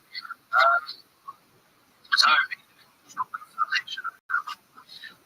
it's going to go through week after the next few weeks how in the 15th century these learning outcomes began to went throughout the Jewish people and chiefly the Harissa. Rabbi Yitzchak who lived in Swiss, the Spanish Inquisition, he was the one who announced to reveal the wisdom of God. And our sages say that this reason for this was twofold. One, it was at that time, the beginning of the end, Jewish life in France, and it was going to be the time when the Jews were to be submerged in great darkness. It was the Middle Ages. Distance from the days of the temple, distance of the days of the Jewish days, spiritually and physically, were getting greater and greater. They compared this to somebody traveling away from the city, the lights of the city that he traveled away from, still illuminate his way through a much time when he goes out of the city. The lights grow dimmer and dimmer. There will come a point when that person is submerged in darkness and he needs light. Where will he get light from? Onto the mountains inside of the city he's going to. The Jewish destiny goes towards Mashiach, goes towards the world control and out of the systems. The destiny is what God gives us, and it is the teachings of God, which is godly knowledge, which illuminate our journey towards the great city. So the lights of the time of the temple have gone dimmer and dimmer. Now the last 500 years, I'm talking the last 500 years, this is when the couple started to steamroll and eventually turning into this was the it's sort of cabinets into the Rothschild, the Hasidic, Jews and just like to reason without the contribution of Kabbalah,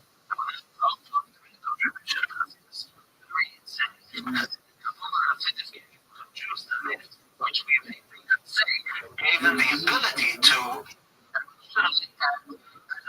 survive what we've been through in the past 5 years.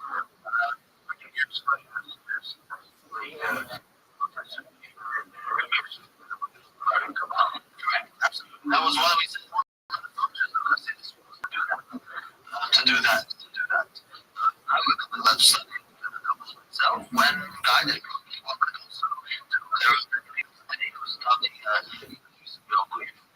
Dry, quite difficult to cope with. But it's something which is comprehensible, especially this is go through leaders that led the Jewish people through how the issue of Israel grew at that time. And for next week.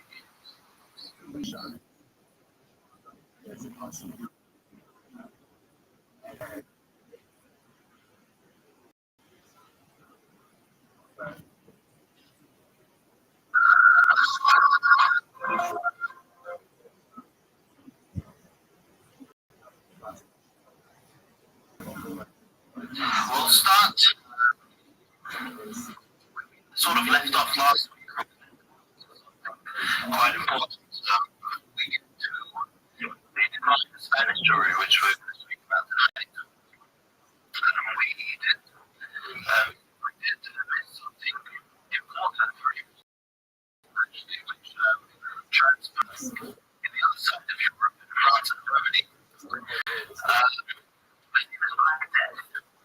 That's through the entire Europe and crazy. One of the greatest texts in history, like a third of the entire population, like 25 million people.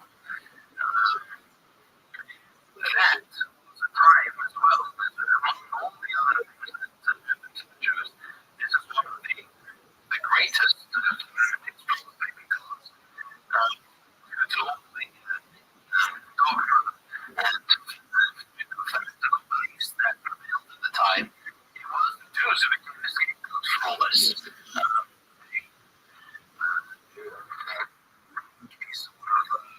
Rumor or accusation was that the Jews had poisoned the wells, the drinking wells, in order to get rid of the Christians. And because everybody, in all time, people were not, their righteousness was not so broad, shall we say, very primitive, the goal just by the priests and the church at the time. Besides, the goal was totally wound up and screwed up because of the events at the time. So, that's all you needed was a little something built to attract some terrible pogroms that happened in the time, in the era of the Black Death. This was transcribed at the time. There were 60 large Jewish communities and 50 small town communities that were wiped out during that. They were just used as the scapegoat and programmed. Thousands lost everything they had. It was a terrible time for the Jews. The Jews suffered least because with the Black Death. That's why they were blamed. Because they were blamed because I think the matter is,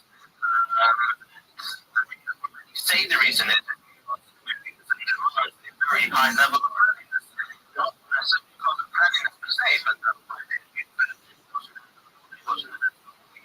wash the hands before we go what we got. That's what we believe. Not before. And this was a level of readiness that just was, the Torah has rules as far as we were going to do, as far as keeping away from other good things, mountains to be this and distance and all kinds of things. And this was not the case at the time. Pestilence and Black Death was as we know, with friends coming through from ships and thought they needed to suffer the least. And that's why they would blame it. It's not, it was a terrible time for the Jewish people in the area. All these occurrences,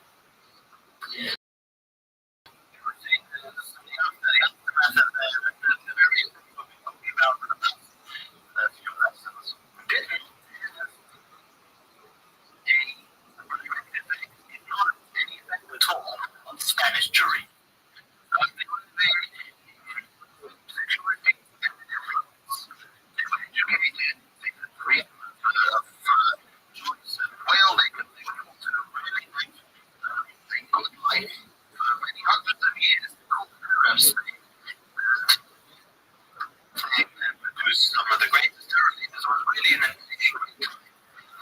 And that all came to an end in the year 1391. In that time, the Jews had very big decisions in the government. They were ready to everything. And therefore,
any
This was a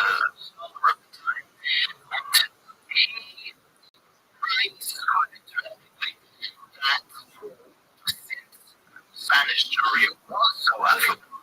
And since they did reach such high positions, there were changes.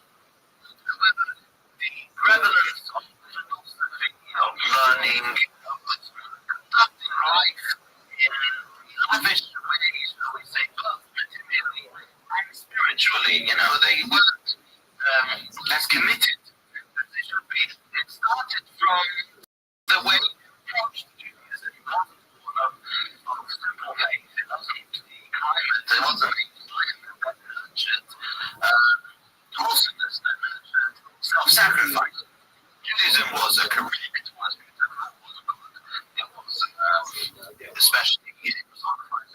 My only thing is, it was not a kind of rights that sort of, we focus on an idea. That's also, that was the move of the time. Philosophy was important. Therefore, the material influence and spiritual decline because of it caused things to be as people not to be as committed as they maybe should be. This is not just a abusive guy that had a the time, and there was liberty and peace in business. But he would talk about and then it says anything which would be done by many, and that's maybe an explanation of why so many are put under the pressure.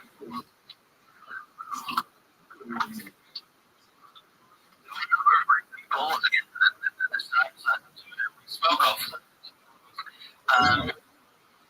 And these two books of Jewish philosophy, Rabbi,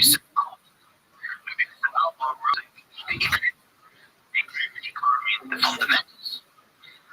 And then there was a man called Rabbi who wrote a book called Rothschild. Both of these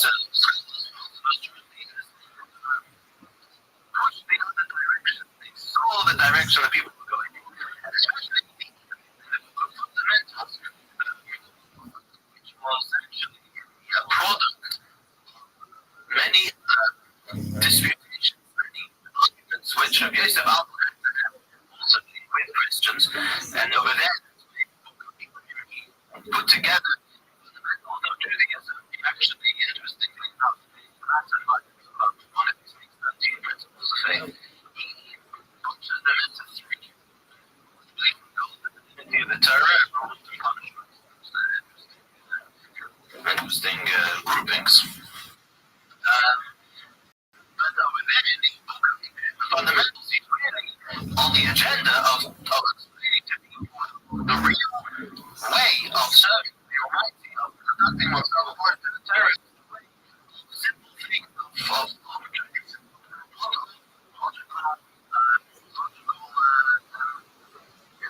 pursuit, not of keeping the Torah, because logically it all makes sense.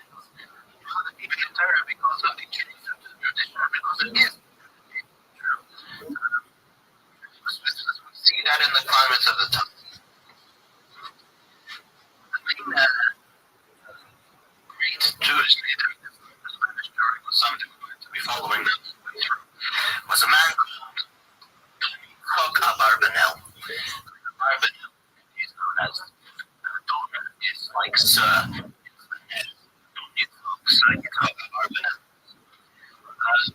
He was a very important person to a illustrious family from the House of David. He could drink the lineage to David. He lived in Lisbon, in Portugal.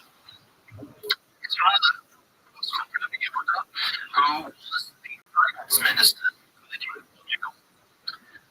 And he also, even eventually, took over his father's role. For 16 years, was the finance minister for the King of Portugal. Not yet 1492.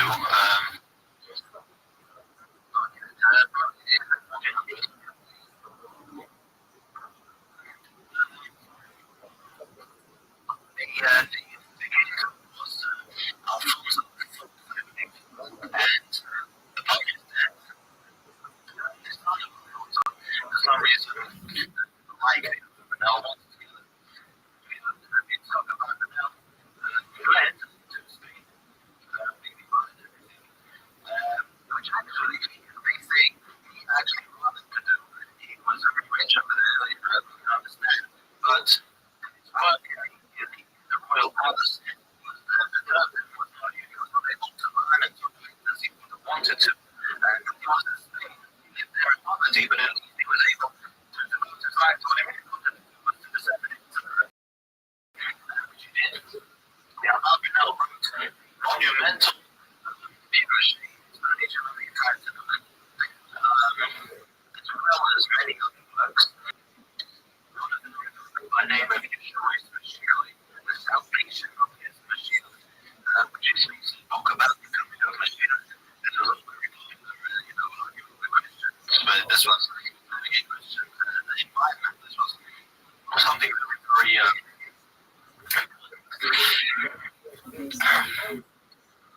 but as his luck would have students, he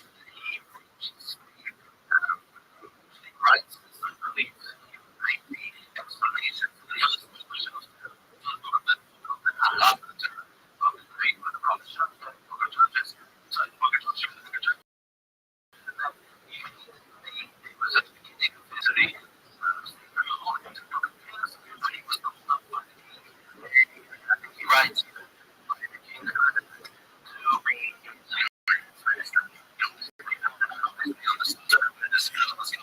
how successful he was, and decided to build them up. Not that he had any choice, but this is what it was. Ferdinand was already a very big campaign.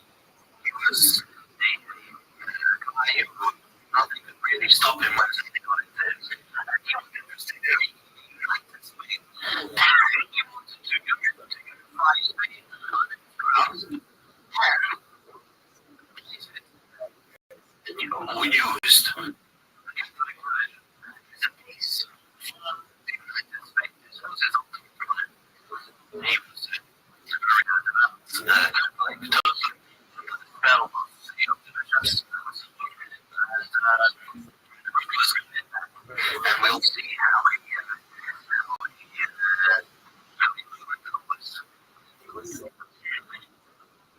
in 1475, he married Isabella, who was of similar character to him, greater, slightly worse.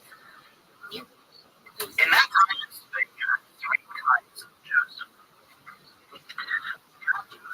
Plain Jews, and they were very difficult kind of Jews. From the time of the very first week of Christmas, and that all shot down the Jewish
functioned. They were things which one interesting people was they were one thing they had self-sacrifice for was marrying between themselves. They couldn't be Jews, basically they were not going to marry. And that was one of the most dangerous things because they had to secretly find out the identity of another family.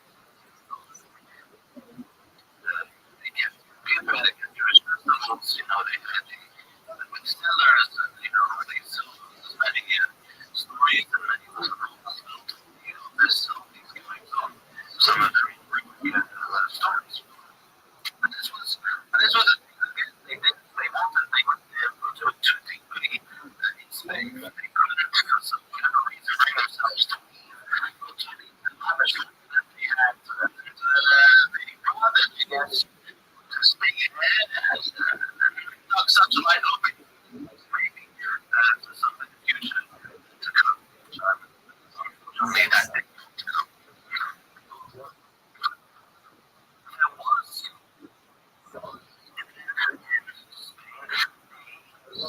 tremendous hatred and tremendous hatred to the converts, to those who converted. Obviously, they didn't know who was a Messiah or not. Anybody who wasn't a real Christian, there was a constant animosity being developed towards them because they were putting to the top. They were better Christians as human people.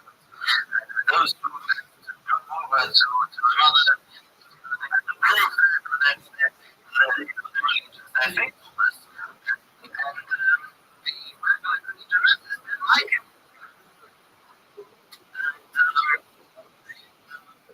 For that reason, interesting, in Florida, there was at one point some sort of demonstration or some march, and rumor got to the people there that some girl of the converts or whatever designated some Christian and only object of it. That was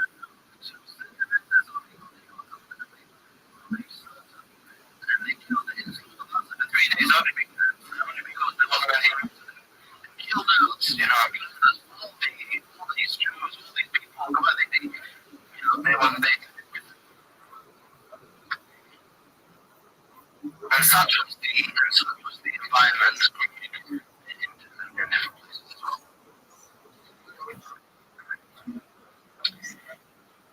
It was at this point that Isabella decided that they were going to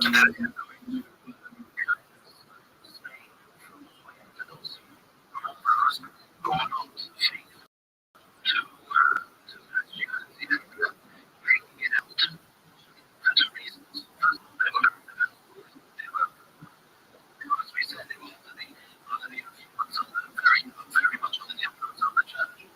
And again, also because of the country. They wanted, eventually, eventually they had it, they were going to expel the Jews and the Muslims, by the way. And then they wanted that within the community that they were going to have faithful members, those who are figuring out, those who are fighting, behind the Christian cause. So they're going to search for the country. That's what they were going to do. That's what they were. That was their plan. To carry this out, the people is known as the Inquisition. The Inquisition was something which started actually as 1233. Henry VI, I think. His idea with the Inquisition was to cleanse Germany. It was started in Germany from heretics who wanted to change and reform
joining the government in doing this. And it was for everybody's benefit because the money, the assets of people was taxed by the Inquisition was seized by the church government. And therefore was very enthusiastic in partnering partnership with the Inquisition.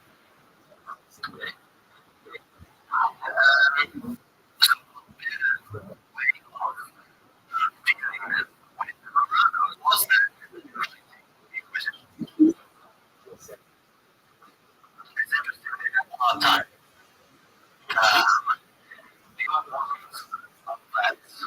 Enthusiastic about sending this Inquisition to Spain, mainly because he wanted the Inquisition under him. He didn't want it to go to throughout. It did spread into Italy and other places, but he didn't want it to get too much underground because everything he wanted to be controlled through talks and liberation. It was agreed upon. The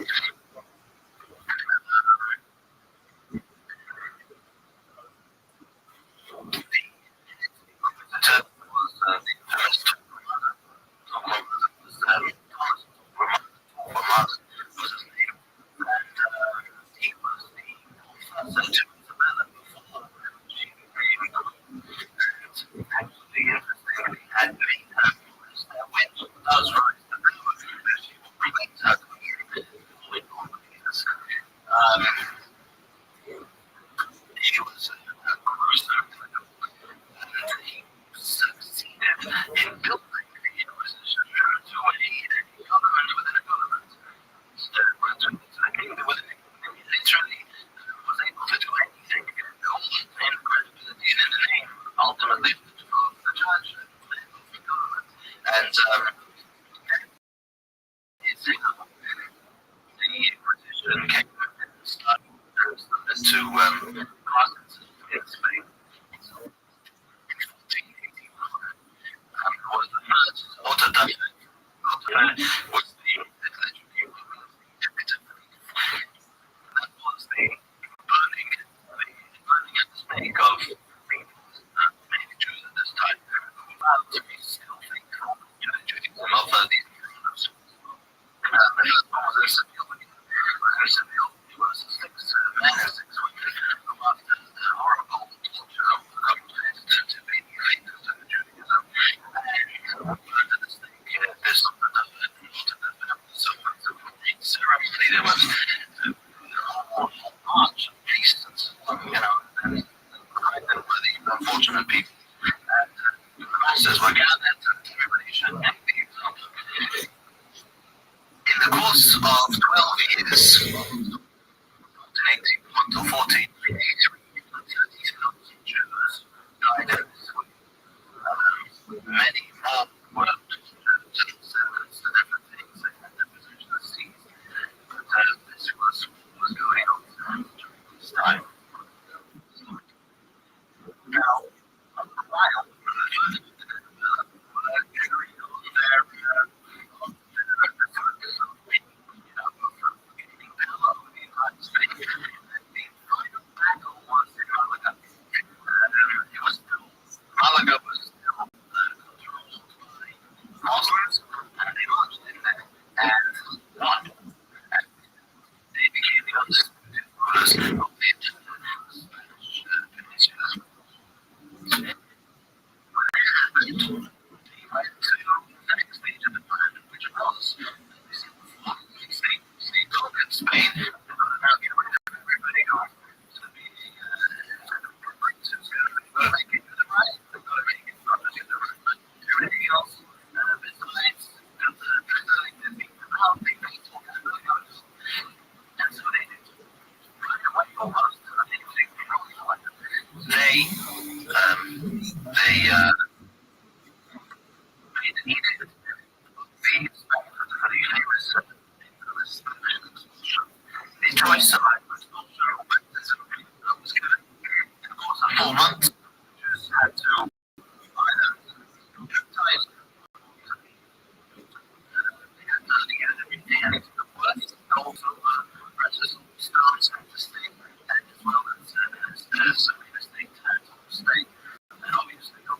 buy any, wasn't to buy it for a normal price. It's not that it was sold and mentioned. They wouldn't give anything for it. And just the environment was the finance minister.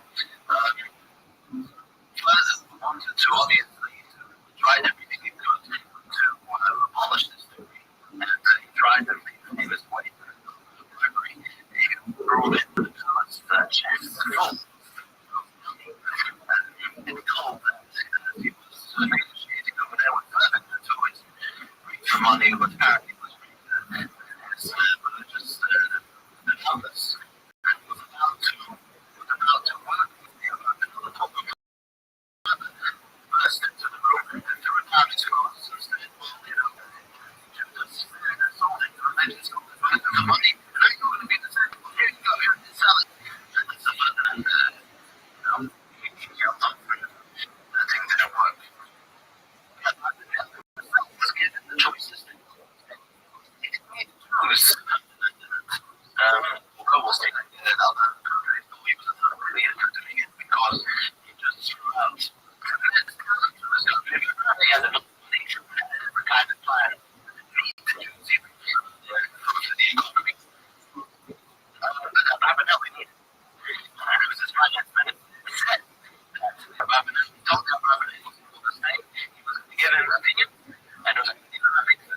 He said you can do whatever you want, but you can say that Rabbinelli refused, and he said he's going to go with his feet over.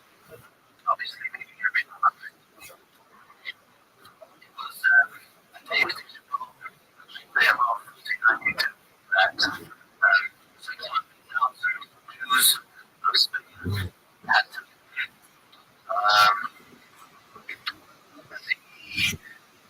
half of them went on ships back to the port.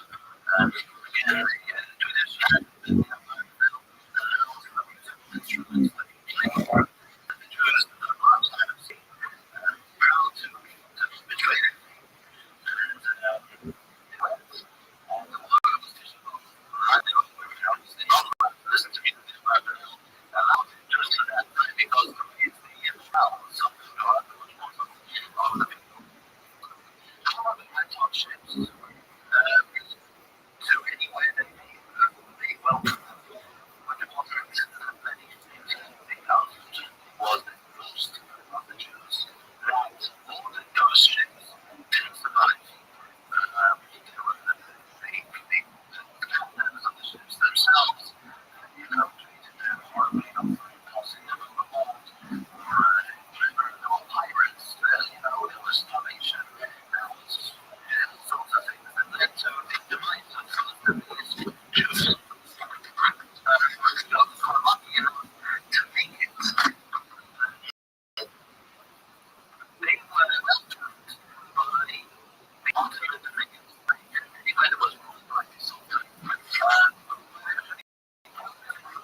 few years after the Spanish and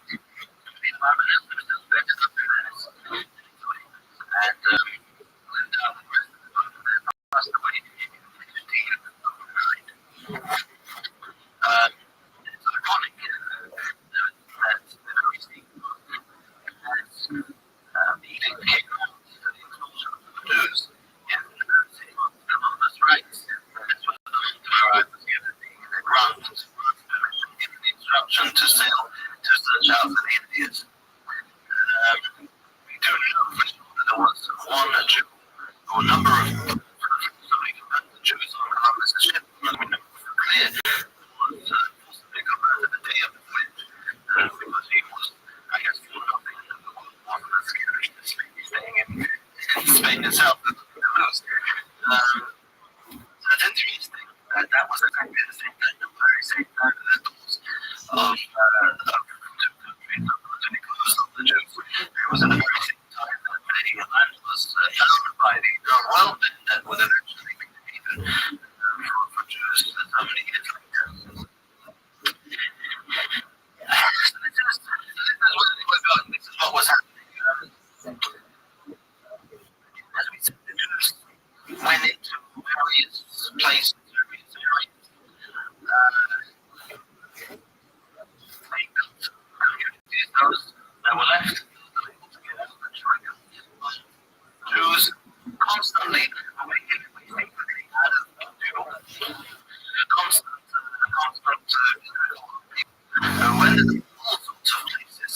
And slowly, communities were built. The Sephardic jury started to build itself up again. So the Sephardic people went to Israel.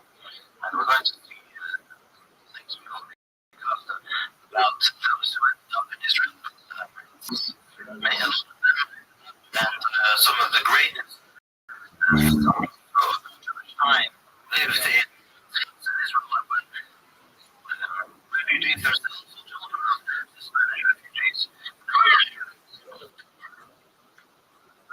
So, briefly, Poland and so on. We study on Sephardic communities for many, many years. Was still going to complete of probably quite different to Ashkenazi communities. The Rabbi was well versed in other languages, Talmudic knowledge.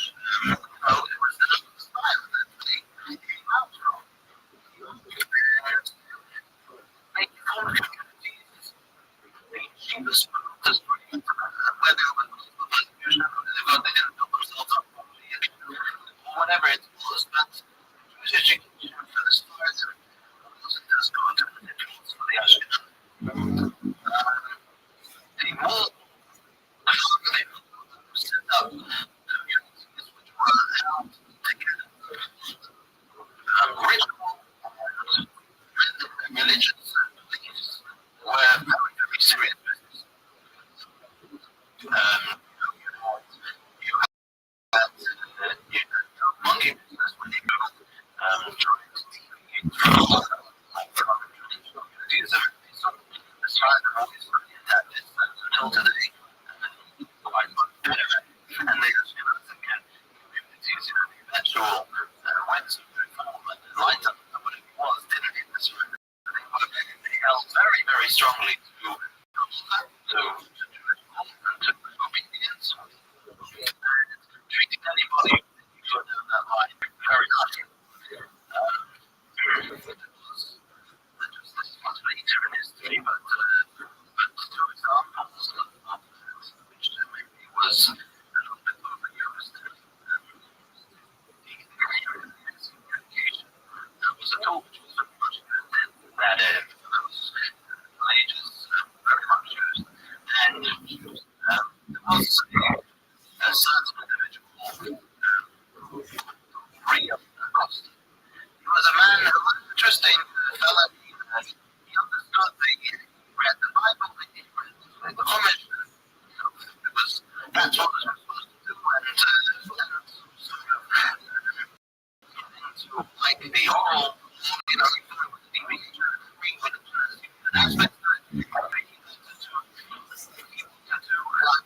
introduce this to the community was some people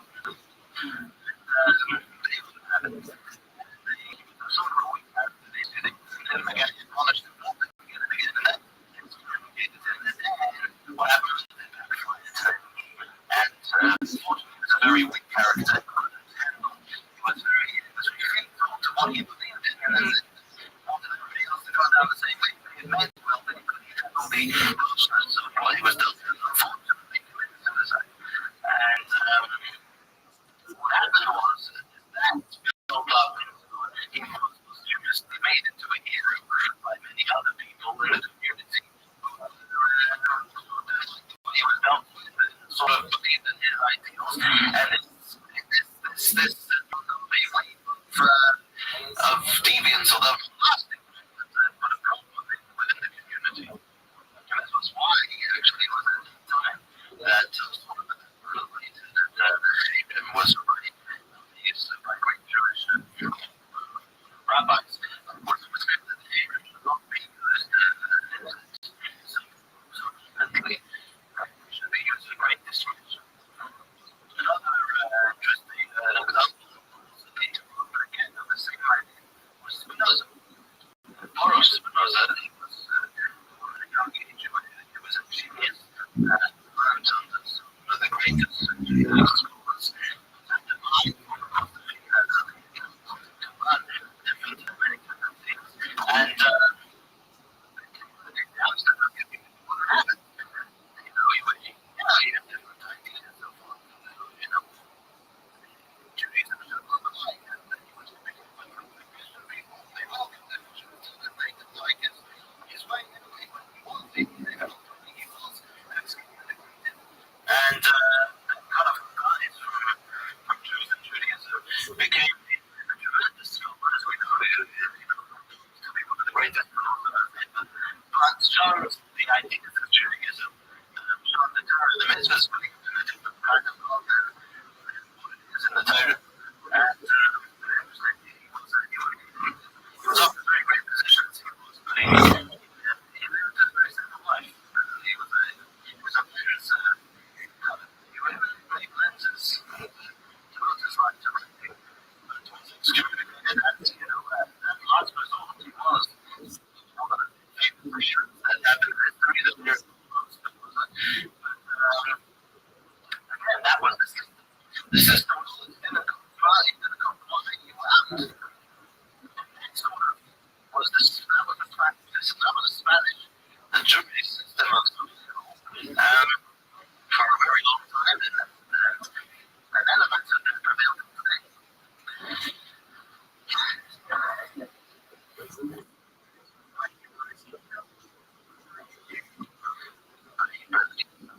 So, I'm not sure was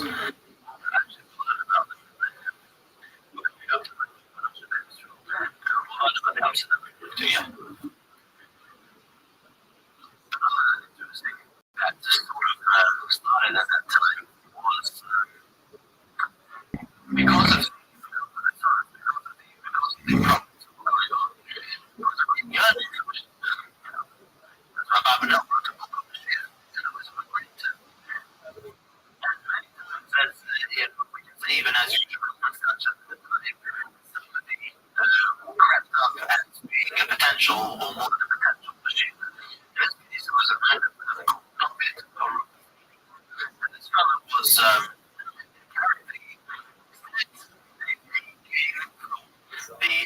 stripes was a brother of one of the stripes. They still believe this, of course. It was a very good deal that he had, which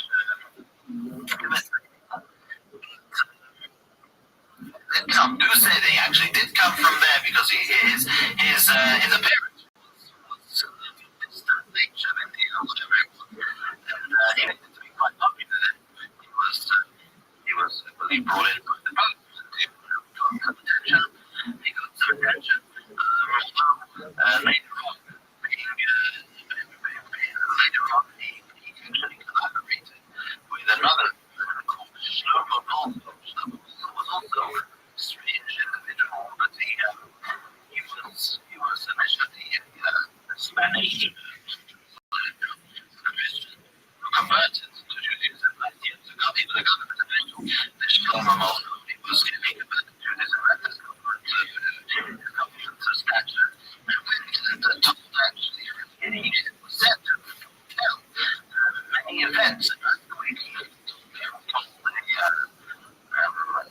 say some comments which are apparently on disruptive and big thing, so whatever it was, this is what happened. And the end actually was today. At one point they had this topic of Romania, at one point they didn't tell them, and they did the whole story.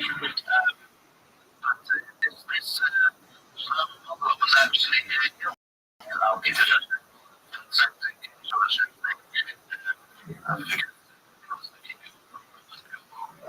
Seventeen.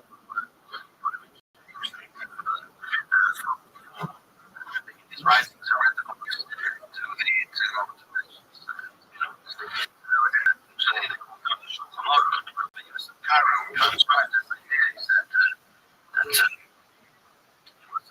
very noble. These kind of actually not quite a bit of police activity. But it's a thing where these things some of the more noted events of following the following the Spanish Inquisition.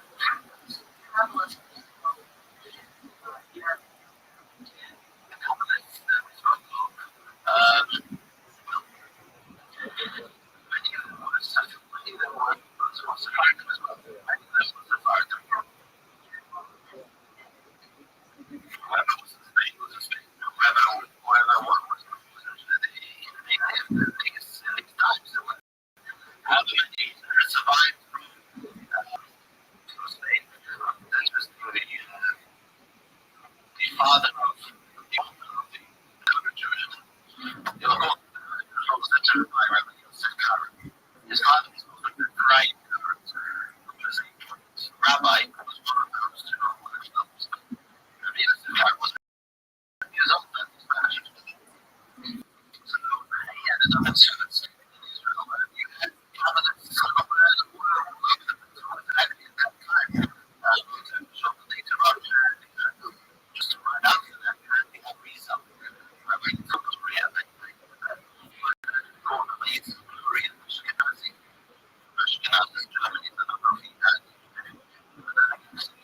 He was part of that. You had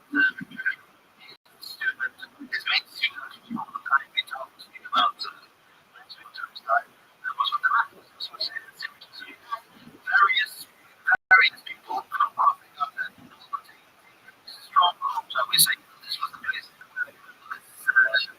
you had capitalists here, which were opted around the basis.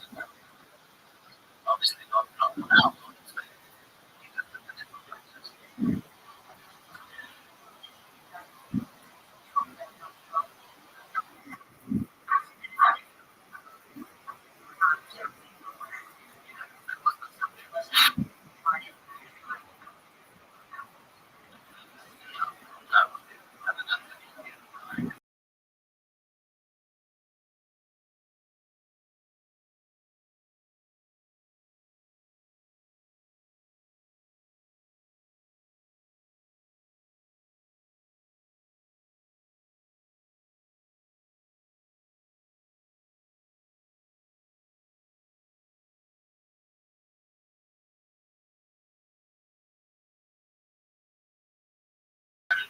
Together, I think the things that come up with anything that I speak that I'm really using it from the round. Just actually, the influence of the company's constitution. I used to go to school in Israel, so I still was put in wasn't as up interestingly, all the time was the many other places in Israel, some of the tremendously great Jewish people. Speaking of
The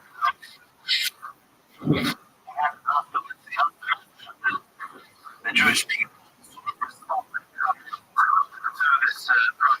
this we must also first, however, note that the expulsion from Spain was not the only expulsion. Area you had a number of expulsions throughout the Middle Ages. For example, expelled the Jews in 1290. That was the Richard the Light of the First Crusade. Jews were, committed suicide in the Clifford's Tower in New York. In 1794, France expelled the Jews. 1995. Interestingly, in Germany, it wasn't as infection that the Jews got expelled. It was simply practical reasons why they remained always in Germany is because Germany was provinces.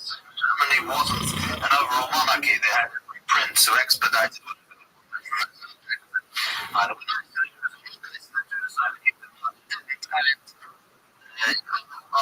princes and provinces took them in.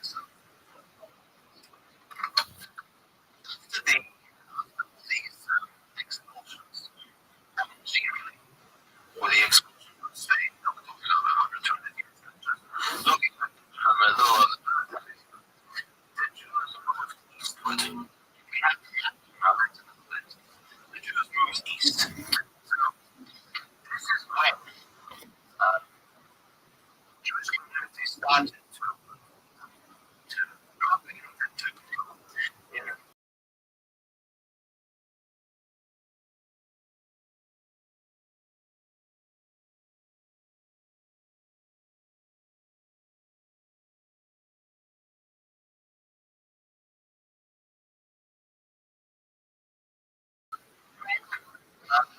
they came from Spain.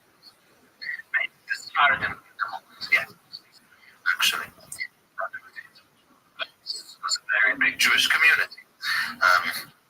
Speaking Constantinople in Turkey. You see how this was going to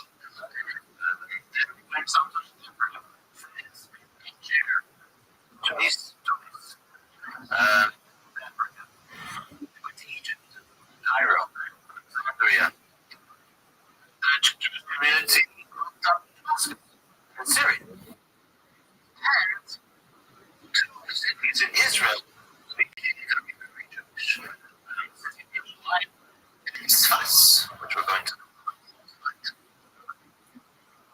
So that's very much where the Jews migrated to after they were expelled from Central Europe, that area of Europe. But it was welcome anyone, even when they were was unbearable. Not yet.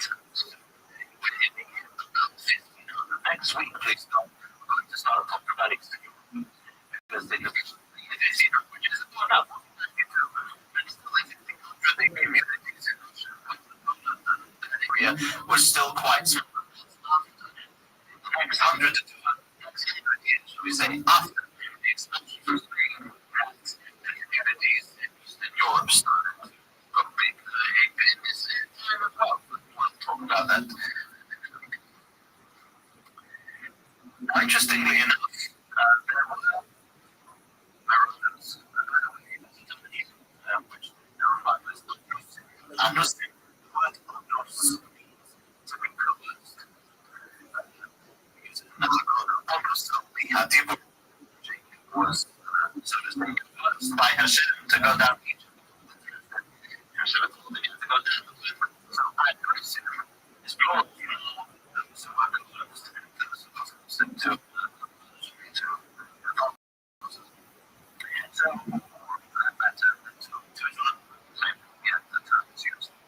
so these are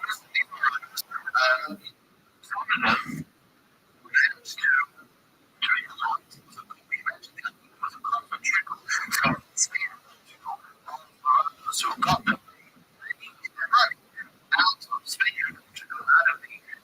the Inquisition into few countries and many times. Many returned to their Judaism openly after they were able to do so. Some, however, actually quite a few, chose to carry on to live with the mask of being Catholic, of being Christian as they were, in order to be able to help their brethren, the Jews, whether their brethren still in Spain, Portugal, or elsewhere, was being displaced. Others may have carried on somewhat to say here because of the Inquisition was very powerful, and it wasn't out of the question that Caesar, and one of the stories that wasn't out of the question that the Inquisition was in some places where it wasn't official. And it was the remnants of the Inquisition and the way it was. Although they chose simply maybe a safety to carry on that way. Because that remained in Spain, we say pretty much without them. Until about the year 1588, Spain took the slide down. It was the British fleet of ships in 1588, and because of the French fleet of ships, they totally Scotland. And Spain was under the sea after that. So, I don't know if historians actually know this, but it was that the difficulty of life as a Jew, as builders, under Spanish rule, being to weaken a little bit after the British conquest. It's interesting actually how when Jews were in Spain was a superpower. Spain was extremely big and powerful. The rabbis had noted that they were even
would be the way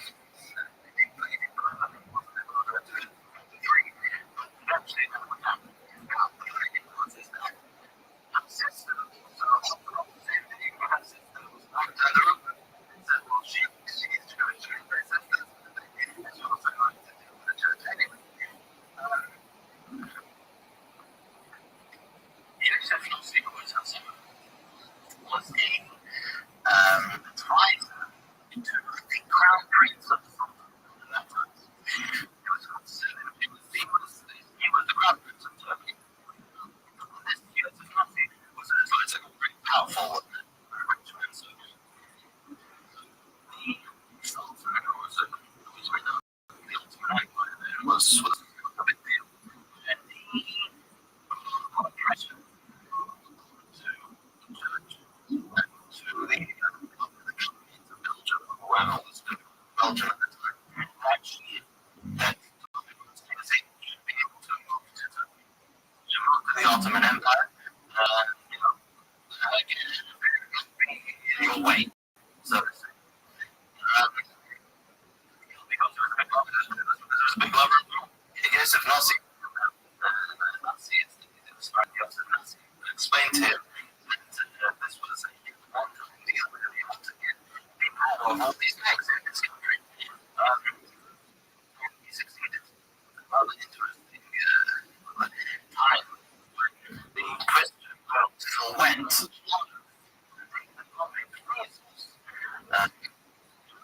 Just so something we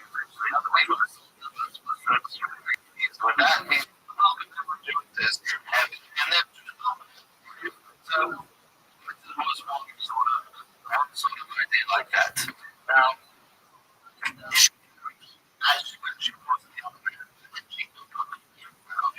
she was not Jewish, and she really supported the Jewish causes.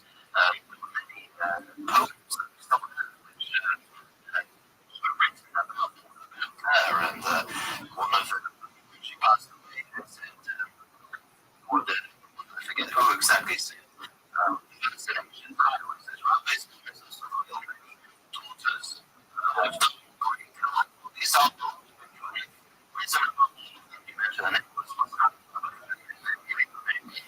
so she's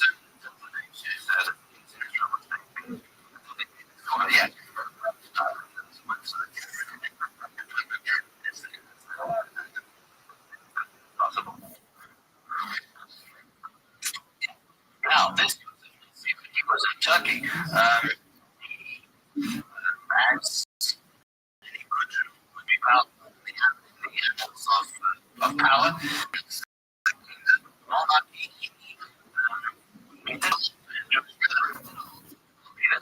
Interestingly enough,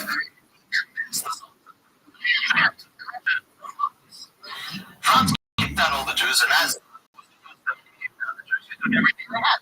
He took the property of everything they had. So France, the Jews what they stole.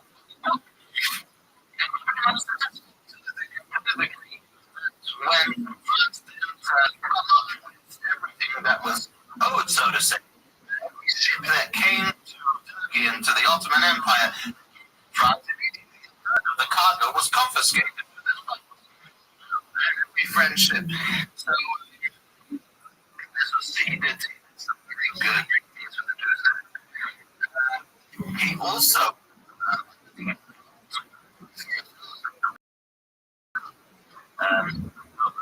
pieces he bought from the city of Tiberias. Wanted to buy a shop for the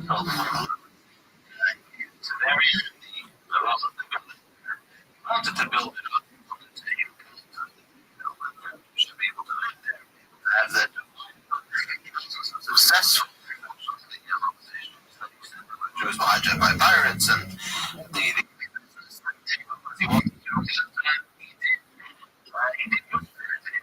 great ideas. So that's a big story. That's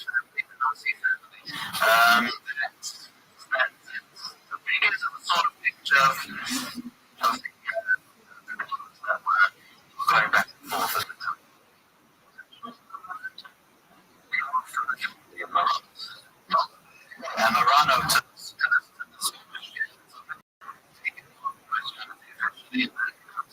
was denouncing it as they have.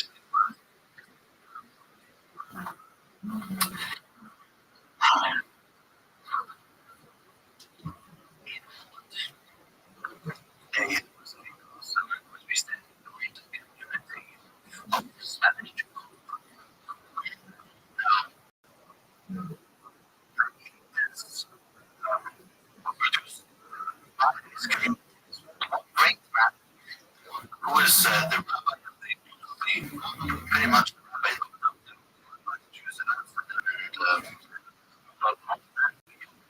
man called Rabbi Rothschild.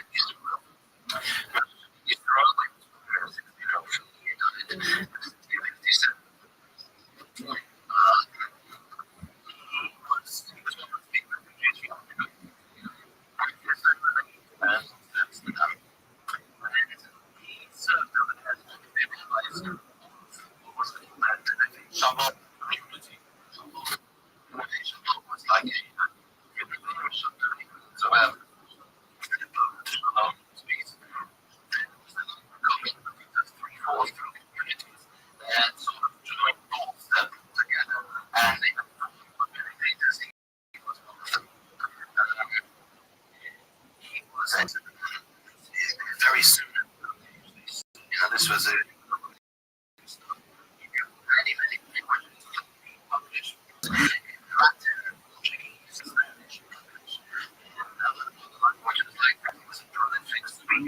who was extremely educated.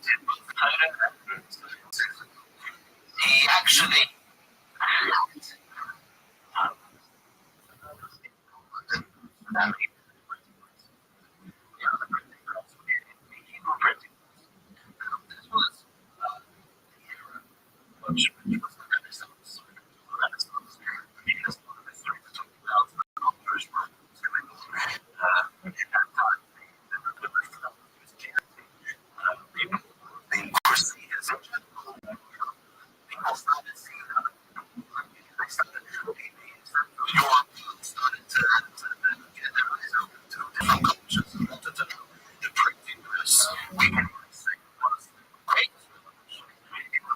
started to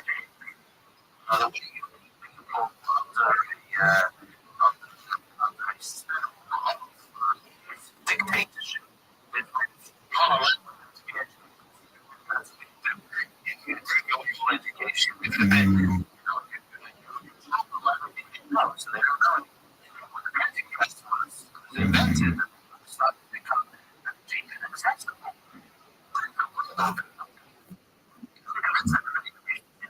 Was the translation of the Bible into the first thing that was printed and so the world was changing in a very quick way. The Reformation of the Church, other people,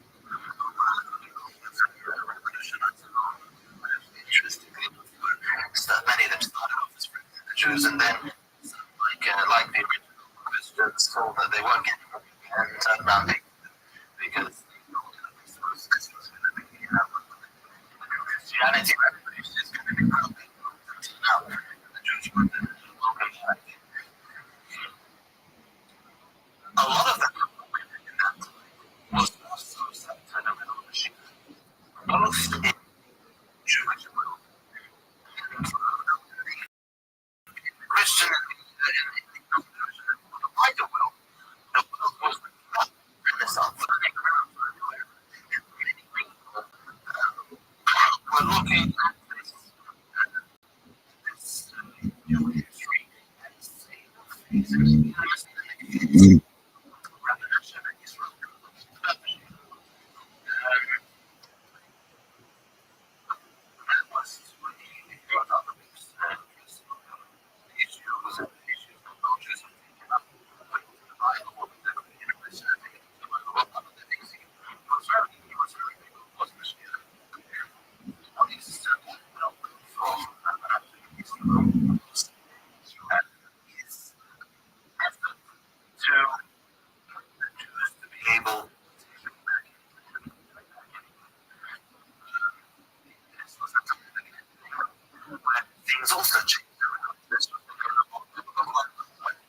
things were the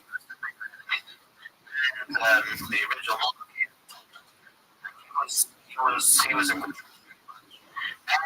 And actually, it's still interesting.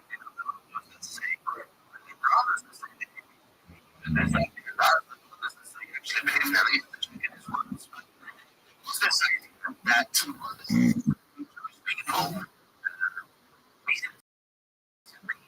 people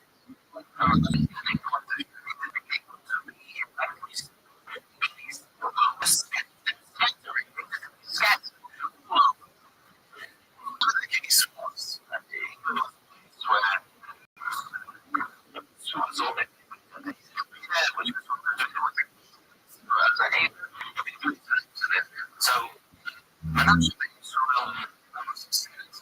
actually by the British government to present the Jewish case. He wrote a essay, all the arguments of the Jews. He thought that it's one of the great is the argument of what the Jews will be it's been opposition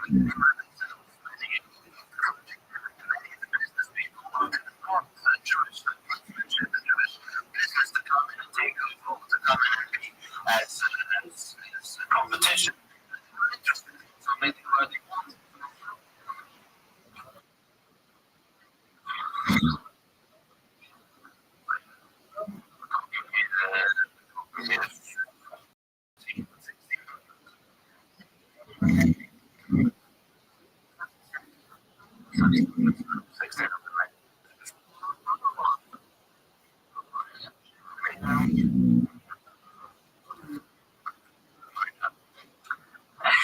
Anyway,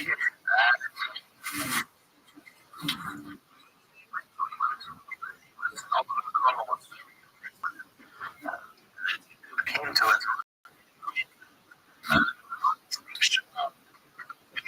Which became wasn't a thing. Jews were not officially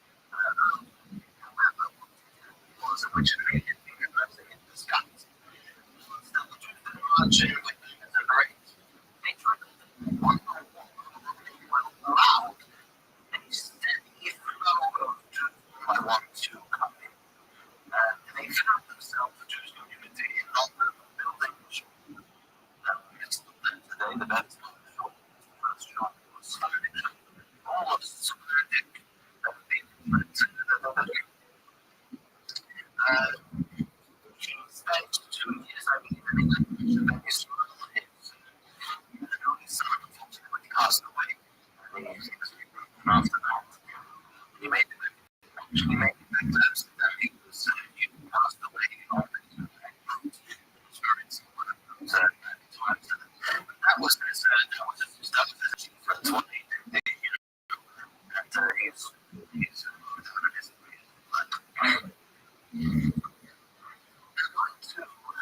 and he's going to rescue. This is what we focus on.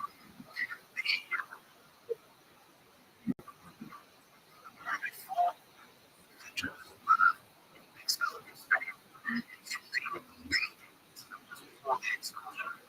The problem was that there were just about 17 Jewish families in Israel. After the expulsion, one of the expulsions, it was terrible.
but today is really big number.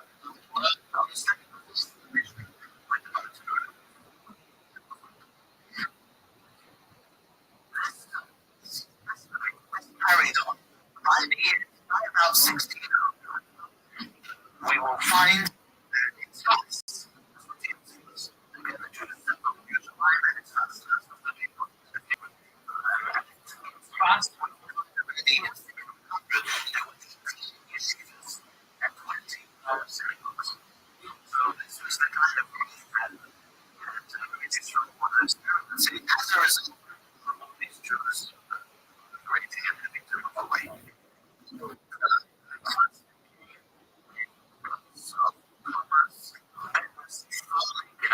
Israel has a lot of materials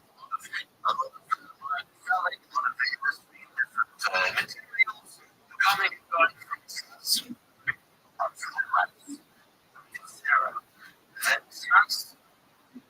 one time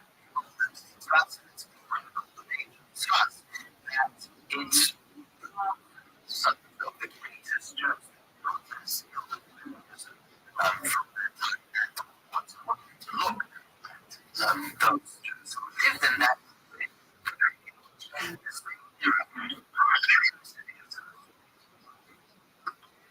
first one who seen in Sfaz the Mahari, that's how it's called, the Mahari Bega. He was doing this in North Africa, on the way from one place to the other. He came to Sfaz when he was already 60 years old. Because of the strict offense, he almost became a Jewish thinker of Sfaz. He done the rabbinate. That's what he was Jewish. Questions and answers. He born in 1870. He passed away in 1840.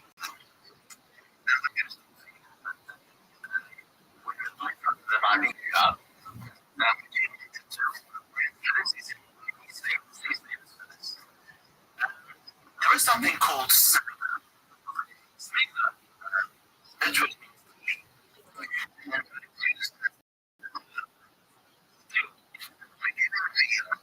means student is learned enough to be in life.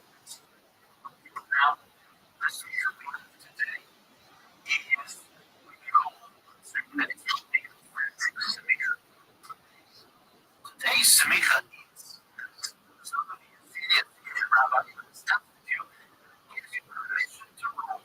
Is it permission of what you're entitled to? You're capable enough.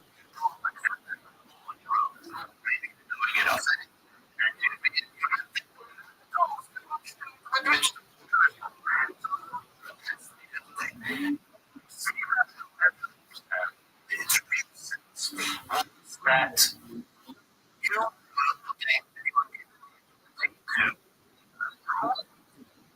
in a from my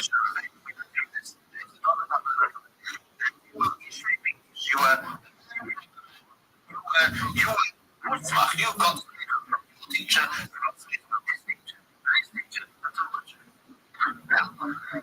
that's the Romans do very well. That was keeping the Jews going, and therefore they published this merely this meter with under. They do this was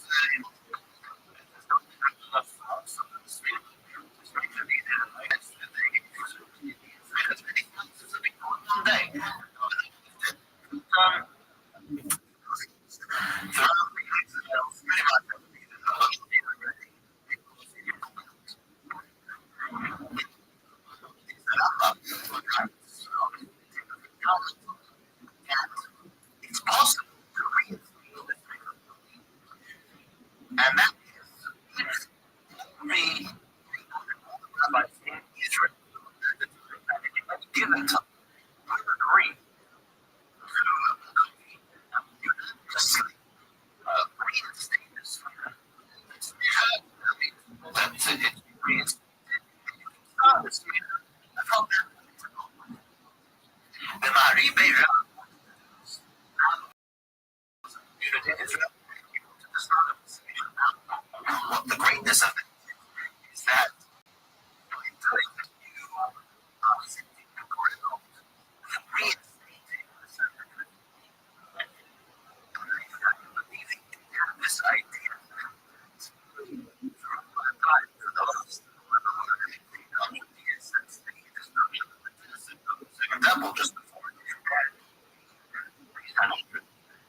itself for various reasons, but it was a huge increase.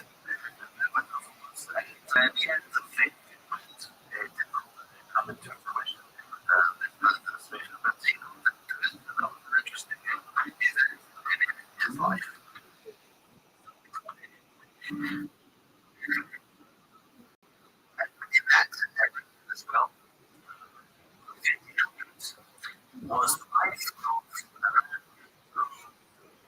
because of him. It is the foundation of Jewish.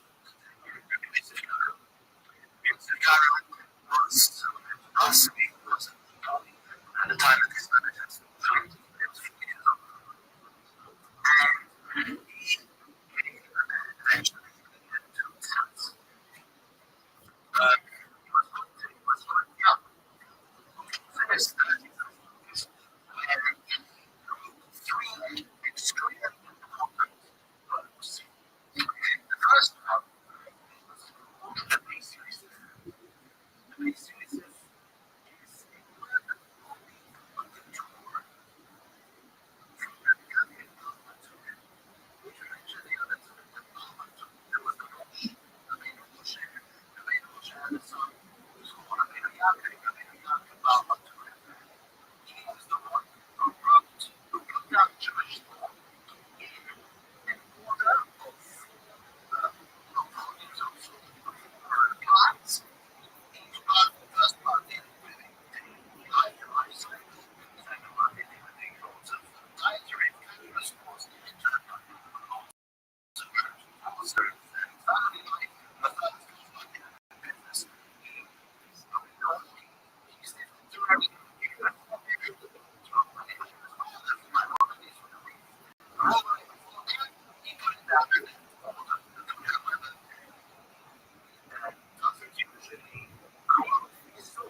That was the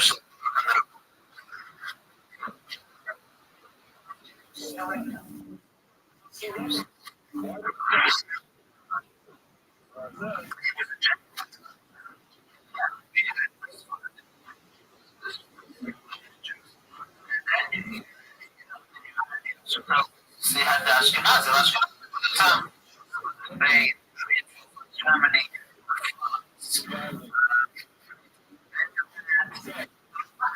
Today it's all been sort of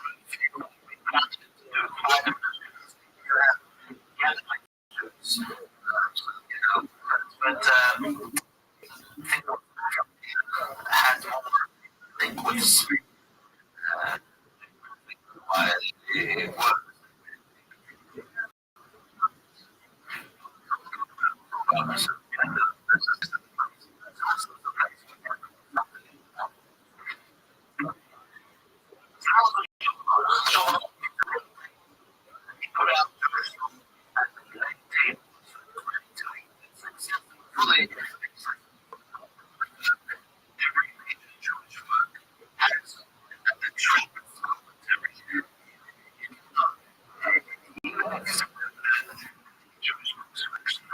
With the plan, the author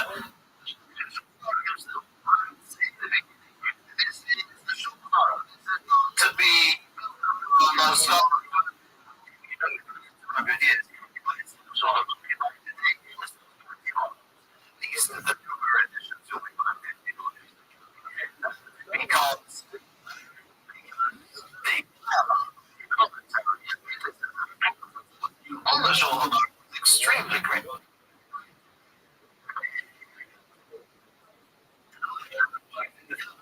Wrote was a work called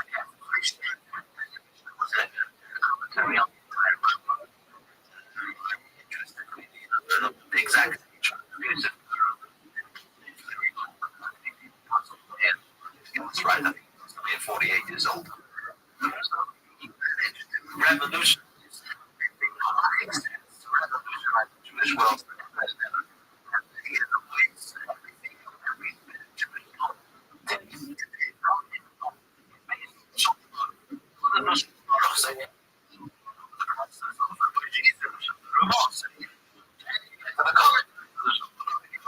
Outward. In a historic sense, you would leave out, but it starts with him, pretty much.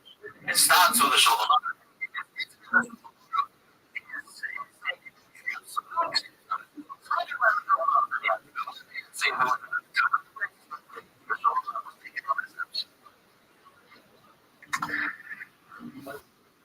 So it was as far as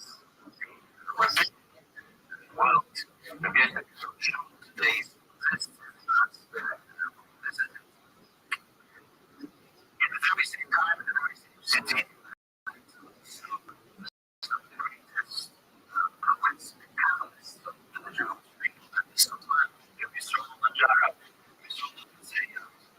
A friend of his, and he wrote a number of poems and liturgy, which you can see with it.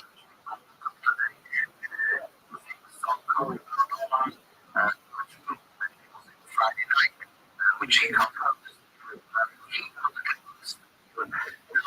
He forgot to mention this is a piece of great genius. All of them, they revealed part of the temporary the couple. He was the couple. Works.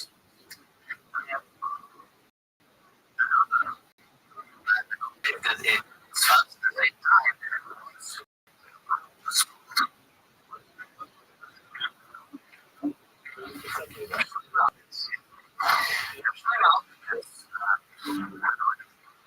Malcolm was a great cabinet. He was of the but again, something it's interesting. It says sometimes prophets necessarily individual.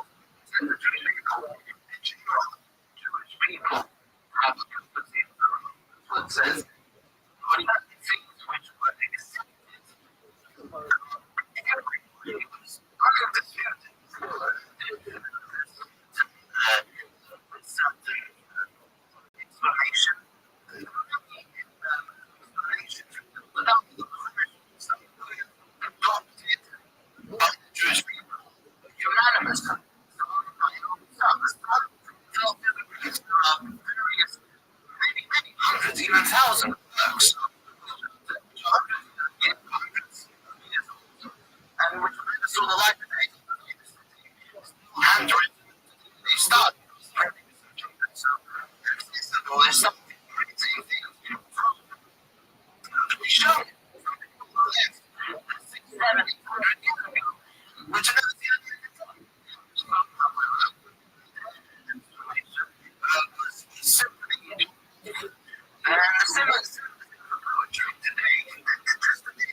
still printing poetry written in this era.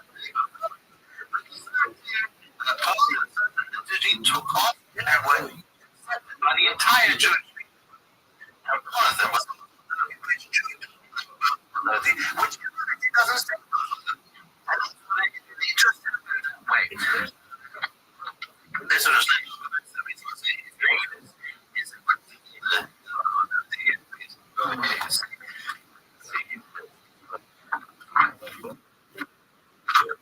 that's why they highlight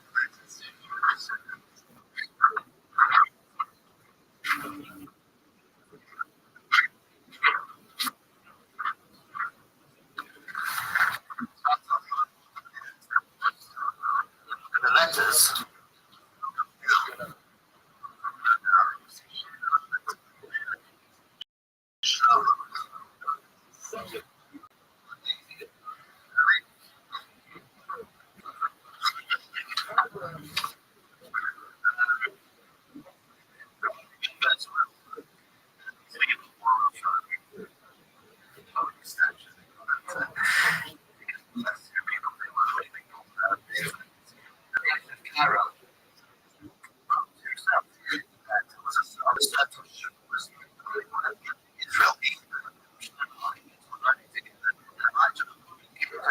And instructing them to people were talking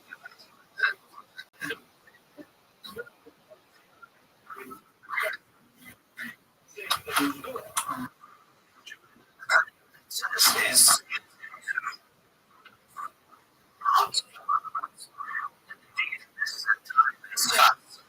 these things find in everyone the simple meaning of the term shut is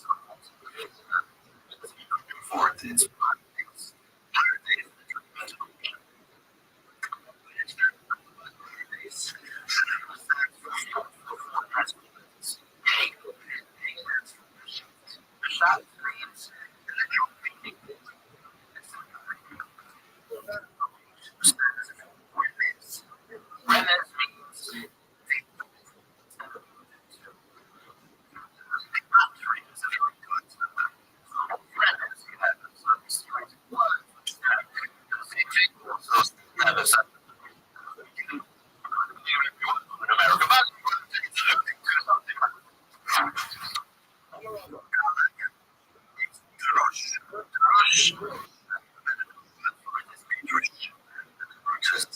Medrash, some loosely translates how much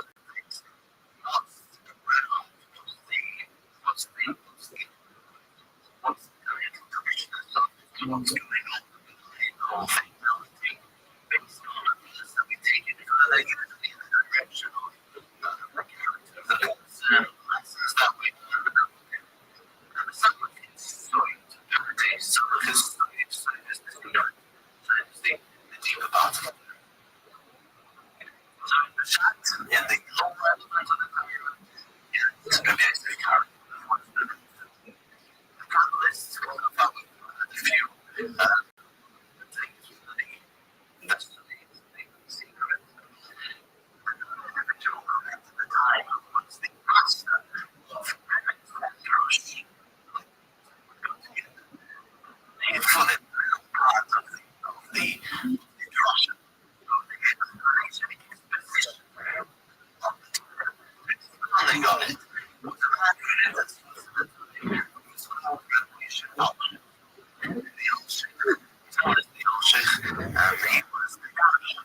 He was the one that Russian truly means the practical. The one who would give the Russian as well as the Russian in the good Jewish community that was talking to me about what was going on in this universe. What was going on with the Rashi and the rest. That was the Darshan and Darshan. Rabbis who had Rabbi Israel, he was so tough to speak. He was able to speak and to act.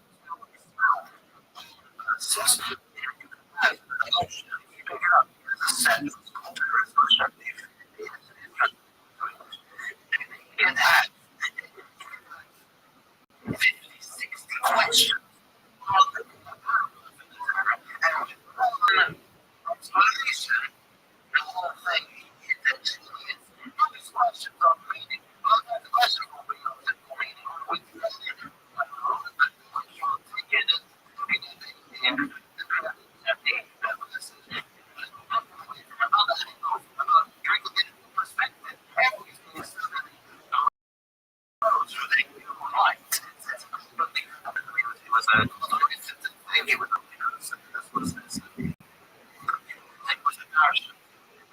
He was the one who was giving information, so he was actually his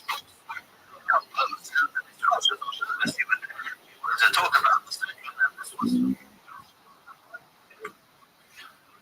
final person.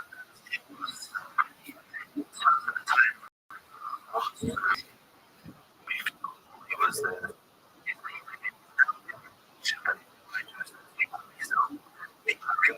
I read it.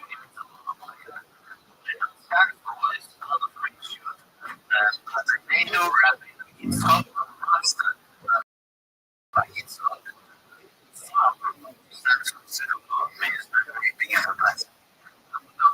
title for too many people. So that they can say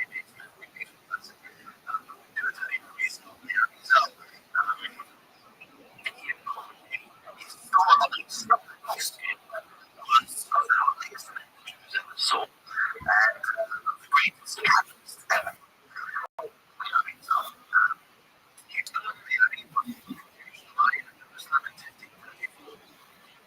his father passed away when he was 2 years old, and he was brought up by his uncle. He went to the military jet. He was by a man called Rothschild. That's the father Rothschild was a man who wrote Sheet of Documents. Sheet of Documents means the ring of all the opinions. A sheet of Documents takes the question. He was really important. This was sort of the line between the sheet of Documents is a series of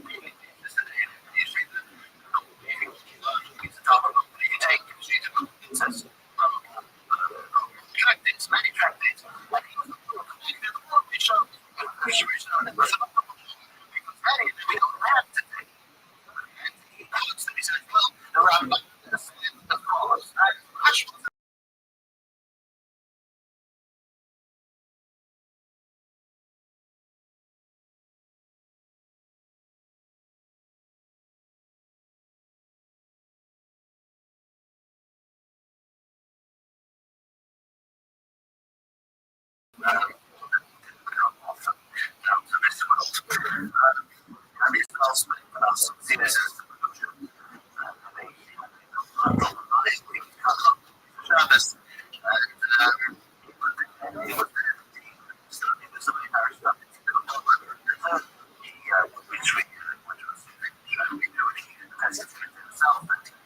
By Elijah the prophet, these secrets of the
definitely be possible. But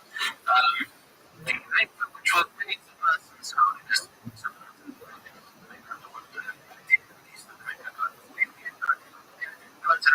before Shabbos, on Shabbos.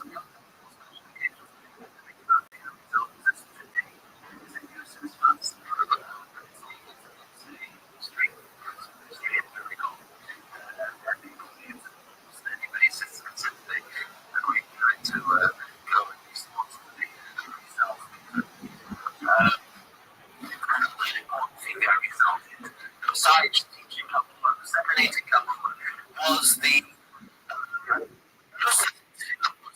text of the davening. The text of the davening is not just the position of us. The text of the davening is basically the right words to say, meaning it's the right buttons to push. What's going on? These specific words, these specific texts, these chapters of Tehillim, when it comes to Shemnesha, this the other one, the other words, don't even letting them out. It's not just an idea. It's accomplishing one thing or the other, and you can see that the eye knows does what. And the first thing that is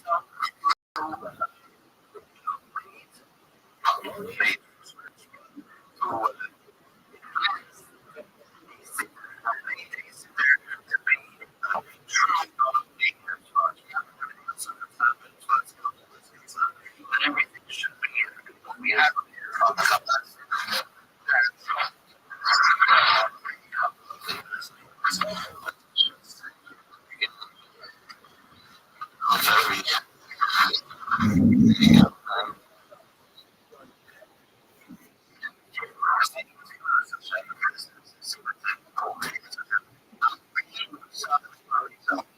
according to the text of the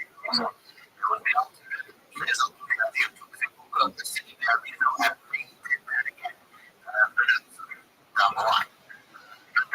So many people consider the text that he's done.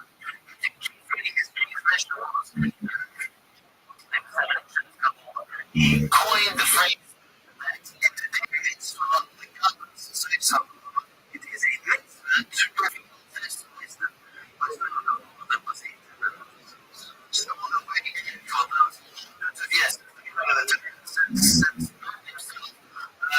wisdom was to be taught.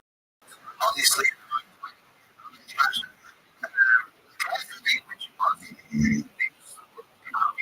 known as the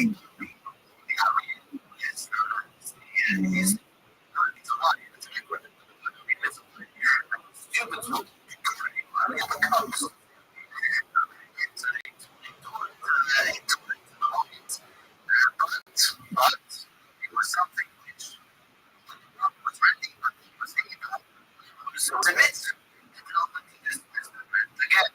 The idea was that as the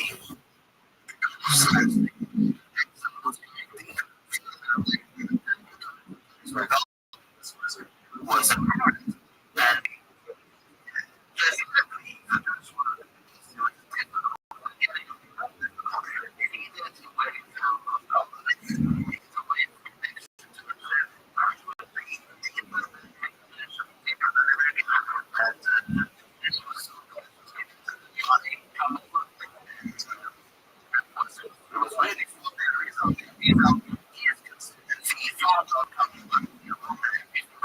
originates from others. For example, Rabbi, was before the areas of but Rabbi is always considered things back. The areas of the same, and until today,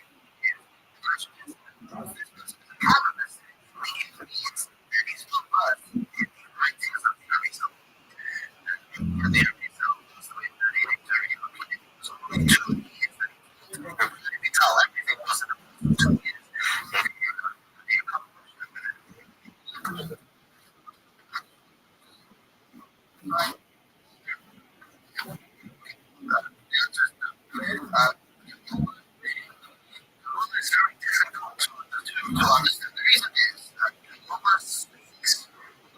This is something which is speaks to in Ukrainian terms. They always speak about it feeds the understanding of the Eastern Party. If you don't know what you're talking about, it could be heresy. It's dangerous because if you don't know how to take it, how to trace it, how to meet, so it's esoteric. People think that a regular Christian is not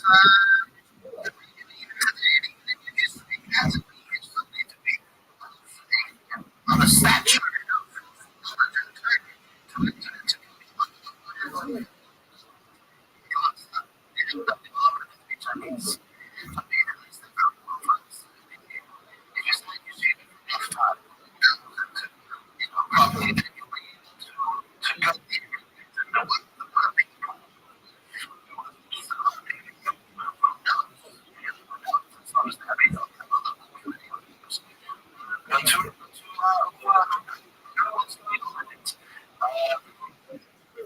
But is that what it's great to see this shapes corpses. You see this there's a few shape bodies of color shape. And one instant you have to know this breakthroughs. But if you see this and then you go back into the world, you get a bunch of that's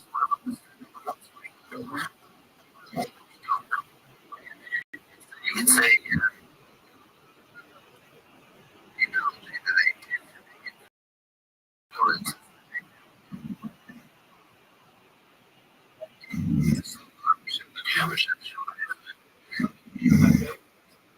there's something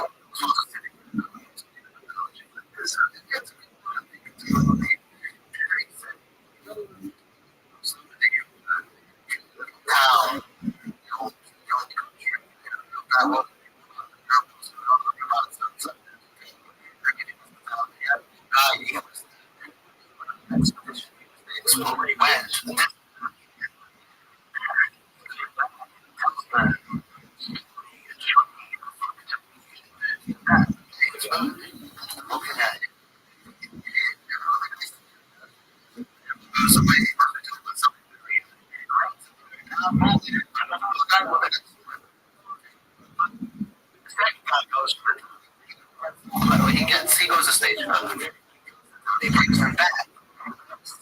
He brings them back. It's not safe up to this is what the train is. That's what the machine they still get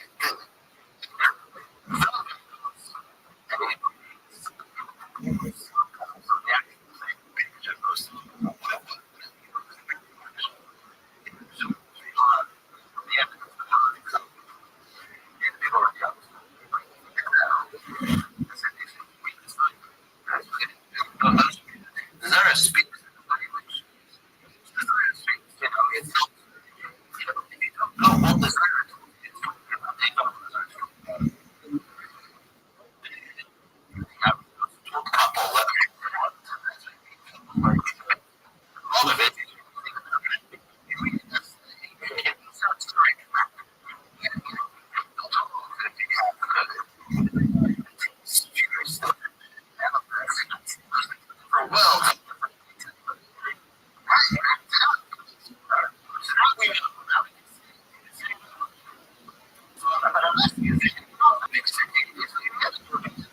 Sketch out.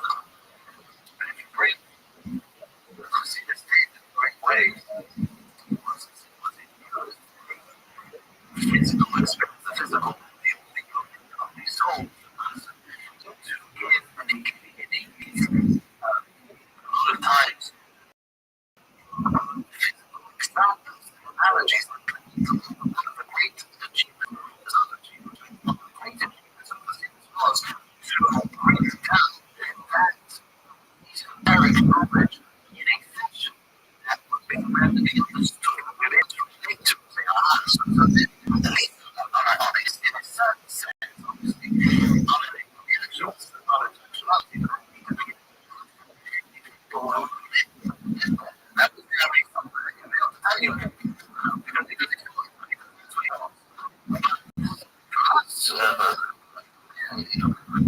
That's what I mean. This thing, be able to explain.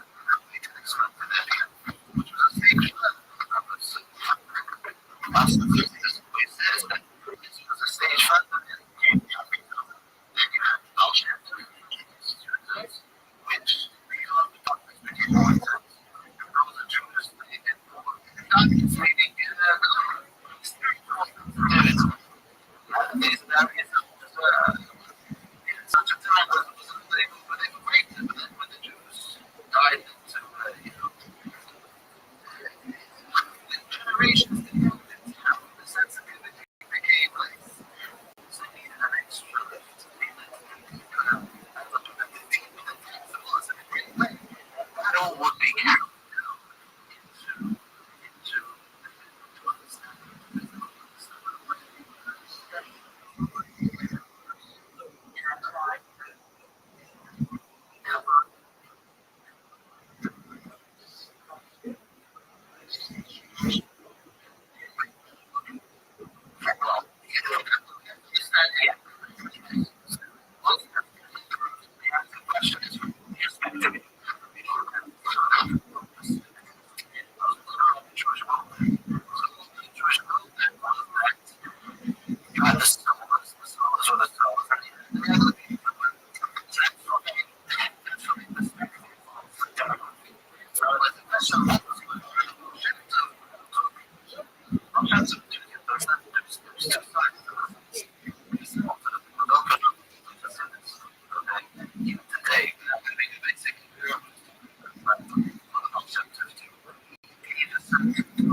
That was for sure. So next week we'll talk about these.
talented, different abilities, capabilities, had different dreams. They really wanted to bring it into to build up the country. Probably the reason the Jews were not there, and really Jews are starting to get clear. Since everything was so new, it didn't really have any culture. What happened to cope with? And then abstain from, Jews were not going to be distant from the Vatican because everything was new. So there was pretty much common language between the Jews and the non-Jewish population. The Jews, Ashkenazic Jews, the Jews from Germany, also had their own form of language, which was the mix between different other sorts of elements and from speaking English. There was a bit of Russian mix. English started,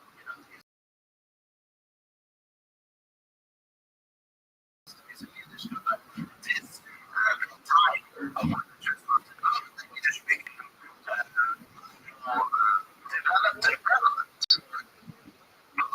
Well, they didn't really need to publish that much because it wasn't necessary. They kept to themselves. They built their own communities. And so trying eventually the Jews coming into about 150 years, it was quite peaceful. The first 150 years, we find that the Jewish population grew to about half a million. But, things developed and the started to creep into the developing Europe, Catholics came, and with the priests, which were ancient Jew ages, and it started again. Much of the persecution, much of the hatred, much of the persecution started again with many accusations, many libels, and now and again you had the pogrom, many Jews or a number of Jews being killed. But the government over here did intervene. The government at that time made a decree that it would be impossible to accuse or to make liable for a Jew for doing whatever the priests were saying they were doing, which was obviously untrue and quite outrageous. The Jews started doing it, the Christian and the early age of the government at the time said that it would not be possible for such accusations to be made. Even though in general there was tolerance, however, it was lifestyle wasn't still that simple. There was still degrees of Jewish ability.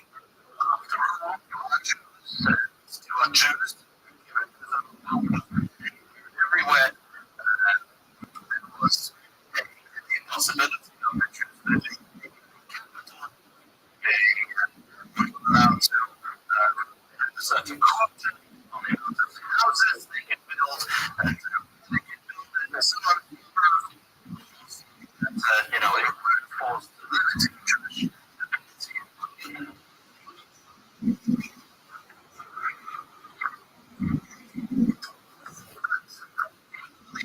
With the juggling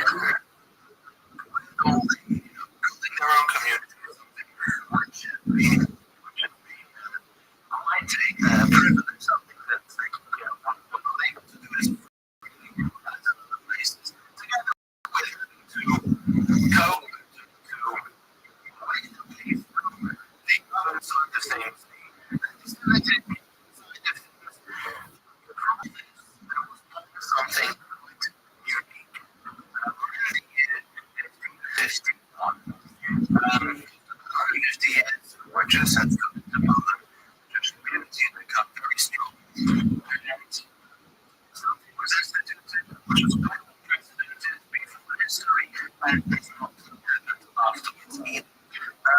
It was called the committee of the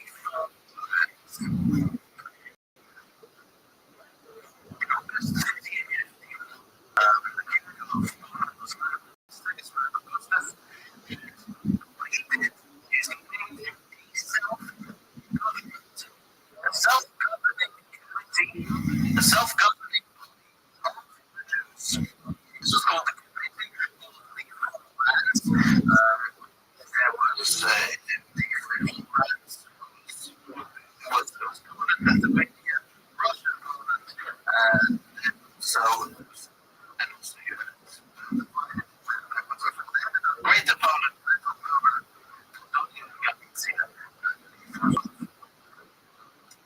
countries, some countries.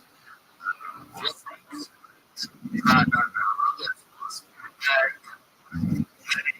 had the capability of electing a chief rabbi. Somebody who would be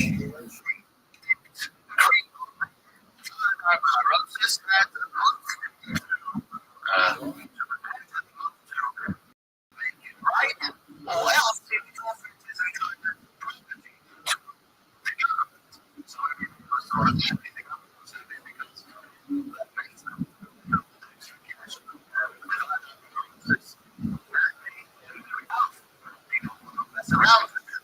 And they were able to get a lot of good things, a lot of solid institutions for the community to be able to get through with the power that they were given in the Polish government. As I said before, there were some changes, but it was in the middle of the 1600s, it became three countries before it became Poland, Lithuania, Russia, Poland, the way they got to its own. So that recently, that Rothschild got a little they got its thing.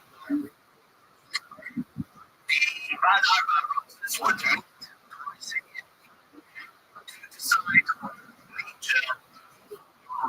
major things pertaining to the Jewish community. The small issues were given taken care of by the people that they called the community. Community council, each town, each city had its community council that convened and they would decide things for the local community. Back in the Rothschilds, and you think of things from eventually go to the greater community had control. There was the traumatizing everything together was a great vision.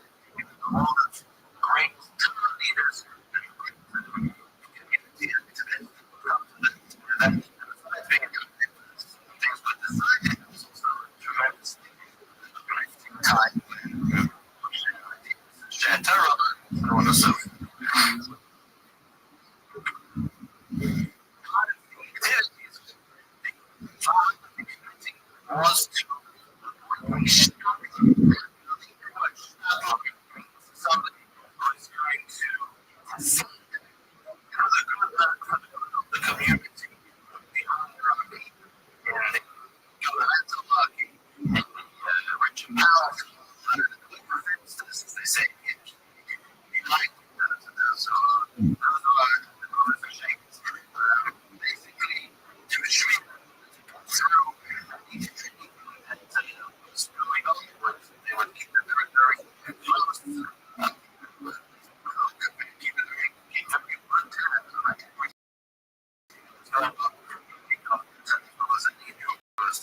Something that they would see that wasn't really right immediately. Something about it. Also instituted the system, the place where Jewish children would get Jewish education and Jewish life started to go. So there was a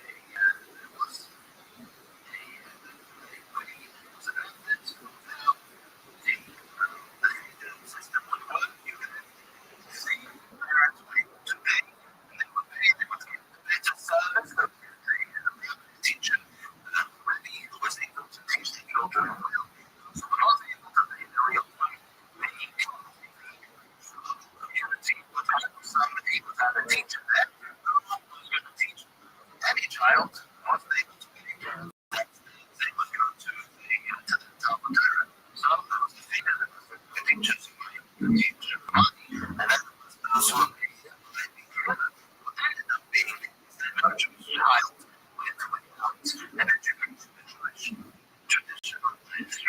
Jewish education. It was a public school system in the 1500s. So, the education, many of the peasants were illiterate. They gone to school just for all eternity, but sending, educating their children. And this was something that this time was really strong about was education. For children to behavior and grow up, yeshivas started to emerge.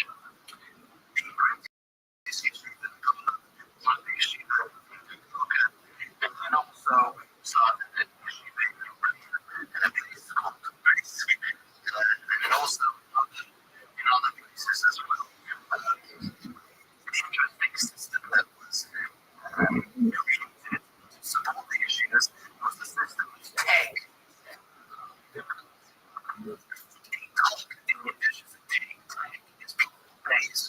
Well, that meant it was a system which lasted almost until many yeshivas. Be sent to the yeshiva and he was commented and started taking by certain family. So family number one would take in a number of boys on a certain day, give them a meal, then they would have another house to go to, and so on and so forth. Shabbos, you had maybe some people who afterwards they would go to the meal on Shabbos, and the boy would be assigned to them.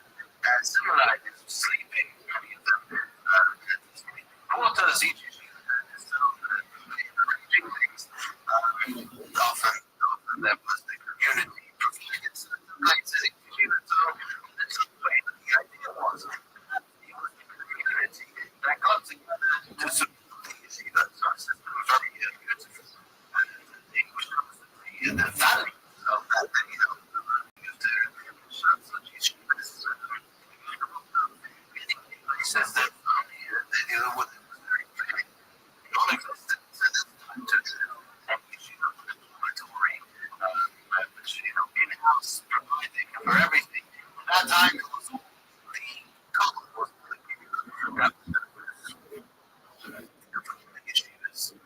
Since you had your learning, we obviously have a great leaders, the great ones of terror that could maybe Israel.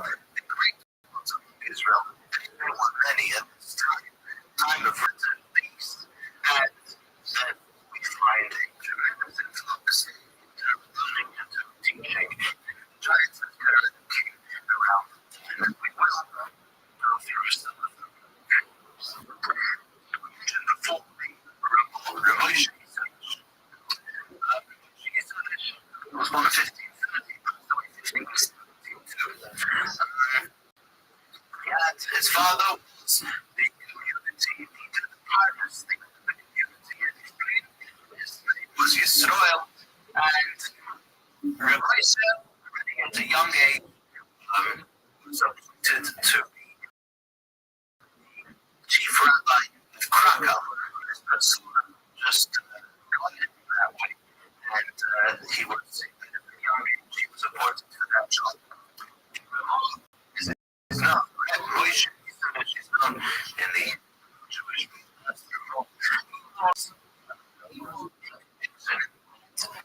Spelling ceramics.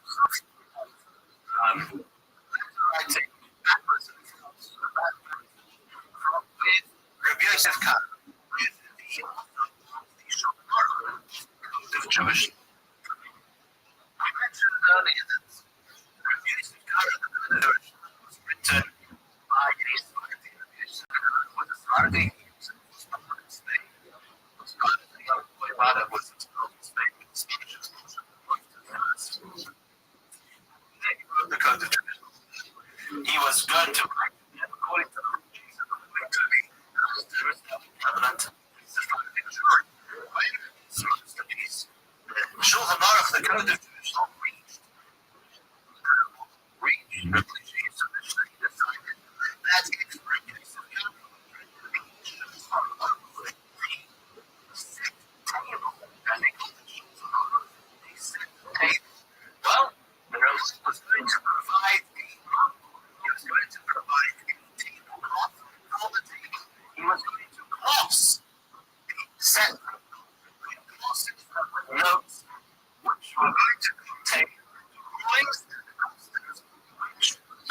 as a jury collected up over these centuries and had not really reached the societal world or vice versa for that matter, because of the lack of communication. And today is spoken for if you learn the code of traditional, you will have right over there. You have God, you will have angels, and the names figure out. Jesus was a servant, he was a scribe, that was written by him, that was kept in rock, and does exist. In Krakow, he passed away. Famous baby because the Rabbi shared about Yachai, and the usage of remarkable in his grave site is right there in Krakow. Go outside, that will be right the short thing. Extension, literally right there, you have till the day, till this year day is the grave site, is the burial place of their. And in Greek Europe, this was a grave site which was very, very frequented by hundreds and hundreds of people, especially on the Jewish north side. Similar ideas to the graves that eruption in Israel, whatever similar idea actually happened. Is that the grave site of the remote this was there are foods that be reverberating again on a daily basis. There are thousands and thousands of people who learn because the traditional the next one we're going to talk about is the traditional these people what their acronyms for the names so which letters which stands for their name and if you tell somebody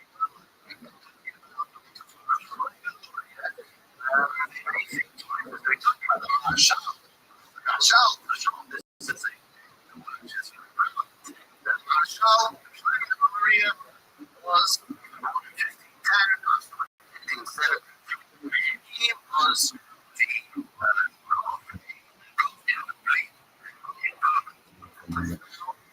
she was a very sharp individual. He was very opposed actually to learn the Shulchan, to learn the Quran, and his. And the culture is not something that we do. So it's you can't just learn this, these things, you bring them in your book. You have to learn the background. You have to learn the background of intelligence. You have to look to the other end, it won't be good, it won't be correct. Although he did something he did. He proposed the works of Allah for himself. All the time is arguing, taking the task. Both in the Rothschild and the and the Shulchan itself, and as well as other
him to learn, to spend his life in learning in the commentary of the Talmud, and then what was known as Rothschild Peoples after his ability to be like us, and Christian.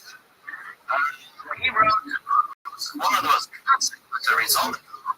In fact, if you open it, any volume today of the shops, the traditional shops that exist, printed, which was printed in Lithuania, you will find the Talmud.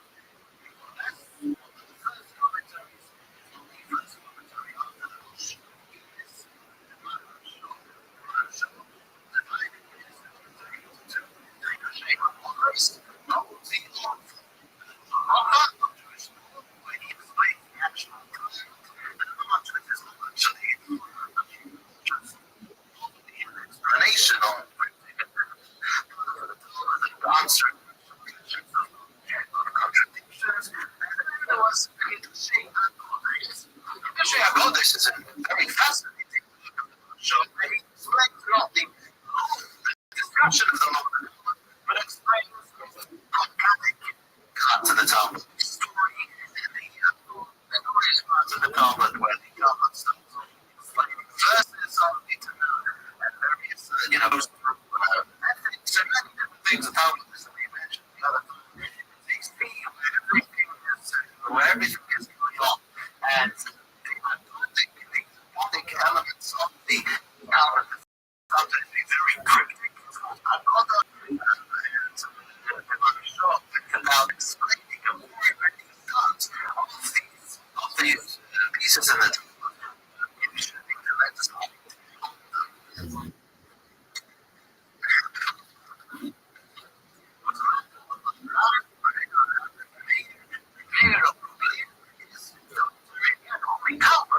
Discussion of the Talmud is printed with many editions of the Talmud, and he is famous for having a golden. It's like sitting in a car. You just really teaches you to get home. Teaches you the piece of Talmud, the piece of Talmud. He explains the most beautiful style of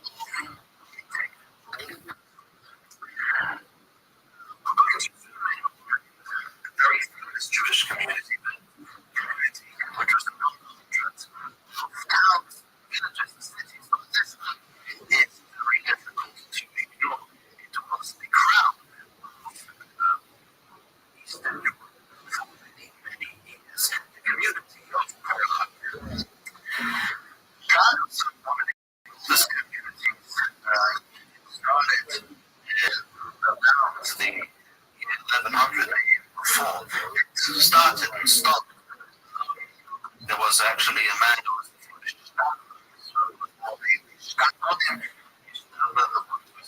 proceed on behalf of the Jewish community. He was called the Yosselman. He was a very famous gentleman of historic significance. One of the things he did was when the governor was in charge of control of private schools, he was the one who would enable with his expertise got the government to re-ethnic the Jewish community. Probably the most famous individual was associated with the city of Prague. It's a man of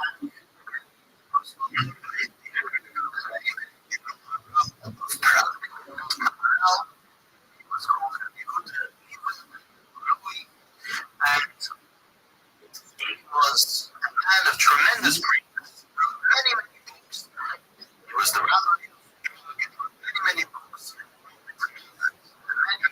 And on really many subjects he has a he really created knowledge, but also introduced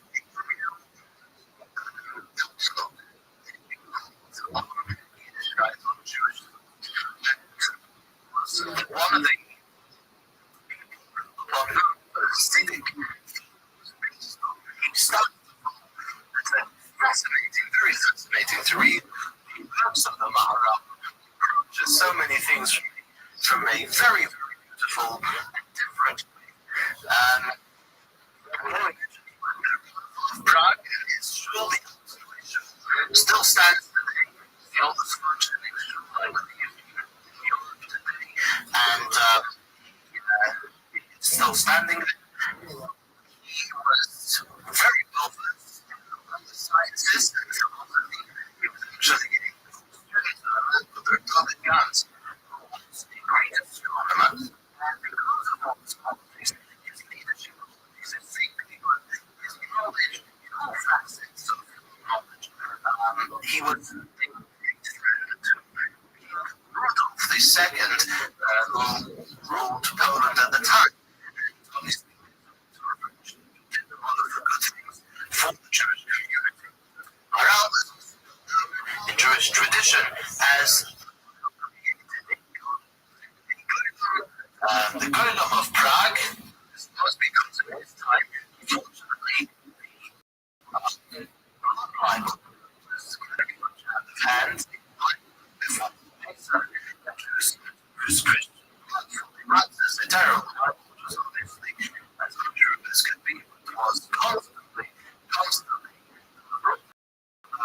the Jewish people in its history. The number of great somebody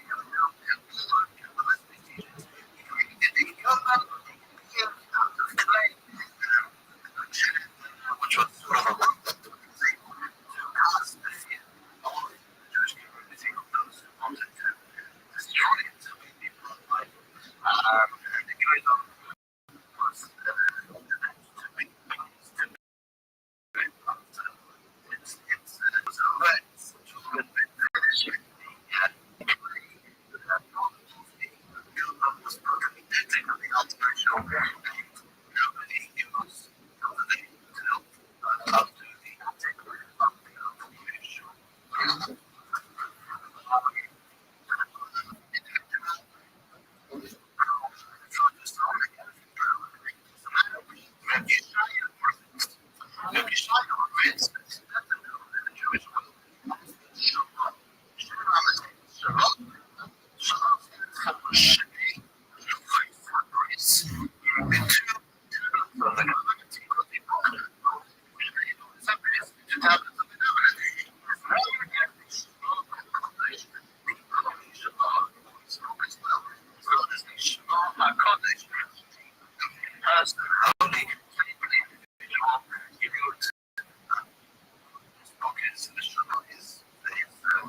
I swear that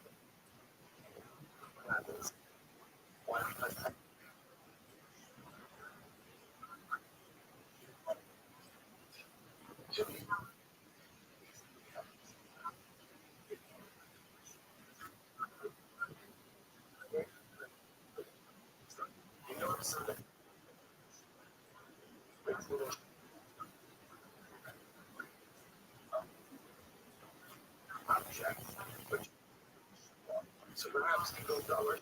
So all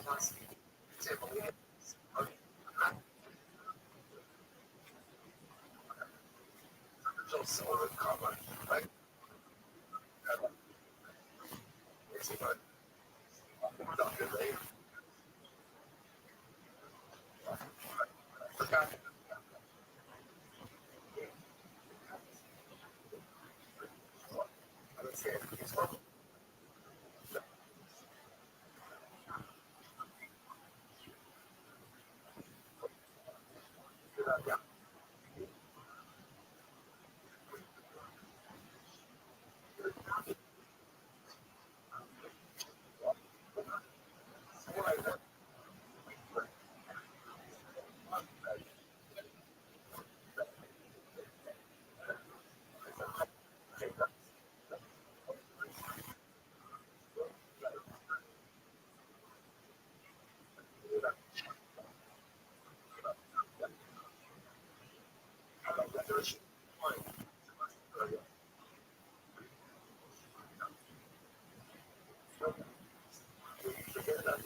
Aaron Shukayvetz, Klub Kirch Mikhail Aaron Shukayvetz.